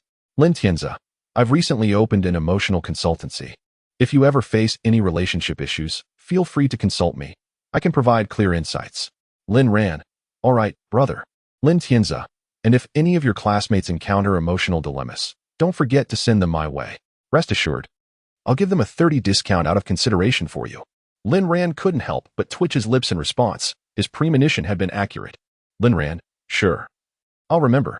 After exchanging a few more casual remarks with his cousin, Lin Ran finally set his phone down. Meanwhile, in the basement of the Pandora Emotional Consultancy, Lin Tianze put away his phone and began to eat instant noodles. That Miss Bai no longer seeks his counsel, and his studio currently has no clients. He is on the verge of destitution. What a lamentable existence. Suddenly, Lin Tianze thought of his cousin Lin Ran, who was studying at a university in the capital. Many university students encounter emotional dilemmas. If he could connect with some of these students through Lin Ran, he might escape his dire situation. How splendid indeed. Chapter 74. Just a second longer, and he feels he might bleed from his nose. The next day, in the afternoon, Su Shiyu noticed that there was no one seated in front of Lin Ran, so she eagerly rushed to occupy the seat before him. During the break, after exchanging a few words with Lin Ran, he quickly made an excuse to visit the restroom, and Pinkuan followed him out as well. Once outside the classroom, and Pinkuan inquired, "Brother Ran, why the sudden urge to relieve yourself?" He sensed that Lin Ran seemed reluctant to converse with Su Shiyu, as if he was deliberately avoiding her. I'm not in need, just wanted a breather, Lin Ran replied. They retreated to a secluded corner of the teaching building. Brother Ran, be honest with me. Do you have feelings for Su Shiyu? And Pinguin pressed. Absolutely not, Lin Ran stated emphatically. And Pinguin frowned, but she seems quite wonderful. Truth be told, he held Su Shiyu in high regard. There are plenty of good people out there, Lin Ran remarked. Could it be that you still harbor feelings for Luo Qingya? And Pinguin queried, prompting Lin Ran to slap him playfully on the head. Are you out of your mind? And Pinguin rubbed his head. So you truly are closed off to love, huh? Not at all. Lin Ran's denial surprised Pinguin, who had assumed he would remain reticent as before. After school, students began to leave the classroom with their bags in tow. Suddenly, Su Shiyu called out to Lin Ran. Looking at him earnestly, Lin Ran, don't leave just yet. I have something important to discuss with you. And Pinguin, sensing the gravity of the situation, discreetly slipped away. Thinking it seemed like Su Shiyu might be confessing her feelings to Lin Ran. Seated in front of Lin Ran, Su Shiyu noticed Bai Muqing's inexplicable discontent. During the break, Su Shiyu attempted to engage Lin Ran in conversation, but he only exchanged a brief word with her before exiting the classroom. He returned only when the class bell rang, and there was minimal interaction between him and Su Shiyu. However, what was the current state of affairs between Su Shiyu and Lin Ran? Bai Muqing, while organizing her bag, kept a watchful eye on their interaction. Lin Ran nodded slightly at Su Shiyu, indicating, some matters are best discussed face to face. Let us step outside. All right. Su Shiyu replied, shouldering her bag as she walked ahead, with Lin Ran closely following.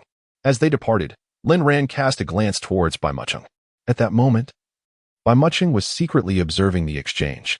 When Lin Ran's gaze met hers, their eyes locked for a brief instant before she hastily averted her gaze, pretending as if nothing had transpired. Watching Su Shiyu and Lin Ran leave together, Bai Muqing's mood soured significantly. Her cheeks puffed in frustration. So he enjoys being with that Su Shiyu, does he? What is so special about her? What makes her superior to me? Humph, that scoundrel Lin Ran. How detestable you are. Bai Muqing felt utterly wronged, tears welling up in her eyes. Ultimately, she could no longer hold back, and a single crystalline tear slipped from her eye, landing on her hand, leaving a warm trace. Suddenly, a notification sound chimed. Bai Muqing sniffled, picked up her phone, and opened WeChat. Upon seeing Lin Ran's name displayed, her heart, which had plummeted to despair, seemed to ignite with a flicker of hope. Bai Muqing opened the message. Lin Ran, I have something to attend to. I will be back soon. Think about what you want for dinner. I will cook for you when I return.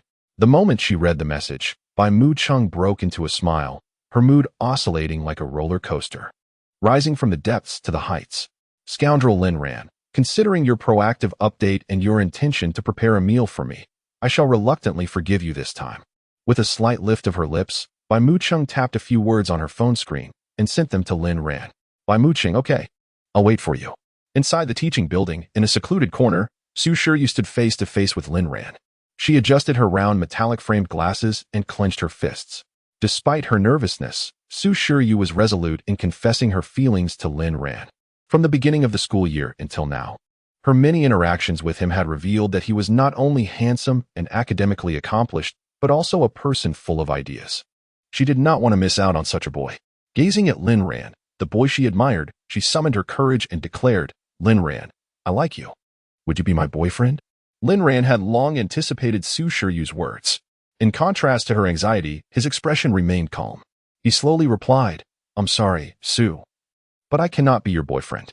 Upon hearing Lin Ran's rejection, Su Shiyu's face fell. She had considered the possibility of him declining, yet hearing it directly was still profoundly disheartening. Lin Ran, may I ask you a question? She ventured. What is it? Is there a girl you like?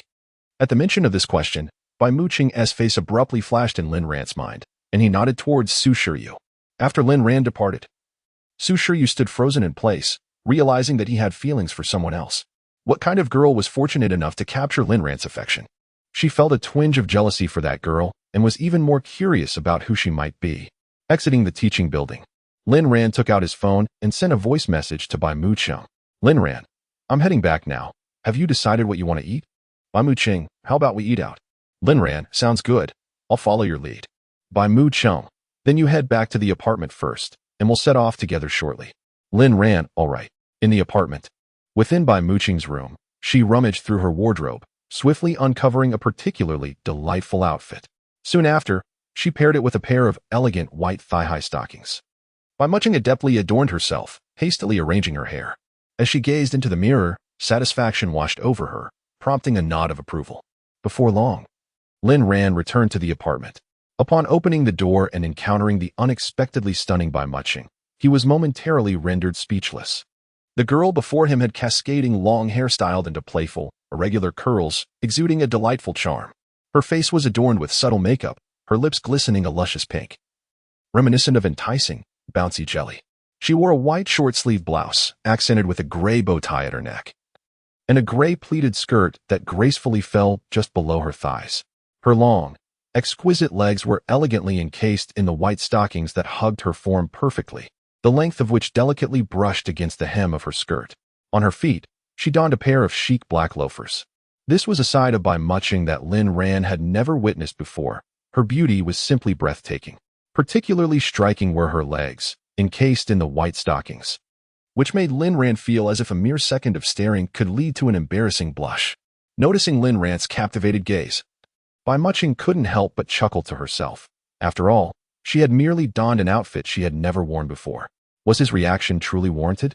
Yet, she had indeed chosen an ensemble inspired by the anime girls that Lin Ran cherished, catering to his tastes, a subtle art she had mastered. "Do I look good?" she inquired, to which Lin Ran fervently nodded in agreement. Chapter 75. The affection between young couples. Shall we set off? Bai Muching said with a smile. Wait a moment. I need to change my clothes. Lin Ran quickly changed his shoes and retreated to his room.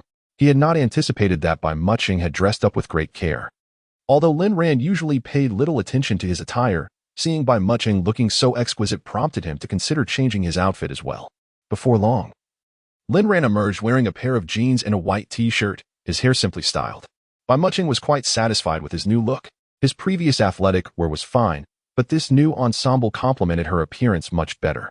If only he had opted for a short-sleeved white shirt instead, they would have exuded the charm of a couple in matching outfits. Nonetheless, his current attire was still quite pleasing. Bai Muching felt a surge of joy. This rascal had actually taken the time to change.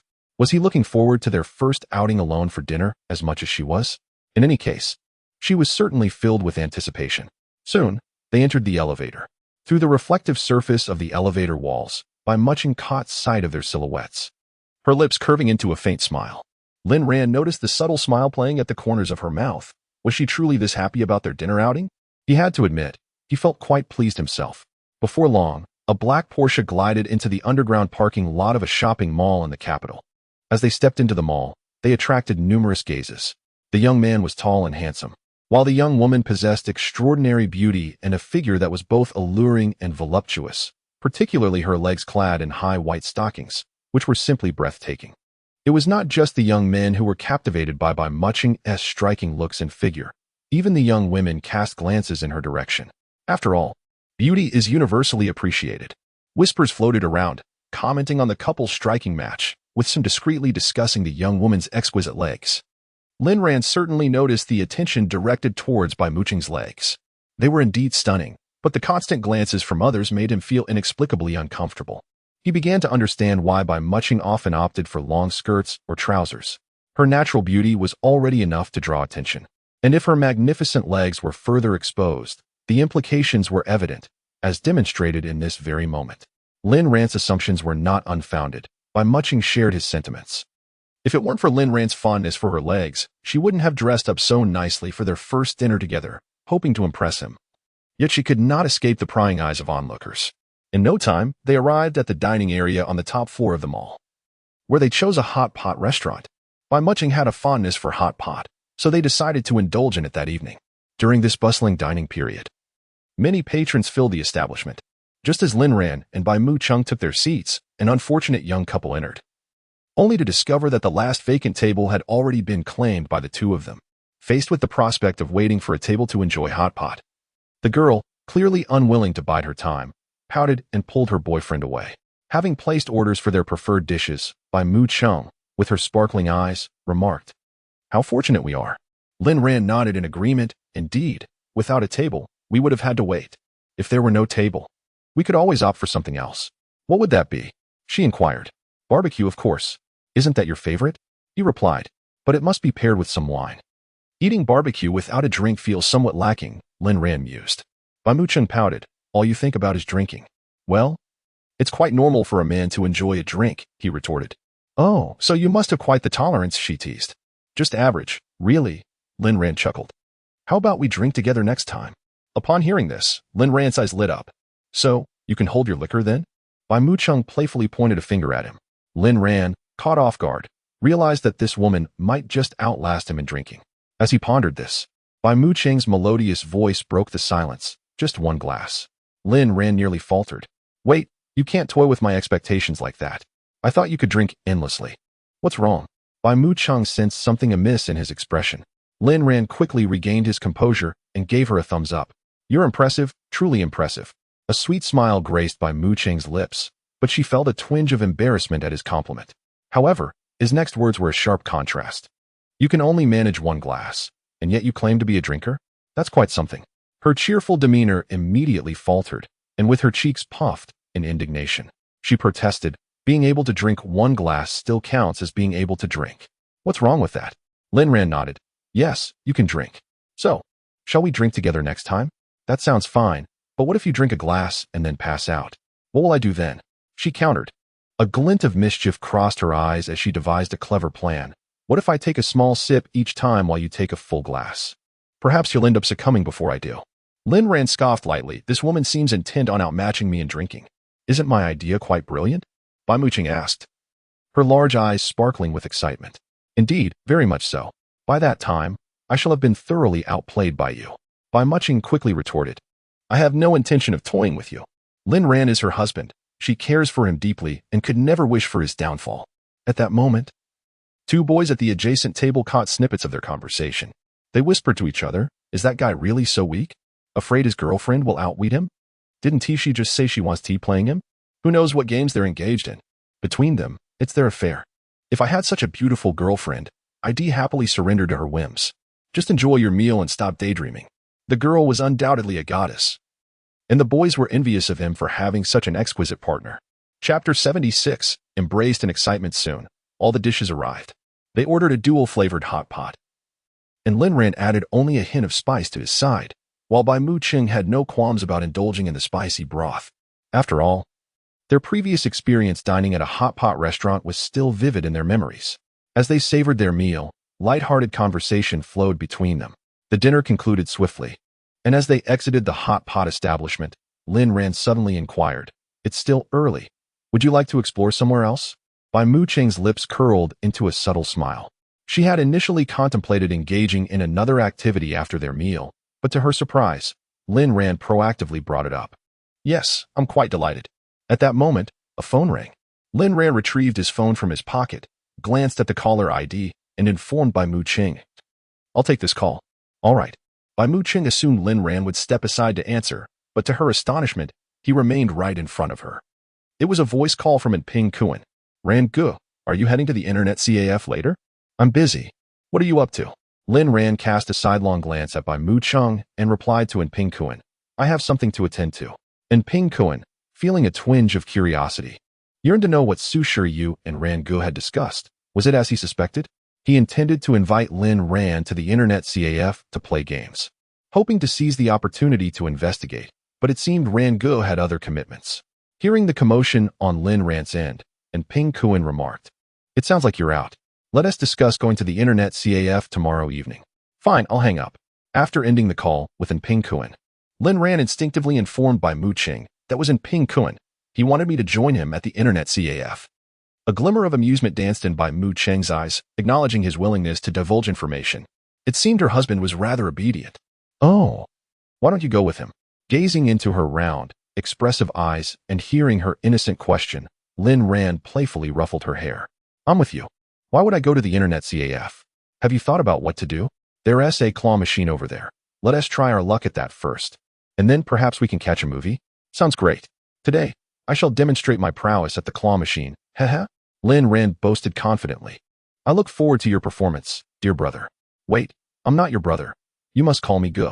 But you're younger than me. Yet I am taller, stronger. And my legs are longer. Haha. Lin Ran retorted playfully. Bai Mucheng shot him a sidelong glance. but my chest is bigger than yours. A moment of silence ensued as Lin Ran found himself at a loss for words, his gaze instinctively drifting to Bai Mu Cheng's front. In that regard, he indeed could not compete with her. Most women would fall short. However, this little one certainly had no reservations about speaking her mind. Can't compete with me.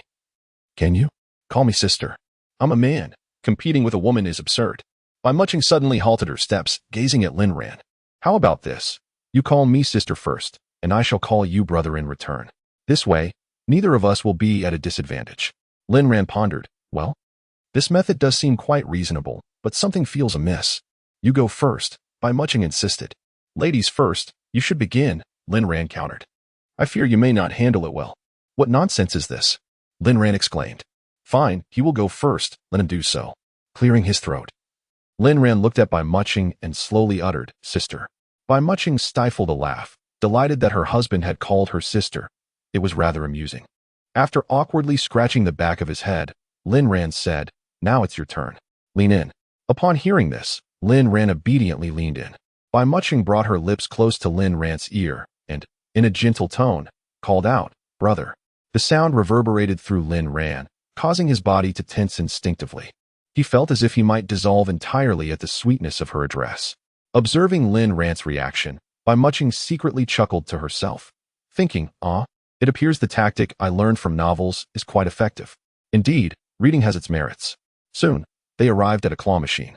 After scanning the code on her phone to exchange for some tokens, Lin Ran followed closely behind Bai Mucheng, who meandered from one machine to another. At last, Bai Mucheng's eyes lit up as she spotted a desired item. How many tokens did we exchange? She inquired. 50, Lin Ran replied. I want that orange pendant. Do you think we can grab it? Fear not. I am confident in my abilities, Lin Ran assured her. Bai Mucheng playfully patted Lin Ran's shoulder, her eyes twinkling mischievously. Brother, I have faith in you. Lin Ran felt a shiver run down his spine. Could you refrain from calling me brother in that manner? Understood, brother, Bai Mucheng continued, maintaining her playful tone. Lin Ran scratched his head vigorously, exasperated by her antics. He inserted 2 tokens into the machine, gripping the joystick to align it with the orange pendant. With a decisive press of the button, he watched as the claw successfully grasped the pendant, only for it to slip away during the descent. Alas, Lin Ran sighed in disappointment. He understood that the claw's strength was manipulated by the operator behind the scenes. Yet he also recognized that the chances of success existed. Regrettably, luck was not on his side this time. Thinking that he had 50 tokens, enough for 25 attempts, he reasoned that surely he could seize the pendant eventually. He proceeded with his second attempt, which ended in failure. The third attempt also yielded no success. Nor did the fourth. After 10 consecutive tries, Lin Ran had yet to capture the coveted orange pendant. At this moment, Lin Ran began to feel a sense of agitation. Shall I give it a try? Bai Mucheng suggested. All right. Lin Ran inserted 2 coins into the claw machine, and Bai Mucheng started to reach for the orange pendant, but her first attempt ended in failure. I want to try again. Disappointment tinged her voice after another unsuccessful attempt. Okay. Lin Ran continued to feed coins into the machine. However, Bai Mucheng's subsequent 10 attempts also resulted in failure, leaving both of them disheartened. Lin Ran tried twice more, but to no avail. Bai Mucheng followed suit, only to meet the same fate. Clutching the last 2 coins in his hand, Lin Ran looked at Bai Mucheng and said, we have only one chance left. Do you want to try? Or should I? You try. With that, the final 2 coins were inserted into the machine. Lin Ran carefully maneuvered the joystick, and both of them instinctively held their breath, overwhelmed with tension. At the moment the orange pendant fell, they erupted in cheers, and in a surge of excitement, they embraced each other tightly. Chapter 77. Will he kiss her?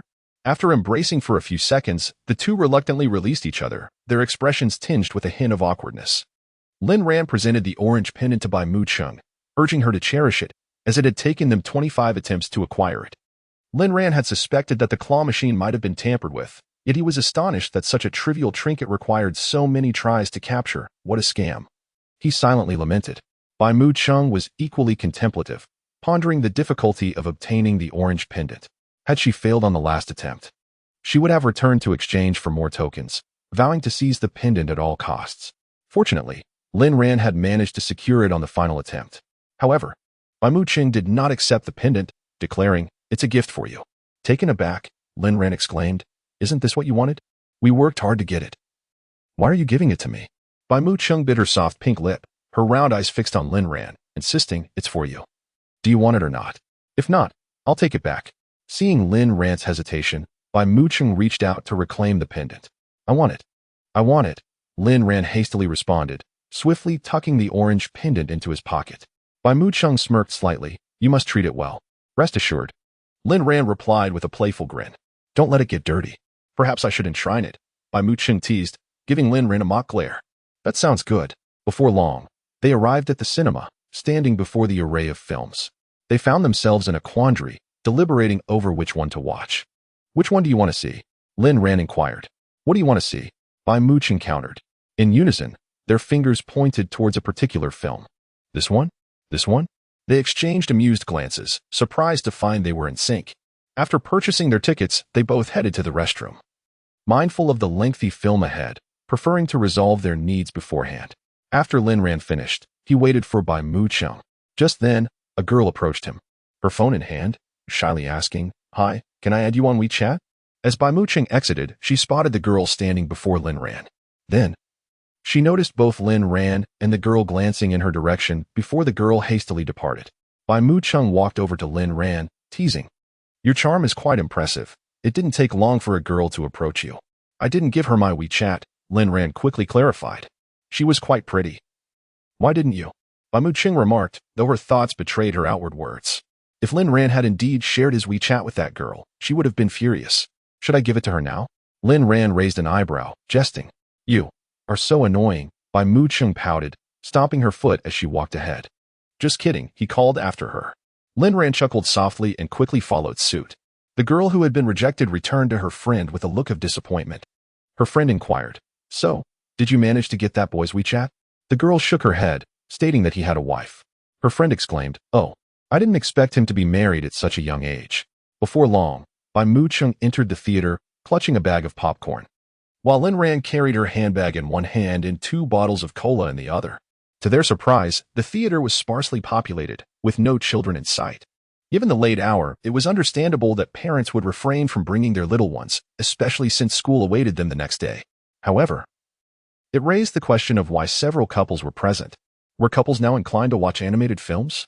Indeed, Lin Ran and Bai Mu Chung had chosen a film from the Bear's Adventure series. Once they found their seats, Bai Mu Chung activated her phone's camera and promptly handed it to Lin Ran.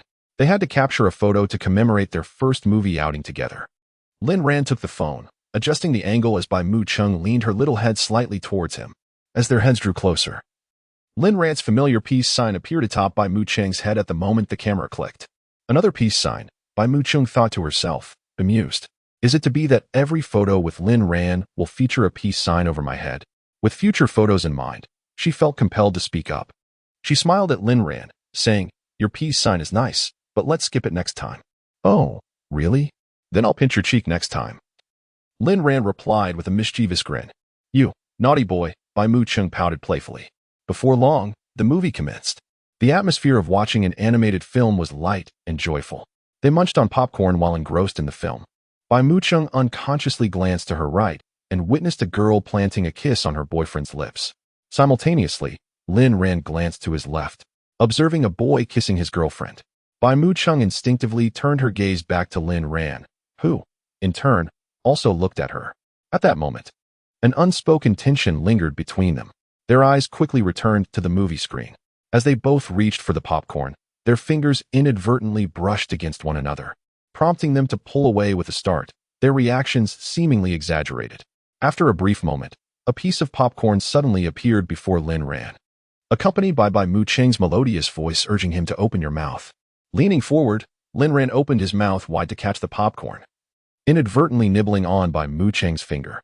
She felt a sudden warmth at her fingertip, her cheeks flushing a shade of crimson. Fortunately, in the dimly lit theater, no one could witness the change in her complexion.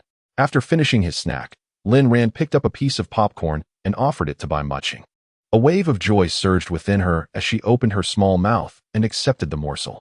In that fleeting moment, an electric sensation coursed through Lin Ran's fingertips, spreading throughout his entire being, prompting him to draw in a sharp breath as he returned his attention to the film.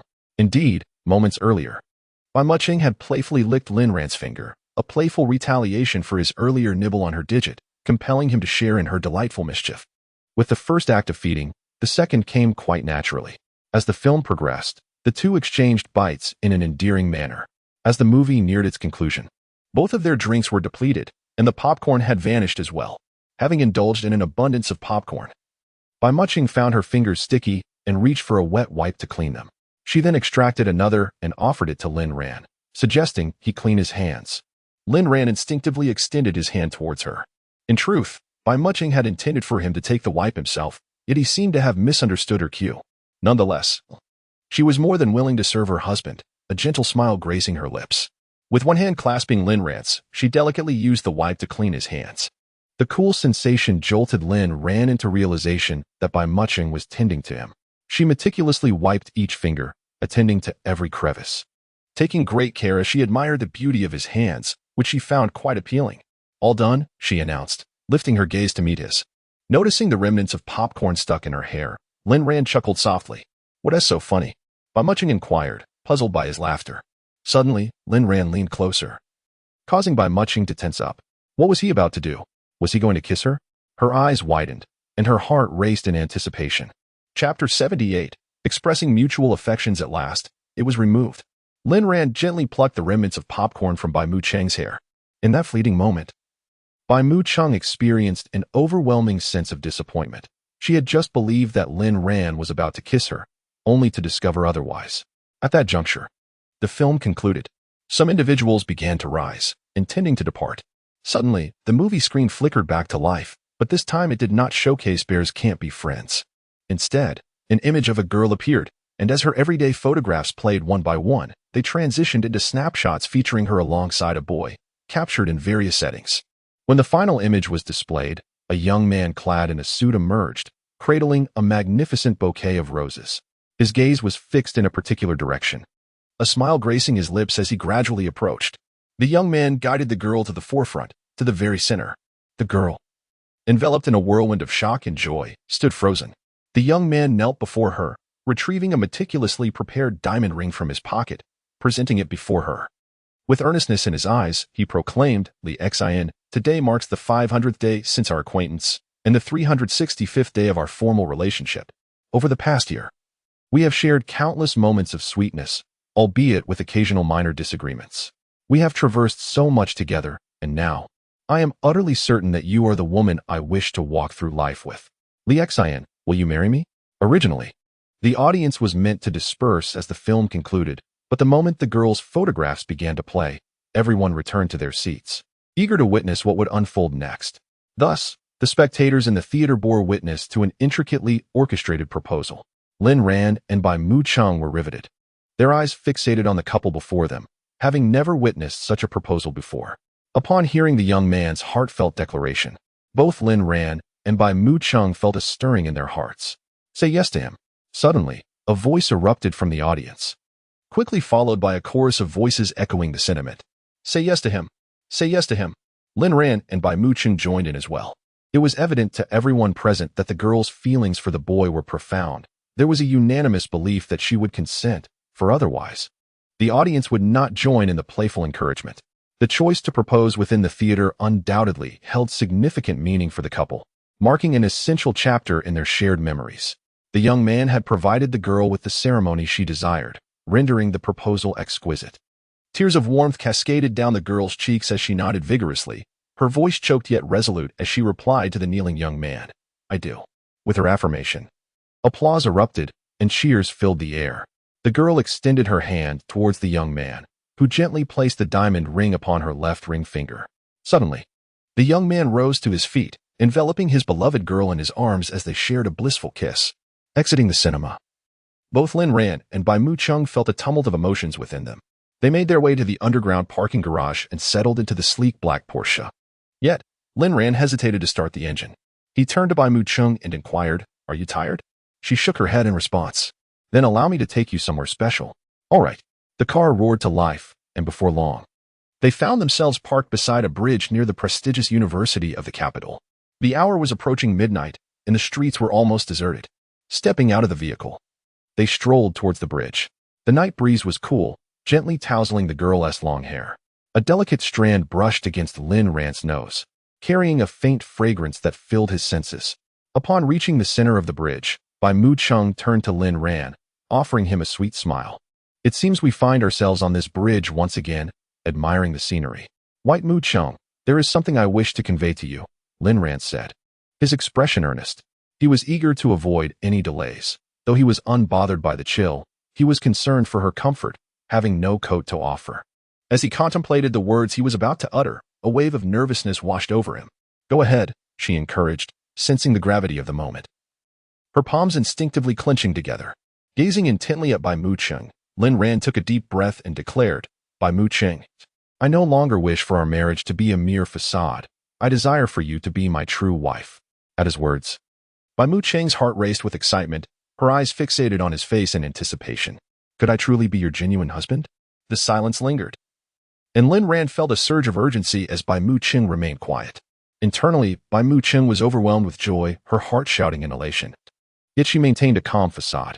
She tightened her grip on her hands and slowly spoke. Is this your confession? Lin Ran nodded vigorously in affirmation. But who confesses in such a manner? She replied, biting her lip, her cheeks flushing with warmth. Lin Ran slapped his forehead and, with renewed determination, proclaimed, Bai Mu Cheng, I like you. The glimmer of joy danced in Bai Mu Cheng's eyes. The realization that the person she adored reciprocated her feelings filled her with happiness. With a radiant smile, she finally voiced the words from her heart. Lin Ran, I like you too. In a moment of pure bliss, Lin Ran embraced the girl before him, who wrapped her arms tightly around his waist.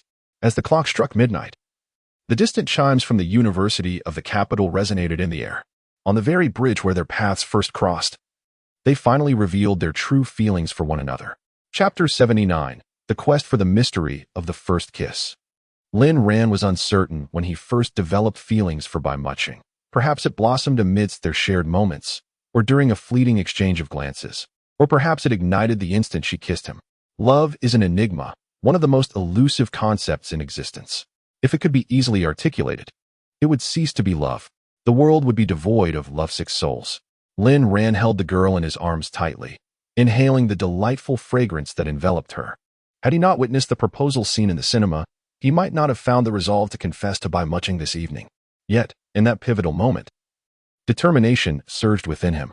He yearned to express his feelings, to embark on a romantic journey together, to truly be together. Life, though it may be long or short, was a tapestry he wished to weave with her, experiencing every landscape that lay ahead. He gently patted Bai Mu Cheng's head and whispered, It's time to go home, my dear. The early morning breeze was cool, and he feared that lingering on the overpass would leave her feeling cold. Bai Mu Cheng felt as though she were floating, happiness threatening to overwhelm her. All right, darling, she responded softly. As they released their embrace, their hands naturally intertwined, his larger hand enveloping her smaller one. Their smiles were infectious, and when their eyes met, it seemed as though stars danced within them. Hand in hand, they strolled slowly down from the overpass. Upon arriving at the Jinhui Mansion apartment, they remained hand in hand as they exited the vehicle. They entered the elevator together, but when they noticed another person inside, Bai Mu Cheng instinctively attempted to withdraw her hand. However, Lin Ran, sensing her hesitation, tightened his grip. The woman in the elevator, clad in a black trench coat, a black fisherman's hat, and a black mask, inadvertently reminded Lin Ran of that rascal Zhou Haonan. With another person present, Lin Ran and Bai Mu Cheng exchanged no words. Once they exited the elevator, Lin Ran broke the silence and asked, Are you afraid of others seeing us holding hands? Bai Mu Cheng quickly shook her head. No, it's just. The remainder of her thought remained unspoken. Lin Ran affectionately ruffled her hair. We are legally married, after all. What do you have to fear? Although their marriage had been a facade, the marriage certificate they possessed was genuine and legally binding. Regardless, their union was authentic. I'm not scared, Bai Mu Cheng pouted. Lin Ran's gaze lingered on her soft, plump lips, and he instinctively licked his own, yearning for a kiss, which he would save for when they entered the house. The door swung open, and once they had changed into their slippers, they settled onto the living room sofa. Glancing at the time, Bai Mu Cheng realized it was late and suggested, We should get to bed early. We have classes tomorrow. To be precise, it is already today. As the clock approaches 1 o'clock, Bai Mu Cheng was just about to rise and change into her pajamas when she suddenly felt a strong hand grasp her arm. Turning her head, she met Lin Ran's eager gaze. Clearing his throat, he urged her to remain seated for a while longer. Upon hearing this, Bai Muqing settled back beside him. Are you going to kiss me? She asked shyly, her eyes fixed on Lin Ran. After they had expressed their feelings for one another, it dawned on Bai Muqing that they had yet to share a kiss. Lin Ran, caught off guard by her direct inquiry, nodded, his gaze lingering on her plump lips. Well then, I shall kiss you. Just as Lin Ran leaned in, Bai Muqing's melodious voice interrupted, will you use your tongue? The question nearly shattered Lin Ran's composure. She was about to be kissed, yet she still had questions. Taking a deep breath, he replied, I have never kissed before, so I am uncertain if I will use my tongue. Despite her shyness, Bai Muqing voiced her concern. Though they had kissed before, it had merely been a brief touch of their lips, hardly a true kiss. Lin Ran cleared his throat. I have never kissed either. We can attempt it together. He was filled with anticipation for the upcoming kiss. Bai Muqing bit her lip and softly said, just don't bite my tongue. I fear it may hurt. Rest assured, I will not bite your tongue. As Lin Ran leaned in once more, Bai Muqing's voice chimed again. What if we bump our teeth? Why do you have so many questions in that little head of yours? No more questions. Lin Ran seized the moment, leaning forward and pressing his lips against Bai Muqing's. Both were inexperienced, and their initial kiss was somewhat awkward, merely their lips brushing together. Gradually, it transformed into an embrace. And soon Lin Ran's tongue gently pried open the girl's lips, eliciting a soft gasp from her. Under his guidance, their tongues instinctively intertwined, exploring the mysteries of their first kiss. As the kiss drew to a close, the girl's cheeks flushed crimson, her chest rising and falling with rapid breaths. The boy's own breathing was hurried, his gaze becoming somewhat hazy. After a moment, his eyes cleared, while the girl's breath steadied. They exchanged smiles. And Lin Ran finally understood why couples in love enjoyed kissing so much. The sensation was indeed delightful. Bai Muqing cherished the kiss they had just shared, finding the experience of holding each other and kissing to be exquisite. Suddenly, a thought struck her, and she inquired, what do you have in your pocket? She had felt something pressing against her when they were embraced. Upon the utterance of Bai Muqing's words, Lin Ran awkwardly scratched the back of his head. Noticing Lin Ran's reaction, Bai Muqing suddenly realized, a faint blush gracing her cheeks as her gaze instinctively darted to a certain direction. This woman. So brazenly fixating her attention there, Lin Ran thought to himself, I shall fetch some water. Thus, he hastily excused himself and made his way to the kitchen. When Lin Ran emerged once more, Bai Muqing had already vacated the living room. After a short while, Bai Muqing, now clad in her nightwear, unexpectedly appeared at the doorway of Lin Ran's room. At that moment, Lin Ran had just completed his evening routine and donned his own night attire. Their eyes met, and Bai Muqing bit her lip gently before speaking slowly. Shall we sleep together tonight? Lin Ran was momentarily taken aback. Bai Muqing quickly waved her hands in clarification. What I mean is, we should simply sleep together, nothing more. They had only just begun their relationship today, and Bai Muqing was not yet prepared for anything beyond mere slumber with Lin Ran. All right, let's sleep together, Lin Ran replied with a smile. Chapter 80. It seems that Ran's 18-year-long life as a modest bachelor is about to come to an end. Soon, Bai Muqing brought her pillow and blanket over. Lin Ran raised his eyebrows upon seeing the blanket she had brought. He had thought she intended to share a bed with him. Alas, it appeared he was mistaken. As the lights were extinguished, the room was enveloped in darkness. Though it was already past 1 in the morning and both were physically weary, their minds were particularly alert. After all, they had confessed their feelings for one another that evening. They were truly together now. Lin Ran, Bai Muqing called softly. Give me your hand. Lin Ran obediently extended his hand, and Bai Muqing clasped her small hand in his, intertwining their fingers. In the darkness, their bright eyes locked onto each other. I'm so happy, Bai Muqing smiled. So am I, Lin Ran replied, returning her smile. What should we do? I find myself unable to sleep, she said. Lin Ran cleared his throat and suggested, shall we share a blanket? Don't worry, I won't do anything else. He added this last part, fearing Bai Muqing might be apprehensive. Recalling their previous experience of sharing a blanket, Lin Ran felt emboldened to make the suggestion, especially given the legitimacy of their current relationship. Bai Muqing smiled lightly, teasing him, but I don't want to share a blanket with you. The rejection left Lin Ran somewhat disheartened. He hadn't expected his first invitation to be met with such an outright refusal. Oh, that's all right, Bai Muqing said, releasing his hand and swiftly burrowing into his blanket. Just moments ago, he had felt disappointment. Now, his spirits soared. His wife had willingly entered his blanket. Bai Muqing's small hands wrapped around Lin Ran's waist. One of Lin Ran's large hands encircled her waist, while the other gently caressed her delicate head. Wife, you smell so good. I want to kiss you, he thought, and before he knew it, he leaned down to seal his lips against hers. After a passionate exchange of kisses, they parted breathlessly. Compared to their initial kiss on the sofa, which had been somewhat awkward, this time they were noticeably more adept, validating the adage that practice makes perfect. Bai Mu Chung felt elated. Her husband truly enjoyed kissing her, and she found immense pleasure in his affection as well. Previously, she had observed a couple kissing on a bench in the park, and while she didn't quite understand the allure of such intimacy at the time, now, having experienced it with Lin Ran, she realized it was indeed delightful. Each kiss transported her as if she were floating among the clouds. Lin Ran had been unable to resist. The sight of her rosy lips ignited an irresistible desire within him. He understood now why kissing could become addictive. Suddenly, a thought struck him. Eventually, he and his wife would likely engage in more intimate acts. He had heard that such experiences were either non-existent or countless, and he wondered about the truth of that statement. Lin Ran gently rubbed his wife's small face and smiled. Let's go to sleep. They had stayed up far too late the previous night, resulting in both of them rising late in the morning.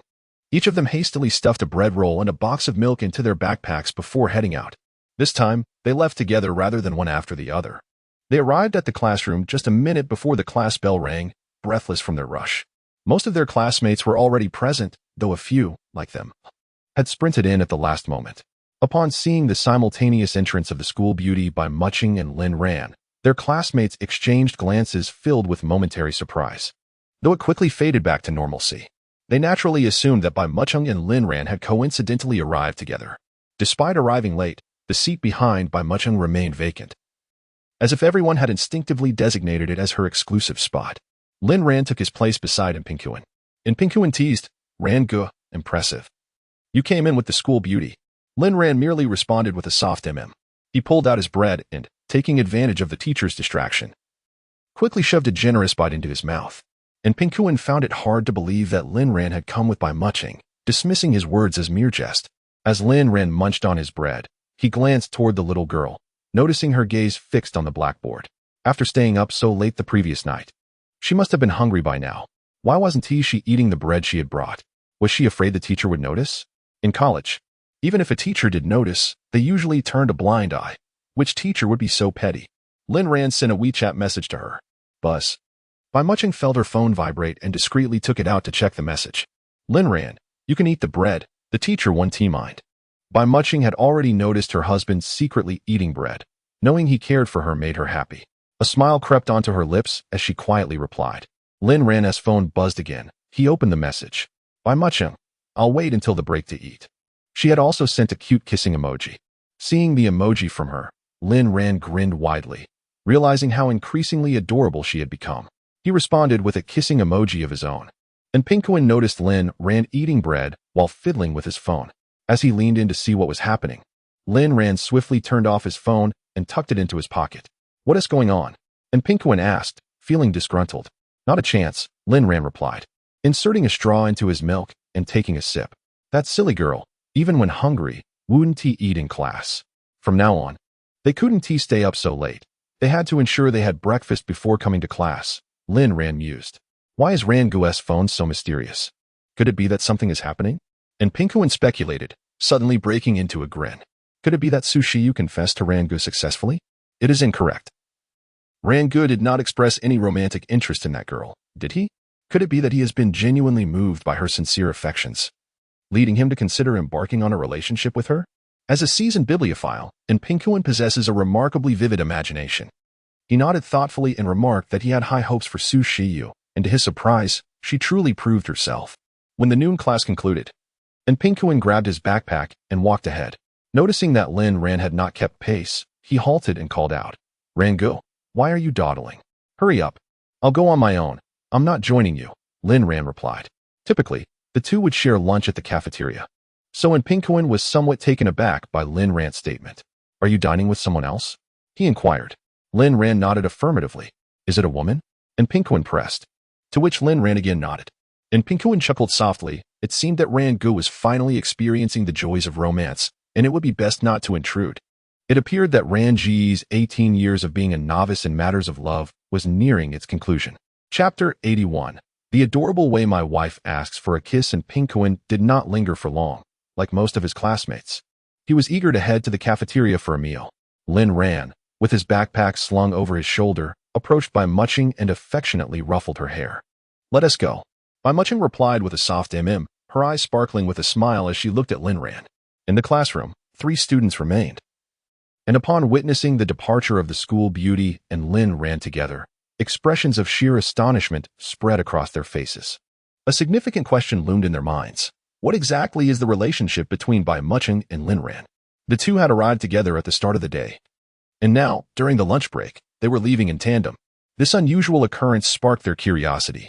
Could it be that they were involved with each other? These 3 students shared this line of thinking. Any reasonable person would draw such conclusions in light of the circumstances. After all, the aloof Bai Muching had always been a solitary figure, and seeing her with Lin Ran was enough to ignite their imaginations. Among them was a girl who had a good rapport with Su Shiyu. Aware of Su Shiyu's affections for Lin Ran, she immediately grabbed her phone to relay the news to Su Shiyu. Having been rejected by Lin Ran, Su Shiyu was in a rather gloomy mood. Standing in line at the cafeteria, the sudden notification chimed from her phone, and she promptly opened it. Upon reading the message, her expression soured dramatically. Su Shiyu had previously harbored suspicions that Bai Muching might have feelings for Lin Ran, and it now appeared that the person Lin Ran spoke of with fondness was indeed Bai Muching. After all, she had not seen any other girls around Lin Ran. A bitter smile crept onto Su Shiyu's face as she realized that the two shared mutual affection. They were both exceptionally talented, leaving her at a loss for words. As Lin Ran and Bai Muching strolled side by side through the campus, occasional glances were cast their way. Lin Ran jested, "Little girl, walking with you is quite the pressure." Bai Muching shot him a playful glance and retorted, "I'm boosting your popularity.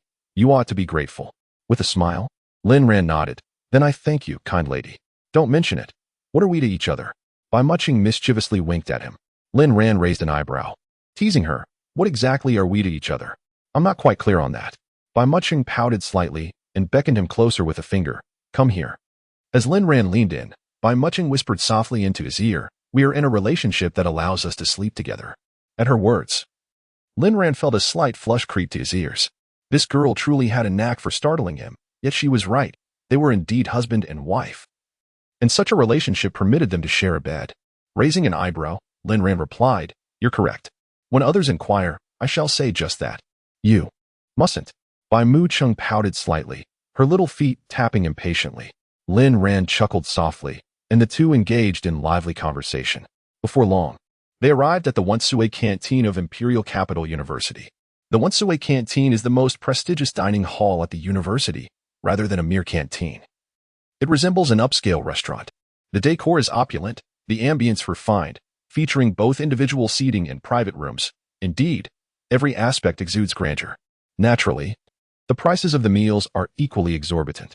Ordinary students seldom dine here, as a single meal could easily equate to a week or even a month's worth of meals at a standard canteen. Moments later, Lin Ran and Bai Muching entered the Unforeseen canteen and ascended to the top floor via the elevator. They arrived at a private room, where a sumptuous spread of 4 dishes and a soup awaited them on the table. This was Lin Ran's first visit to the Unforeseen canteen, and he was momentarily awestruck by its lavishness. Upon entering the private room, he was once again taken aback.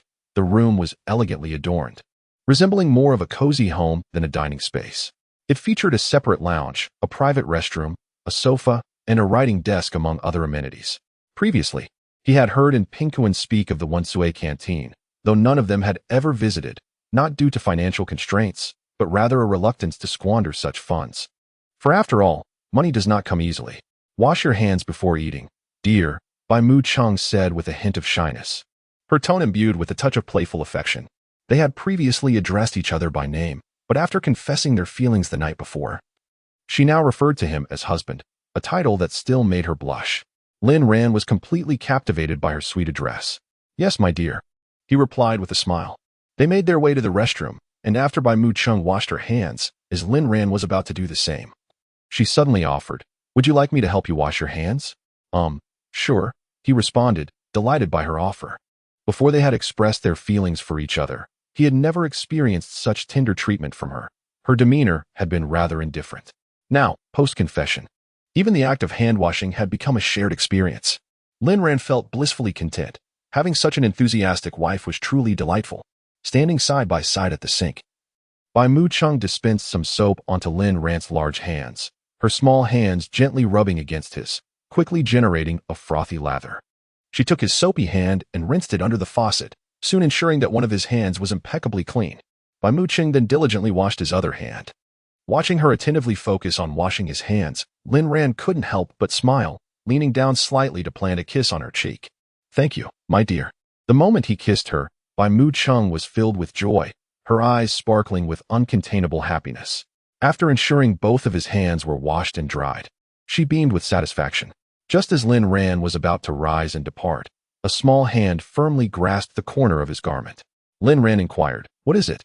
They had just finished washing their hands and were supposed to head for a meal. Why was she still lingering there? Bai Mu-chung, with her round, expressive eyes fixed intently on Lin Ran, softly murmured, "Over there too." "What?" In that instant, Lin Ran quickly grasped the meaning behind his wife's words. He leaned down and planted a kiss on the little face of Bai Mu-chung. The way his wife sought affection was utterly adorable, and Lin Ran chuckled, asking, "Where else?"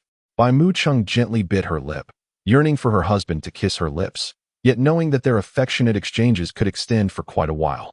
She decided it was best to wait until after their meal.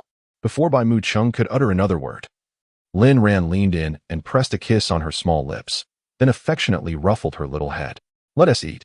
Her husband had kissed her lips, and she felt a surge of joy. Though such a gentle peck was insufficient, after their meal, she would still desire more kisses from him. Chapter 82. Uncertain of the surprises awaiting him in the days to come, the two settled down to dine. As Lin Ran picked up a dish and tasted it, his eyes instantly lit up. It was quite delicious.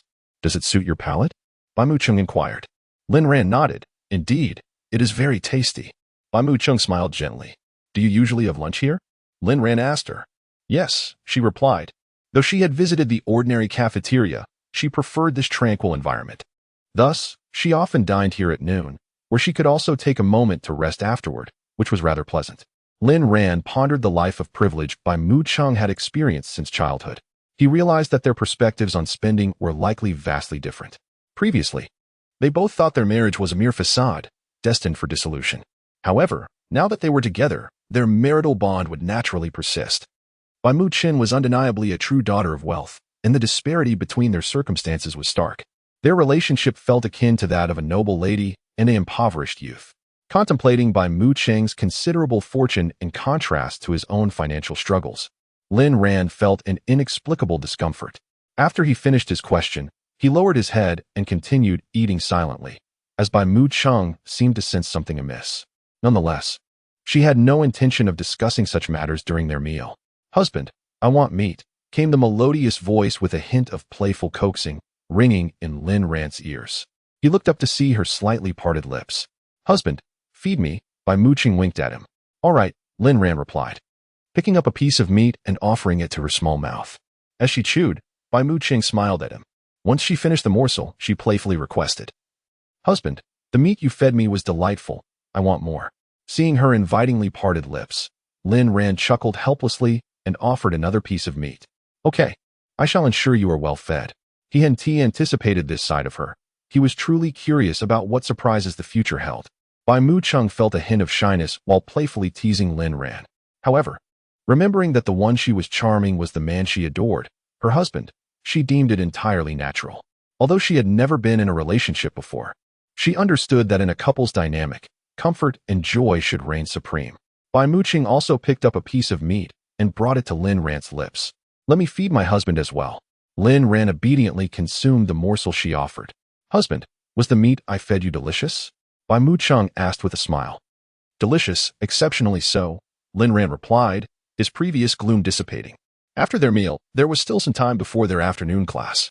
The two entered the lounge and promptly closed the door, ensuring their privacy as the staff came to clear the table, undisturbed by their presence.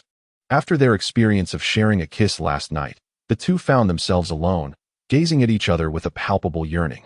It is essential to understand that such reactions are entirely natural for young couples, especially those who have recently defined their relationship. Sitting together on the sofa, they exchanged tender glances. Lin Ran's eyes were fixated on Bai Mu-chung's delicate, rosy lips, and he felt his throat tighten as he involuntarily swallowed. Bai Mu-chung, equally mesmerized by Lin Ran's lips, leaned in slightly, placing her index finger gently on his mouth, pressing softly. Your lips are so soft. No wonder it felt so delightful to kiss her, Bai Mu Chung mused internally. Teased by her playful demeanor, Lin Ran swallowed again, his breath becoming more rapid. He placed his thumb on her lips, caressing them lightly. Yours are even softer. His voice emerged in a low, husky tone. So, would you like to kiss? Bai Mu Chung shyly inquired. Overwhelmed by her allure, Lin Ran cupped her face in his hands and leaned in to kiss her. Initially, Bai Mu Cheng's little hands clutched tightly to Lin Ran's shirt, but gradually, as she felt herself soften, her hands entwined around his neck. Lin Ran, cradling her face, now wrapped his arms around her waist and back. After a while, Bai Mu Cheng's cheeks flushed crimson as her head nestled against Lin Ran's chest. I love kissing with you, darling. Your kisses are so comforting. I adore you, she exclaimed with sheer joy. Lin Ran, while calming his own emotions, gently stroked the little head resting on him. He too felt that kissing his wife brought him immense pleasure and comfort, though he often found his heart racing uncontrollably during these moments. As they exited the private room and awaited the elevator, a classmate happened to be waiting as well. When the elevator doors opened, the classmate stepped in first, followed by Lin Ran and Bai Mu Cheng. Their gazes instinctively flickered towards the newcomer. Lin Ran thought to himself.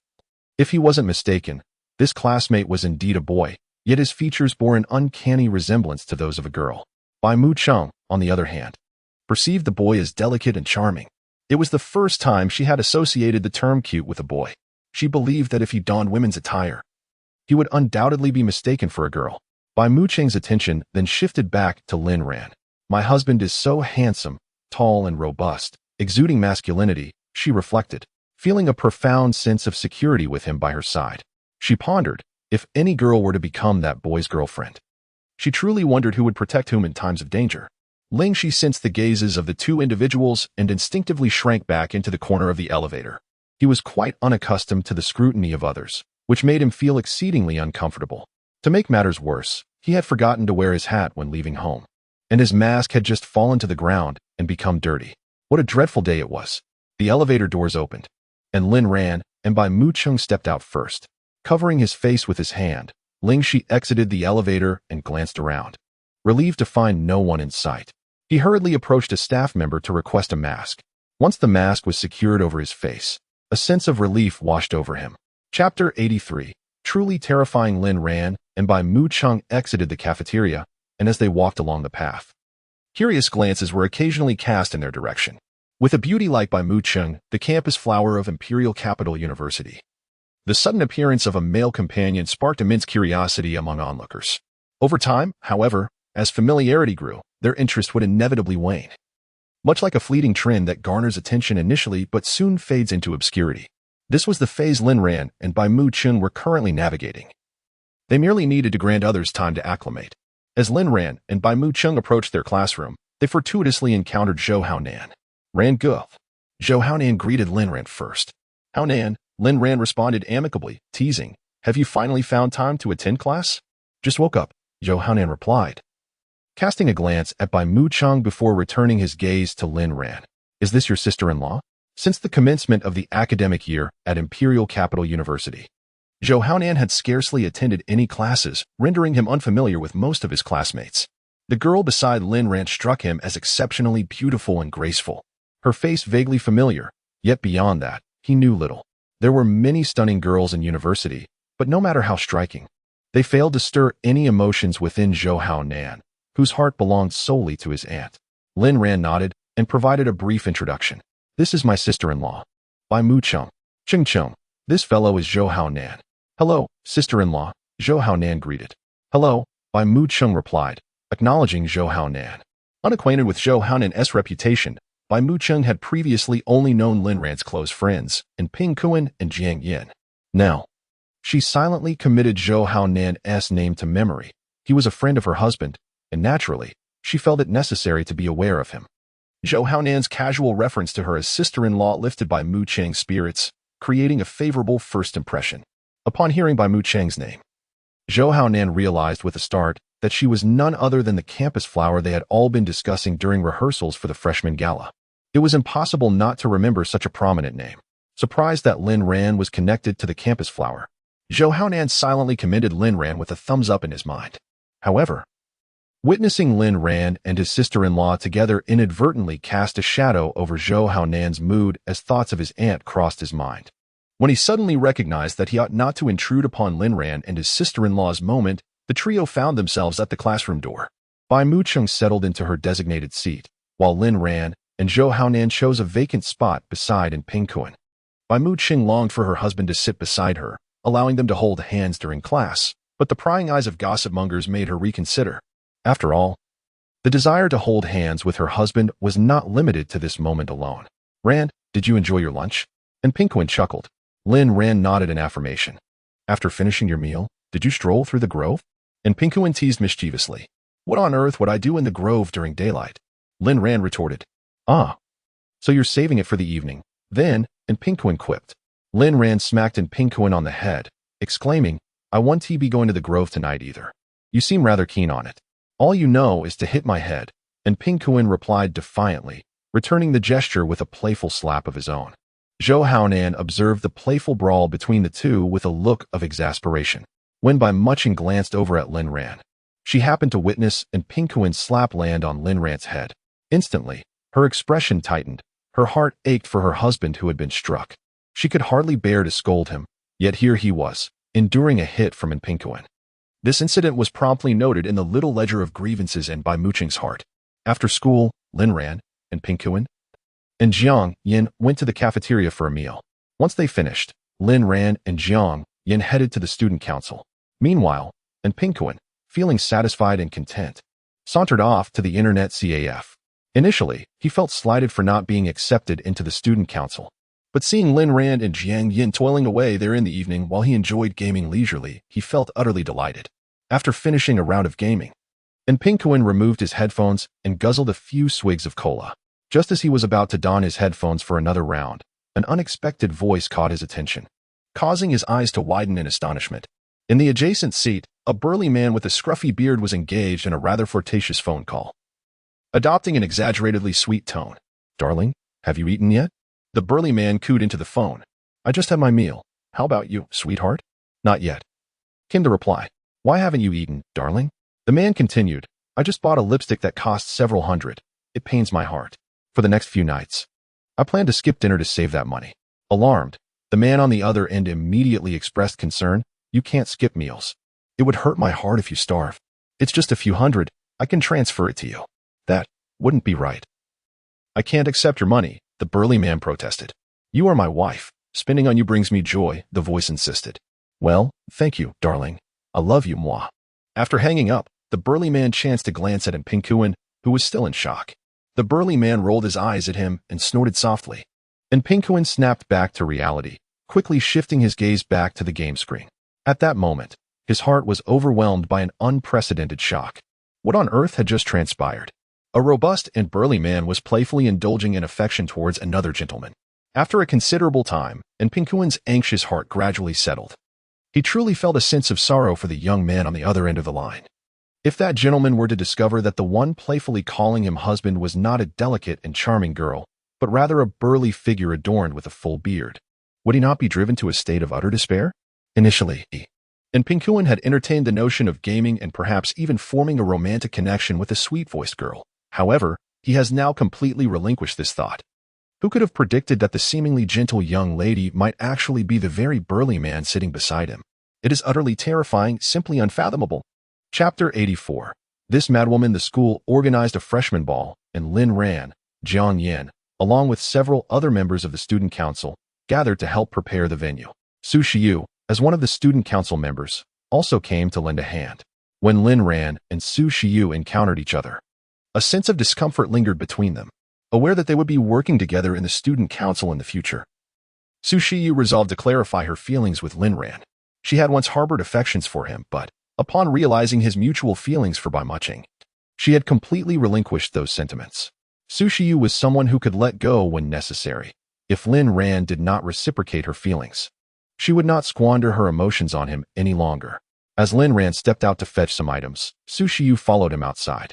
Lin Ran, Su Shiyu called out, halting him in his tracks. He turned to face her. I heard you and Bai Mucheng are together now. Congratulations to you both, Su Shiyu stated. Thank you. Lin Ran replied gratefully. Rest assured, Since learning about your relationship with Bai Muching, I have entirely moved on. I sincerely wish you both the best. As you are well suited for each other in every regard, we will continue to work together in the student council. So there is no need for you to feel awkward about my previous confession. Although we cannot be lovers, we remain classmates, she continued. Despite her reassuring words, a pang of sorrow tugged at Su Shiyu's heart. However, to prevent any future awkwardness between them, she felt it necessary to express her thoughts clearly. Upon hearing Su Shiyu's words, Lin Ran felt a wave of relief wash over him.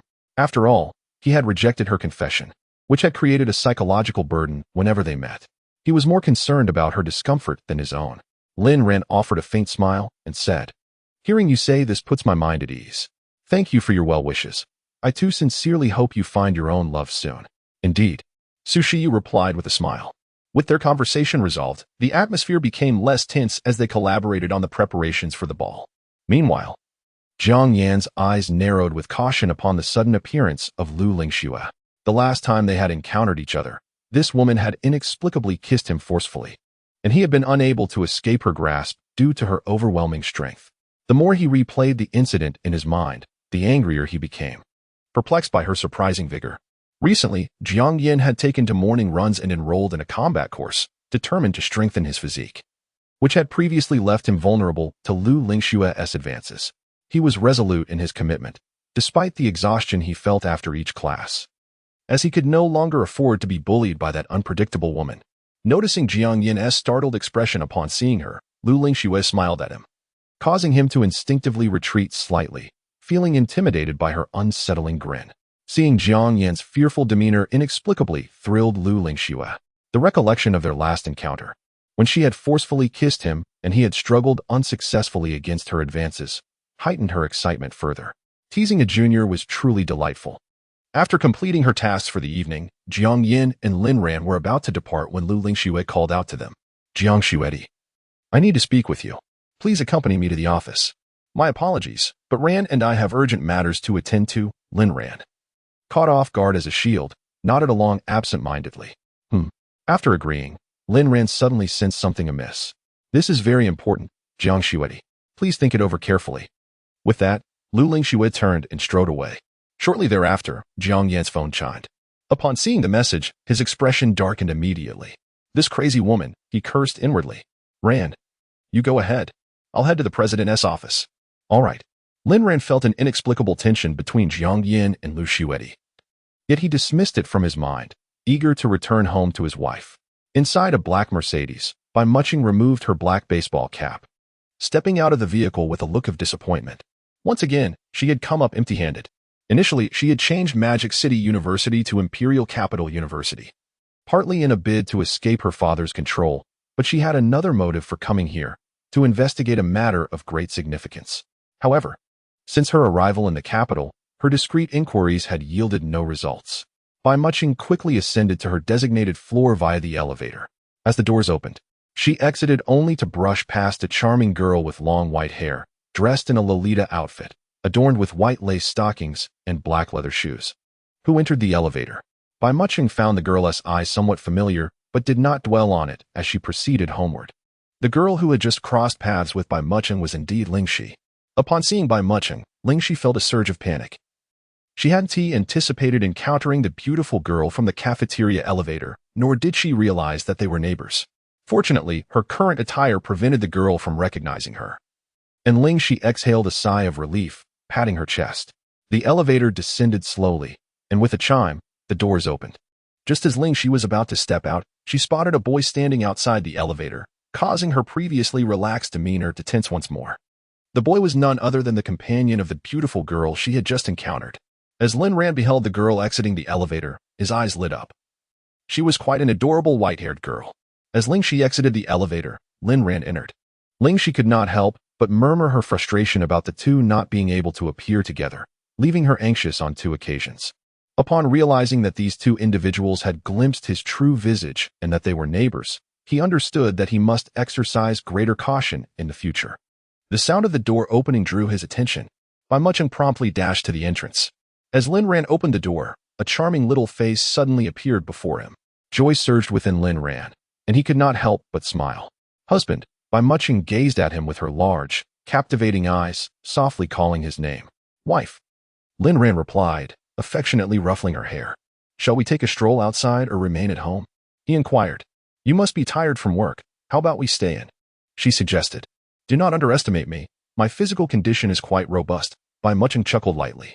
Since you're not weary, let us venture out. Very well.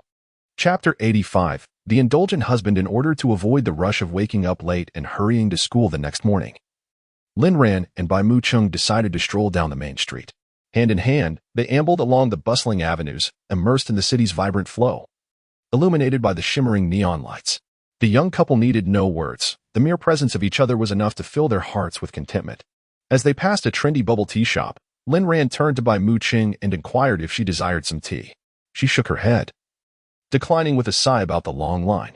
Observing her curious gaze towards the crowd of eager patrons, Lin Ran discerned her unspoken desire to indulge. Gently pinching her soft cheek, he instructed her to wait on a nearby bench while he queued. Don't bother, she replied. Just sit obediently and wait, he insisted. All right. You're so sweet, my husband, she said affectionately. It's no trouble at all. What hardship is there in waiting for my wife? Lin Ran chuckled, ruffling her hair affectionately. Seated on the bench, Bai Mucheng's lips curled into a subtle smile as she watched Lin Ran patiently waiting in line. A wave of joy washed over her, realizing how much he cherished her. While standing in line, Lin Ran idly scrolled through his phone and stumbled upon a rather absurd news article. It recounted the tale of a couple who had engaged in a year-long online romance, only to be bewildered upon meeting in person.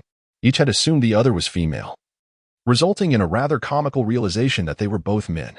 Feeling deceived, they reported the incident to the authorities. Lin Ran couldn't help but ponder their intelligence. Was it truly wise to pursue such a relationship? After a moment of amusement, he lifted his gaze to find Bai Mucheng looking in his direction. Did she have her eyes on him the whole time? Was he truly that captivating to her? A swell of pride filled Lin Ran's heart, and as she flashed him a sweet smile, he felt as if his heart might melt. After a while, Lin Ran returned to Bai Mucheng's side, carrying 2 cups of bubble tea. He placed both cups before her. Here, drink up. But aren't we supposed to have one each? Why did you give them both to me? She queried, surprised. I bought both for you. I'm not particularly fond of bubble tea, he replied candidly. Bai Mucheng stared at the 2 large cups, lost in thought. Finishing both would surely leave her feeling overly full.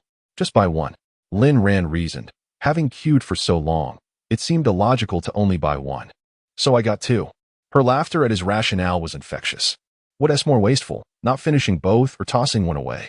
She teased, prompting Lin Ran to slap his forehead in realization. Indeed, discarding it would be even more wasteful. I was being foolish, he admitted sheepishly. You're adorably silly, my husband. Bai Mucheng said with a smile as she inserted a straw into her drink. She took a sip and praised, this bubble tea is delightful. You should try some. With that, she brought her cup to Lin Ran's lips, offering him a taste. As his wife brought the milk tea to his lips, Lin Ran naturally took a generous sip, leaning down to where Bai Mucheng's lips met the cup. Understanding that discarding the unfinished drink would leave Lin Ran disheartened, Bai Mucheng made an effort to drink, ultimately consuming 1.5 cups, while Lin Ran managed half a cup. Bai Mucheng felt her stomach had become pleasantly round. Look at my belly, has it grown? Lin Ran's gaze fell upon her abdomen, and he chuckled softly. Indeed, noticing the difference. Does it look like I'm pregnant? Impossible, he assured her. That's a relief. Bai Mucheng reached down to touch her plump belly. Still feeling quite full. Would you like to feel? Lin Ran was taken aback by her invitation. Should he or shouldn't he? If he didn't wish to, he wouldn't he. I want to, he responded eagerly. Bai Mucheng smiled gently. Lin Ran's large hand slowly rested on her belly, which was undeniably round. It seemed she had truly indulged in the milk tea. He merely gave it a light touch, mindful not to appear too conspicuous on the bustling street, lest passers-by misinterpret their playful intimacy. Having consumed too much milk tea, Bai Mucheng suddenly felt the urge to relieve herself. Darling, she said, urgency in her voice. What's wrong? I need to find a restroom. Are you in a hurry? She nodded, a bit embarrassed. Lin Ran surveyed their surroundings and noticed a supermarket not far off. Let us head to that supermarket. All right. Lin Ran took Bai Mucheng's hand and briskly walked toward the store. After she returned from the restroom, they began to wander through the aisles of the supermarket. Lin Ran pushed a shopping cart while Bai Mucheng walked beside him. It had been years since Bai Mucheng had set foot in such a place. Typically, household supplies were procured by servants, and she simply relayed her needs without ever needing to shop for herself. Thus, she found herself filled with curiosity about the supermarket. As they aimlessly strolled, passing by rows of cups, Bai Mu Chung paused. "Shall we buy some cups?"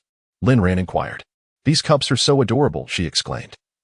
Captivated by the myriad of styles, patterns, and shapes, it seemed that girls were inherently drawn to delightful things, and Bai Mu Chung was no exception. Lin Ran nodded in agreement, acknowledging their charm. "Let us get a pair of cups," Bai Mu Chung suggested, her eyes sparkling. The cups symbolized a lifetime together, a sentiment she cherished deeply. "Sounds good. Which ones do you like?" Lin Ran asked. "I'll take whatever you choose," he replied. Bai Mu Chung beamed and playfully rubbed her hand against Lin Ran's chin. "Aren't you going to choose for yourself? I'm happy to follow your lead." Lin Ran chuckled. There is a saying, "Those who cherish their wives flourish." This young lady is his wife. Naturally, he must treat her with utmost affection. Upon hearing Lin Ran's words, Bai Mu Chung felt a surge of joy. Her husband was truly wonderful. Gazing at her husband's lips, she was overwhelmed with the desire to kiss him. What should she do? Glancing around and noticing no one was near, she leaned in, tiptoed, and swiftly pressed her lips against Lin Ran's. After the kiss, Bai Mu Chung quickly turned her attention to the cups on the shelf. Caught off guard by her sudden advance, Lin Ran unconsciously licked the corner of his mouth, feeling a delightful flutter within. Ultimately, Bai Mu Chung selected a pair of yellow cups adorned with tiger patterns. "I have chosen these cups," she announced. One depicted a male tiger, the other a female. Quite charming, indeed. She thought to herself that when they eventually had a baby, there would be little tigers as well. Lin Ran, aware of her fondness for tigers, surmised that many of their belongings would likely become tiger-themed in the future. Chapter 86. This young lady is eager to bear his child, as Bai Mu Chung passed by the shelf selling slippers. She expressed her desire to purchase matching couple slippers with Lin Ran. Whatever Bai Mu Chung wished to buy, Lin Ran readily agreed to, as her happiness was paramount. Ultimately, adhering to Lin Ran's suggestion, the young lady chose 2 pairs adorned with a tiger pattern. Subsequently, Bai Mu Chung selected a pair of towels featuring the same motif. She found great delight in shopping at the supermarket and relished the experience. Wherever Bai Mu Chung wandered, Lin Ran, pushing the shopping cart, followed closely behind her. When Bai Mu Chung sought to acquire a pair of couple toothbrushes with a tiger design, she discovered that adult versions were unavailable. However, children's toothbrushes did come in the desired pattern. After a moment's hesitation, she decided to place a tiger-patterned children's toothbrush into the cart. Observing her choice, Lin Ran raised an eyebrow. This young lady had seemingly preempted their child's needs. Was she truly that eager to start a family with him? A smirk crept across Lin Ran's face, though he pondered whether it was premature for them, still students, to be contemplating parenthood. Nevertheless, if this young lady truly yearned to bear his child, he wouldn't be opposed. He could manage both school and parenthood, after all. He chuckled to himself at the thought. Regardless, he was certain he could care for both mother and child. Yet, he realized that raising a child would entail considerable expenses. So he needed to devise more ways to earn money. Clearing his throat, Lin Ran addressed Bai Mu Chung, suggesting, "Dear, should we also consider purchasing a baby bottle in advance?" Bai Mu Chung was taken aback, unable to comprehend Lin Ran's implication. "Why would we need a baby bottle? We are adults, not in need of milk." Scratching the back of his head with a hint of embarrassment, Lin Ran replied, "Aren't you the one who wants to have a child with me? I figured we might as well buy the baby bottle now, since we will need it eventually." Upon hearing this, Bai Mu Chung's face flushed crimson. She bit her lip playfully and retorted, "You rascal, when did I ever say I wanted to bear your child?" It had only been a short while since they expressed their feelings for one another, yet Lin Ran, the scoundrel, was already contemplating fatherhood. Humph. Lin Ran was equally astonished. Was she eager to conceive? "You bought a children's toothbrush, was it not for our future child?" Bai Mu Chung stomped her foot in embarrassment as she clarified, "I merely thought the toothbrush was cute. I have no intentions of having a child." "You've misunderstood." With that, she turned and strode ahead. Left standing in place, Lin Ran felt a wave of awkwardness wash over him. He had been so blissfully entertained by the notion that she was keen on having a child, only to realize it was all a misunderstanding. Suddenly, he felt uneasy. Would she think he was anxious to take their relationship to that level? Goodness, that was not his intention at all. Lin Ran scratched his head vigorously and hurriedly pushed the shopping cart to catch up. The two of them continued to select some snacks in the supermarket, and neither mentioned the previous little incident, as if they had a tacit understanding. As they were about to exit the supermarket, they happened to pass by the family planning products section. Their eyes instinctively glanced towards the small boxes on the shelves, and their footsteps unconsciously slowed down. Bai Mucheng suddenly halted and, biting her lip shyly, asked Lin Ran, "Shall we take a look?" Whatever," he replied. If Bai Mucheng hadn't brought it up herself, Lin Ran would never have initiated the conversation. However, since she had asked him, he couldn't help but feel a sense of amusement. Bai Mucheng gazed deeply at Lin Ran, and her delicate lips parted again. "Since you say whatever, then let's not look, shall we?" "Wait, are you really not going to look?" Lin Ran felt a bit anxious. Well, a glance wouldn't hurt. Bai Mucheng secretly chuckled to herself, realizing that this man was not being entirely honest. He was clearly thinking about. She and Lin Ran were married, and she felt that such matters would inevitably arise between them. Although she had never experienced anything like that, she did not shy away from the thought of engaging with Lin Ran in the future. Therefore, upon seeing these family planning products, she believed it would be wise to purchase some for unforeseen circumstances, knowing they would eventually be needed. Yet this rascal, despite having those thoughts in mind, wouldn't he admit it? Perhaps she should not let him have her so easily. "You just said whatever, and I thought you didn't want to look," she teased. "That wasn't my intention," Lin Ran chuckled awkwardly. "Oh, then you choose. Let us pick together," she suggested softly. "I'm not sure what to choose either," Bai Mucheng admitted. To be honest, Lin Ran was just as clueless. "This is my first time selecting these," he felt it necessary to share with her. "Oh." Bai Mucheng smiled, clearly aware that Lin Ran had never used these products before. She would be his first woman and undoubtedly his only one. Just as he would be her only man. They would figure out this unfamiliar territory together.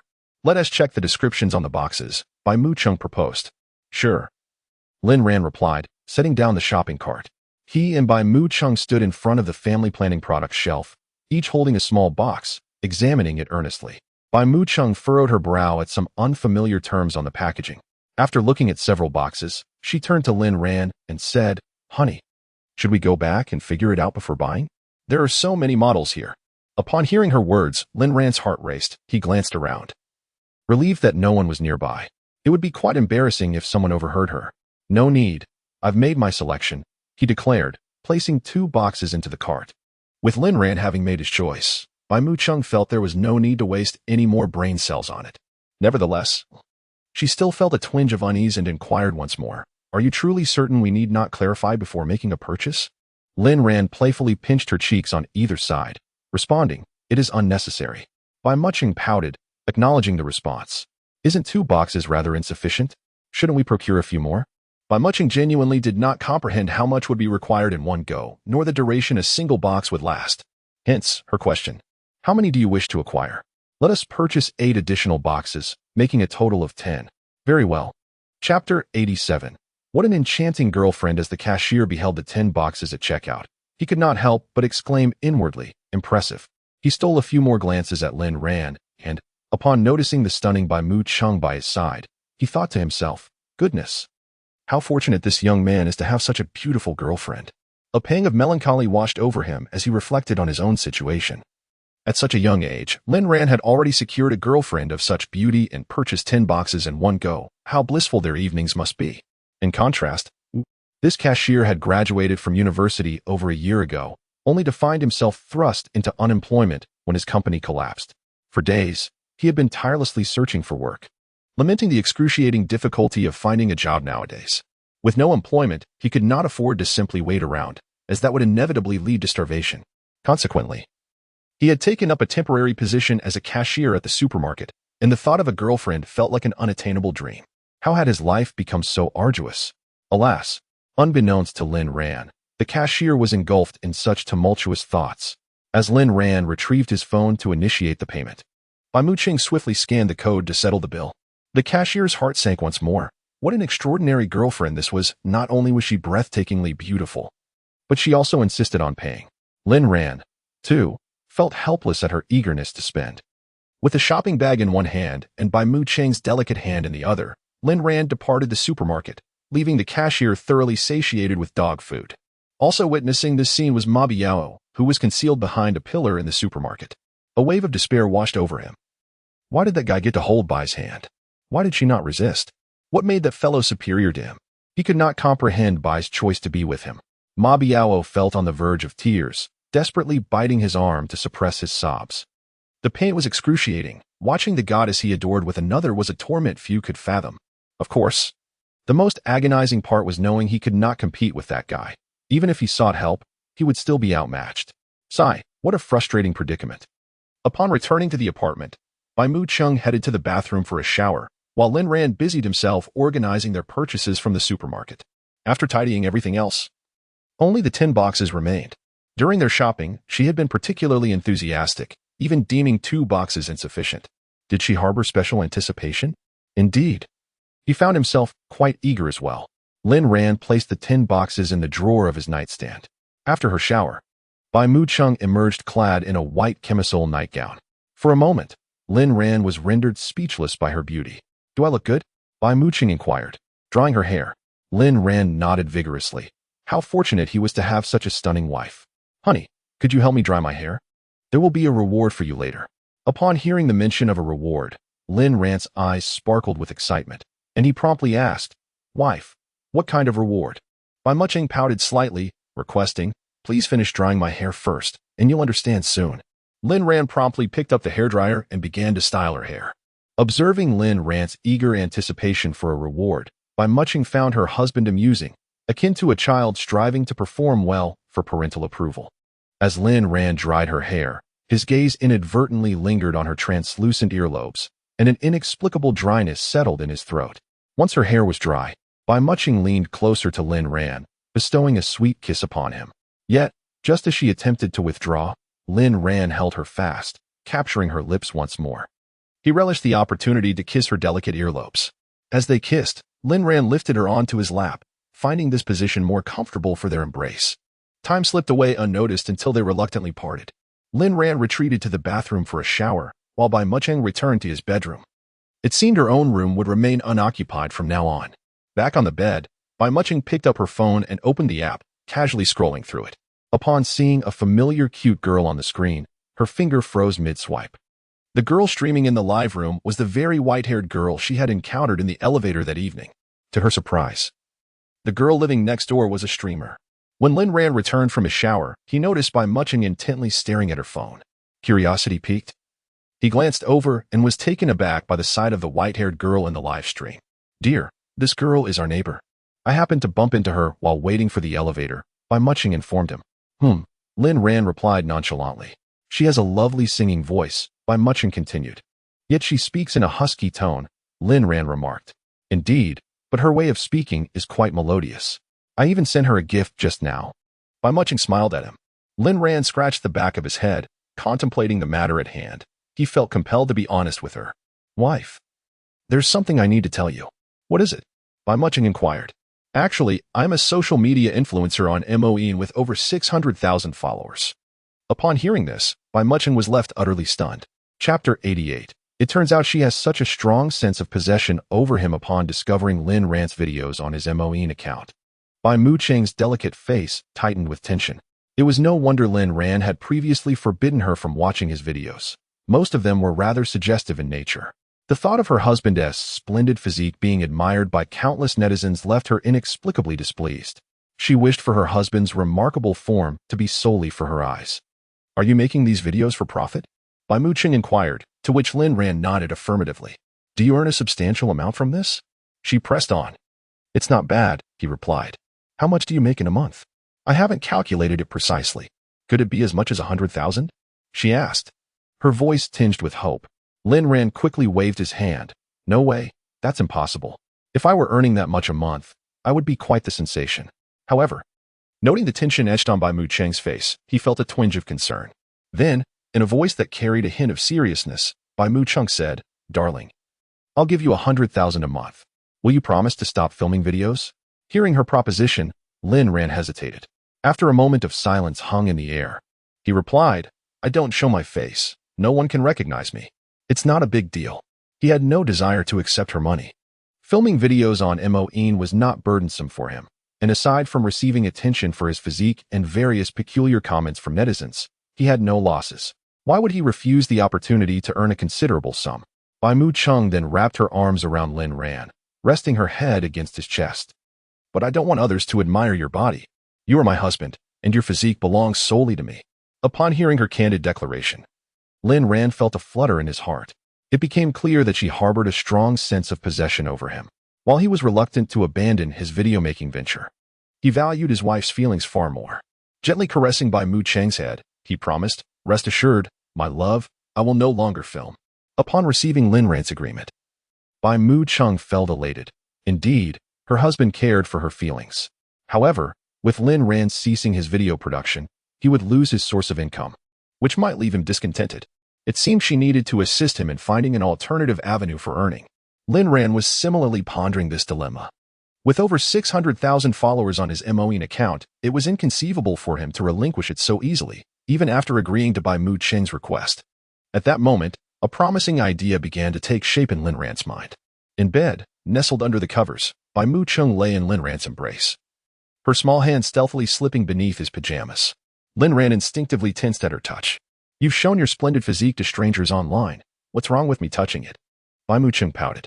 "I never said you couldn't." Lin Ran chuckled helplessly. "Honey, could you please hide or delete those videos from before?" Bai Mu Cheng said, for she wished for Lin Ran's past videos to remain concealed from the public eye. "All right, I shall abide by your wishes." Bai Mu Cheng chuckled softly. "You are truly wonderful." Her petite hand ceased its playful antics, for fatigue had begun to envelop her. Before long, Lin Ran could hear the gentle rhythm of her breathing, signaling that she had drifted into slumber, her thigh inadvertently pressing against him. It was worth noting that she wore a nightgown this evening, making Lin Ran's rest rather arduous. The following day, when Lin Ran and Bai Mu Cheng entered the classroom, all eyes turned toward them in unison. They returned to their seats, seemingly oblivious to the attention. And Ping Kuan shot Lin Ran a furious glare, leaving Lin Ran utterly bewildered, unable to comprehend why his friend regarded him with such animosity. "Brother Kuan, your gaze is rather intimidating," Lin Ran remarked, and Ping Kuan struggled to rein in his emotions. Had it not been for the presence of their classmates and the imminent arrival of their teacher, he would have certainly given Lin Ran a piece of his mind. He was infuriated. His good friend was dating the school beauty, a fact known to all, yet he remained in the dark. Pictures of Lin Ran and Bai Mu Cheng together had circulated on the forum, and Ping Kuan, having returned to the dormitory late from the internet CAF the previous night, had not checked the campus forum. This morning, while dining in the cafeteria, he overheard classmates discussing the couple, which revealed the truth. Previously, he had assumed Lin Ran was involved with Su Shiyu, only to discover that his dear friend was instead with the school belle. And Ping Kuan scoffed. "If we weren't in class, you'd see what I would do to you." "What have I done to offend you?" Lin Ran queried, perplexed. "You ought to explain your relationship with Bai Mu Cheng," he insisted. Just then, the tardy Zhou Haonan approached, casually asking about sister-in-law. Upon hearing Zhou Haonan refer to Bai Mu Cheng as sister-in-law, and Ping Kuan nearly choked on his ire. How could Zhou Haonan be the last to know? He shot Lin Ran a menacing glare before turning his head away. Lin Ran began to understand the source of Ping Kuan's frustration. "Brother Kuan, I promised to explain everything at noon. Get lost," and Ping Kuan retorted. Lin Ran raised an eyebrow, about to say something, but their teacher entered the classroom. The matter between him and Bai Mu Cheng could not be resolved in a moment, so he chose to remain silent. At noon, after class, as classmates anticipated Bai Mu Cheng leaving with Lin Ran, she instead departed alone. Lin Ran and Ping Kuan headed to the cafeteria together, where Lin Ran hurriedly filled in Ping Kuan's plate with 4 meat dishes. "Brother Kuan, let's eat first." Ping Kuan gazed at the 4 meat dishes on his plate, feeling exceedingly satisfied.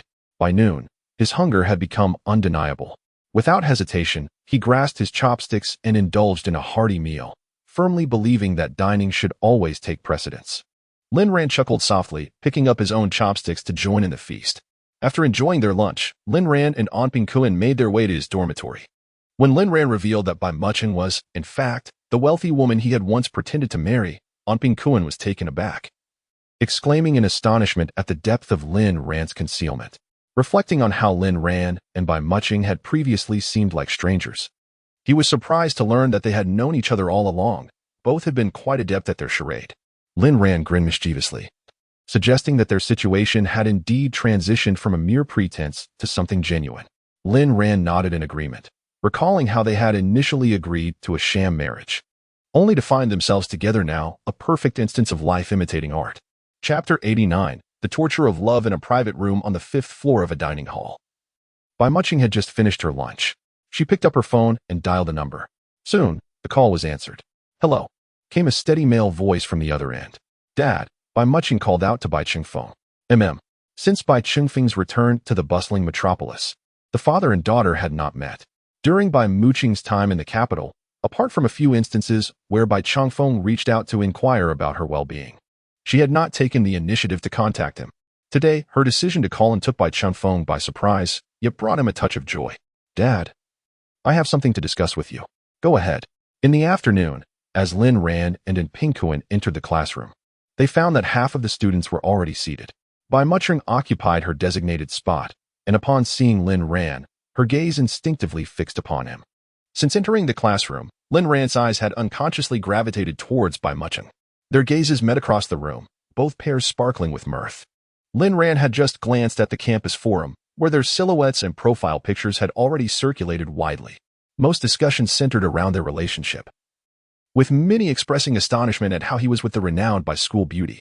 Naturally, some negative comments were inevitable, but Lin Ran chose to ignore them. The online world often harbored those who spoke without restraint, and if he were to engage with every remark, he would have lost his composure countless times. Upon reaching his seat, and Pingkuan teased, "Ran, aren't you going to sit with your girlfriend? Don't you think she misses you?" Lin Ran nodded. "You're right." Without hesitation, he rose from his seat and walked toward Bai Muqing. The moment Lin Ran arrived beside her, a radiant smile illuminated Bai Muqing's face. Instinctively, she shifted to make room for him, and Lin Ran promptly sat where she had just been. And Pingkuan and their classmates reveled in the display of affection. Wait, he merely joked, and Ran really did rush over to his girlfriend. It seems he has forgotten his brothers since getting a girlfriend, and Pingkuan sighed dramatically. "Why did you suddenly come over?" Bai Muqing whispered. "Am I not welcome?" "Of course you're welcome." Lin Ran smiled and softly remarked, "I missed you." At his words, Bai Muqing felt a blush creep onto her cheeks. Hearing her boyfriend express his longing for her brought her immense joy. Noticing her shy smile, Lin Ran found her utterly adorable. He couldn't resist the urge to pinch her soft cheeks, and while the teacher had yet to arrive, he reached out and playfully squeezed her face. Classmates who had been secretly observing Lin Ran and Bai Muqing widened their eyes in astonishment at the scene unfolding before them. "Such torture!" one exclaimed. "You're a rascal," Bai Muqing murmured playfully. "Did you miss me?" Lin Ran chuckled. Bai Muqing pouted her lips and replied without hesitation, "No." Upon hearing her response, Lin Ran felt a tinge of dissatisfaction and muttered, "What a heartless girl." Bai Muqing raised an eyebrow provocatively at him. Unwilling to relent, Lin Ran asked again, "Have you thought about me?" Bai Muqing deliberately shook her head, feigning indifference as she said, "Not at all. No love left. I'm leaving." Lin Ran pretended to wear a sorrowful expression, preparing to stand up and depart. However, Bai Muqing immediately grasped his wrist, stopping him with a plea, "Don't go." Lin Ran secretly chuckled, realizing that scaring this girl was quite effective. He settled back down in his seat and mumbled softly, "If you don't miss me, what am I still doing here?" Leaning closer, Bai Muqing brought her lips near Lin Ran's ear, exhaling a warm, fragrant breath. "I miss you. I miss you so much." The warmth of her breath and the melody of her voice sent a shiver through Lin Ran's body. Were they not in the classroom? He would have embraced her and stolen a kiss. Just then, the teacher arrived and commenced the lesson. While Bai Muqing listened attentively, Lin Ran found himself drifting into slumber. Noticing that he was on the verge of dozing off, Bai Muqing shook her head in exasperation. She shifted her pen to her left hand, freeing her right hand to quietly intertwine with Lin Ran's left beneath the desk. Sensing something, Lin Ran's drowsiness dissipated as he noticed the girl holding his hand. Watching her focused expression as she engaged with the lesson brought a smile to his face. At that moment, Bai Muqing gently tickled his palm, rousing him further and banishing his sleepiness. He too began to listen intently, though their hands remained clasped beneath the table. A male classmate accidentally dropped his pen, and as he bent down to retrieve it, he caught sight of Lin Ran and Bai Muqing holding hands. Once again, he was struck by a wave of jealousy. Ever since the news of Lin Ran and Bai Muqing's relationship spread like wildfire throughout the campus of Daida University, a considerable number of boys found themselves heartbroken, united in their disdain for the boy named Lin Ran. Lin Ran felt indifferent. He was in love with his girlfriend, and others could say or think whatever they pleased. It was of no concern to him. Upon hearing the news, Luo Qingya felt her heart sink. With Lin Ran and Bai Muqing together, she realized that he had truly vanished from her life. The most painful aspect of life is when he loves you, but you didn't give him a chance. When you finally do, he no longer harbors those feelings. After school, Lin Ran and Bai Muqing left the classroom amidst the envious gazes of their classmates. In the campus, their hands occasionally intertwined, sometimes locking fingers, both of them radiating joy. Upon returning to their apartment, they stood at the entrance. The two had yet to change their shoes when Lin ran unexpectedly enveloped by Mu Chung in his embrace from behind. Taken by surprise, Bai Mu Chung was filled with delight, her lips curving into a gentle smile. Lin Ran turned the petite figure around, positioning them face to face. A rosy hue adorned Bai Mu Cheng's cheeks as her large, expressive eyes fixated on Lin Ran. Her pink lips parted slightly as she asked, "Why did you suddenly hug me?" Despite her inquiry, her small hands instinctively wrapped themselves around Lin Ran's waist. Lin Ran chuckled softly. His dark gaze locked onto the girl before him, and replied, "I simply wanted to hold you." "Oh," was all Bai Mu Chung could muster. Her heart feeling as though it were enveloped in honey. Their eyes locked. The air around them seemed infused with sweet, pink bubbles.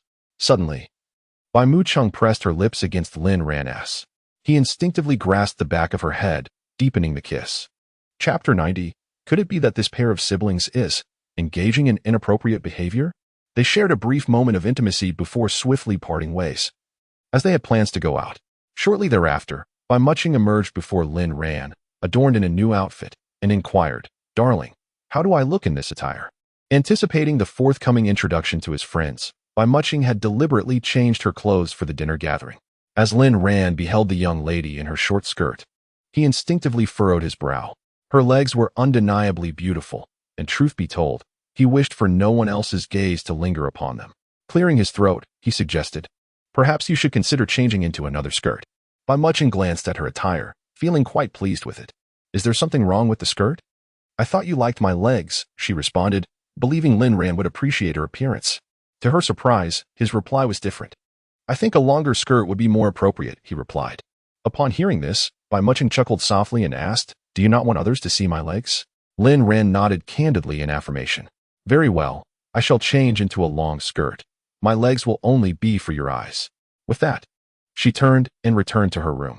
Lin Ran remained behind, grinning broadly, thinking to himself, "My wife is truly obedient."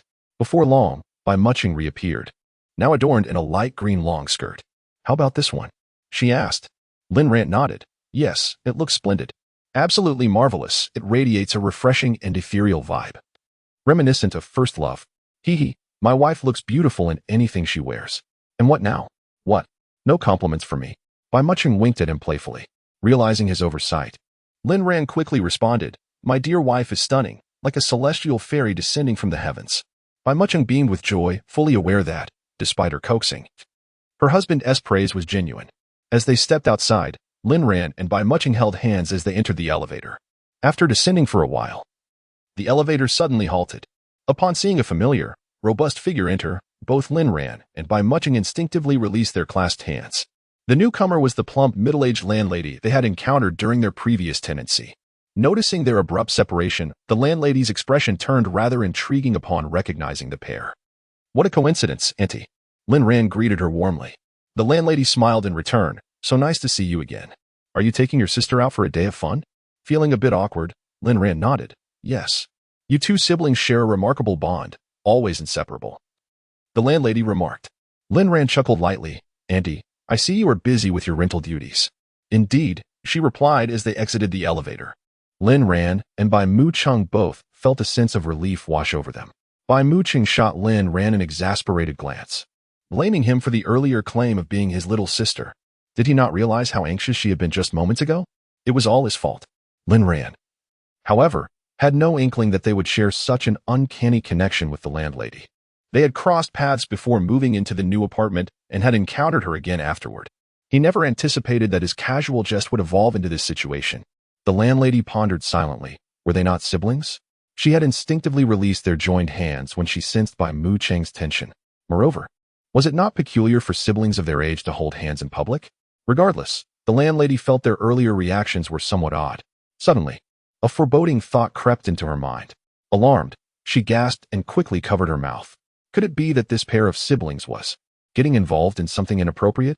Goodness. Shortly thereafter, Lin Ran and Bai Mu Chung arrived at a private dining room in a barbecue restaurant, and Ping Kuan and Jiang Yin were already present. Lin Ran formally introduced Bai Mu Chung to the two of them.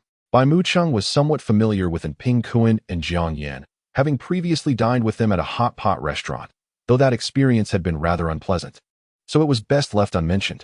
And Ping Kuan and Jiang Yin simultaneously greeted by Mu Cheng as sister-in-law, to which she nodded in acknowledgement. Just as they settled down, Zhou Haonan arrived fashionably late. After placing their orders, Lin Ran engaged in light conversation with the three men. Sitting beside him, Bai Mu Cheng quietly listened, experiencing a peculiar sense of being part of the gathering for the first time as a family member. Occasionally, her gaze would drift toward Lin Ran, admiring his handsome profile, a smile unconsciously tugging at her lips. Now that he had formally introduced her to his friends, did this signify her full integration into Lin Ran's life? Yet, the thought that she had no friends to introduce to him cast an inexplicable shadow over her mood. Before long, their skewers, side dishes, and drinks arrived at the table. Lin Ran reached for a bottle of soda to pour for Bai Mu Cheng. Just as he was about to fill her glass, and Ping Kuan interjected, "Ran, go. On such a joyous occasion, why are you letting your sister-in-law drink soda? She can't have alcohol." Lin Ran replied, "She can't drink." Unyielding. And Ping Kuan turned to Bai Mu Cheng and asked, "Sister-in-law, can't you drink at all?" Bai Mu Cheng quickly shook her head. "No, I can have a little." Lin Ran's lips twitched. She could barely manage a single glass, and yet she had the audacity to say so. If sister-in-law can drink, then not letting her have any is where you are mistaken. Ran, go. And Ping Kuan remarked with a grin, "Pour me a drink." Bai Mu Cheng said to Lin Ran. Lin Ran rolled his eyes at Ping Kuan.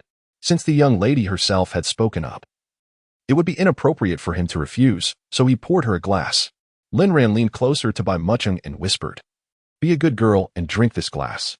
Bai Mu Cheng obediently nodded.